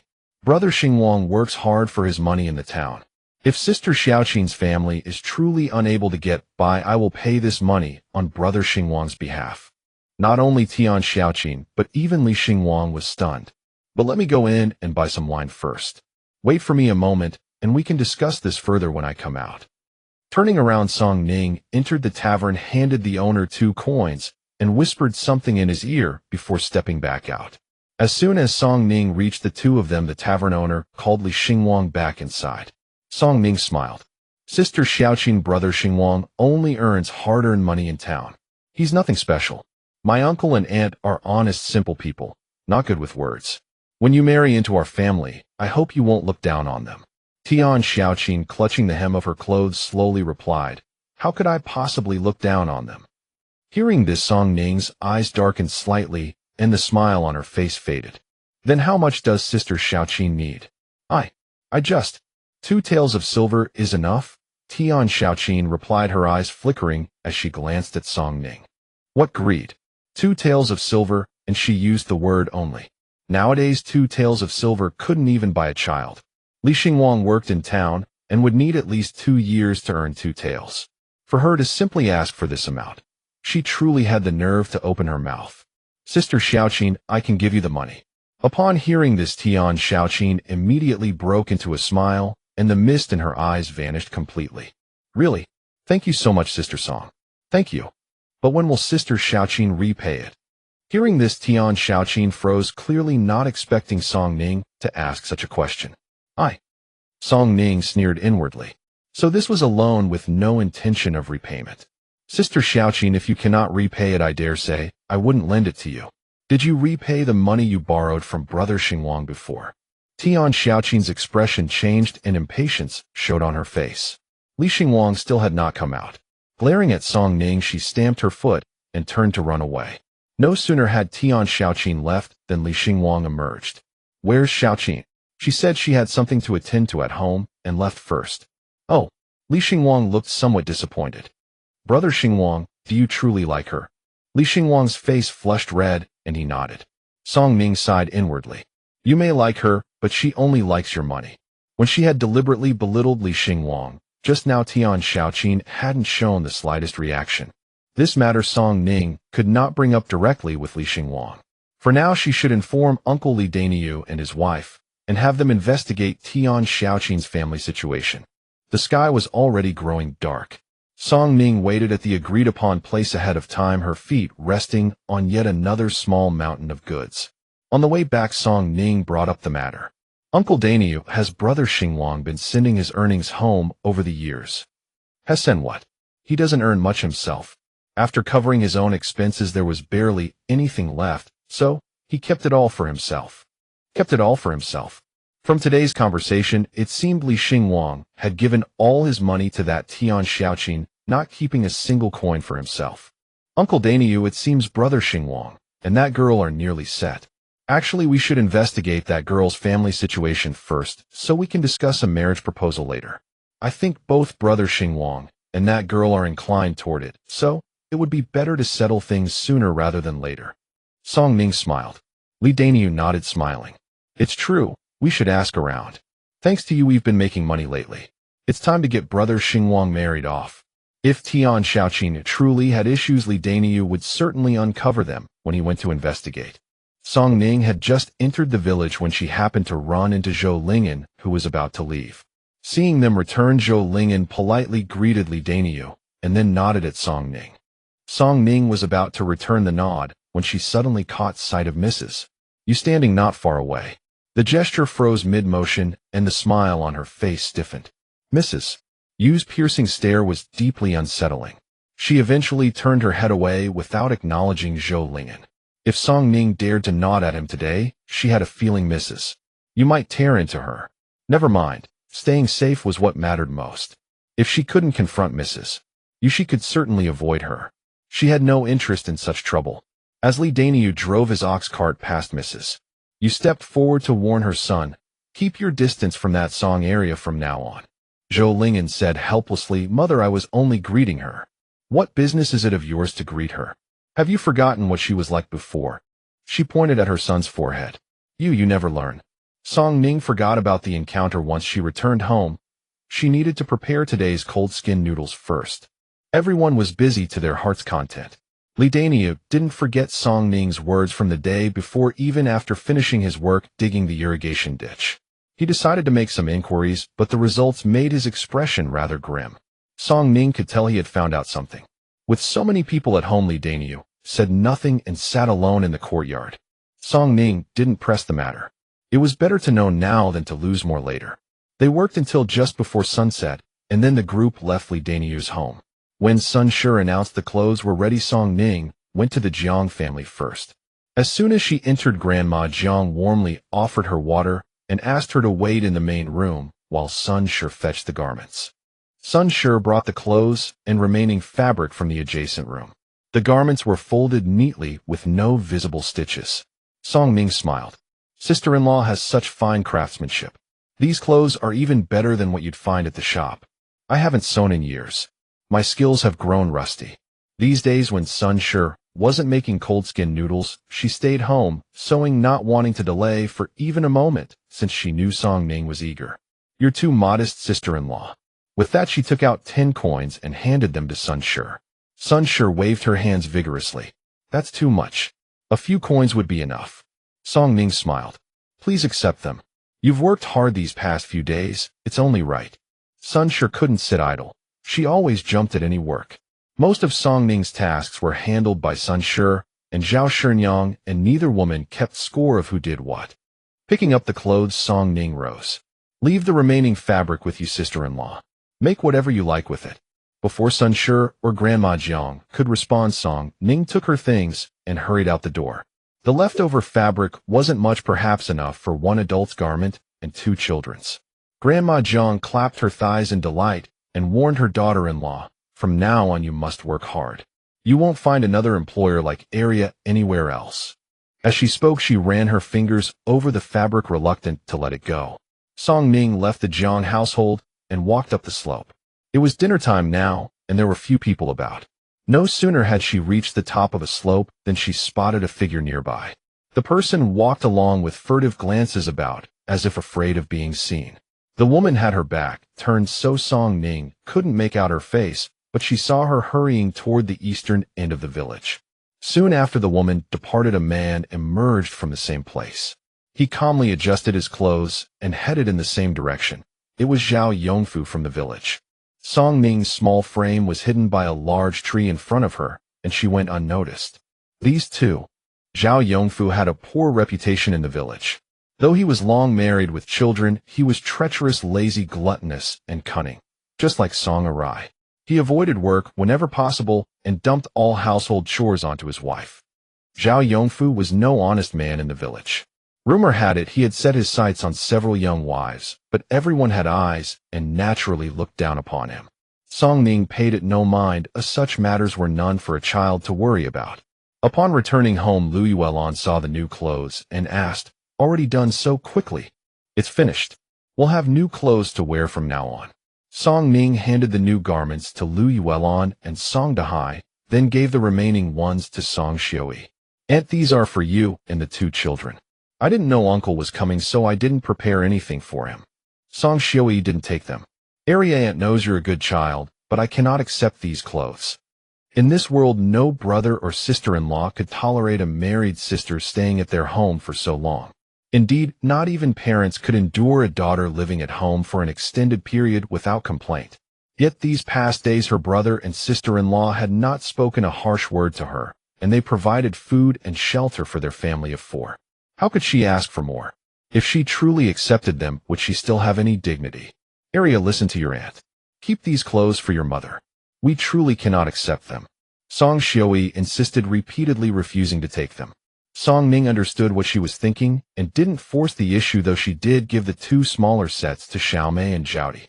That night, while lying in bed, the 2 children traced the new clothes over and over, examining them with great trepidation and delight. "These are from your cousin. When you grow up you must treat her well, do you understand? Song Xiui instructed. Xiaomei, sensible as ever, nodded. Zhu Shun sighed. Seeing this, he was reminded of his own late mother.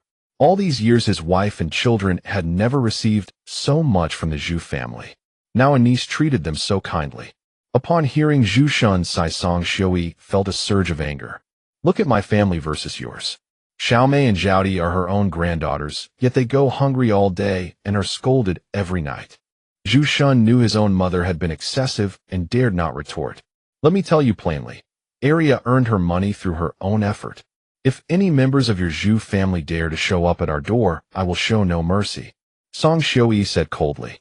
Her eldest brother's household had finally begun to enjoy better days, and she would not let those shameless people ruin it. Rest assured, when we separated the household, I made it clear, no Zhu family members may enter this home. These past few days they had been eating at the Song family, and they could not behave in such a treacherous manner.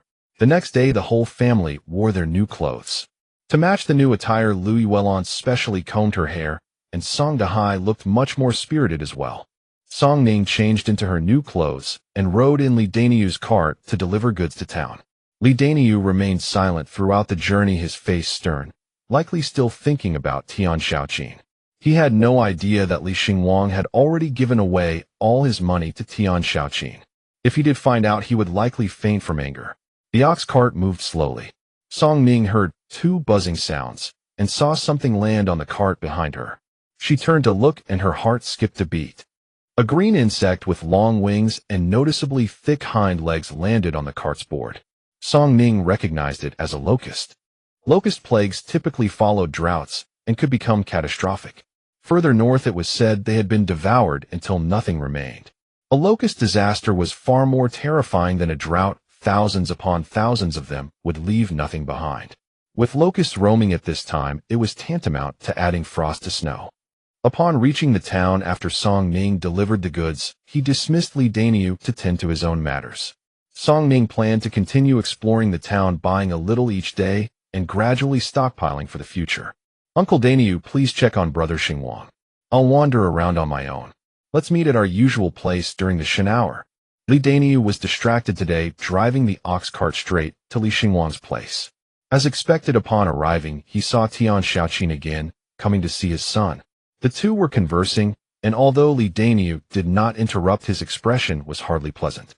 The moment Tian Shaoqin departed, Li Daniu strode over with a grim face. Glancing in the direction Tian Shaoqin had left, he asked, Xingwang, when will your matter be settled? Why don't we go propose marriage first? What do you think? Li Xingwang hesitated for a moment. Father Shaoqin says she is still young and has 2 younger brothers to care for. If we marry now, there will be no one to look after the home. Even with Li Daniu's normally good temper, hearing this caused his face to chill. Having taken Song Ning's words to heart, he went to Shanglin village to inquire. He had gone with a joyful heart, but what he learned made any smile vanish. Tian Shaoqin's parents were both alive, and it was indeed true, she had 2 younger brothers still small. Her father had no legitimate trade, and her mother was a sharp-tongued woman. When he asked the villagers of Shanglin village upon hearing he was inquiring about the Tian family, they all laughed. Brother, why do you ask about their family? My son is at the age to take a wife. I'm just inquiring to prepare for a proposal. Upon hearing this, the group erupted in raucous laughter. I say, brother, why not ask about someone else, but insist on inquiring about the Tian family? After listening to his fellow villagers, Li Daniu finally understood what was happening. The Tian family, relying on Tian Shaoqin's good looks, sought to profit from their daughter. They would let her date one man for a while, earn enough from him, and then quickly sever ties. In this manner, nearly every young man in the entire village had been deceived by the Tian family. Once they exhausted the villagers, they began to cheat those from outside the village. This Tian Shaoqin is just like her mother. For money she would do anything. At this point she might no longer be a virgin. The Tian family currently relied on this income from Tian Shaoqin. They occasionally had meat to eat at home, living quite comfortably. Li Daniu was immediately furious, grinding his teeth. What else was there to ask? One person saying so might have been dismissed, but everyone he encountered in Shanglin village spoke the same words. Now what else could Li Daniu fail to understand? Xingwang, father asked, you did that Tian Shaoqin ask you for money?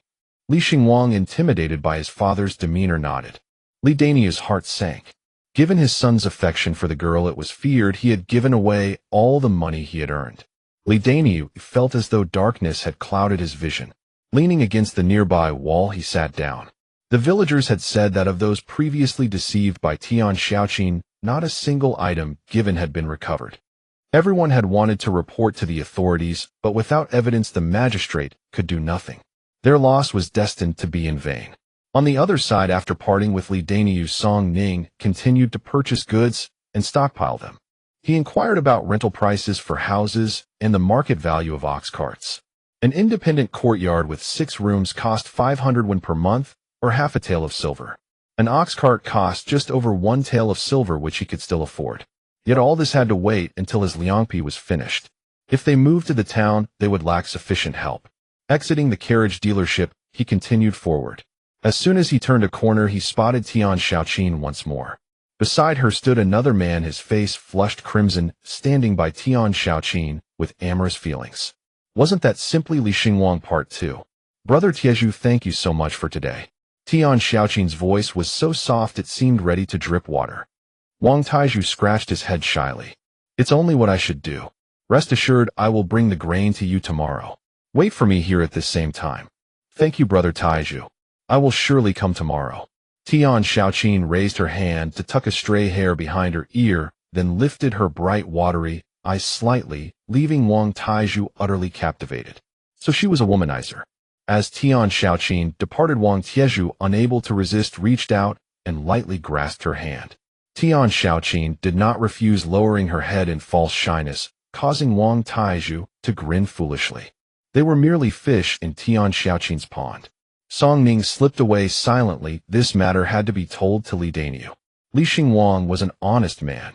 If he had not witnessed it with his own eyes, he would not believe it. When the two set out, it was exactly midnight hour. Li Daniu's face was ashen white, sitting ahead, silently driving the cart. At such a time, even earning a single coin per day would be a great joy.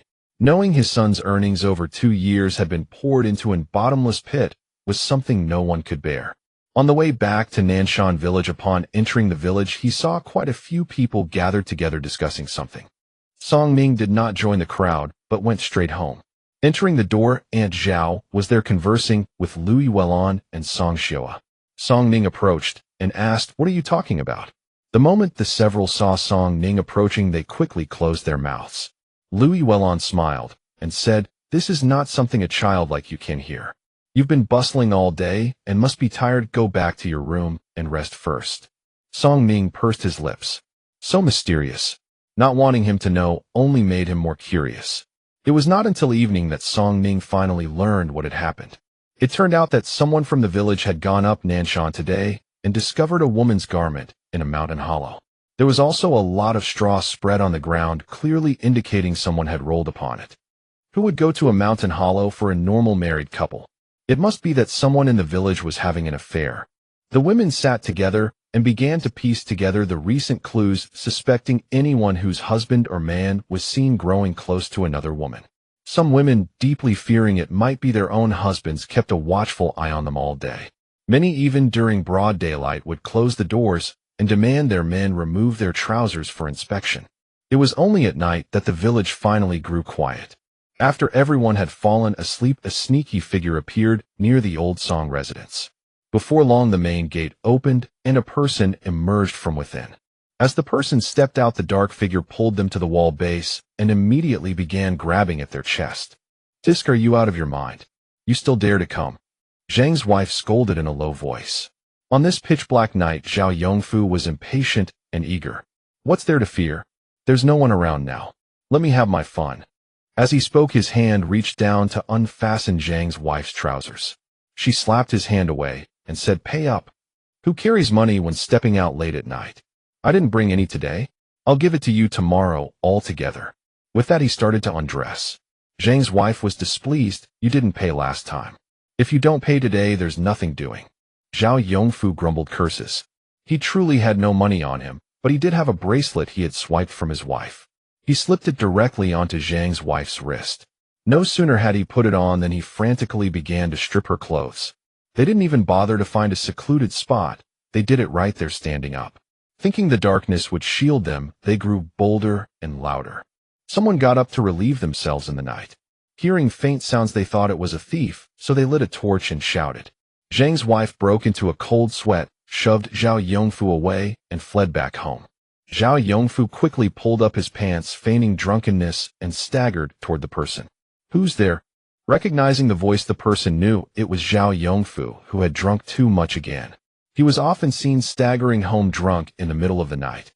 Ignoring him, the person went back home with the torch.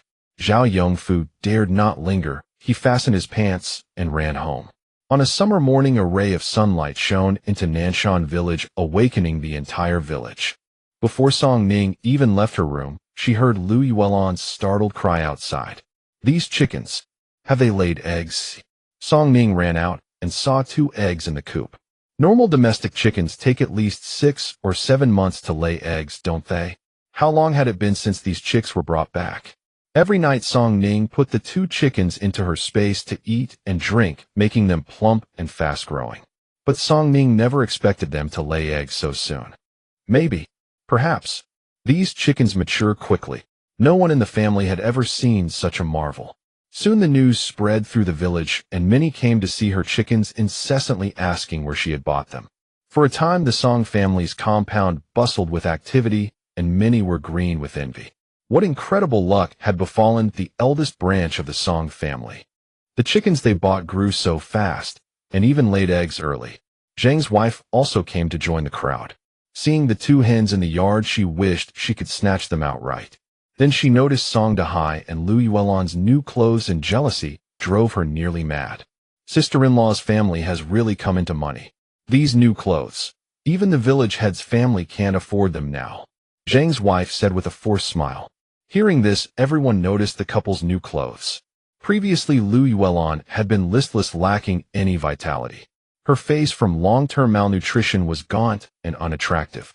To put it bluntly, even a man like Zhao Yongfu, who had cast his eyes on every young wife in the village, had never taken a fancy to Lu Yuelan.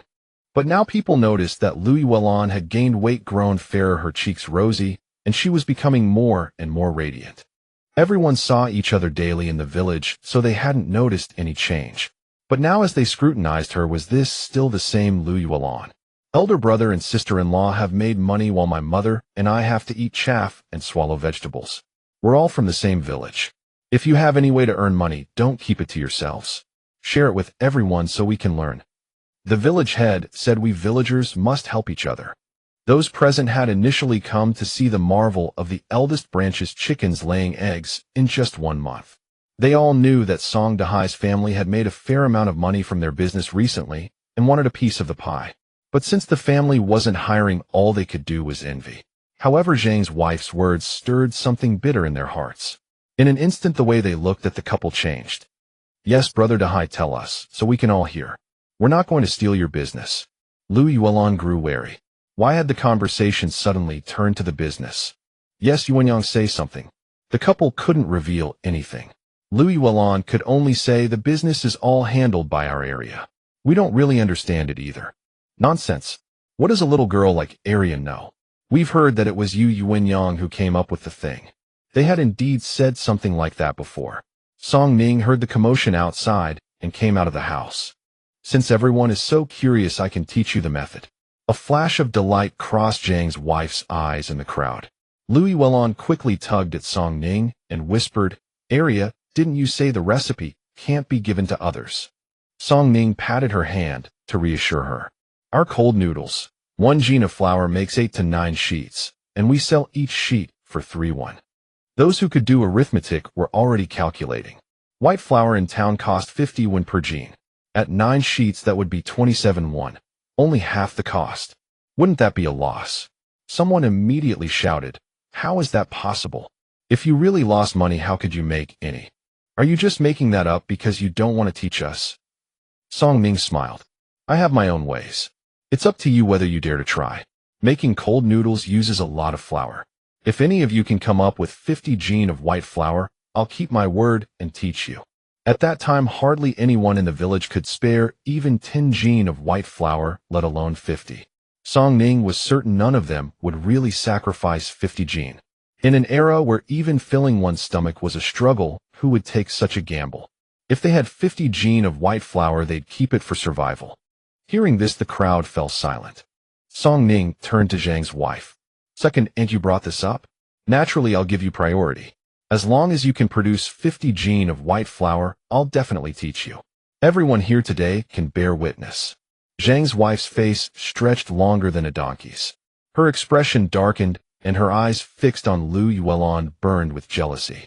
In the past, she had been the matriarch of the old Song family, the one who had borne them a promising grandson. What was Lu Yuelon compared to her? But ever since the family split, Lu Yuelon's life had improved day by day. Arya had also undergone a dramatic change in personality and even started a business in town. Zhang's wife was consumed by envy. They were both daughters-in-law of the old Song family. Why was her fate so different? What right did Lu Yuelon have to live better than her? Zhang's wife couldn't accept it. She harbored a venomous hatred for Lu Yuelon. Hearing Song Ning's words, the crowd was tempted, but truly couldn't spare that much grain, so they stopped pressing. As the sun rose, Song Ning gathered her things and headed for the town.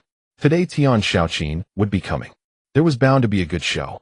Song Ning arrived in town, finished delivering the goods, and took a leisurely stroll before the appointed time drew near. When the hour came, he asked Li Daniu to summon Li Xingwang. The tavern was nearly deserted in the afternoon. Taking half an hour off meant a deduction of 2 copper coins.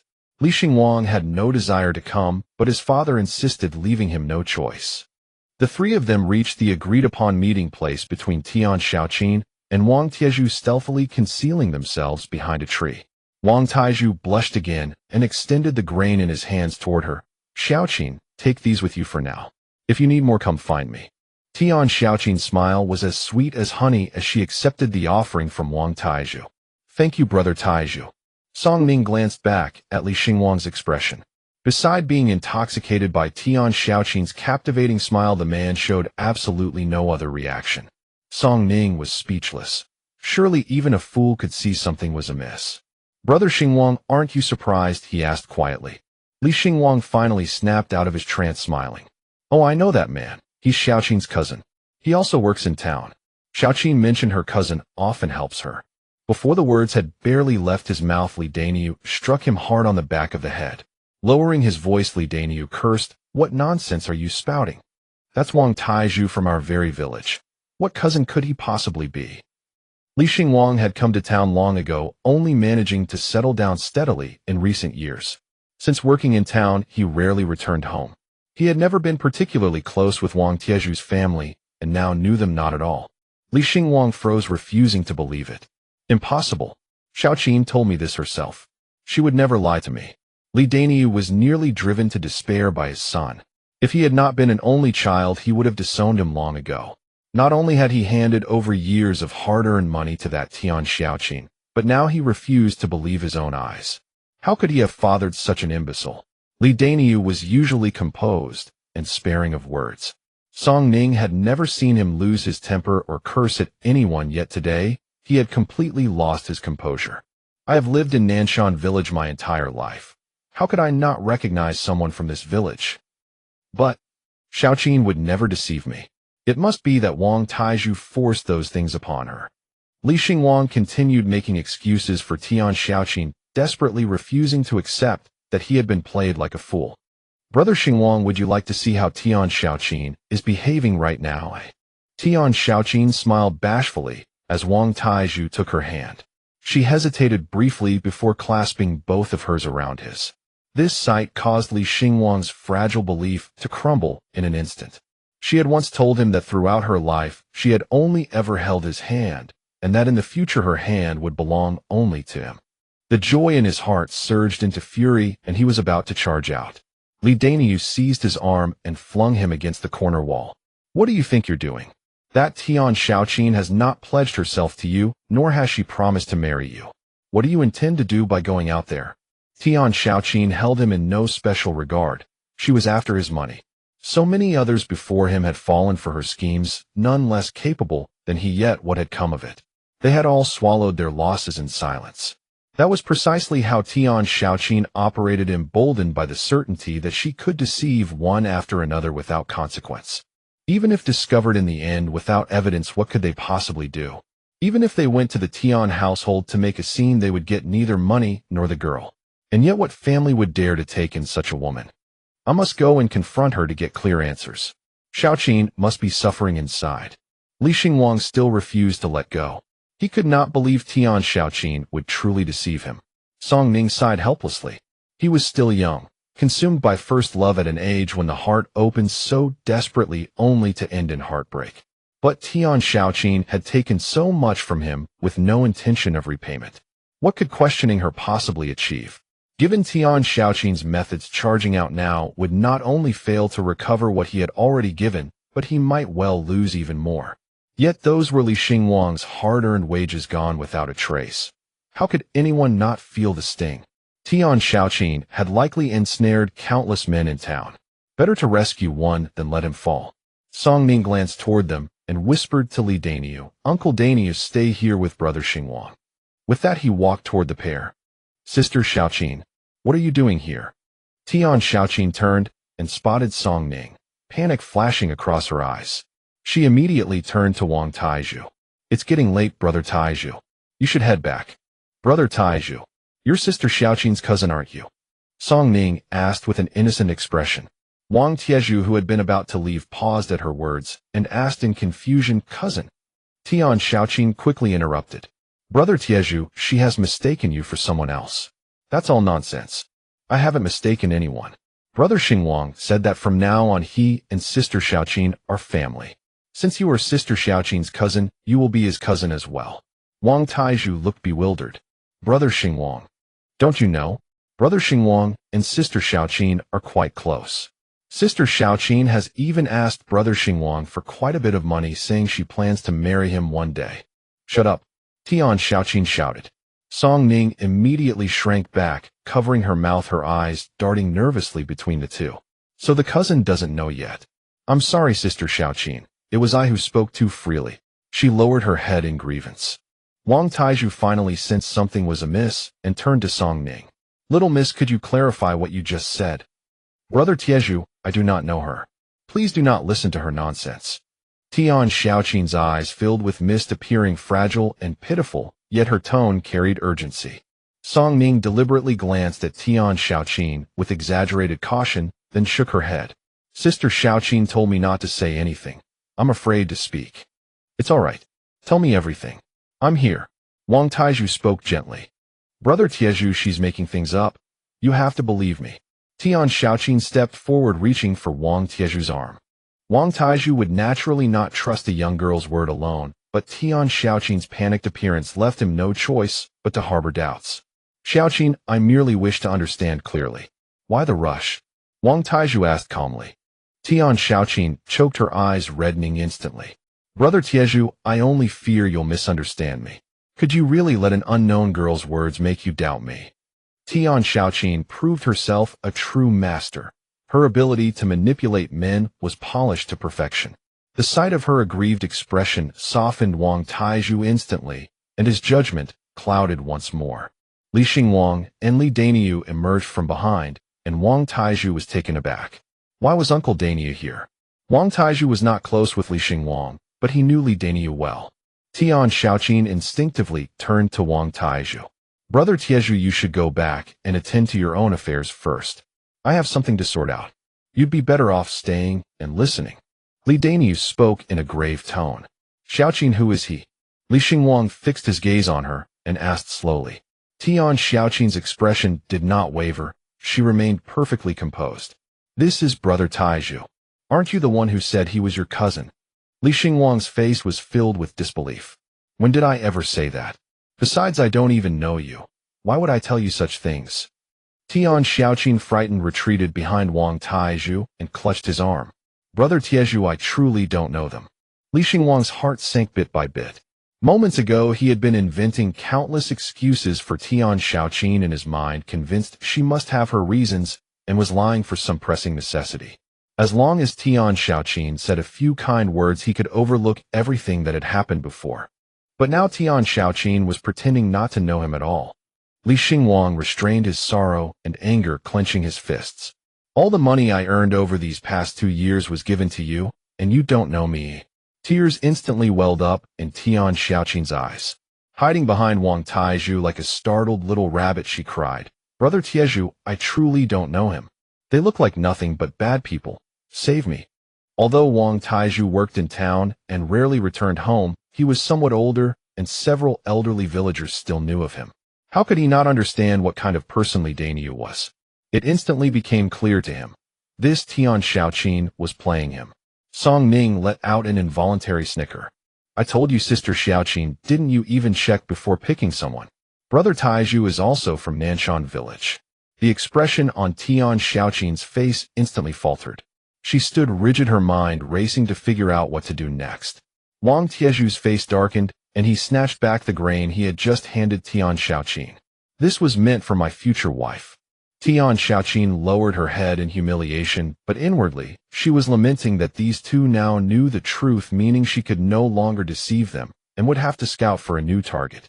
"Uncle Daniu, thank you so much for today.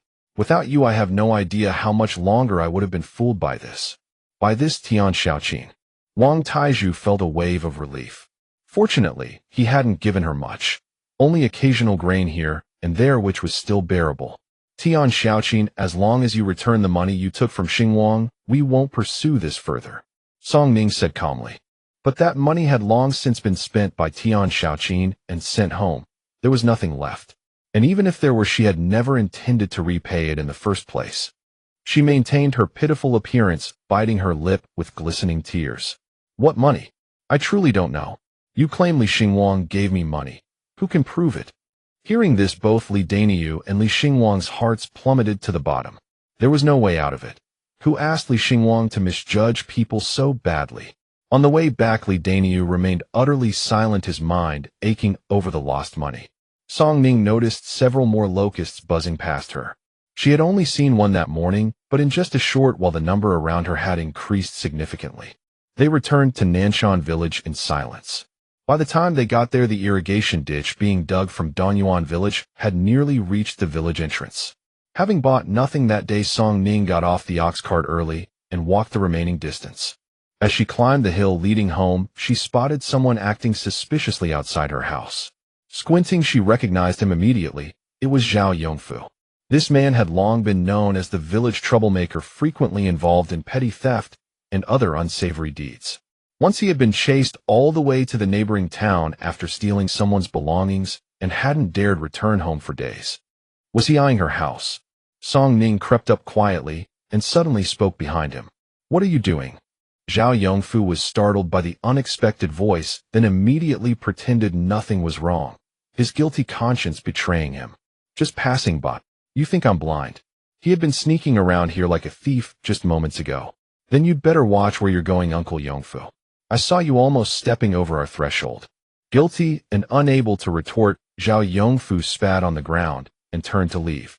Song Ning returned home and found only Lu Yuelon inside.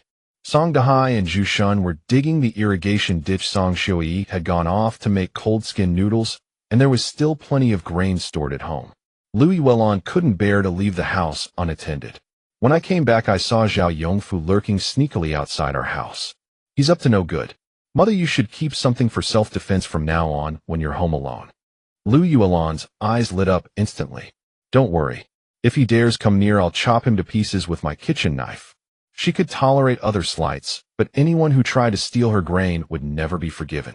At dinner, Song Dahai and Zhu Shun returned briefly to eat before heading back out. The ditch was nearly finished, and no one wanted to wait until tomorrow. They planned to complete it overnight. The village men split into two groups, one to dig the ditch, the other to lay tiles at the bottom. As darkness fell, everyone lit torches and worked until well past midnight. Though exhausted, not a single person complained. Everyone pushed through until the small hours of the morning.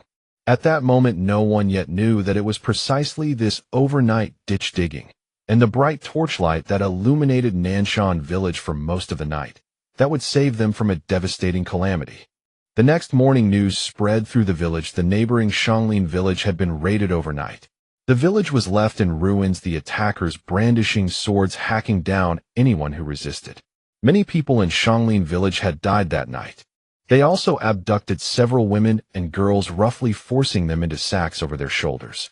That single night, the entire Ning village was completely plundered with more than half the population killed or wounded. At first, the villagers had tried to fight back, but after suffering heavy casualties, they could only wail in terror. Eventually, they were too terrified to even make a sound. After the thieves departed, the villagers dared not move, waiting until daylight confirmed the gang had left before someone braved venturing out to raise the alarm. The incident sent shockwaves through the entire Shanha town, and even the county magistrate personally went to investigate. That night, the bandits had actually been targeting Nanshan village. But before they even reached the village, they spotted the village illuminated by torchlight throughout the night and assumed word of their approach had leaked. They immediately diverted their attack to Ning village instead. The county magistrate arrived at Ning village and immediately attended to the wounded villagers, bringing several physicians and setting up medical tents. He then conducted a head count of those still alive. Ning village had a total population of 600 or 700. Including the wounded, fewer than 500 remained. Beyond those killed, the rest had been taken captive. Among those abducted was Tian Xiaoqin. Tian Xiaoqin was young and reasonably good-looking, so naturally, she bore the brunt of it. Upon learning of this, Li Daniu could only heave a sigh. When such calamities befall, everyone suffers. Let it be. Though his heart was filled with helplessness, and though he harbored deep resentment toward Tian Xiaoqin, at this moment, he could not bring himself to kick someone who was already down. Aunt Zhao, on the other hand, could not contain her indignation and gritted her teeth, cursing, "Serves you right." Little did Tian Xiaoqin expect that retribution would come so swiftly. When Ning village was struck by a man-made disaster, the village heads from neighboring settlements led their people to lend a hand. Those whose maiden homes were in Ning village also returned to help. Only Song Ning remained silent throughout the day. This incident served as a stark reminder the village was no longer safe. However, since that group had just plundered one village, they likely wouldn't strike again so soon. At most, they had half a month before they must move. That very day, Song Ning went to the town and paid the deposit, signed the contract, and agreed to move in within a fortnight. However, the kitchen in the house she had rented was quite small, barely enough for 2 people to move around. She needed to find another place. So she set her sights on Qi Liangyuan's restaurant. The restaurant's kitchen was exceptionally spacious, capable of accommodating not just 3, but 7 or 8 people. With this plan in mind, Song Ning brought up the matter with Qi Liangyuan while delivering goods today. Boss Qi will only use the kitchen when your restaurant isn't busy, so it won't interfere with your normal business. Of course, I won't take advantage of you for free. In return, I'll leave you a recipe for a dish. At this, Qi Liangyuan's interest was piqued. What recipe? Song Ning wasted no words as she simply borrowed the kitchen. Shortly after, the sounds of cooking emanated from within. Before long, Song Ning emerged from the kitchen carrying a dish they had never seen before. It was a harmonious blend of red and white cut into cubes, swimming in a red sauce topped with a sprinkle of scallions. Before the dish even reached the table, Qi Liangyuan caught its aroma. He stared at it for a long moment, then asked, "What is this?" "Tofu. Tofu. Tofu is soft and delicate. Isn't it always used for soup?" Song Ning smiled. "My method is different. Would you like to try it, Boss Qi?" In this era, there was no broad bean paste. Fortunately, the kitchen had chili peppers and other seasonings, so she improvised with whatever was available. Qi Liangyuan picked up a spoon and scooped a piece of tofu. The moment it entered his mouth, the numbing spicy flavor burst forth, fresh, fragrant, and tender. He craved a second bite after the first. This was the best tofu he had ever tasted. Qi Liangyuan put down the spoon and declared immediately deal. In this era, tofu was typically used for soup or stewed, both mild preparations. Her mapo tofu was a triumph. With the deal settled, Song Ning headed straight home. On the way, she couldn't help but say, "Uncle Danyui, the times ahead may be unsettled. You should prepare yourself. Is something about to happen?" Song Ning hesitated for a moment without revealing everything. "I'm not sure. It's just a feeling. Ning village has already suffered. Our village might not be safe either." Shanha town had been infested with bandits. They wouldn't stop after just one raid. Once the spoils from this one were consumed, they would surely return. Shanha town governed 6 villages in total. Ning village was unlikely to be targeted again, leaving the next victim a 1 in 5 chance. No one could guarantee that the next village wouldn't be Nanshan village. The two returned to Nanshan village. As soon as Song Ning arrived home, she told Song Dahai and Lu Yuelon everything. Though surprised, they trusted their daughter's words. Then, what about the others in the village? I'll inform the village head. As for what to do, it's not up to us to decide. She could only look after her own family, as she was powerless to help others. The Song family continued making cold noodles as usual, and Song Ning continued delivering goods to the town. But since they were moving, they had to pack up. Since the family started their business, their belongings had multiplied, making packing a laborious task. In Song Ning's view, some things were better left behind, like the pots, pans, and bowls at home that were so battered they could no longer hold anything. Song Ning also informed the village head in advance, warning him that trouble might be brewing. If the villagers refused to leave, they would have to be extra vigilant. The village head understood her meaning and said he would handle the matter. She also gave Aunt Zhao and Mrs. Sun a heads up, telling them that after they finished the month's work, the family would be moving. Song Ning had paid in advance, and now with each delivery to town, she moved a few things, not drawing anyone's attention. Today Lu Yuelon went along as well. The moment she entered the courtyard, she couldn't stop smiling. Though it was rented, she never imagined her family would one day live in a house in town. The house had 3 earthen walls with the side facing the door made entirely of wood.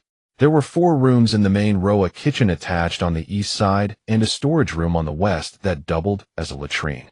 Though the house was far from the best, it was infinitely better than their 2 thatched cottages. It was a standalone courtyard offering excellent privacy. Lu Yuelon was very pleased, but she felt the pinch of the expense. A courtyard like this must cost a lot per month, right? Don't worry, mother. We're only staying here temporarily. Temporarily? Where will we go next? Song Ning smiled, but said nothing. The current situation was precarious. They might have to move again sooner than expected. But the next time it would not be so peaceful. When Song Ning and Yuelon returned to the village, they found that Li Danyui's ox cart had been commandeered by the village head. The mother and daughter had to walk from the village entrance. No sooner had they entered the village than they spotted something lying on the ground ahead. Lu Yuelon picked it up. It was a garment, apparently a woman's. Lu Yuelon looked around, but saw no one nearby. Whose clothes fell off? The garment was patchless and looked new, not like something that had been discarded intentionally.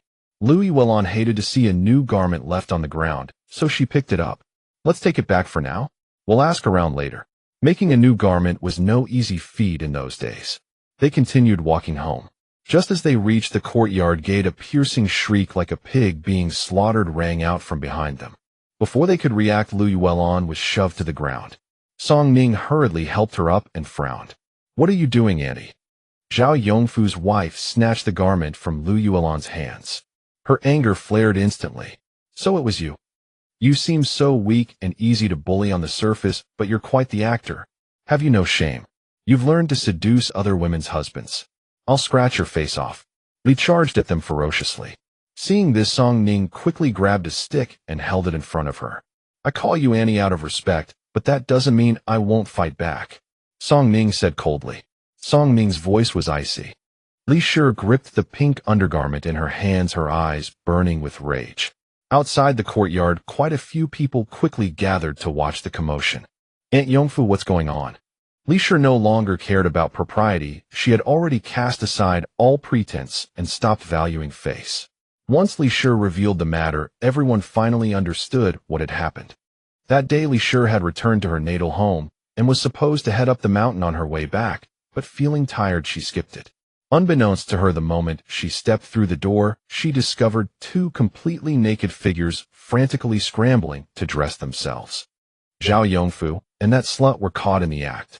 The woman, fearing she would be seen, quickly used a garment to cover her head and seized the moment, while Li Shi grappled with Zhao Yongfu to bolt for the exit.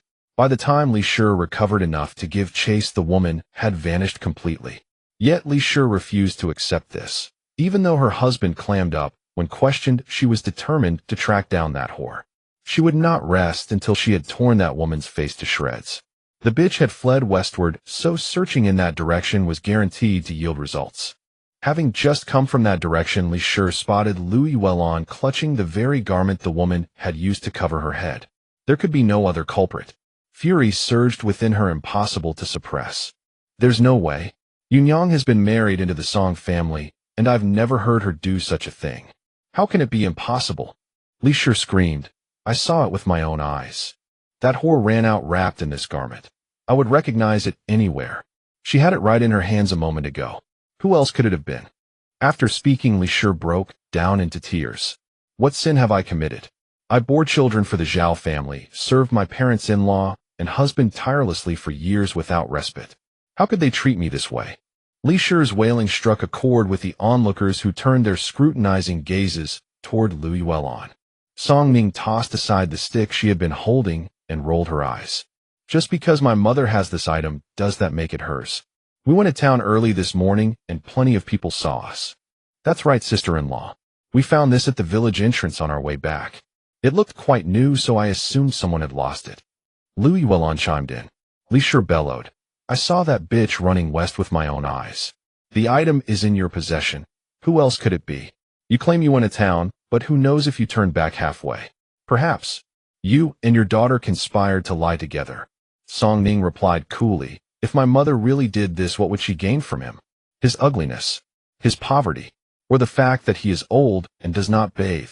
Everyone in the village knew what Zhao Yongfu was like. No one wanted anything to do with him. Besides, Song Dahan was renowned throughout the village as a good man who deeply loved his wife. Only someone out of their mind would choose Zhao Yongfu over him. The commotion reached Li Daniu's household where several people were preparing jelly noodles. Zhao Shenxi rushed over urgently. Yunyang went to town early this morning. The village chief's wife saw her too, and my husband followed right behind her. Stop dumping all this filth onto Yunyang's head. But the situation had spiraled beyond repair. Li Shi had burned her bridges and would drag that woman into the open today, whether it was Lu Yuelon or not. Zhang Shi stood silently in the crowd. When she had fled Zhao's house moments before, terrified of being caught by Li Shi, she had sprinted straight for the village entrance instead of heading home. In her panic, the garment had slipped from her head. She had hidden in the woods to quickly dress and tie her belt before realizing her undergarment was missing. Turning back to search, she found it lying on the path, right where Lu Yuelon had picked it up.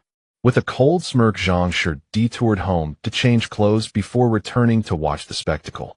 Through the crowd, Song Ning spotted Zhang Shi standing nearby and froze for a moment. The outfit Zhang Shi wore today looked strangely familiar. The person who had emerged from the woods alongside Zhao Yongfu days earlier had worn an identical garment. Though Song Ning could not make out the face, she had noticed a tear on the back hem of the clothing. Without hesitation, she walked over to Zhang Shi and gave her garment a sharp tug. There it was. Zhang, the one having an affair with Zhao Yongfu. Song Ning could not help but admire the woman's audacity. She was the first person brazen enough to betray Li Guixiang. What are you doing? Zhang Shi snatched her garment back and cursed. Song Ning asked casually, Second aunt, where did you go today?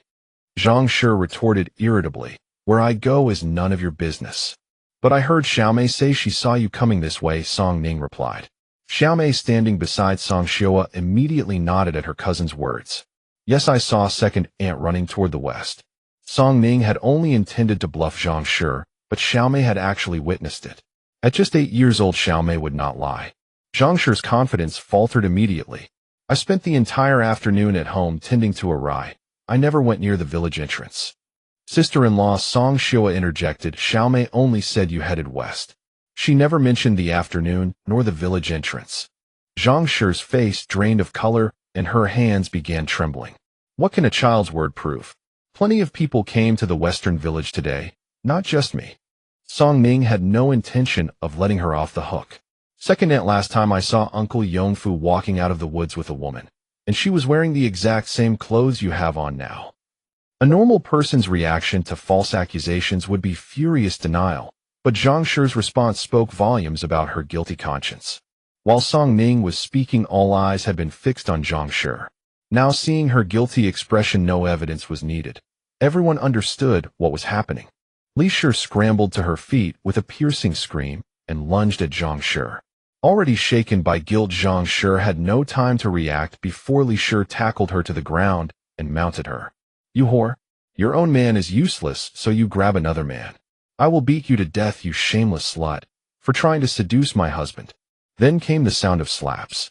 Zhang Shi's frail frame stood no chance against Li Shi, who had spent years doing hard labor.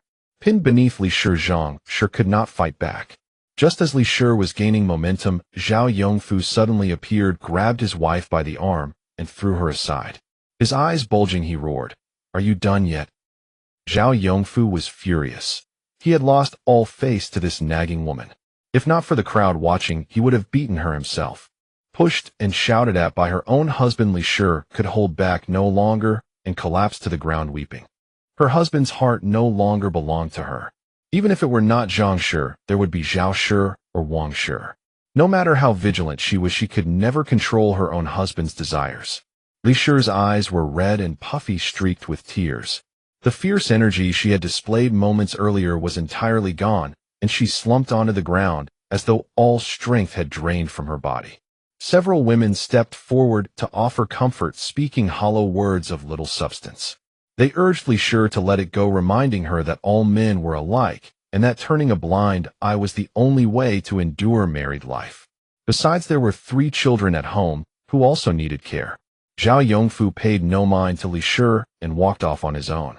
He had lost all faith that day, and she dreaded what he would do to her when he returned. Li Shi lingered in the courtyard for some time, eventually stopping her tears, though she seemed utterly lifeless. Lu Yuelon and Song Xiui kept her company for a while before Li Shi finally spoke. "Sister, I am truly sorry for earlier." Lu Yuelon was not one to hold grudges. Rather than resent it, she went on to comfort Li Shi. Li Shi sighed and rose to leave the courtyard. Zhang Shi slowly climbed to her feet, wincing as she brushed the dust from her clothes. Her face, badly slapped by Li Shi, was now swollen beyond recognition. This matter would spread through the village quickly. It was impossible to keep it hidden from Li Guixiang. Song Arai was now half paralyzed, and if Li Guixiang found out, Zhang Shi's days would be thoroughly miserable. Zhang Shi slunk home in disgrace, but the news traveled even faster than she did. By the time she arrived, those who relished gossip had already embellished the tale to Li Guixiang. They say family scandals should never be aired abroad, yet now the entire village knew. The Song family's daughter-in-law had committed adultery. From now on, the character Song written above their heads would carry an indelible stain. Li Guixiang slammed the door shut and cursed loudly inside the house. The commotion disturbed her neighbors Song Sanhai and his wife Chen Shi, who only then learned of the scandal that had struck the Song family. Regardless, they were all one family, and such disgrace would bring shame upon them all. Chen Shi kicked Song Sanhai irritably. "Look at the constant mess your family creates." That day, 2 households in the village were thrown into turmoil. Over at the Song residence, the uproar was deafening. Meanwhile, across the way at the Zhao household, chaos reigned just the same. Li Shi returned home and sat motionless in the room, saying nothing and doing no work. By dinner time, the Zhao household still had no fire lit in the kitchen. The children, now old enough to understand, stayed close to their mother and refused to wander off. In the adjacent room, Zhao Yongfu's parents noticed their daughter-in-law's silent protest. They had intended to say something, but remembering that the fault lay with their son, the words died in their throats. As soon as Zhao Yongfu returned home and saw his wife had done nothing, he opened his mouth and cursed. "You worthless woman! You humiliated me in public today, and now you dare to sulk at me. Let me beat you to death." His fist was intercepted before it could land. Zhao Yongfu's parents, hearing the quarrel, hurried in to mediate. "Yongfu, she's your wife. Speak to her properly. Do not lay hands on her." Zhao Yongfu shoved his mother aside. "That bitter woman dares to disgrace me in public, and I will beat her to death." "You must not. You simply must not." Li Shi was a stubborn woman. If he truly struck her that day, his daughter-in-law would surely not survive. Who would handle the household chores then? Who would care for the children? Li Shi sat beside her silently weeping. She could no longer endure another day of this life. By the customs of this place, a married woman caught committing adultery deserved to be drowned in the pond. During the day, both families had been in utter disarray. Li Shi had been so consumed with hunting down the worthless woman who had been intimate with Zhao Yongfu that everyone absorbed in watching the spectacle had completely forgotten the matter. Only after the village head returned did people remember this consequence. At that realization, not only Zhang Shi, but even Zhao Yongfu himself was so terrified he nearly soiled his trousers. It was said that that very night Zhao Yongfu gathered everything he could carry from the house, leaving nothing for his parents or children, and prepared to flee. However, shortly after leaving the village, he was discovered and apprehended. Zhang Shi knelt before Li Guixiang, bowing her head repeatedly. Mother, mother, I beg you, I do not want to die, I do not want to die. It was all for this family. Eri lies helpless in bed, and I had no choice. Li Guixiang kept a cold expression. Even if she harbored hatred in her heart, she did not truly wish for Zhang Shi to die. She was old now, and her son still needed someone to tend to him. If Zhang Shi were gone, where could she find another servant? Yet the matter had grown far too large beyond their control to decide. The village head was equally perplexed. Drowning in the pond was the prescribed punishment, but Nanshan village no longer had a river, let alone a pond. With the village population dwindling by the day, he simply could not bring himself to carry it out.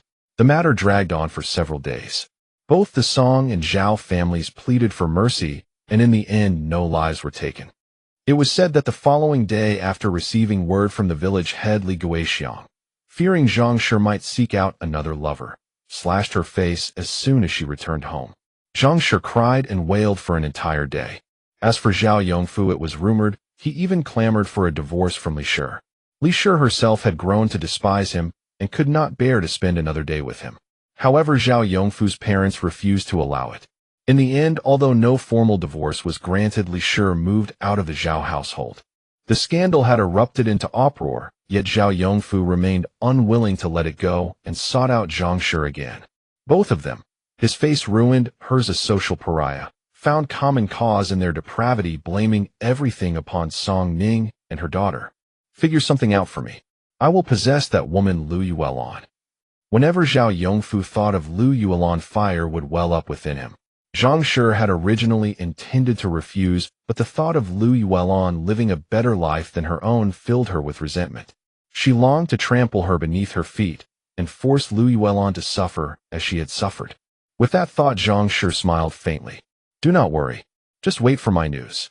A few days later, after leaving the ancestral residence, Zhang Shi went directly to find Lu Yuelon. Lu Yuelon happened to be home alone.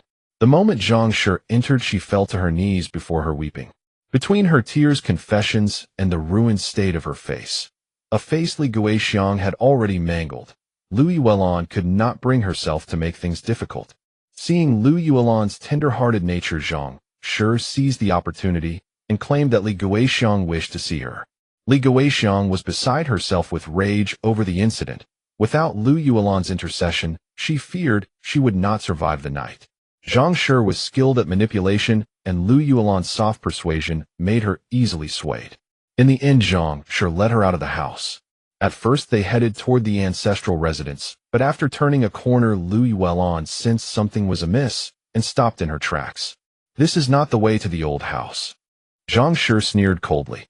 Who said anything about going to the ancestral residence? Before the words had even settled, Lu Yuelon was clamped over the mouth and dragged into the woods behind them. Song Ning returned from her deliveries earlier than usual today. Normally, Lu Yuelon would be at home, but the door was shut and no one was inside. As soon as she stepped out, she happened to pass someone nearby, so Song Ning called out, "Annie Wang, have you seen my mother? I thought I saw her heading toward the old house with your second aunt just now." A bad feeling settled over Song Ning. Lu Yuelon would never voluntarily go to the old house. Certainly someone there was up to no good once more. She had no time to dwell on it, and hurried toward the old residence. Just after crossing a small slope, straight ahead led to the Song family's old house, while a turn led up the mountain. Song Ning stopped. She thought she heard the sound of stones rolling. Song Ning let out a wary sound, and slowly rounded the bend, moving forward cautiously. Indeed, a fallen stone lay in the middle of the path. She looked up and caught a slight rustle in the nearby brush. The moment she took a step forward, she caught a faint voice whispering, "Second sister-in-law, you might as well just accept your fate." This was followed by a series of muffled groans. Song Ning's vision swam with rage.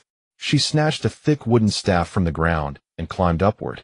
Lu Yuelon was pinned to the earth, her mouth clamped shut, her hands bound.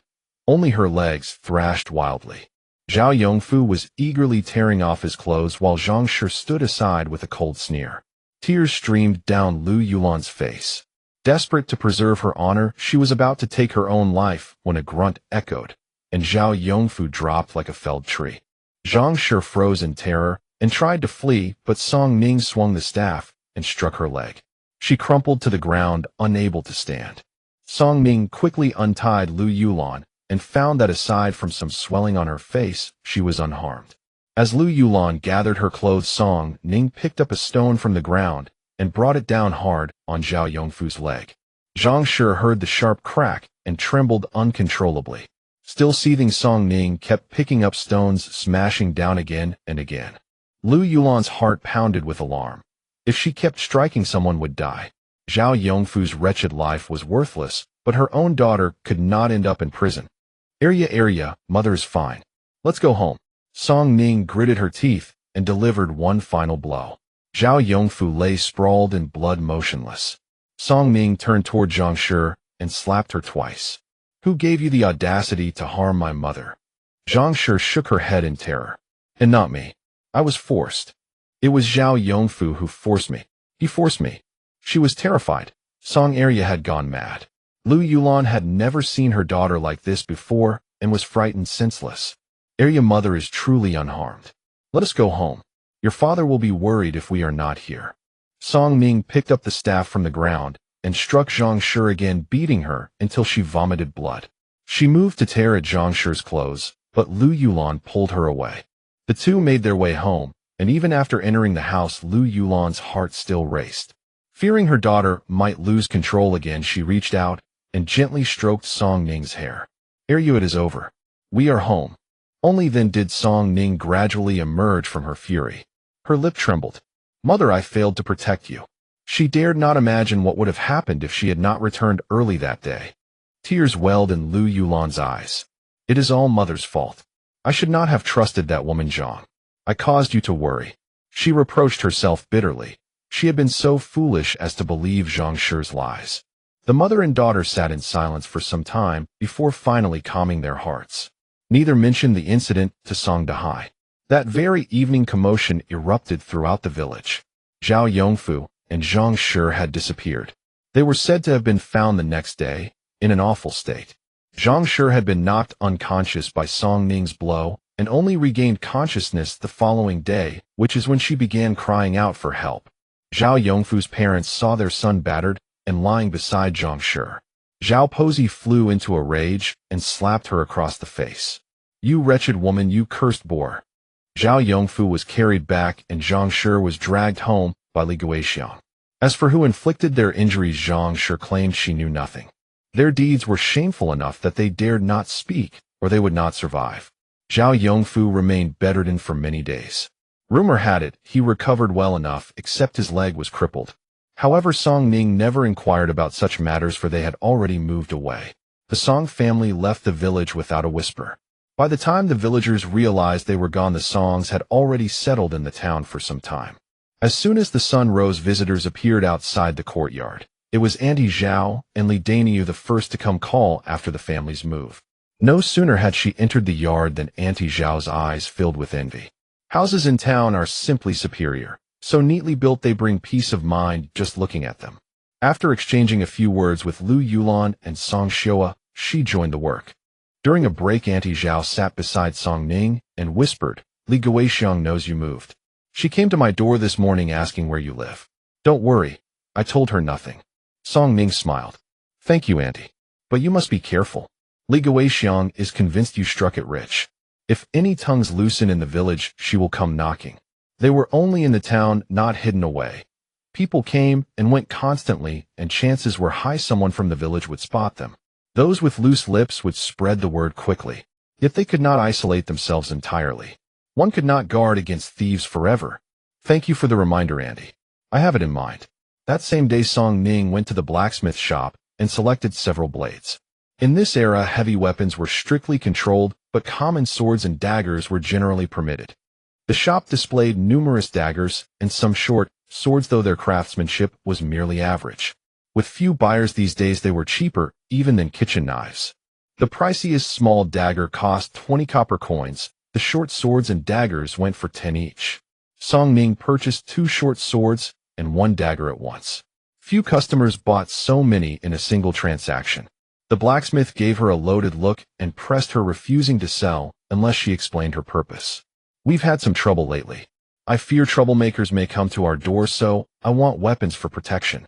Rest assured we mean no harm to others." The blacksmith regarded her skeptically, but seeing she was but a young girl, he did not pursue the matter further. "If anything happens, do not say you bought them from me." Song Ning smiled. "I will not bring you trouble." As she left the shop and turned a corner, a figure behind her began tracking her closely. Their new home was in a less traveled area, requiring passage through several alleys. Song Ning walked all the way home, completely unaware she was being followed. Only after she pushed open the door and entered the courtyard did the figure lurking nearby let out a cold chuckle and turn away. Shi Lianyuan was generous. His restaurant had 2 kitchens, and the one in the backyard, usually unused, was given to Song Ning. Now the 3 of them came both in the morning and afternoon, working relatively quickly, at least enough to keep up with the daily deliveries. For the past few days, Song Ning had been wanting to buy an ox cart. After leaving the restaurant, she would wander around the streets. Yet after days of searching, she had found nothing satisfactory. The ox sellers spoke with flamboyant exaggeration, boasting about their oxen as if they were the finest. Though Song Ning was buying an ox for the first time, she could still tell. These oxen were either old and frail or afflicted with illness. Their outer hides had lost their color, and even their breathing seemed labored. Song Ning visited several livestock dealers in the town, but the results were all more or less the same. She wandered until the sky was about to darken, yet still returned empty-handed. Dusk descended, and the sky, piled with evening clouds, had now lost its radiance. The streets grew emptier, and Song Ning prepared to head home. This place was unlike the village. Once night fell, people no longer loitered in the streets, for it was unsafe. Song Ning carried a pound of meat in her hand and entered the alley leading home. But the more she walked, the more uneasy she felt. It seemed someone was following her. Song Ning dared not look back. She tried to remain calm, did not stop, and continued forward. The footsteps behind her grew closer, and Song Ning's heart nearly leaped out of her chest. She had been careless. She thought that since it was not yet fully dark she would be safe, but she had been tailed nonetheless. She had taken this road home every day for the past few days and never thought it long. But today the path felt unbearably endless. After 2 more turns and 2 more alleys she would be home. The person behind her kept following, but had not yet made a move. Song Ning also dared not act rashly, continuing toward home, and she was almost there. Just as she turned into another alley, she saw a light at the entrance of her home in the distance. It must be Song Dahai, who, seeing her not yet back, had lit a torch to wait for her. Song Ning breathed a sigh of relief and was about to call out when a hand suddenly covered her mouth from behind, pulling her directly into another alley. Song Ning whimpered and instinctively struggled. The person pressed harder, dragging her toward a more deserted area. The next second, Song Ning was thrown harshly to the ground. "Hand over your money, or you won't go home tonight." A vicious voice sounded above her head. Song Ning looked up. With the fading light, she finally recognized the assailant. Zhao Yongfu. Seeing Song Ning's lack of reaction, Zhao Yongfu lost patience. He gritted his teeth and grabbed her by the throat. "Look what I've become. All because of you, you little bitch. You and that wretched mother of yours. Neither of you will have an easy day." Zhao Yongfu was frantic, his eyes bloodshot, driven mad. Song Ning had not expected that after nearly losing his life last time, he would dare come again. "I have no money. You've got the wrong person." Now Song Ning was no longer afraid. Zhao Yongfu bared his teeth in a lewd grin. "No money. No money. That's fine. I'll take it out on you. I've never had my way with a girl as young as you. Perfect. Let me have some fun. After I'm done with you, I'll go after your mother." Song Ning frowned, her eyes instantly turning to ice. She had originally planned to slip into her space, if absolutely necessary, leaving him helpless. She did not want to kill. But now she changed her mind. Last time Zhao Yongfu had been caught off guard, allowing Song Ning to exploit the opportunity. He did not consider a mere girl a threat. But he did not notice Song Ning quietly pulling a knife from her space, clutching it tightly in her hand, her eyes fixed on him. Just as Zhao Yongfu let out a lecherous laugh and lunged at her, Song Ning's eyes sharpened. She thrust forward the blade, plunging straight into his thigh, followed instantly by a scream of agony. Seizing the moment, while Zhao Yongfu clutched his thigh, Song Ning rose, raised her leg, and kicked him squarely in the groin. Another pig-like squeal erupted. Zhao Yongfu writhed on the ground in pain, his trousers soaked with blood.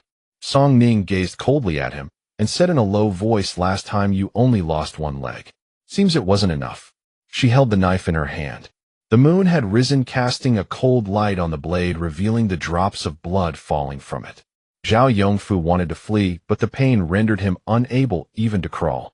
He begged incessantly, I was wrong, area, for the sake of us being from the same village, spare me. I won't dare again, never again." Song Ning's face hardened. She raised the knife, ignoring Zhao Yongfu's pitiful pleas, and drove it straight down, planting it beside his ear. Then she smelled the stench of urine. Still unsatisfied, Song Ning stomped several more times on Zhao Yongfu's groin, then stripped off his trousers to use as a rope to bind him.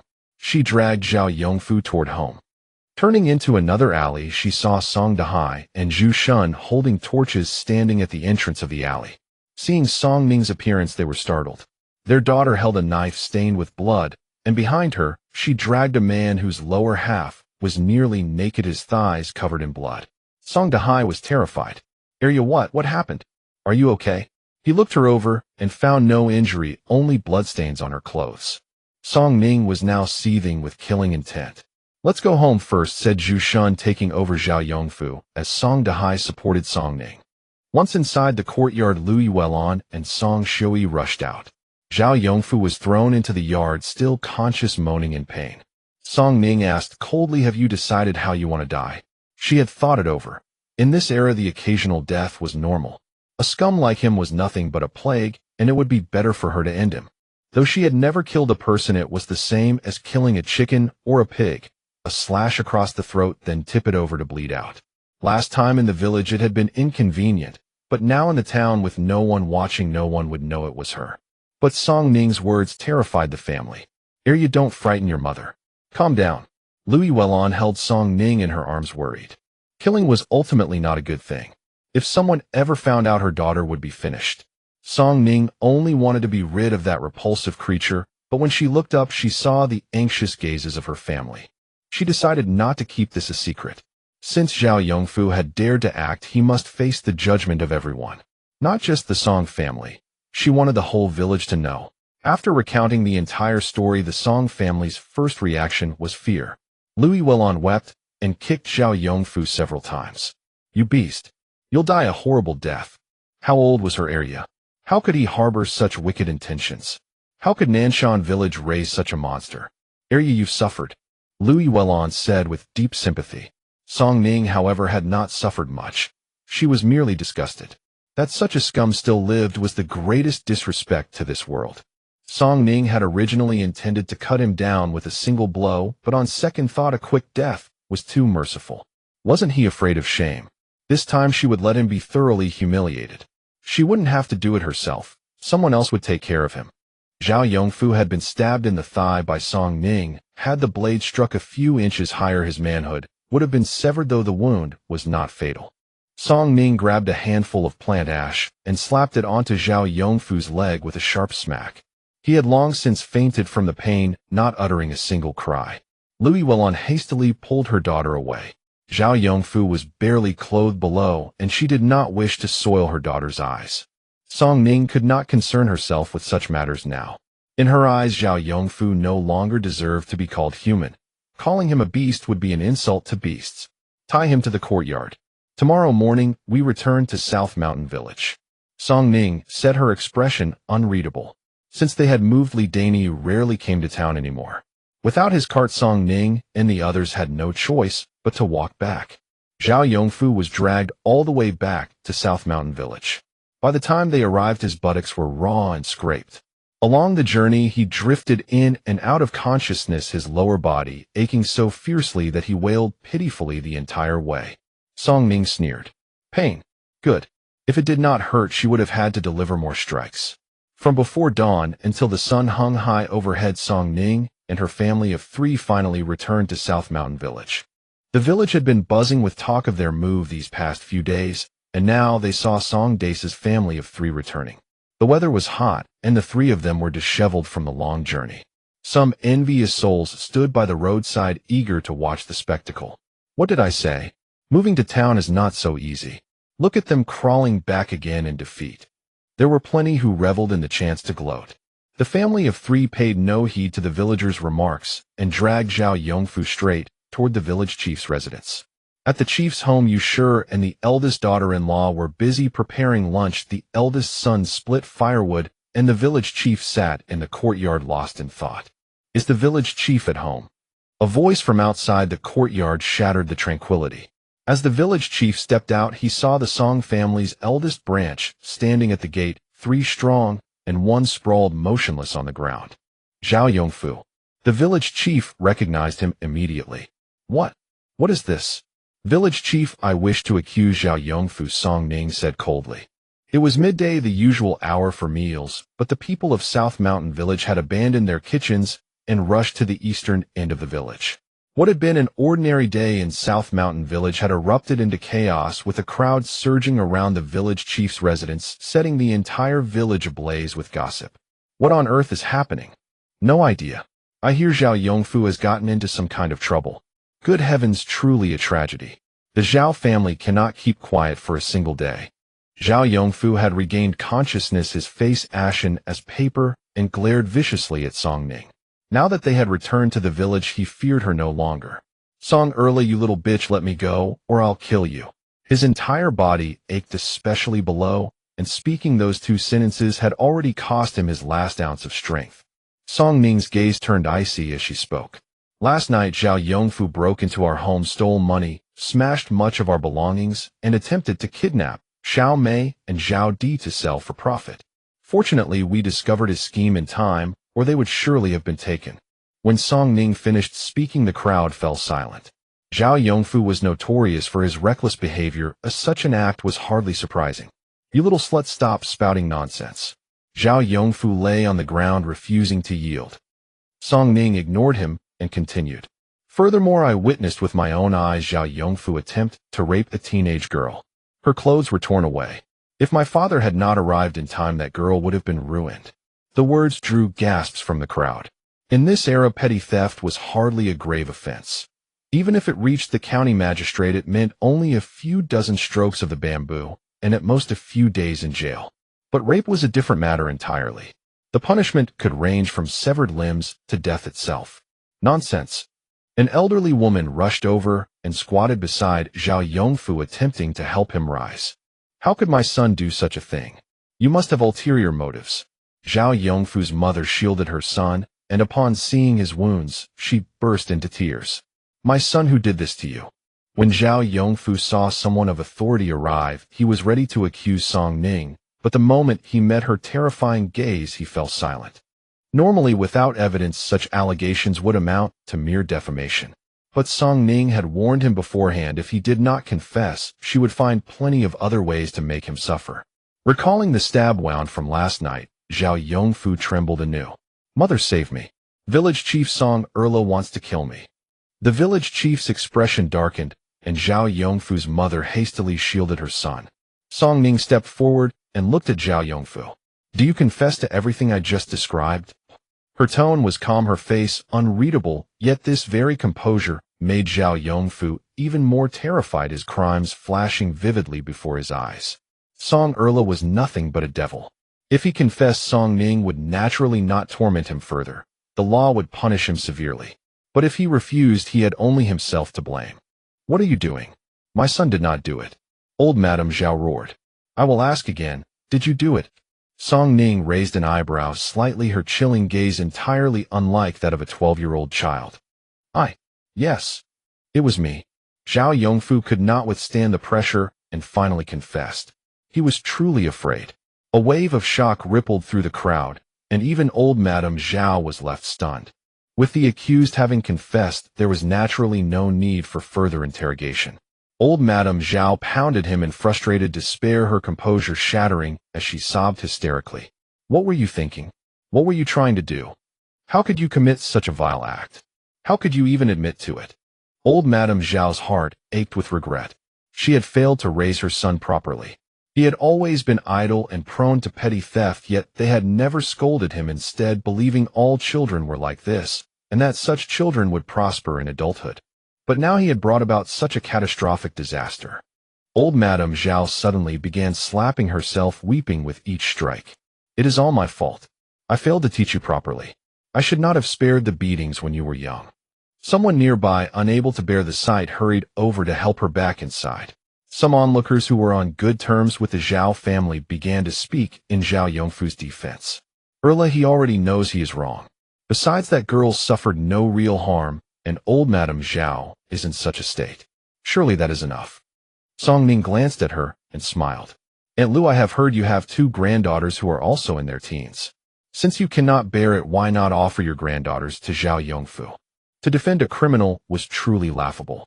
Aunt Lu's face flushed crimson, and she dared not speak for the Zhao family again. It was one thing for a woman to intervene, but the accused was still a child. The mere thought of her own 2 granddaughters made Aunt Lu feel that Zhao Yongfu deserved to die. When misfortune does not strike one's own door, everyone loves to offer casual criticism. Village Chief Zhao Yongfu has already confessed to his crimes. I sincerely hope you will handle this impartially. From the moment the Song family arrived, he had known this matter could not be resolved peacefully. Song Ning was determined to deal with Zhao Yongfu, and if he failed to act today, Zhao Yongfu would likely not survive the consequences. Rest assured, I will hand him over to the Yamen tomorrow. But merely turning him over to the authorities would not be enough. Zhao Yongfu could no longer remain in South Mountain Village. Song Ning and the others returned to the town the same day. By midday, Zhao Yongfu was already on his deathbed. When they had brought him back, his injuries were confined to his lower body. Now his upper body and head were caked in blood, and he spat up fresh blood from time to time. Seeing the village head come out, Zhao Yongfu summoned his remaining strength, desperate for the man to save him. His lips moved repeatedly, but not a single word emerged. The village head sighed. This is the consequence of his own wickedness. It is too late to regret now. He had no intention of turning Zhao Yongfu over to the authorities. In such a state, the Yamen would likely refuse him anyway. Yusher also found the sight repulsive and told her eldest son to simply dump him somewhere far away. Zhao Laotatai and her husband had initially wanted to carry their son back home, but the moment they moved him, Zhao Yongfu's face contorted in agony, clearly on the verge of death. She thought about preparing something for her son to eat, but his wounds were so severe that he could not swallow anything. Though Zhao Yongfu was a scoundrel, he was still flesh of her flesh.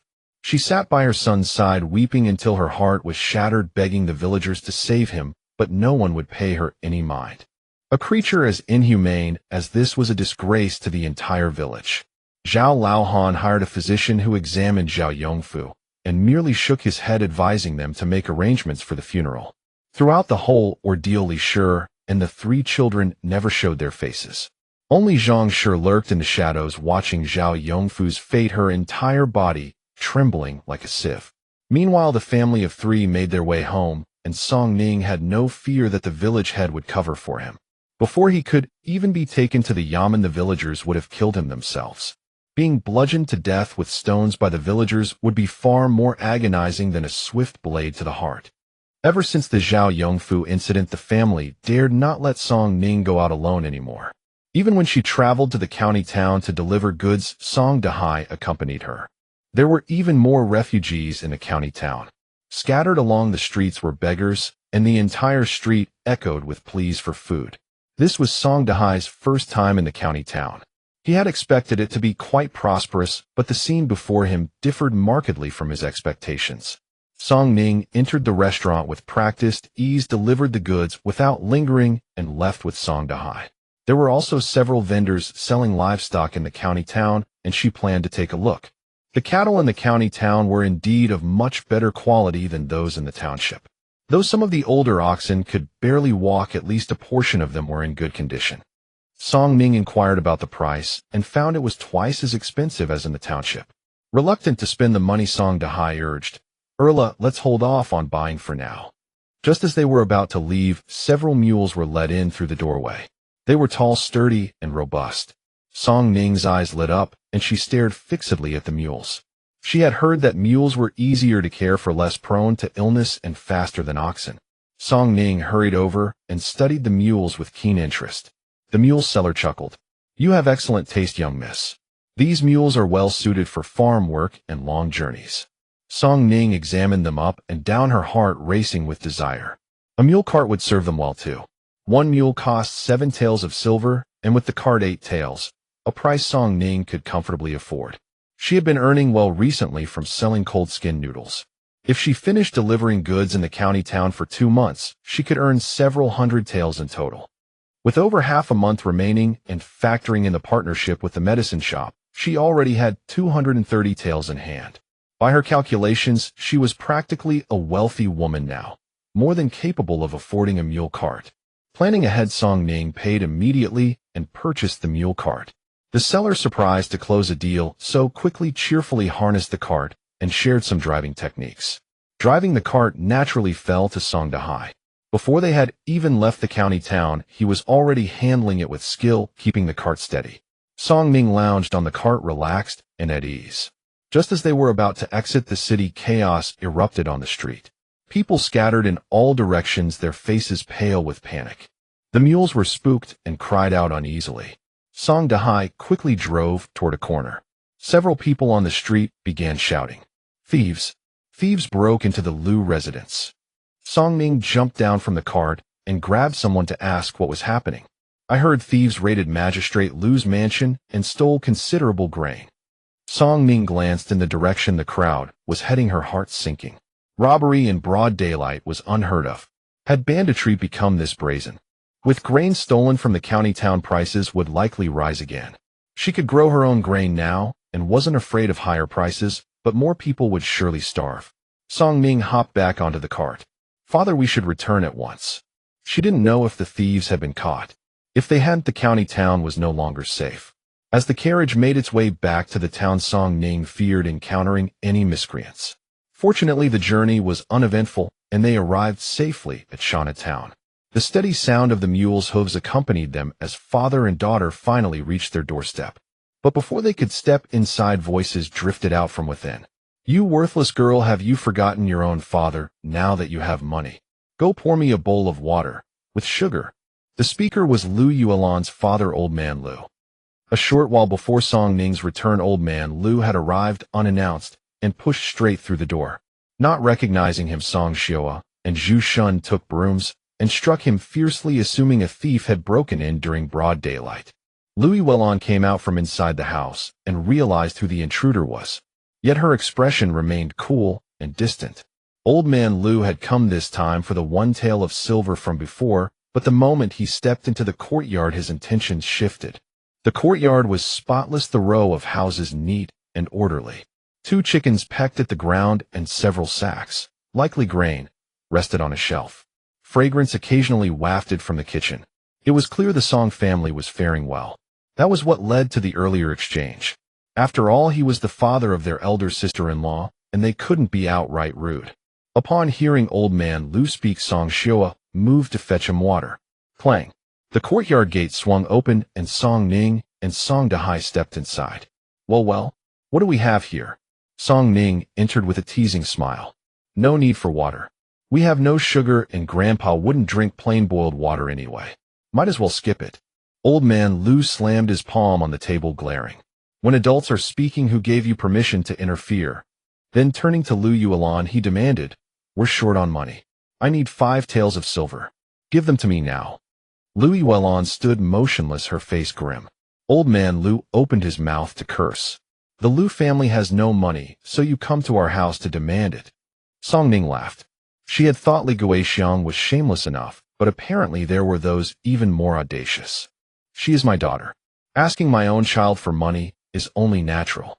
What right do you, a worthless girl, have to speak?" Old Man Lu declared with unwavering conviction. Thud! Song Ning's knife stabbed straight into the table, the blade quivering before Old Man Lu's eyes. A smile played on Song Ning's lips. "I didn't catch that clearly. Care to repeat yourself?" Song Ning had realized that in the past her mild temper had only allowed these people to push their luck. For such individuals, actions spoke louder than words. "Say one more word, and next time this knife won't be sticking out of the table. It'll be in your head." The Old Man Lu stamped his feet in rage. Rebellion. Everyone is in rebellion. Now a worthless girl dares to speak to me this way. How did you raise her? How we raised her is none of your concern. Will you leave on your own, or do you want my knife to escort you out? Song Ning regarded him with cold eyes, showing no fear whatsoever. With that gleaming blade held before her, it was the despicable old man Lu who cowered first. As he awkwardly shuffled toward the door, Song Ning spoke up. "Father, uncle, grandfather seems to have trouble walking. Perhaps we should escort him out." The two men dragged old man Lu outside and tossed him through the gate, cursing from beyond the wall. "How could I give birth to such an ungrateful daughter? That slut has spawned a little slut too, daring to throw her own father out. She'll be struck by lightning for this." Song Ning picked up a stone from the ground and threw it at old man Lu as soon as she stepped out of the courtyard gate. Then a scream was heard. This time silence fell. Song Xiui asked worriedly, Did you hit him too hard?" "It's fine, I didn't aim for his head," Song Ning replied calmly. What concerned her now was how the Lu family had found out where they lived. The events of recent days had startled the family. Second daughter seemed to have suddenly transformed into someone else. Now she wielded the knife in her hand without so much as a flush to her cheeks or a quiver in her heart, as if it were an ordinary occurrence. This family could not function without second daughter. After the visitors departed, Song Dahai finally hauled the mule cart back, and the family swept away their gloom to examine it together. The mule carts in the county town had no roofs. Song Ning intended to have Song Dahai study the matter and craft a cover for their cart, so they could shield themselves from the sun during future deliveries. They continued delivering goods in the county town for another 10+ days. That day, the shopkeeper specifically pulled her aside for a private conversation. After tomorrow's delivery, there would be no need to bring the cold tofu skin for the remaining days. "Why?" Song Ning asked. The shopkeeper hesitated before finally telling the truth. "I'll be honest with you. This is what our master wishes. I've heard things may not remain peaceful much longer." Song Ning's heart skipped a beat. "I'm only telling you this in confidence. Even the county magistrate hasn't released any official news, and we dare not spread it. There's been war breaking out in the north. I've heard it's sweeping southward, and they're conscripting soldiers along the way. It's chaotic. It would be best to leave as soon as possible." Song Ning had expected the locust plague to strike first, never imagining that war would arrive ahead of it. "Shopkeeper, how do you know about these matters? Can you be certain? Our master has connections in the capital. The news arrived just yesterday along with letters from the north. It should be truthful," the shopkeeper said gravely. Song Ning pondered for a moment and replied, "Thank you for letting me know. I understand." As they left the restaurant, Song Dahai noticed something was amiss and asked what had happened, but Song Ning said nothing, only that they should head home first. Song Ning did not speak plainly, merely mentioning that times were becoming unstable and they should prepare extra dried rations over the coming days for emergencies. In the courtyard, Song Dahai and Zhu Shun were constructing a roof for the cart, while Lui Welon and Song Xiui worked in the kitchen making flatbread and steamed buns. Transporting provisions along the road would be inconvenient, but her spatial storage could hold a considerable amount. Whatever she could prepare in the remaining days she would make. After their final delivery, they set aside all other tasks to focus entirely on preparing dried rations. While the food was still warm, Song Ning secretly transferred it into her spatial storage. When Lui Welon asked about it, she simply claimed they had hidden it away. 2 days later, Li Daniu arrived in town with news. Nanshan village had indeed been raided by bandits. Remembering Song Ning's warning, the village head had recruited sturdy young men to take turns keeping watch through the night. Yet the village men could hardly match seasoned mountain bandits. Before they could even cry out, they were taken down. Having likely scouted the village beforehand, the gang made no delay at the western edge. They charged straight inward. By the time the villagers realized what was happening, the bandits were already at the village head's doorstep. Fortunately, they were only after grain. The injured sustained non-fatal wounds, though many women were abducted. Song Ning frowned. Didn't the village head advise everyone to leave as soon as possible? Li Daniu sighed heavily. Everyone has lived in this village their whole lives. How could they bear to leave? They kept putting it off. Only a few households departed. The rest had everything stolen, left with nothing at all. If they had left earlier, they might have saved some belongings. Now truly there was nothing left. Li Daniu's family had been spared because their homes sat on higher ground beyond the bandits' reach. Song Ning had already planned to return to the village. The bandits only wanted grain, but if conscription troops came recruiting strong men, there would be no coming back. After Li Daniu departed, the Song family worried. "Second daughter, should we return to the village to check?" Song Ning shook her head. We must go back. Father and I will handle it. In a few days we will leave. The words brought no surprise, only silence. Over the past 2 days Song Ning had been urging them to prepare, and they had sensed something was amiss. Do we really have to leave? Lu Yuan asked. We must. While the war had not yet broken out, they needed to leave quickly. Wait too long, and it would be too late. However, before Song Ning could return to the village to deliver the warning, Li Guixiang and Chun Shi arrived first. The village had suffered disaster, and the Song ancestral home had been looted clean. Chun Shi had initially worn an air of superiority, but with nothing left she once again aligned herself with Li Guixiang. The moment they entered the courtyard, their eyes fixated on the neatly maintained compound filled with envy. If only such a courtyard belonged to them. Song Dahai and Lu Yuan had initially received them courteously, but Li Guixiang made an audacious demand requesting 10 taels of silver in the entire compound. I am old now. The second son is useless and the third can never be relied upon. I do not ask for much. Only 10 taels of silver in this courtyard. Chun Shi stood beside Li Guixiang, her eyes practically popping out with greed at the house. Lu Yuan, now far more assertive, retorted directly, Mother, we rent this house. We cannot simply give it to you. Even if it is rented, I will not disdain it. I only require you to continue paying the monthly rent. The audacity of her words was so shameless that even Song Ning admired her thick skin. Grandmother, when the family was divided, it was clearly agreed that we would provide for your maintenance, and you would live with second uncle's family. You even swore you would never associate with us again in this lifetime. Has it been so long that you have forgotten? Chun Shi chimed in from the side. Second daughter, how dare you speak to your grandmother like that? Big brother, big sister-in-law, can't you control her? In our household, second daughter makes the decisions. What she says is what we mean. Song Dahai said coldly. Li Guixiang shot him an angry glare. How could she have given birth to such a spineless fool? Figure it out yourselves. It is only right, and just for a son to support his mother. If you refuse, I will take you to the magistrate's office, Li Guixiang declared with a stern face and unshakable conviction. Chun Shi rejoiced inwardly. If Li Guixiang succeeded in taking the house, wouldn't this family ultimately be hers? Song Ning genuinely wanted to seize them and throw them out, but the tangled web of social ties was something she could not simply undo. Before she could speak, a voice came from outside the courtyard. Brother, this is the place. The very next moment, the courtyard gate was kicked open with a crash. Several fierce-looking men burst in with menacing presence, shouting upon entry, Who is Song, area? Song Dahai quickly pulled Song Ning behind him. Li Guixiang and Chun Shi had risen in fright as the group entered, standing aside silently. When no one answered, the man demanded again angrily, Who is Song, Erla?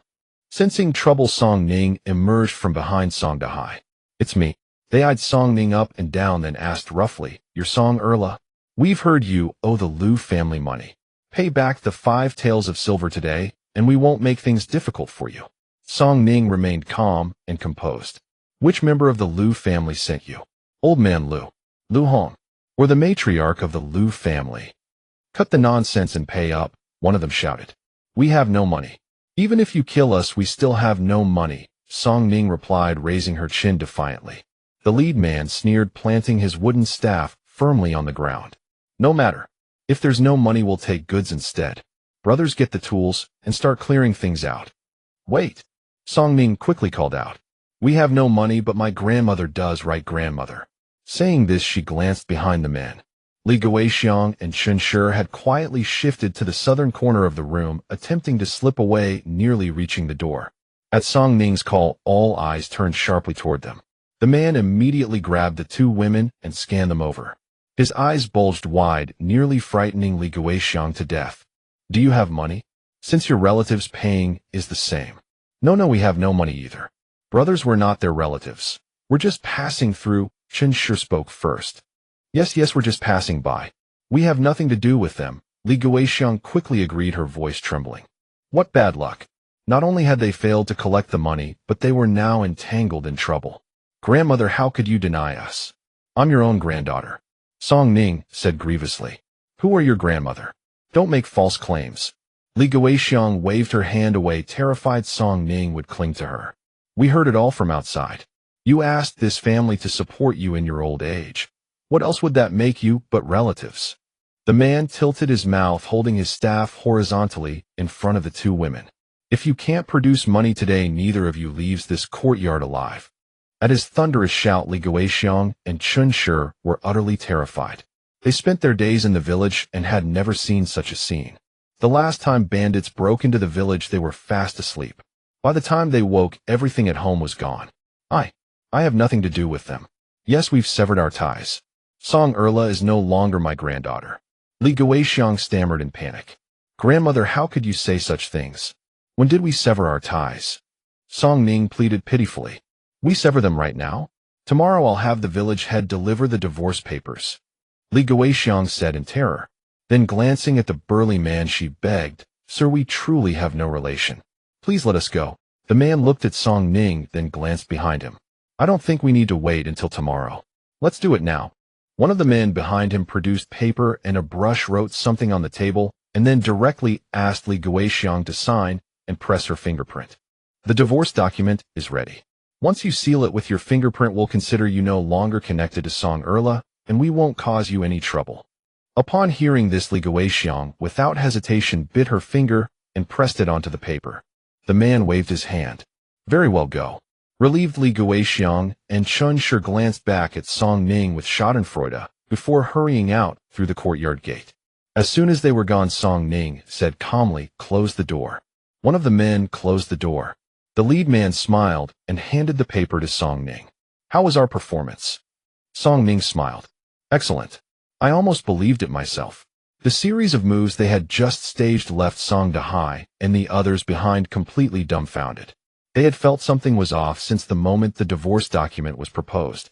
How could debt collectors carry paper and brushes with them, eagerly helping to draft a divorce document?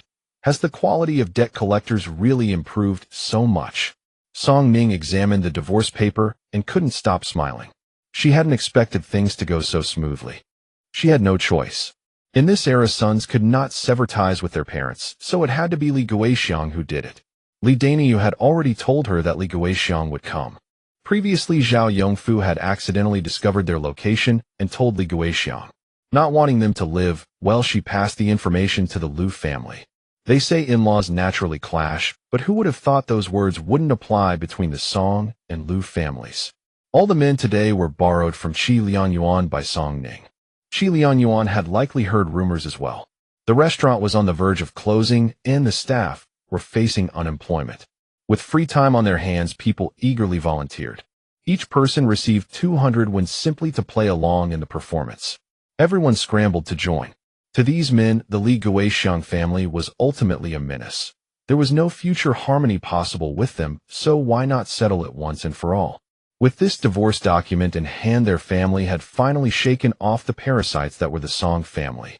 Song Dahai and Song Xiui had also come to terms with it. Such a mother better to sever ties. The next day, Song Dahai drove a mule cart and returned to Nanshan village with Song Ning.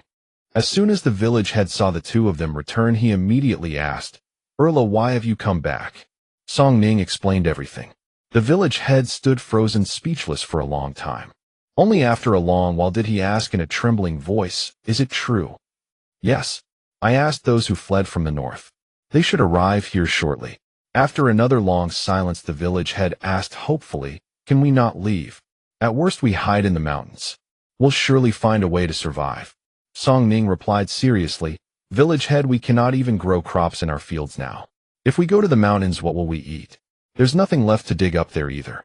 Even if we narrowly escape this time, the war will not end so quickly. Regardless of whether the rebels win or lose, conscription and forced labor are inevitable. In the end, the grain to feed the soldiers will come from us. Of those conscripted, 9 out of 10 men will never return. That's the best-case scenario.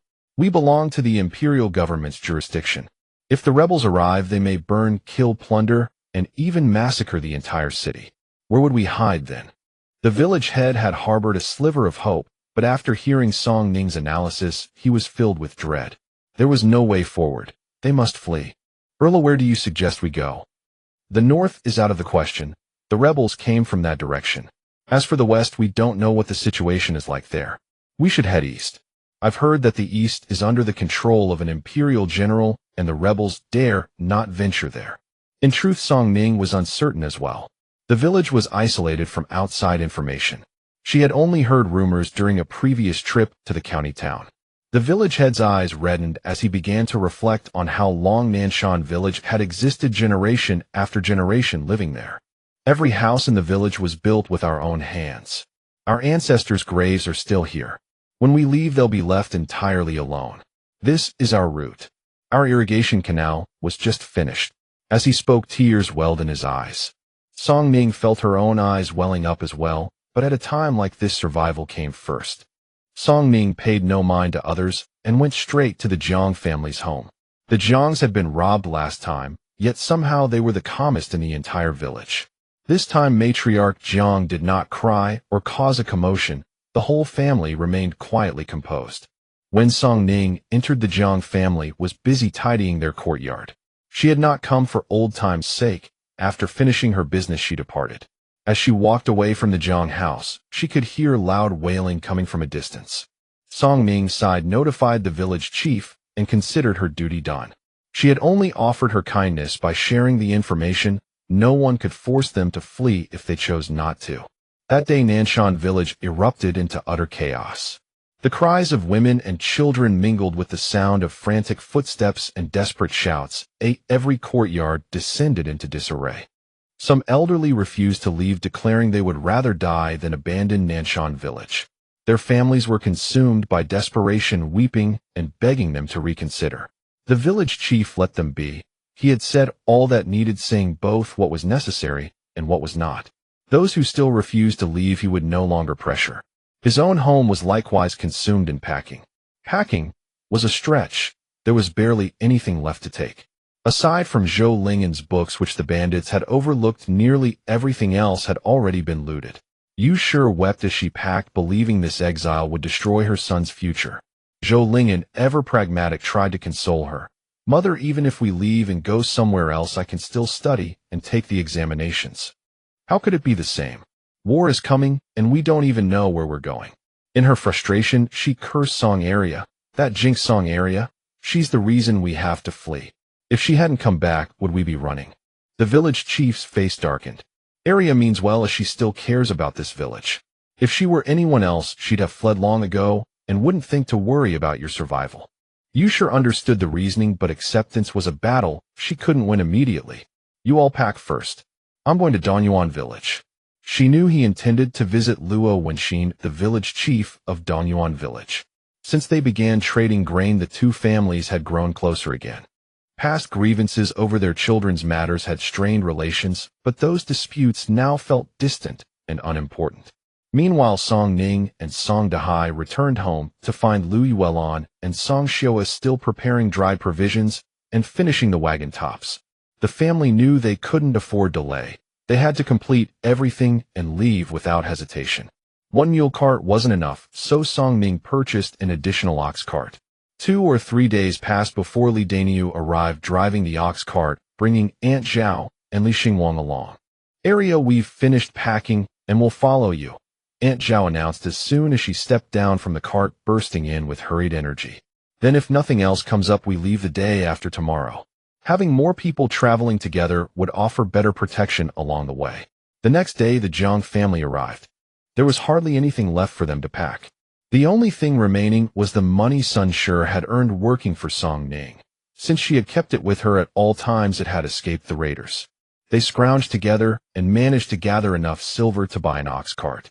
The Song family's courtyard became packed with people, too many to fit inside the house. Fortunately, it was summer, so everyone made do overnight in the open courtyard. Song Ning stored most of their heavy belongings in her spatial storage, loading only the essentials onto the carts. When Song Dahai and Lu Yuelan asked about it, she simply claimed she had her ways.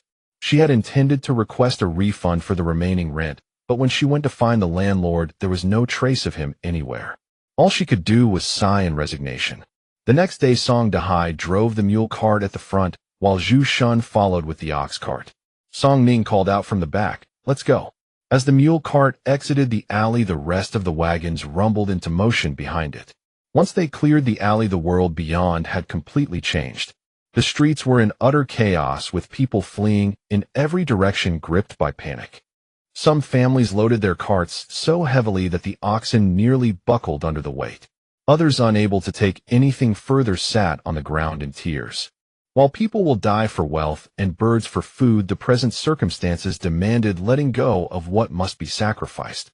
At the town's entrance, the question of which direction to take weighed heavily. No news had reached them from either the west or east, so Song Ning took a gamble and headed eastward. But the east was far, and reaching a truly safe place would be no small feat. With so few vehicles and so many people, they couldn't fit everyone on the carts. The wagons were already loaded with supplies, leaving several travelers to walk.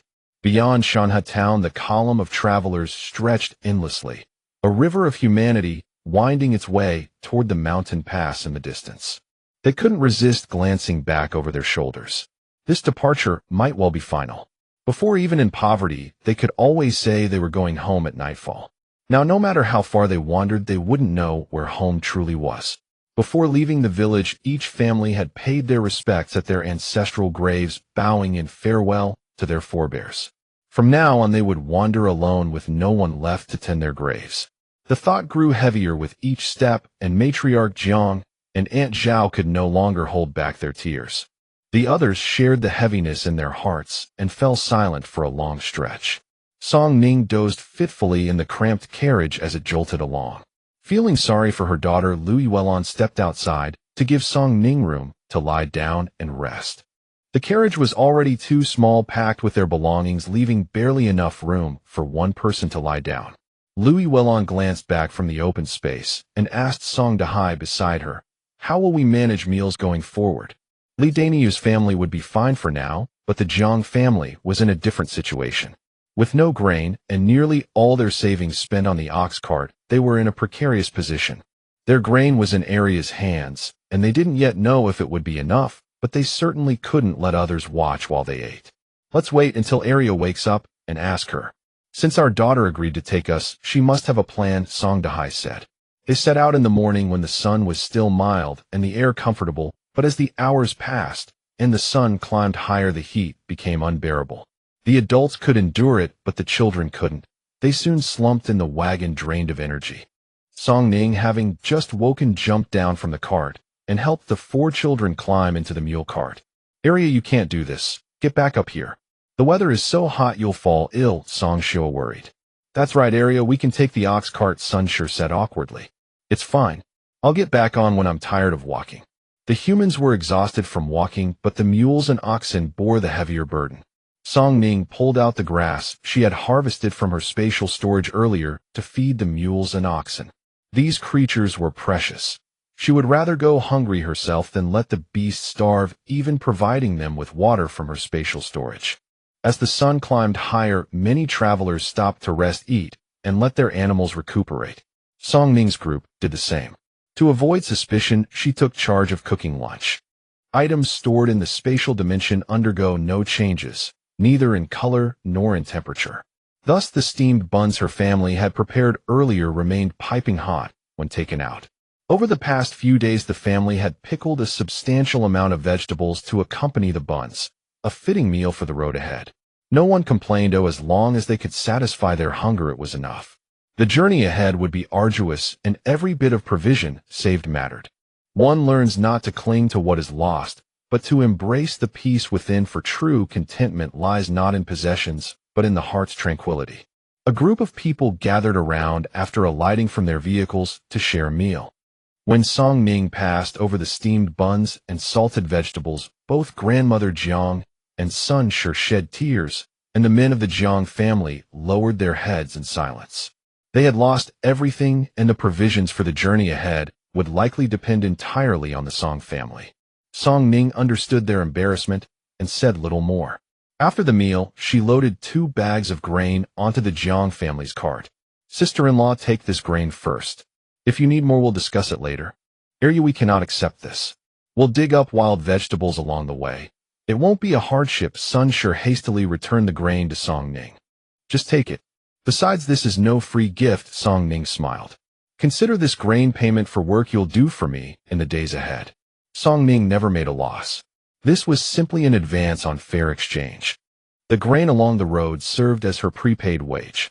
She could not bear for the Jiang family to suffer on wild vegetables while she and hers ate fine flour and rice, and this arrangement would ease their conscience as well. After eating, the group continued their journey. Climbing a hillside, they looked back and saw thick black smoke billowing from the town, flames erupting in multiple places. They traveled slowly, covering nearly a full day's distance, yet remained within the jurisdiction of Shana town. Carried by the wind, the cries from the town reached their ears. Standing atop the slope, Li Daniu's family and the Jiang family all felt a surge of gratitude that they had followed Arya. If Shanha town had fallen to such chaos, the village certainly could not have held out. I wonder if everyone from the village has already fled. Aunt Zhao muttered to herself. We must keep moving. This place is not far from the town. Let us not give them the chance to pursue us. Song Ning cautioned. At these words, no one dared look back any longer, and they hurried their carts forward. After another half-day's journey, they crested a ridge, and Shana town vanished from view.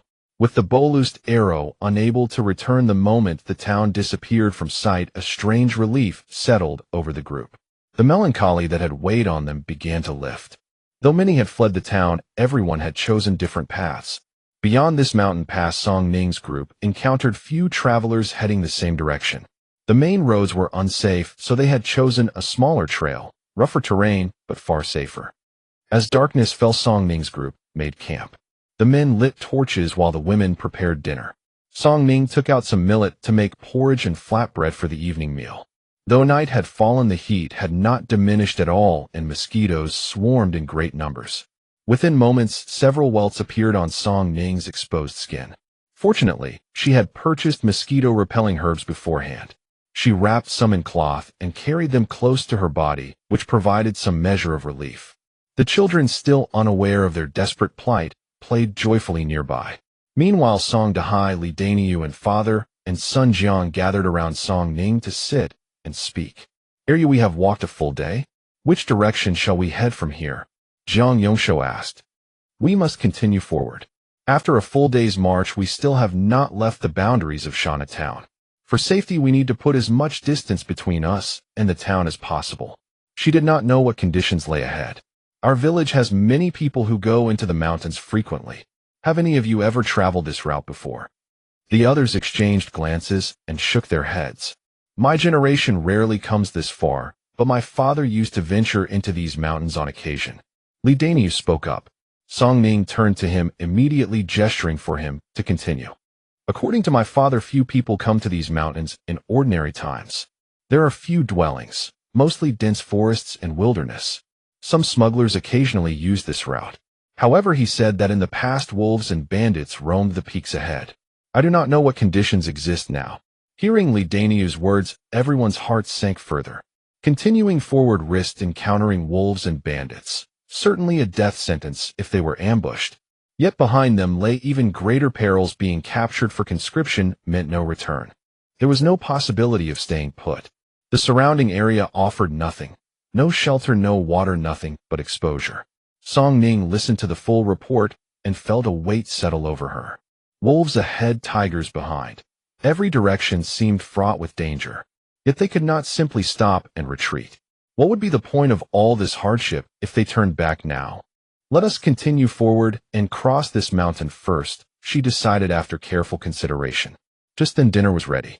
The group ate together, packed their belongings, and set out again under the cover of night. Song Ning had slept too long during the day and found herself unable to rest at night. She told Louis Wellon to climb onto the cart and take a nap. The driver would not survive the night's watch, so several of the men agreed to take turns driving. The ancient roads proved brutally difficult. Song Ning had been walking beside the mule cart, but before long her legs grew sore and her feet ached painfully. Their thin-soled shoes offered little protection, and every step sent sharp pain through her soles. This terrain was far worse than the paths around Nanshan village. Everyone else moved in silence, conserving their strength. Song Ning felt too embarrassed to speak. Song Dahai slowed his pace and sat on the cart's edge. Arya, why don't you climb up and rest for a while? Song Ning shook her head. I'm fine. I can keep walking. If you cannot go on, you must tell your father, he said. Do not worry, uncle. Focus on driving. If you grow tired, switch with second brother Jiang from the Jiang family. What a twist of fate. In her previous life, she had loved hiking on holidays, believing it to be therapeutic, climbing from the foothills to the summit, feeling that sense of accomplishment and gazing down at the scenery from above. It truly healed her spirit. Unfortunately, her busy work schedule had never allowed her to hike, and before coming to this era, she dreamed of mountain climbing almost every night. Now her wish had come true, though she vowed never to climb another mountain for the rest of her life. Glancing at the people following silently behind her, each persevering, without complaint, Song Ning could not bring herself to ask for a ride. After an unknown span of time, Song Shua patted Song Ning's shoulder and led her to the ox cart. "Ere you come, rest up here." Song Ning wanted to refuse, but Song Shua pushed her gently aboard. "Listen to your aunt.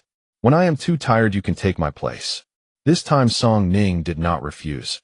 Her feet had nearly lost all sensation.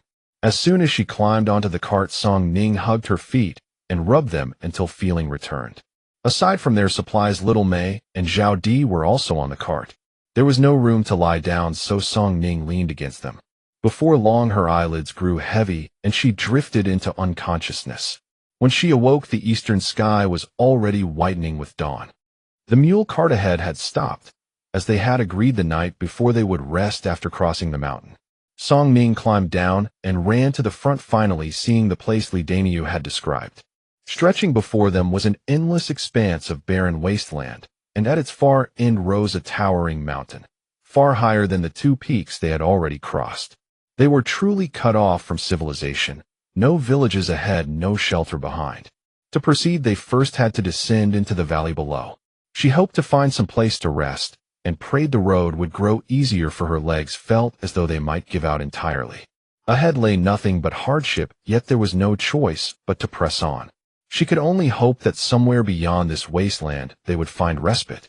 The group was about to go ahead and scout the path first, but in the end Jiang Yongshou and his brother took Li Xingwang with them. Song Ning pulled some cloth from the carriage, sat down, and began wrapping it around her calves. She had heard that wrapping the lower legs this way would prevent soreness while walking, as she remembered seeing soldiers tie their legs like this on television. At last she secured it tightly around her ankles to keep insects from crawling inside. Everyone followed her example, wrapping their calves, just as Song Ning had done. Before long, Jiang Yongshou, who was scouting ahead, called out to them, "Found it." On the far side of the mountain, Jiang Yongshou and the others discovered a flat clearing beside a cave. Song inside, but could see no end to it, so she dared not enter. There were few stones in this open area, making it a fine place to rest. After a full day and night of walking, the group finally found somewhere to stop. Old Jiang and Li Daniu led several people to scout the nearby area, cutting branches and timber to build a shelter. On the other side, the women began preparing breakfast. The men worked with great enthusiasm and loud voices. Since the region was dry, there should have been few large animals around, otherwise Song Ning genuinely feared they might attract unwanted attention. Having finally found a place to rest, the group decided not to travel further that day and to recover their strength first. Everyone took out their tools, chopping and splitting wood. Li Xingwang grew weary from the labor and wanted to bare his chest. Just as he loosened the ties of his shirt, Li Daniu stopped him. "Think you're the only one hot. Endure it." Li Xingwang pressed his lips together and ultimately decided against removing his shirt. Hot and exhausted, he wiped sweat from his face with his sleeve, leaving his skin streaked with dust.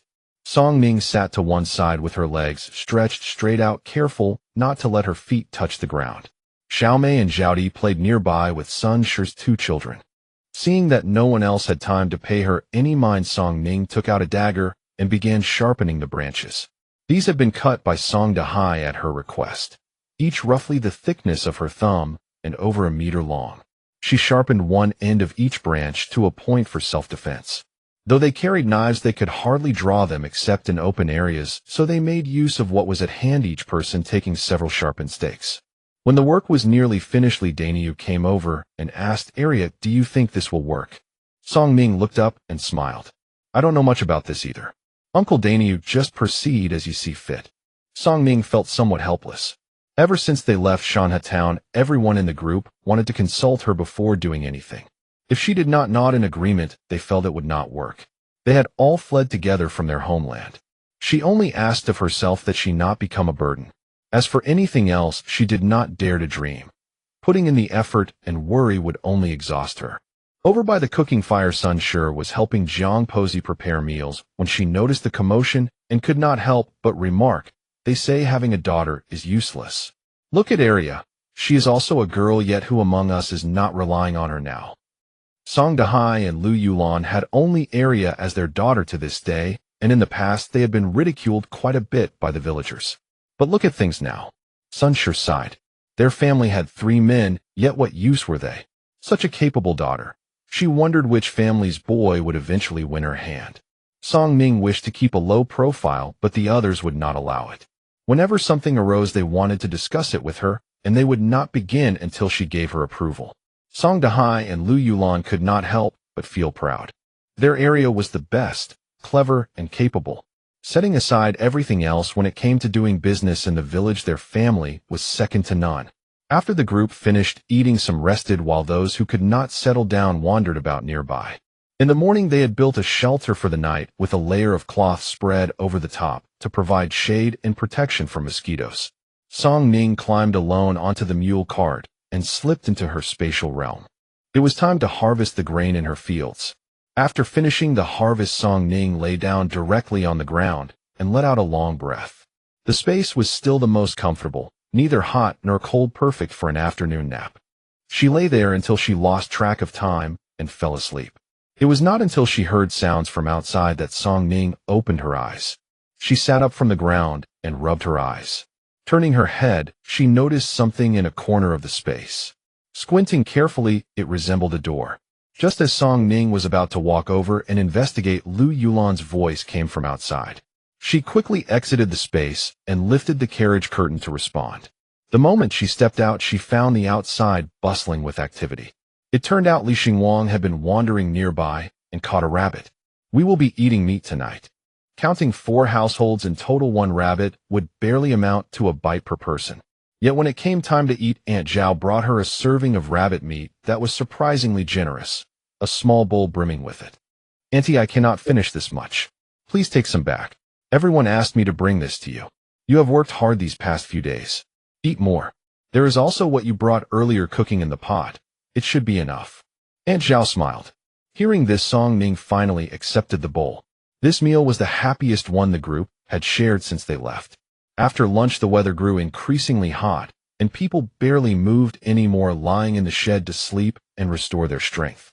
This nap lasted until dusk. Just as people were busy preparing to eat, Song Ning suddenly glanced toward the distance. She was unsure whether it was merely her imagination, but she felt there had been someone at that place just now. However, when she looked over, there was only the sound of wind rustling through the grass. She stared for a long time, but observed no movement. Song Ning began to wonder if she had simply slept too soundly and was now experiencing hallucinations. The group finished their meal, tidied up, and prepared to rest early. The previous day had truly drained them. The makeshift shelter outside was not large enough for everyone to sleep comfortably, so Song Ning climbed back onto the cart. But barely had she gotten up when that rustling sound came from the distance once more. Song Ning immediately became alert.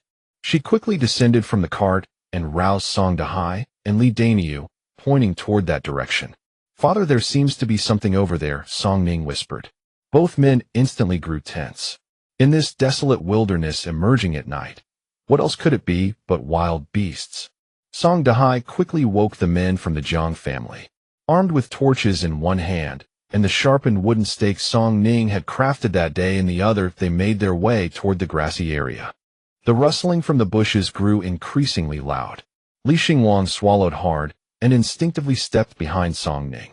At this hour, could it be a ghost? He stammered. Song Ning was speechless. Li Xingwang proved capable during the day's labor, yet she never expected him to be so timid at night. Even if ghosts existed, they would be wandering spirits with no reason to seek them out. Rest assured, it might not be a ghost at all. It could be a wolf. Li Xingwang's eyes widened. A wolf is better. A wolf is better. Song Ning thought, do shut that jinx of a mouth of yours. At this moment, Song Ning would have preferred it were a ghost rather than a wolf. Ghosts only frightened, but wolves would devour them, teeth and bones and all. The group ahead crept forward cautiously, probing with their sharpened stakes as they moved. Song Ning did not join them. After a brief wait, a startled cry rang out from ahead. The men quickly lowered their stakes and pushed through the brush. Then someone called out, "Village Chief." With those words, he hauled up a person whose clothes were tattered into shreds, hair disheveled and hanging loose. Had someone not called out just then, Song Ning would not have recognized him. Everyone rushed out. The men were busy rescuing people over there while the women assisted on this end. The place where the village chief had climbed up was a slope. It was quite a struggle to climb up, especially since it was dark at night and visibility was poor. As soon as he was pulled up, he clung to Song Dahan and wept. "Brother Dahan, we finally found you." Song Ning thought, "Chief, maybe try to maintain some dignity."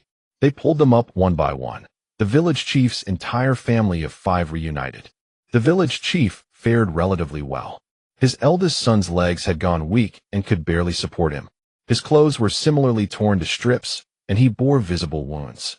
Yushir was supported by others as she emerged, but barely made it before her head tilted and she fainted. Her eldest daughter-in-law, still young, managed to stay standing, though she wasn't faring much better. Zhou Lingyan was the worst off of all. Having studied since childhood, he had never done any farm work. His thin limbs made him weaker even than his sister-in-law. He was covered in soot and grime with scratches marring his face. Some unknown ordeal had left him caked in mud from head to toe, emitting an offensive stench. Louis Wellon brought food for them. Aside from Yushir, who remained unconscious, the others devoured it like ravenous wolves. Zhou Lingyan too abandoned any pretense of scholarly restraint. After resting for a while and catching their breath, the village chief finally recounted their ordeal. "We had originally agreed to leave together, even earlier than Song Ning's group. But as the time approached, no one wanted to part with their belongings, dawdling and delaying until precious time was wasted. We intended to head east, but the villagers refused, claiming bandits and wolves roamed the eastern mountains. So we went west instead. Who could have known we'd still been too late?" Not long after heading west, Zhou Cheng noticed several families had fallen behind. They had all departed from Nanshan village together. If they scattered along the way, how could he as village chief account for it? With no choice, he turned back to search for them. To his astonishment, those who hadn't kept pace were squatting by the roadside digging for wild vegetables. Zhou Cheng flew into a rage, and though they hurried as fast as they could, the rebels still caught up. The moment they arrived, the rebels began conscripting able-bodied men, everyone except children. In these times, women who weren't kept in the military camps would ultimately be sold. Chaos erupted. The villagers scattered in all directions. Some were stabbed and killed on the spot, while the ox carts were seized by the soldiers. In such circumstances, there was no thought for anything else. Those who could flee did, so each saving themselves. The village chief's cracked lips trembled. "Sigh. I wonder how the others are faring. We escaped by playing dead." He finished wiping away his tears. After fleeing from that direction, they realized they could no longer go west.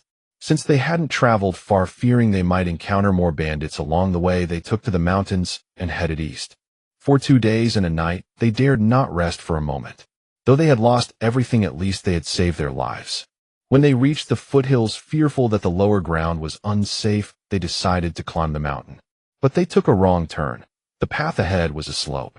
Trying to detour, they found themselves surrounded by forest and thickets. Darkness made it impossible to see clearly, so they could only attempt to climb upward. With that, the entire family fell silent, lingering in speechlessness for a long while. Those nearby could only offer what comfort they could. Fortunately, they were alive, and that meant there was still hope. Zhou Lingyan sat apart, silent throughout. Normally fastidious about his appearance, he had not complained once despite being soiled beyond recognition. He was likely still steadying his nerves. The shelter Song Ning's group had erected that afternoon could barely accommodate them. With 5 additional people arriving, finding somewhere to sleep tonight became a pressing concern. The people lined up the disassembled carts side by side. Crowded together, each cart could still fit 2 or 3 sleepers, far better than sleeping on the bare ground. Song Dahan and Louis Wellon had left Song Ning their mule cart. She stowed some of the cargo in her spatial dimension and moved other items out, managing to clear enough space for 2 people to sleep. It was getting late, and Song Ning was terribly sleepy. Whatever crises might arise could wait until tomorrow. With Louis Wellon sharing the cart, that night Song Ning couldn't retreat into her spatial dimension. Exhaustion claimed her quickly as she climbed aboard and drifted into slumber. Song Dahan and the others kept the village chief company around the campfire, dozing against trees when sleep overtook them. Just 2 days prior, they still had homes to return to. Now they sat in this desolate wilderness with the sky as their blanket and the earth as their bed. Survival itself was a miracle. Dahan, the village chief, whispered, "What do you plan to do next?" "I'll follow Arya's guidance. Whatever she says we do." Song Dahan hesitated not a moment. "We'll follow Arya as well," Li Daniu declared. The remaining old man Jiang spoke slowly, "Same here." The outcome was hardly surprising to the village chief. Aside from Li Daniu and the Jiang family, everyone else in the village had followed his lead. Now not only had they failed to escape, they would depend on Song Ning moving forward. At first light the following morning, Lu Yuelon descended from the cart. The sounds of cooking outside roused Song Ning from her sleep. No sooner had she jumped down than she spotted the village chief approaching. The village chief still wore his tattered garments, his hair a disheveled nest, his face so smeared with dirt that not a trace of his former self remained. As he drew near, he reached out and offered her something. "I know this has little value now, but it's still silver. Could you perhaps exchange it for some provisions?" Song Ning was taken aback for a moment, then accepted the money the village chief offered. It was substantial, no less than 5 taels of silver. She did not refuse. Her grain came at a cost. Either they exchanged goods, or they would work for her in the future. Taking the silver, Song Ning climbed back into the cart and retrieved 2 sacks of grain. "This is all we have for now. Once we're settled, we'll find a way to provide more," the village chief said gravely. Song Ning smiled. "There's no rush. We'll sort these matters out later." The village chief walked over to his family. Yusher's expression was far from pleasant. Song Ning guessed that Yusher, who had once looked down on their family, now had to rely on them for survival. A bitter pill to swallow. But she would grow accustomed to it in time. No one mentioned leaving today. The men planned to explore the mountain. Last time Li Xingwang had caught a rabbit, so perhaps there were other game to be found. The women kept a close watch on their children whenever they had the chance, terrified of them straying and not returning. The weather was growing hot, and snakes were not uncommon in these mountains. Several adults gathered in conversation while Yusher and her eldest daughter-in-law sat alone on the opposite side, unable to blend in. Yusher had yet to recover from the blow of losing everything. She spoke not a word, her face permanently set in a stern expression. Lu Yuelon had wanted to reach out, but Song Ning stopped her. Yusher had always looked down on their family. Despite their current circumstances, her attitudes hadn't changed. What was the point of throwing warmth against cold indifference? While everyone outside busied themselves with their own tasks, Song Ning slipped into the cart and entered her spatial dimension. She had seen that door yesterday and could not shake her curiosity. As soon as she entered, she made her way to the corner where the door indeed stood. She reached out to touch it, tapped on it, solid all the same. Song Ning feared what might happen if she opened it, yet her curiosity proved too strong to resist. After wavering for some time, she finally pushed the door open. The scene before her eyes was one she thought she'd never see again in this life. Stepping gently across the threshold, everything before her felt so familiar. This was her home.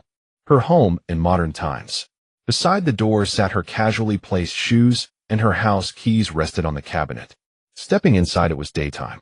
The living room and bedroom remained exactly as she had left them, with even the magazine she'd carelessly tossed on the table the night before still lying there. The snacks she'd purchased were all neatly arranged on the shelves, and the faucet still ran with water when turned on. She could hear car horns honking from outside the window. Song Ning excitedly rushed over and spotted the road beyond the glass with vehicles moving back and forth. She even wondered whether jumping out the window might somehow send her back to modern times. So thinking it, Song Ning actually went ahead and did it. But the moment she opened the window, the scenery outside transformed. The road and cars vanished, and instead she saw the green meadow within her spatial realm.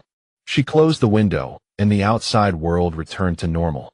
Song Ning deflated, realizing the space must have brought her house along with it. Wasn't that some unexpected blessing? Giving up on investigating the outside, she turned her attention elsewhere. Entering the bathroom, the shower water was still warm.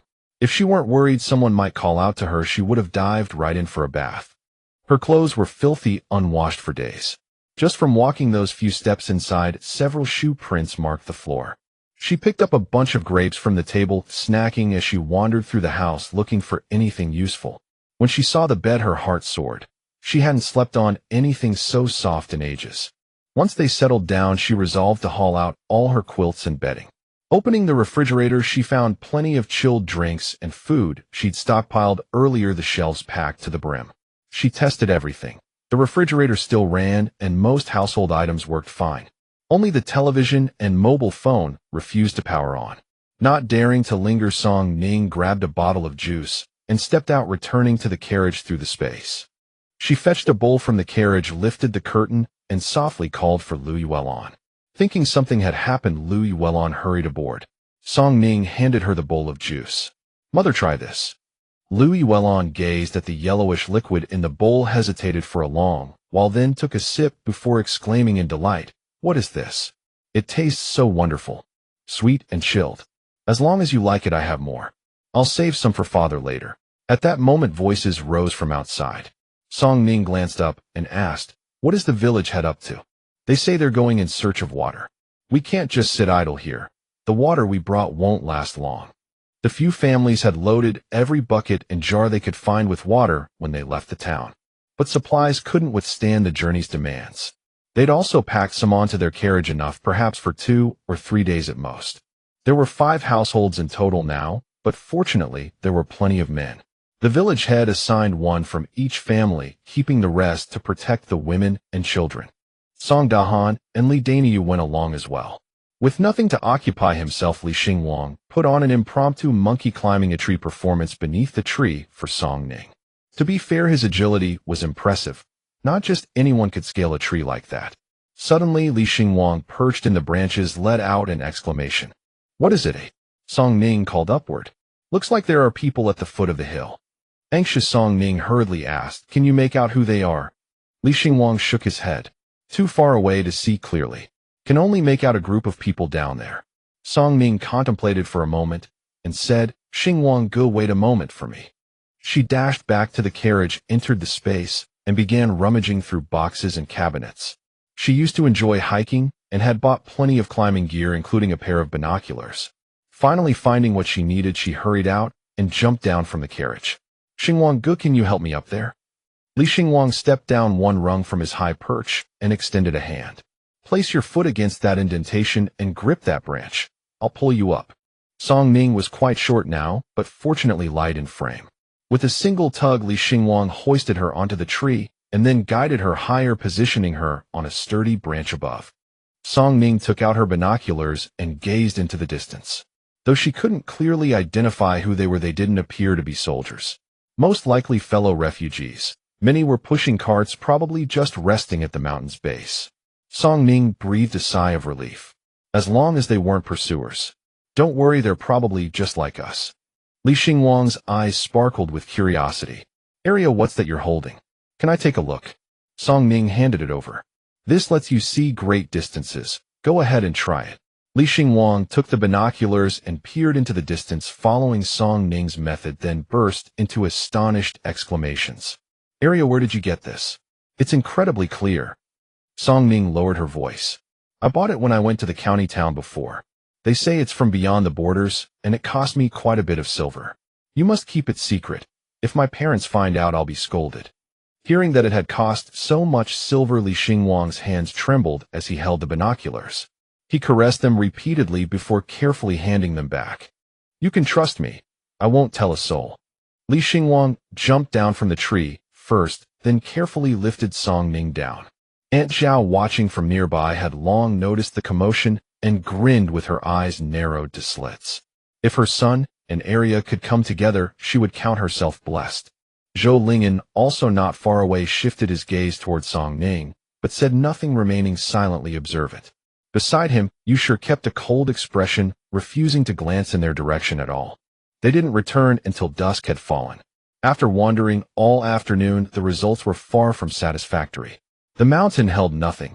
Not even birds or insects could be found. They'd exhausted themselves considerably. Song Ning called Song Dahan over and discreetly handed him a bowl of chilled juice. Only after finishing it did he feel he could finally catch his breath. Despite the gloomy mood from the unsuccessful water search, Song Ning still sought out the village head. Village head, a group appeared at the foot of the hill today. They seemed to be refugees as well. Judging by their direction, they likely came from the same route as Songa town. The entire Nanshan village had only a handful of survivors who'd escaped. The rest were still in unknown condition. Hearing these strangers might be traveling the same direction, excitement flashed unmistakably in the village head's eyes. Perhaps they were indeed the villagers who'd gotten separated. The mere thought spurred the village head to descend the mountain and investigate. It was already growing late, and the journey down would be long and treacherous. Some suggested waiting until tomorrow, but fearing time was running out, the village head led a small group and descended anyway. That evening the villagers went about their usual routine of preparing dinner. As darkness descended completely, and the village head had yet to return, no one could sleep. They gathered around the bonfire, keeping each other company with quiet conversation. Taking advantage of Lu Yuelan's absence, Song Ning slipped into her spatial realm to prepare for a bath. She hadn't bathed in several days, and combined with the lingering sweat, her body felt sticky and nearly putrid. After tossing the empty juice bottle into the trash bin, Song Ning diving straight into the washroom. The grime rubbed from her skin was nearly thick as her finger. When she emerged from her bath, she felt lighter by several genes. Standing before the bathroom mirror, she saw a face that bore a striking resemblance to her modern self, though significantly younger. She retrieved a set of sleepwear from the cabinet, donned it, and then sprinted straight onto her large bed. It was simply heavenly. If only she could stay here forever.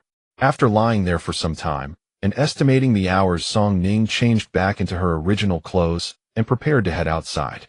Her eyes swept across the trash bin in the living room, and she paused, glancing inside. The bottle she had thrown in moments ago was gone. Then she scanned the entire living room. Could there be someone else here? That couldn't be.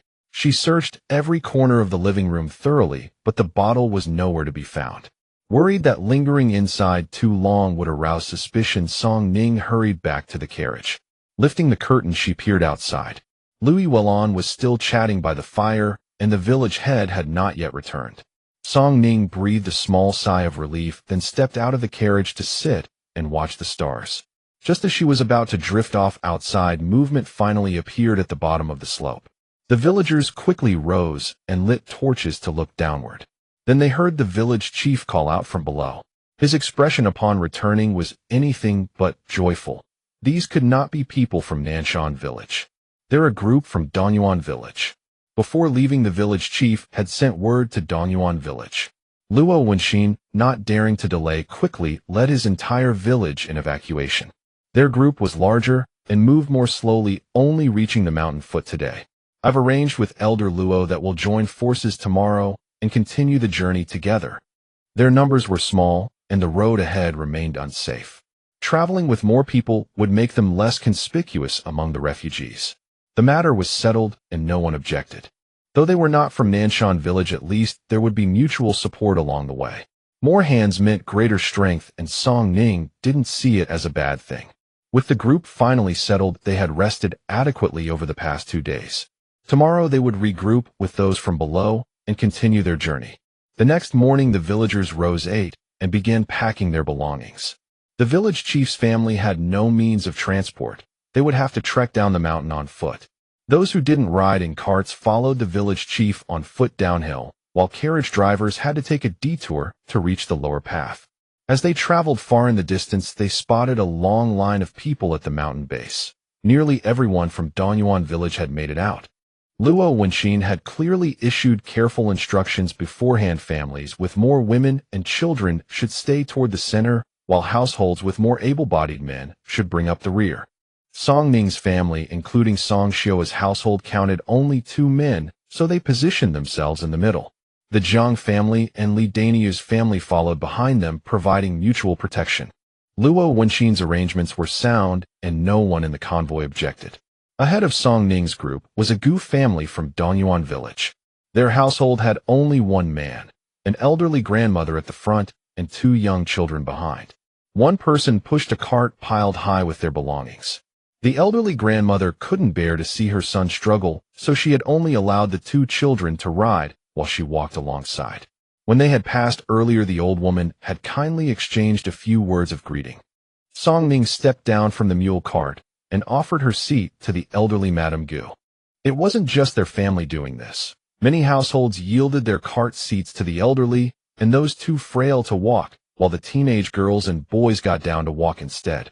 Madame Gu climbed into the cart with her youngest granddaughter, and her son and daughter-in-law thanked her repeatedly. Madame Gu called out to Song Ning, "If you grow tired, just tell Grandma, and we'll swap seats."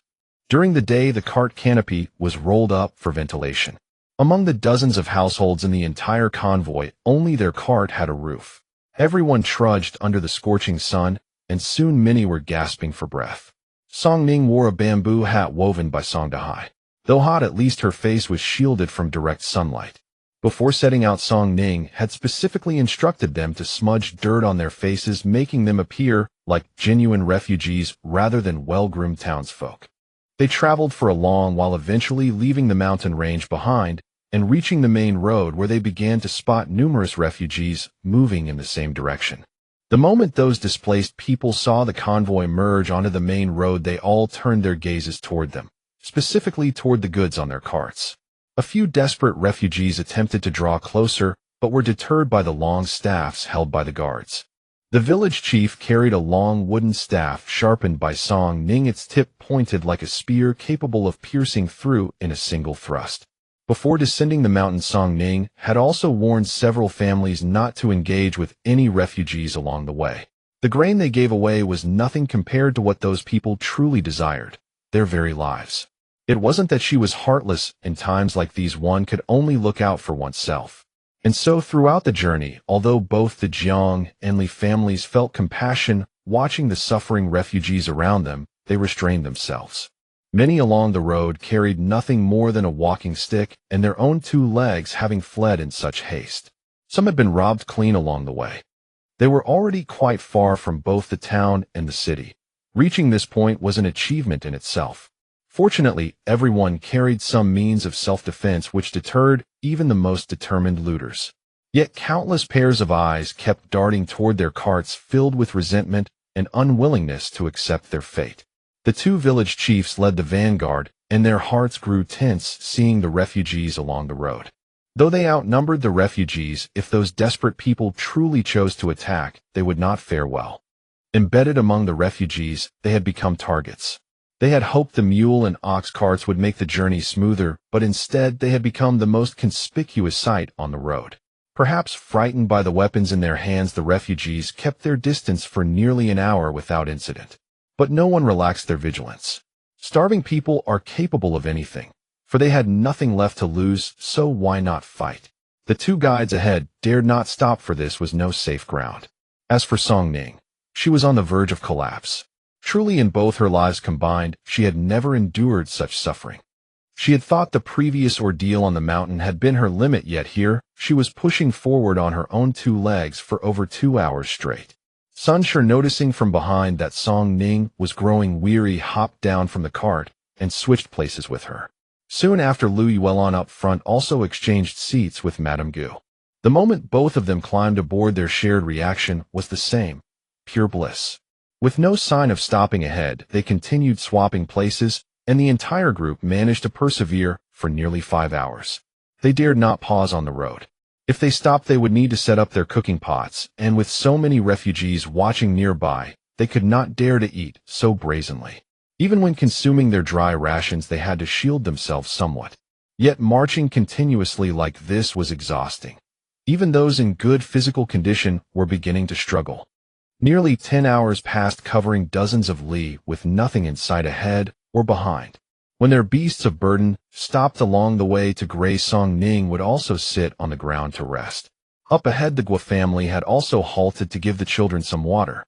Song Ning glanced forward and spotted a family with several refugees standing nearby. The family held flatbreads in their hands, and a little girl from the crowd edged closer. Song Ning's brows furrowed. Ignoring the pain in her feet, she immediately ran over and blocked her. "We cannot give it to them." A refugee beside her pleaded, "Please spare us. Our child is starving to death. Have mercy on us. Grandmother, please. My mother is dying. Just give us a little food." I will kowtow to you. She dropped to her knees and began kowtowing violently. Song Ning showed no mercy. Cannot give it. No sooner had she spoken than someone shoved her from behind, sending her sprawling face first into the dirt. Song Ning cursed inwardly. Your heart is too cruel, girl. Then the old woman tore off half a flatbread and handed it to the little girl. It was only because of that half flatbread that the procession was directly disrupted. The refugees nearby spotted the food and immediately lunged to snatch it. The scene erupted into chaos. This is mine. That's for my mother, please. Rations. My rations. Wailing filled the air endlessly. The old woman stood frozen in shock. All her grain had been snatched away, and even her water skin beside her was lost. Those people climbed onto the cart to plunder, and the family could hardly restrain them. Seeing more and more hands reaching for the food, Song Jing immediately ran back and shouted, then quickly drew out her long staff. Seeing Song Ning wield her weapon, the men on both sides grabbed whatever tools they had and swung at those plunderers. Both village heads arrived at that moment and joined the crowd brandishing their sticks. With dozens of households, there were surely several hundred people. Charging together, they quickly overwhelmed the refugees who had tried to steal. They showed no mercy, striking with full force. Sticks crashed against bodies, fists and feet flew ringing out loudly. In the end, those people fell to their knees, and only then did they stop. The refugees were battered and bleeding, their wails echoing everywhere. Faced with such a scene, they could no longer bring themselves to strike harder. It was not that they were cruel. It was that they too were struggling to survive. The little girl who had begged the old woman for half a flatbread stood sobbing, tears streaking her face. Her mother had long since ceased breathing, yet she still tried to shove the nearly eaten flatbread into the dead woman's mouth. Mother, we have food now. Eat, please eat. Many refugees who had grabbed rations earlier now ignored their wounds, scrambling to feed their families. But some would never eat again. No one dared relax their vigilance. They clutched their sticks, watching the surroundings carefully. Those plunderers dared not approach again, falling to their knees, instead begging for food. Yet they too were refugees. Their grain was limited, and surviving was already a miracle in itself. Though Song Ning had ample supplies in her spatial storage, she did not wish to invite trouble upon herself. Her heart also ached. These people were no villains, but in such a world countless tragedies must unfold. Only the fortunate survive. Zhou Cheng and Luo Wenxin could bear to watch no longer. They returned to the front of the group and called out, "Continue marching." The meaning was clear. They would not give anything away. After what had just transpired, the surrounding refugees dared not advance further. This group would truly kill them. As the crowd resumed their march, many cast resentful glances at the old woman from earlier, making her shrink under their stare. Behind them, old Madame Gua glared at her and scolded, "At your age, causing nothing but trouble." The woman knew she was in the wrong and dared not retort. The procession did not stop until the mules and oxen began to protest, at which point they decided to rest. The refugees they had left behind during the day could not keep pace. Many had already fallen far behind. Hearing that they were stopping to rest, everyone breathed a sigh of relief. The moment the group halted, someone from ahead summoned Song Ning away. Walking over, she saw several people gathered together, seemingly discussing something. "Arya has arrived. Perfect. We were about to address today's events with everyone. Since Arya speaks, we'll let her address them." The village head smiled. "Song Ning, when did I become someone who knows how to speak? Today's incident was our oversight. I heard from village chief Zhou that you mentioned this matter before departing. You are more worldly wise. Perhaps you could say a few words to everyone." Song Ning did not refuse and nodded. It would be wise to remind them. They had survived safely today, but in a few days some might forget the lesson once their wounds healed, potentially endangering everyone. Luo Wenxin stood on a nearby slope and raised his voice, drawing everyone's attention. Clearing his throat, he said, "Regarding what happened today, we must discuss it thoroughly to avoid future incidents. Let us hear Arya first." Song Ning stood beside him, caught his glance, and stepped forward. "What occurred today, I trust you all witnessed. Showing pity now could cost us our lives. Those refugees are indeed pitiful, but are we not worthy of compassion? Do not forget, we are all refugees who fled our homes. In the end, we are all the same. Perhaps we have food now, but who knows when we might fare worse than them. How much grain can withstand being plundered by every refugee? Once it is gone, you yourself will die. There is no condition here to dig graves and bury the dead. The dead are simply left by the roadside.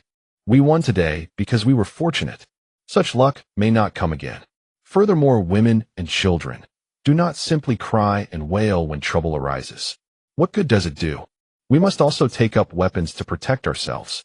What if the men of the household are not nearby? Shall we wait to die? Even for the sake of our children, we must stand firm. Though we come from different villages on this journey of flight, we are one collective. We must help one another. Only by standing united is there hope of survival. As Song Ning finished speaking, Luo Wenxin shouted, "Listen to how well she speaks. Everyone must do what now?" Song Ning united. Ah yes, united. Did everyone hear that? Those below nodded in agreement. Though Song Ning's words were harsh, they were facts. Here the dead are not even buried. If someone perishes, they might be dug up to become food. Only then did everyone grasp the gravity of the situation. They turned their glares toward the old woman from earlier, staring her down repeatedly. She knew she had erred. That soft-heartedness would have doomed them all, and shrank her neck in embarrassment. As soon as Song Ning stepped down, Li Xingwang exclaimed excitedly, "Arya, you spoke beautifully." Song Ning shot him a triumphant glance. Of course, consider who she was. After the village headmen of the two rear villages exchanged a few more words, the crowd finally dispersed. Old Madame Gua stood before them chatting cheerfully with Lu Yuelon. When we first arrived that day, this old woman could tell right away that Arya was a good child. What did I say? Wang Pozi simply would not listen to Arya, and as a result they lost quite a bit of grain for nothing. No parent fails to swell with pride when others praise their child, and Lu Yuelon's grin stretched from ear to ear. The 5 households of Nanshan village, especially the village head himself, were practically overflowing with pride. Although Song Ning was not his own kin, she had brought great face to Nanshan village that day, giving him a long-awaited chance to stand tall before Luo Wenxin. That day, seeing so many people from Donyuan village while Nanshan village had merely 5 households, he had felt thoroughly outclassed. But now what did numbers matter?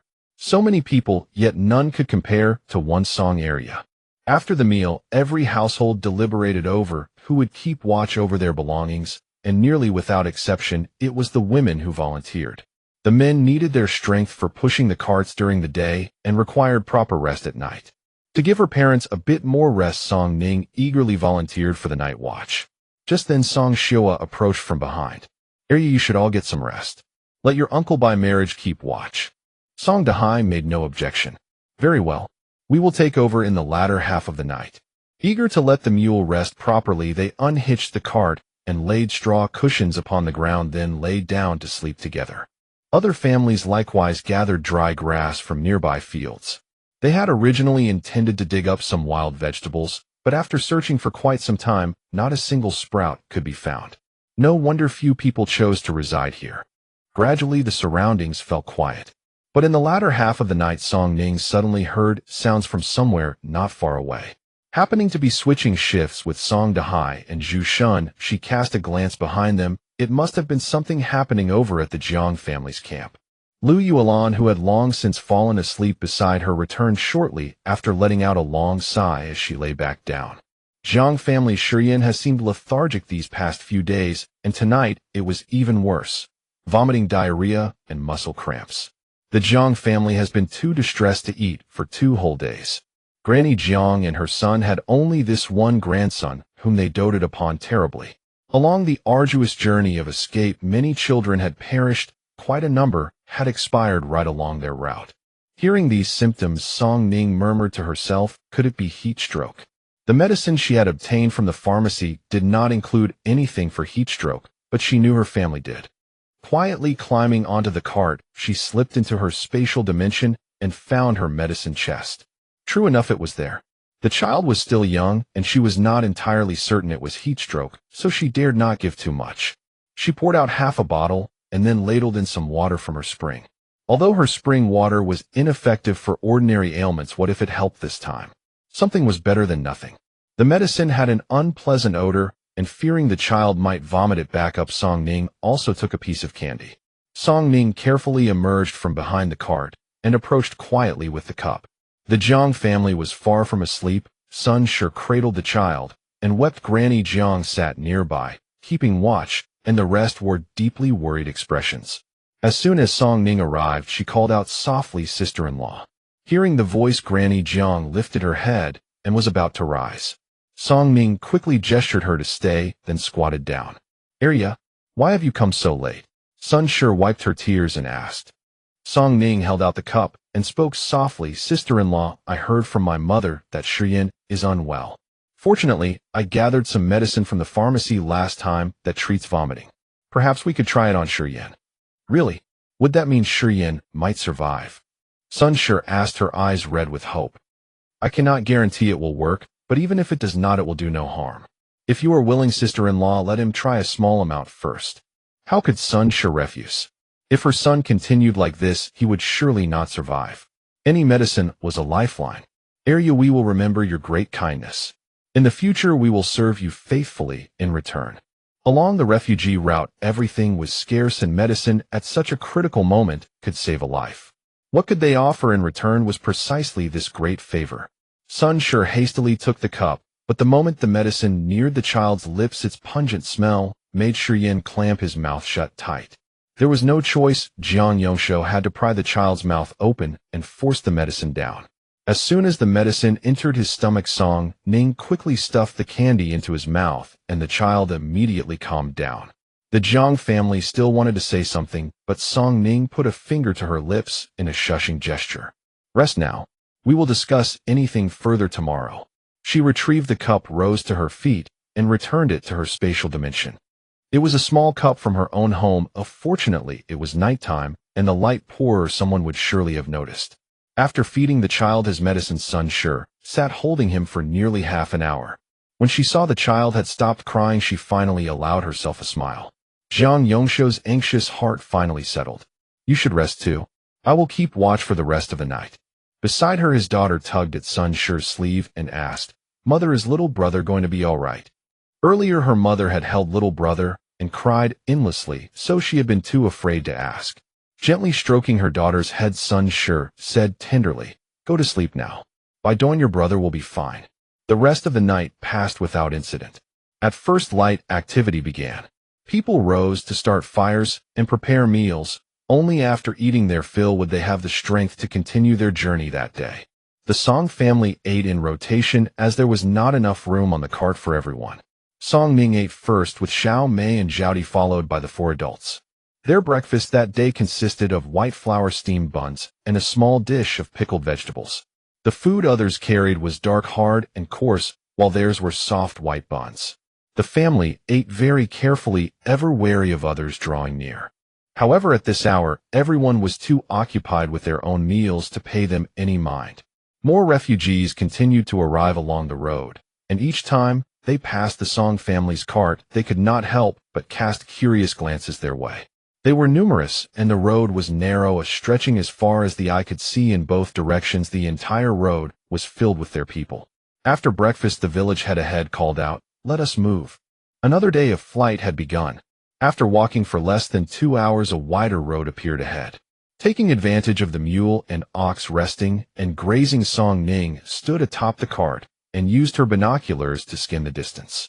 The wide road stretched far beyond sight, and the people upon it numbered even more than those they had encountered the day before, all traveling on foot. Song Ning shifted her gaze and discovered a smaller path alongside it, also leading to the main road ahead. Though that path was rougher, it had far fewer refugees and was therefore safer. Song Ning hopped down from the cart, still deliberating whether to mention this to the village head, when she looked up and saw 2 figures standing beside their mule cart. It was Old Man Lu and Lu Hong. When they had previously rendezvoused with Donyuan village, she had anticipated encountering the Lu family. For the past 2 days there had been no sign of them, and she had assumed the Donyuan village headman had deterred them. Who would have thought they would come to their doorstep so soon? "Yunyang, we have run out of grain. Give us some food." Lu Hong spoke without any hesitation or courtesy. Song Ning was not a petty person, as she even helped the villagers, so naturally she should assist her own relatives. Yet this family was no different from Li Guixiang's household. Previously they had attempted to sell their daughter to multiple suitors, and later they came demanding money. Next time they would brazenly come to rob. Old man Lu wore a stern face, while Lu Hong's eyes darted around restlessly. None of the three paid them any heed, causing Old Man Lu and his son to lose face, especially with the nearby villagers watching them intently. Old Man Lu snorted coldly. "There are many eyes on us now. If you refuse to give, it would be an act of filial impiety." Song Ning retorted irritably, "Filial impiety, huh? Then let's sever our ties right now. That way it won't count as unfilial behavior." In this era, it was not uncommon for married daughters to never contact their birth families, and severing ties was far from rare. Such actions were not considered great transgression against filial piety. I advise you to stay calm. The village chiefs of both our villages are here. If you stir trouble and affect others, be careful not to get expelled from the group. Last night they had agreed to stay united. If the Lu family dared to cause trouble today, she would report the matter to the village chief. Under the current circumstances, being cast out of the group would mean a precarious fate. Song Ning did not wish to escalate the conflict. They were on the road fleeing famine, and just last night, they had vowed unity. If the two families started a quarrel the very next day, it would create a bad impression. The Lu family had come merely to test their luck. Seeing their resolute stance, and with so many people watching, they found it difficult to resort to outright plunder. The two men dared not cause trouble and slunk away in disgrace. Back at the Lu family camp, the eldest daughter-in-law, Qianshi, saw her father-in-law and husband return empty-handed. Her face instantly darkened, and she muttered under her breath, "Useless." Old Lady Lu, who was nearby, naturally heard her, but dared not utter a word. When the livestock next took a rest, Song Ning's family moved to the front of the line. She had mentioned to the village chief the idea of taking a detour. The chief promptly allowed her family to move to the very front, just behind the two village chiefs. Li Daniu's family and the Jiang family also shifted forward a bit. Their group continued on for a while until they spotted the main road that Song Ning had described. The village chief took Li Xingwang to scout ahead, while the rest of the group halted to rest. More and more people overtook them, all heading toward the main road ahead. After about a quarter of an hour, the two returned. "Arya is right. The road is unsafe," the village chief announced as soon as he came back. "There are even more refugees on the road than in our group. As far as the eye can see, it's an endless sea of people," Li Xingwang said with a frown. He had used Song Ning's telescope to look from a high vantage point. The sight was a dark, oppressive mass of humanity. "Then we'll take the detour." Though it was a detour, Song Ning saw that it was not much longer, only a few extra hours compared to the main road. Their group turned and headed toward a stretch of wasteland beside the road. Few people traveled this path, and the ground was littered with rocks, slowing their pace considerably.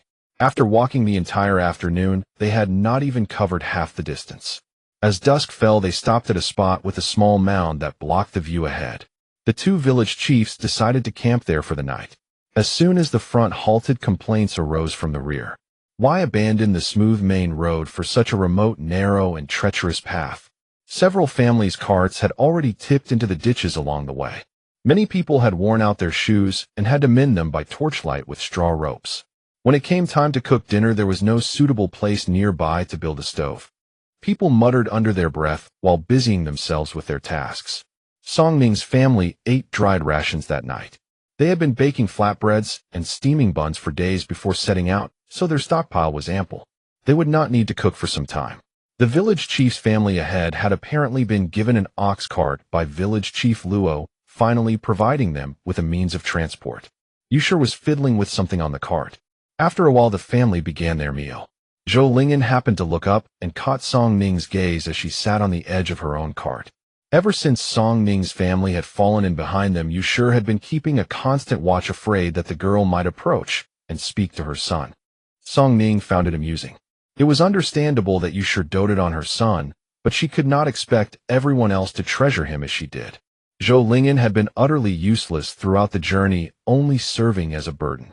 Boys his age and other families were the main labor force, yet he, a grown man, spent his days sitting on the cart with Yusher. To put it bluntly, they were now refugees. When Zhou Lingyan would ever be able to resume his studies and pursue an official career was a complete unknown. No matter how talented Zhou Lingyan might be, why couldn't he procure food for them? In the end, they still relied on her. Seeing Zhou Lingyan looking her way, Song Ning rolled her eyes and turned her head aside. Zhou Lingen was taken aback. Ever since they had started traveling together, Song Ning seemed to dislike him. Had he done something wrong again? After a difficult meal, the question of where to sleep that night arose. The carts were too cramped for sleeping, and besides, the livestock needed a rest.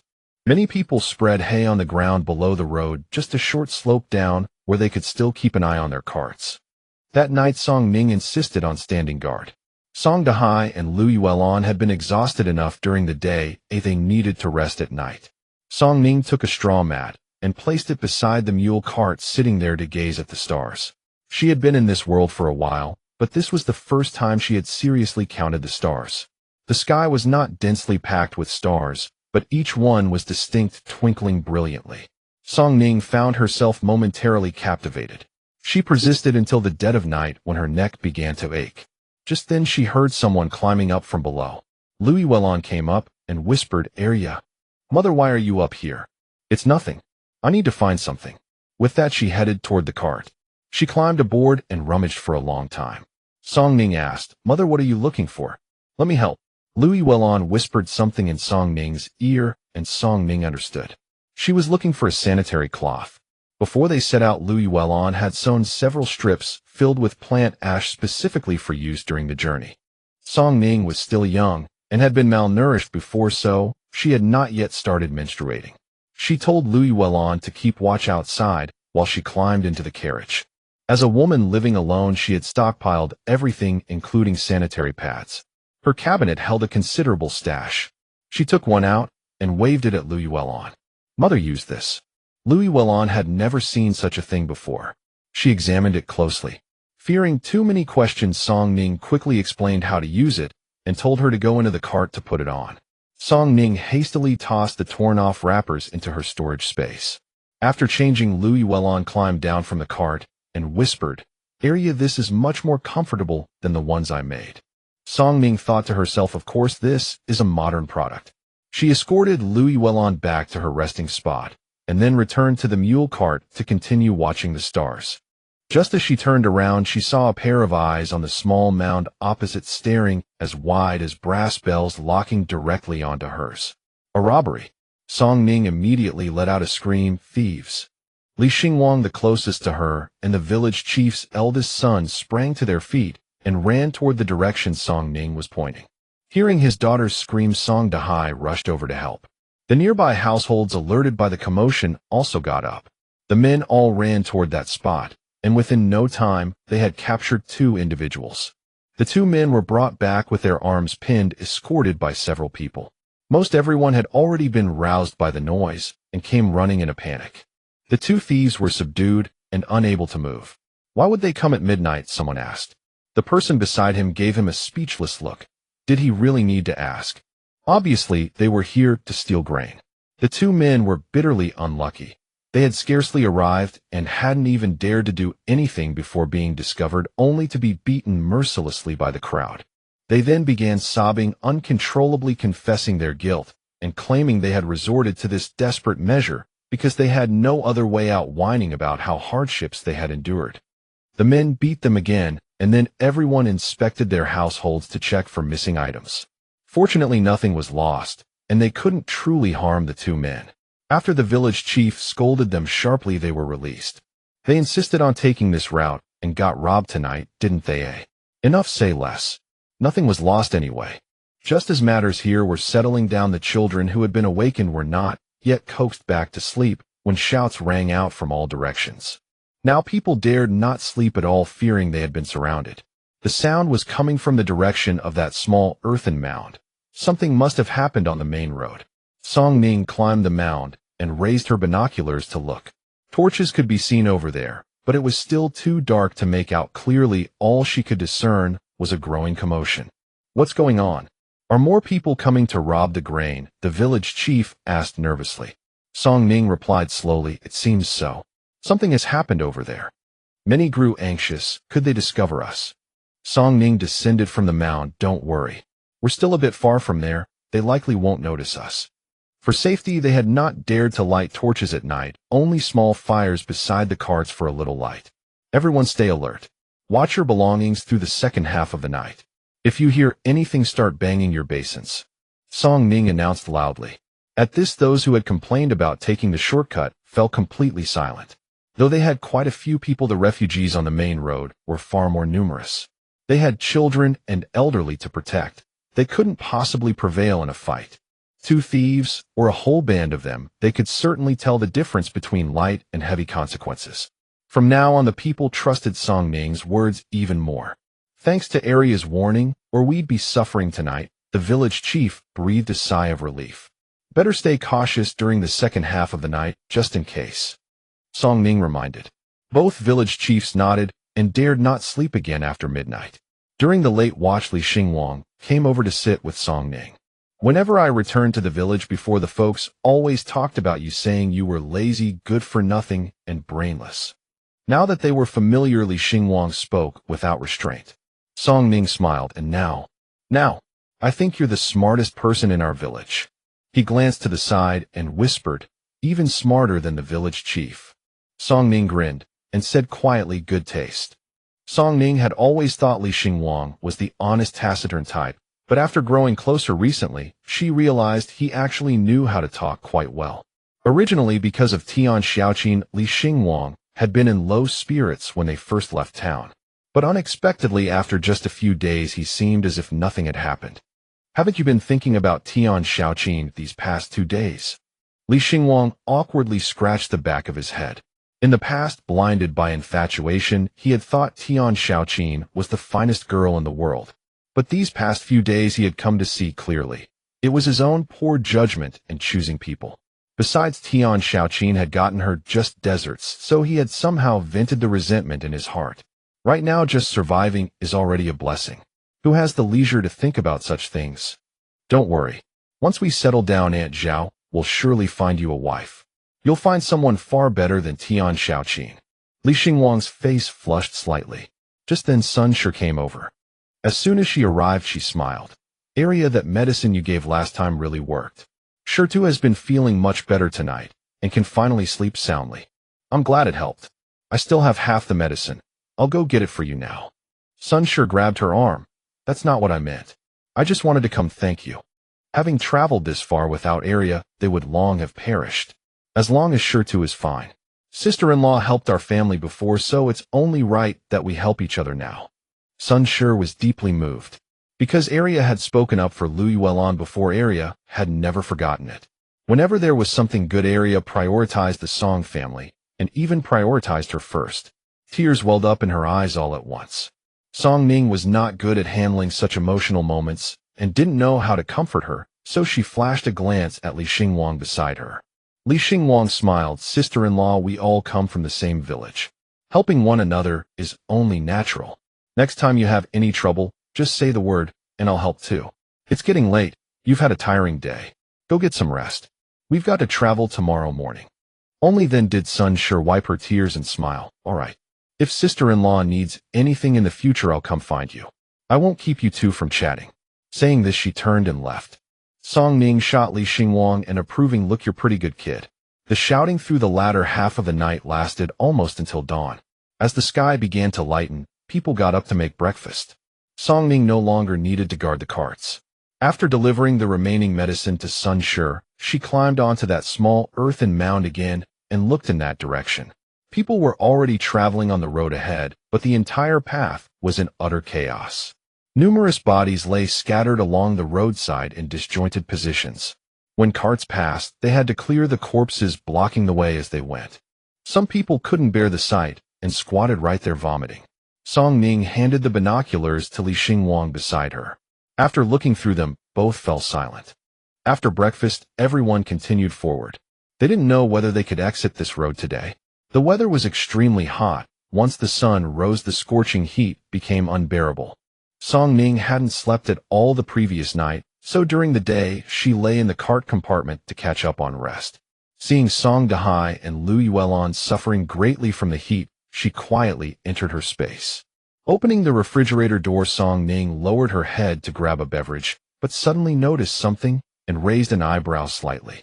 Last time she had taken out a bottle of fruit juice, leaving one empty spot. But now upon opening it, the shelf was completely full with nothing missing. Song Ning, good heavens, does this restock automatically? Thinking of this, Song Ning took another look at the trash can. It was perfectly clean, entirely empty. Last time, she had also drunk a can of milk and thrown away the wrapping paper from her sanitary pads. Opening the cabinet, the sanitary pads were untouched. She went to the kitchen, and the milk was also untouched. Why not just stay here forever? With water, electricity, food, and drink. All she needed, why go out and suffer? After lingering for a moment, she took a bottle of beverage and obediently went back out. If they couldn't find her, Song Dahai and Liu Yuelon would surely drive themselves mad. Quietly poured a bowl of drink for Song Dahai, while Liu Yuelon couldn't drink it. She took an ice pack to cool down. Seeing his daughter pull out these strange things again, Liu Yuelon couldn't help but ask, "Arya, where did you get all this stuff? And what were those 2 cylinders in your hand this morning?"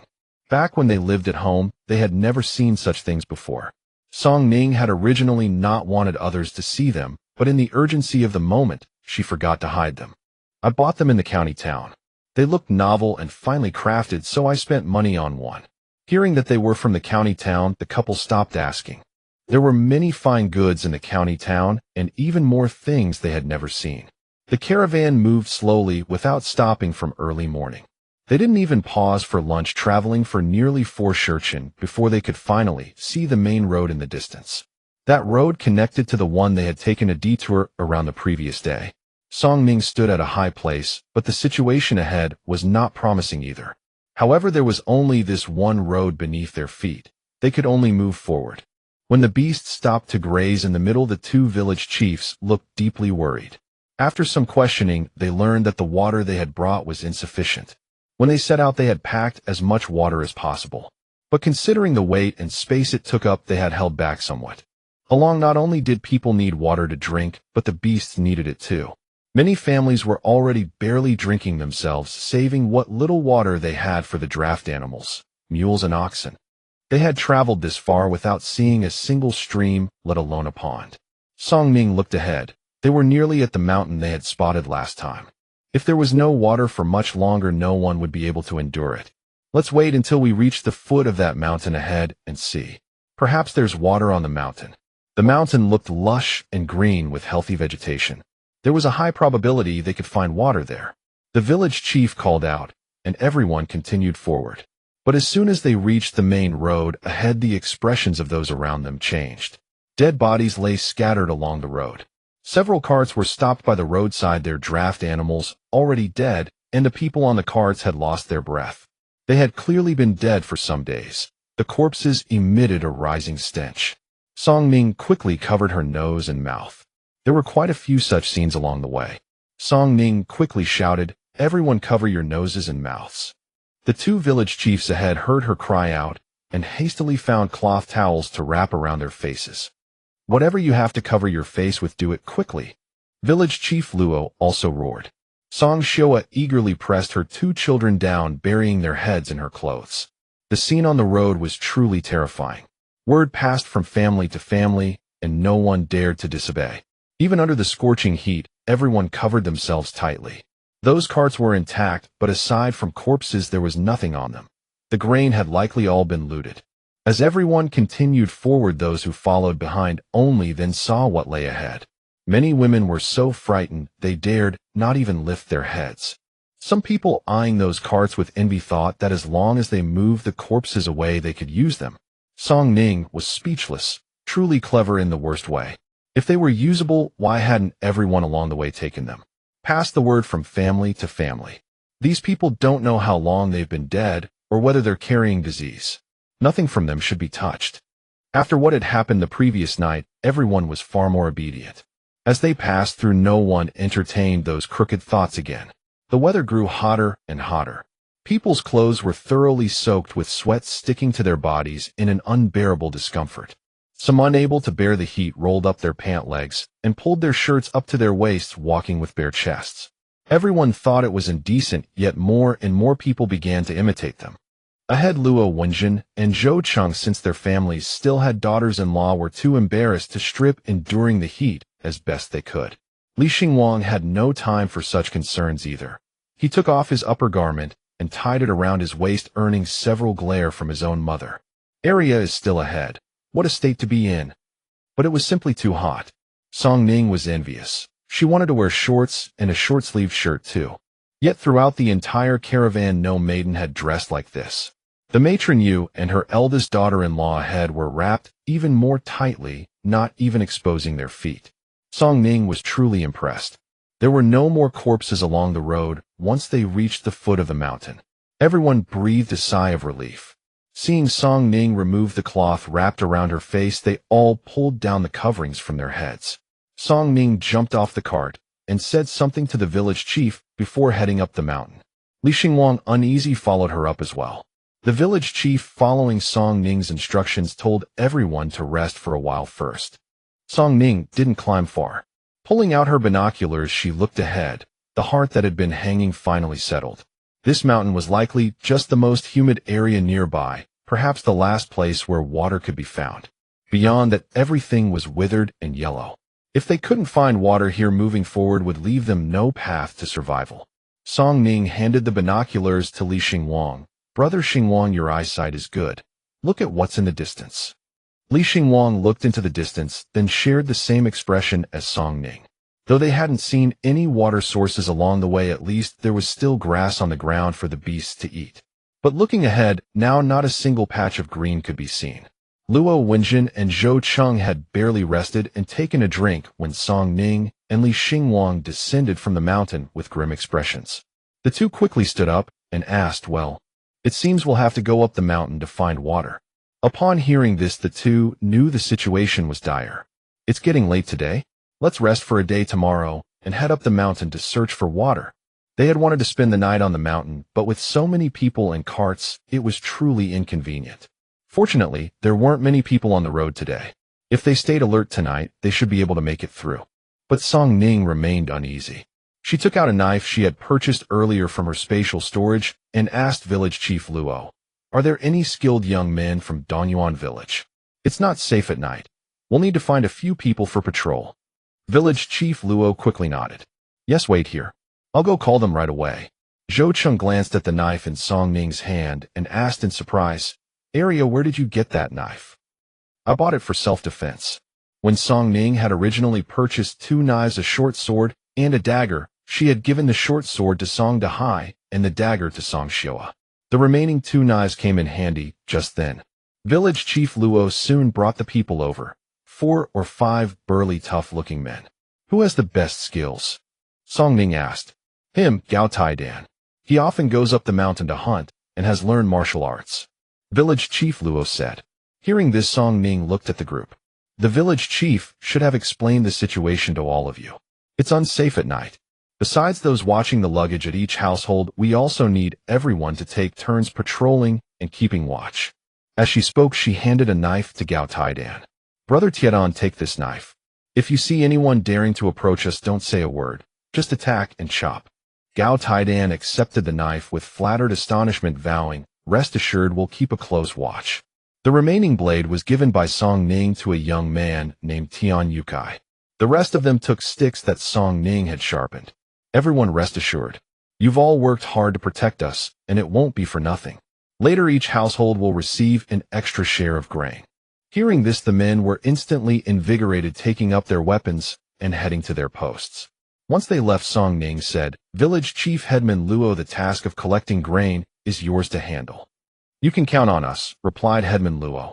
Song Ning returned to her family's mule cart, and behind her, Headman Luo began to marvel. "This area, is she really only 12? She speaks with more sense than an adult," Headman Luo exclaimed in astonishment. Zhou Cheng had to admit that Song Area was the strategist of their entire group. Without her, they would have met disaster the previous night. Song Dahai and Lu Yuelon had raised a remarkable daughter. While the people prepared their meals, the 2 village chiefs began collecting grain.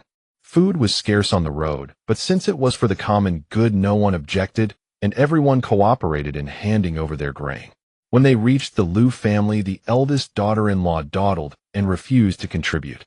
Headman Luo was blunt, stating flatly, "If you don't give, that's fine. But the patrols won't watch over your house. If you're robbed, no one will come to help. Think carefully." Old man Lu grew anxious. "Village chief will give. Will give." But his eldest daughter-in-law remained reluctant. Her eyes darted and she forced a smile. Village chief, you know our family doesn't have much grain. We're almost out. Louis Wellon from the Song family is one of ours. Ask her to pay on our behalf. Headman Luo's face darkened in shame. Each household pays its own share. I'll collect from the Song family as well. I'm not forcing you. If you don't want to pay, then don't. They had witnessed the events of the previous night and that day. If someone truly came to rob them, how could their family possibly fight back?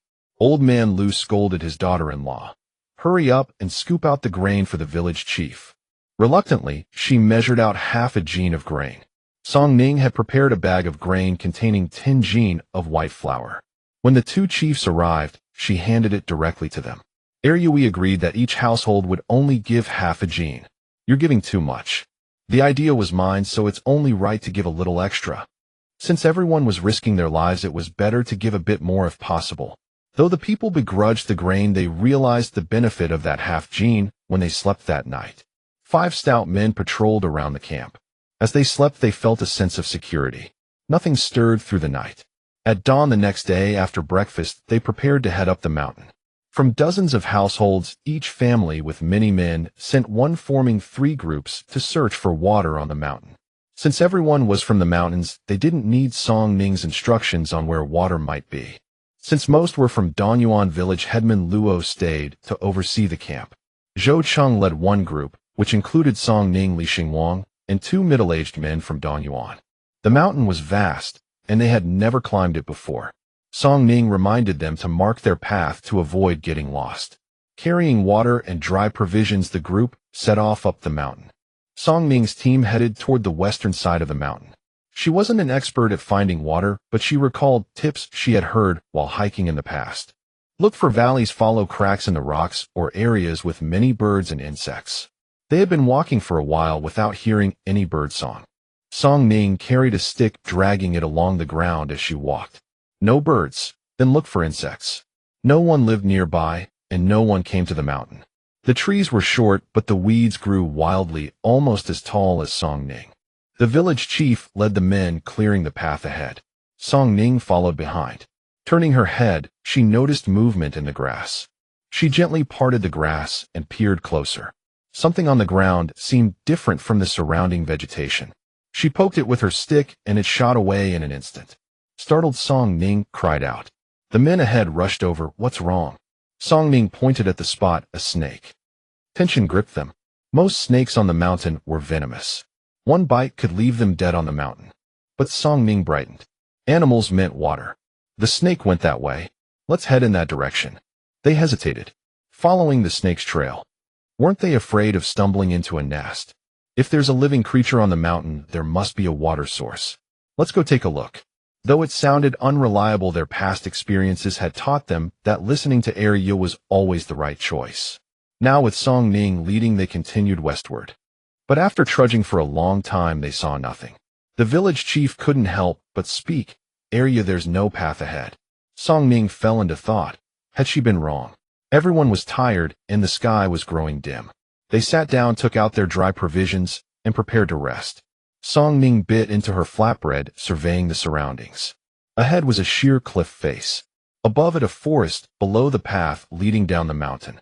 Song Ning refused to give up. Since there were animals, there had to be water.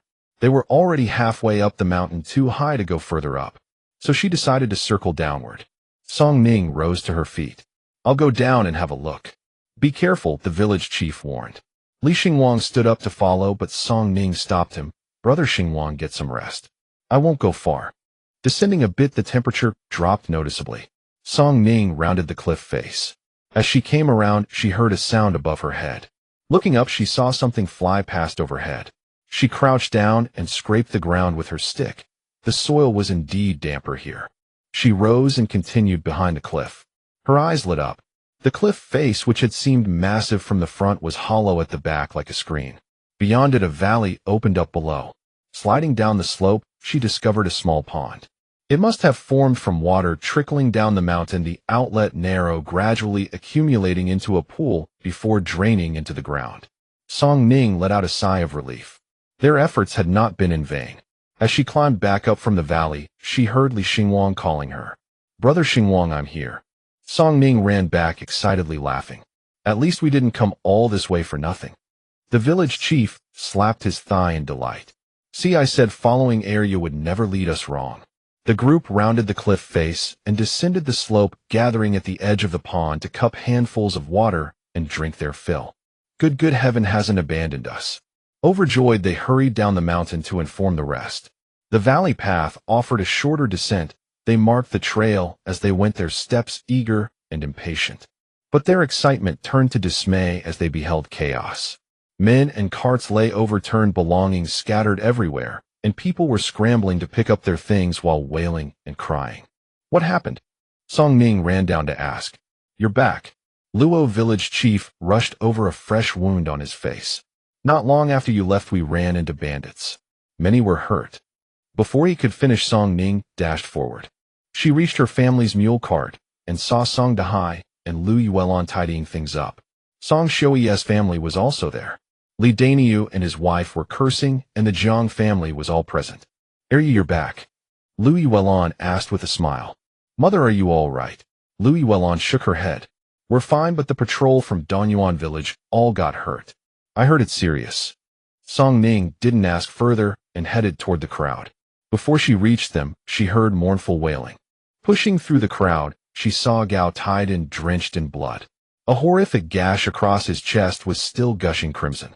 Gao Tiedon's mother was sobbing uncontrollably, though everyone believed there was no hope. Song Ning ran back to the cart, scooped half a bowl of spring water from her space, and rushed back. She held the bowl to Gao Tiedon's lips. Brother Tiedon, drink this. The onlookers, thinking it was medicine, peered into the bowl, only to see clear, transparent water. This man is at death's door. What good can water do? Gao Tiedon's mother knelt, kowtowing to the gathered crowd. Please, anyone who has medicine, I beg you. My son is dying. No one spoke. Where could they get medicine? Song Ning's face was unusually solemn. Brother Tiedon, if you trust me, drink this. Pain left Gao Tiedon speechless, but he slowly cooperated, swallowing the water mouthful by mouthful. After he finished, Song Ning said softly, Brother Tiedon, I need to clean your wound and apply medicine. It might hurt a little, bear with it. She had previously traded the water from her space with Dr. Tang for various remedies. With so many medicines before her, Song Ning didn't pick and choose. She took a bit of everything, including external wound ointments. Though she appeared calm and composed, her hands trembled as she applied the medicine. The wound on his chest was deep, flesh turned inside out. Song Ning steeled herself and applied the salve. Gao Tiedon felt a sudden surge of strength. Even when the medicine touched his wound, the pain was barely noticeable. After dressing the wound, the bleeding stopped, and his breathing became much easier. Don't move yet. I'll find something to bandage you. Song Ning entered her space to fetch bandages, her hands numb from fright. If Gao Tiedon had died here today, she would never have found peace. The medical kit contained bandages she had bought when she was injured and needed to change dressings at home. There were plenty left, enough for the task. When Song Ning returned, Gao Tiedon's mother had stopped crying. More and more people had gathered, abandoning the scattered belongings. Annie, help me take off Brother Tiedon's clothes. The garment had been slashed open. Afraid her son would suffer, Aunt Gao fetched scissors from her cart and cut the clothes away in 2 strokes. Song Ning wrapped the bandage around his chest, tying it at his waist, then collapsed to the ground, wiping the sweat from her brow. Don't move him yet. Wait a while before helping him back. Aunt Gao nodded. All right. Song Ning stood up, but her vision went dark and she nearly fell, saved only by Lu Yuelon's support. Her legs were now unsteady. She had seen countless dead bodies on the road without flinching, but this time her heart had quivered. Thank goodness she had been in time. The village chief had been following Song Ning, who, seeing her like this, he carried her onto the cart. She was already exhausted from the mountain trek, and now her legs simply refused to obey. Rest now. Leave the rest to us, the chief said. The group was still in disarray. They needed to quickly reorganize the team.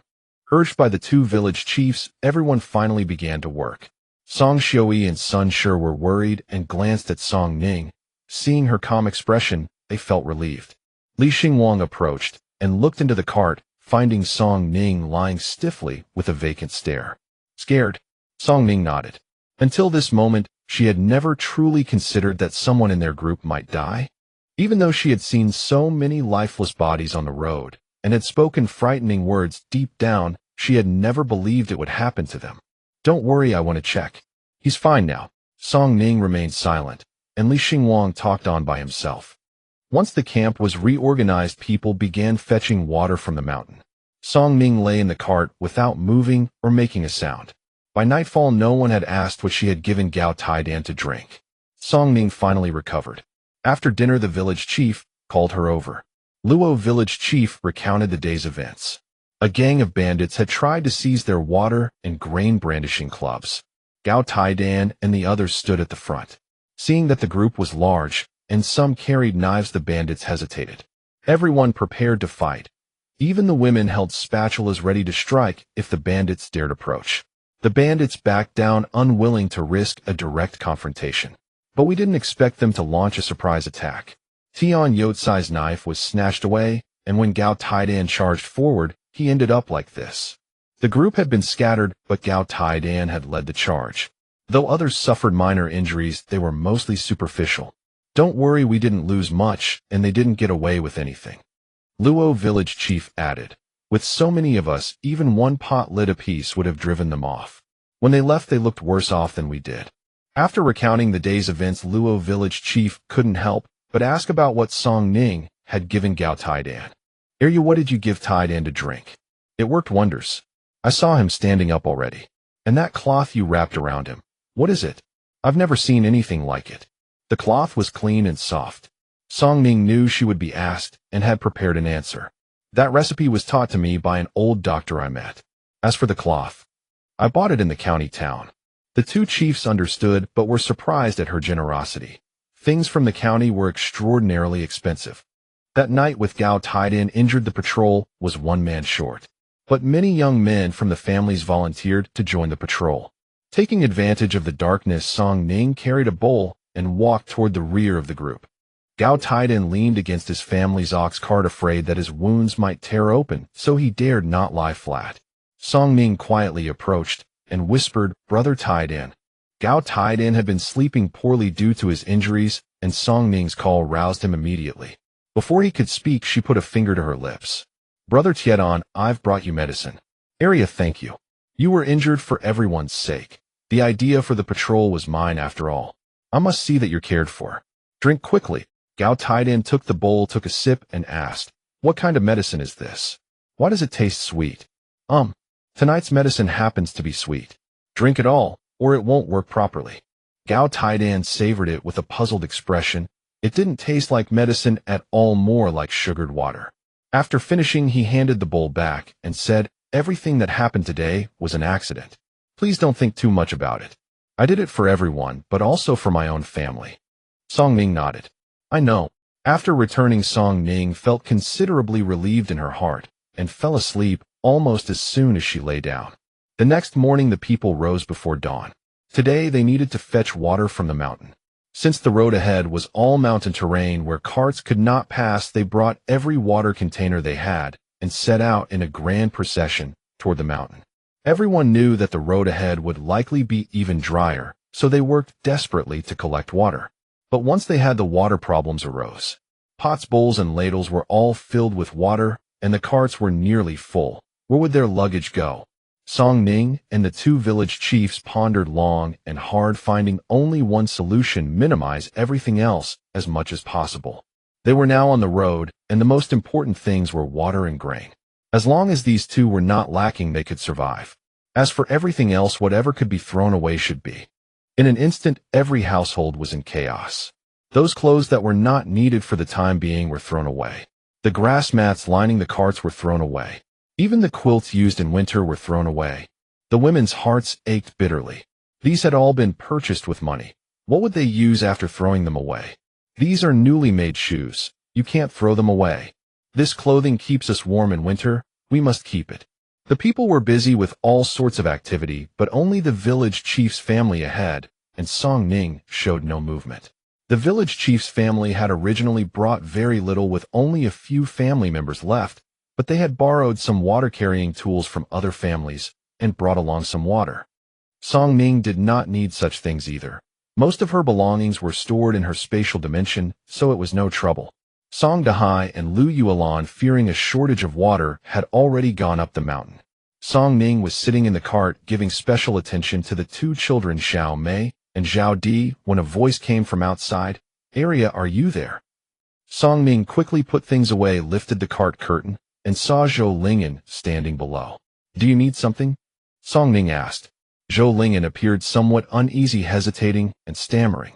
He glanced around before speaking. "Arya, I have something to say to you." Song Ning gave him face and jumped down from the cart. "Go ahead, what is it?" I was wondering. Could you lend us some grain?" Zhou Lingyan finally got the words out. In the past, this sort of matter had always been handled by the village chief. Song Ning trusted the village chief's character and was naturally willing to lend, but Zhou Lingyan was different. She turned to look at the Zhou family's cart not far away. Yusher was still covertly peeking at her. In the past, she had been so afraid that Zhou Lingyan would have any dealings with her. Why was she not interfering today? Previously, the village chief himself came in person. "Whether paying with money or exchanging goods, what do you intend to offer in exchange?" Song Ning asked with a smile. Zhou Lingyan could not answer. What could the current him possibly offer? He thought for a long time, but realized he had nothing. "If you can't think of it, think more carefully. My grain is not given away for nothing."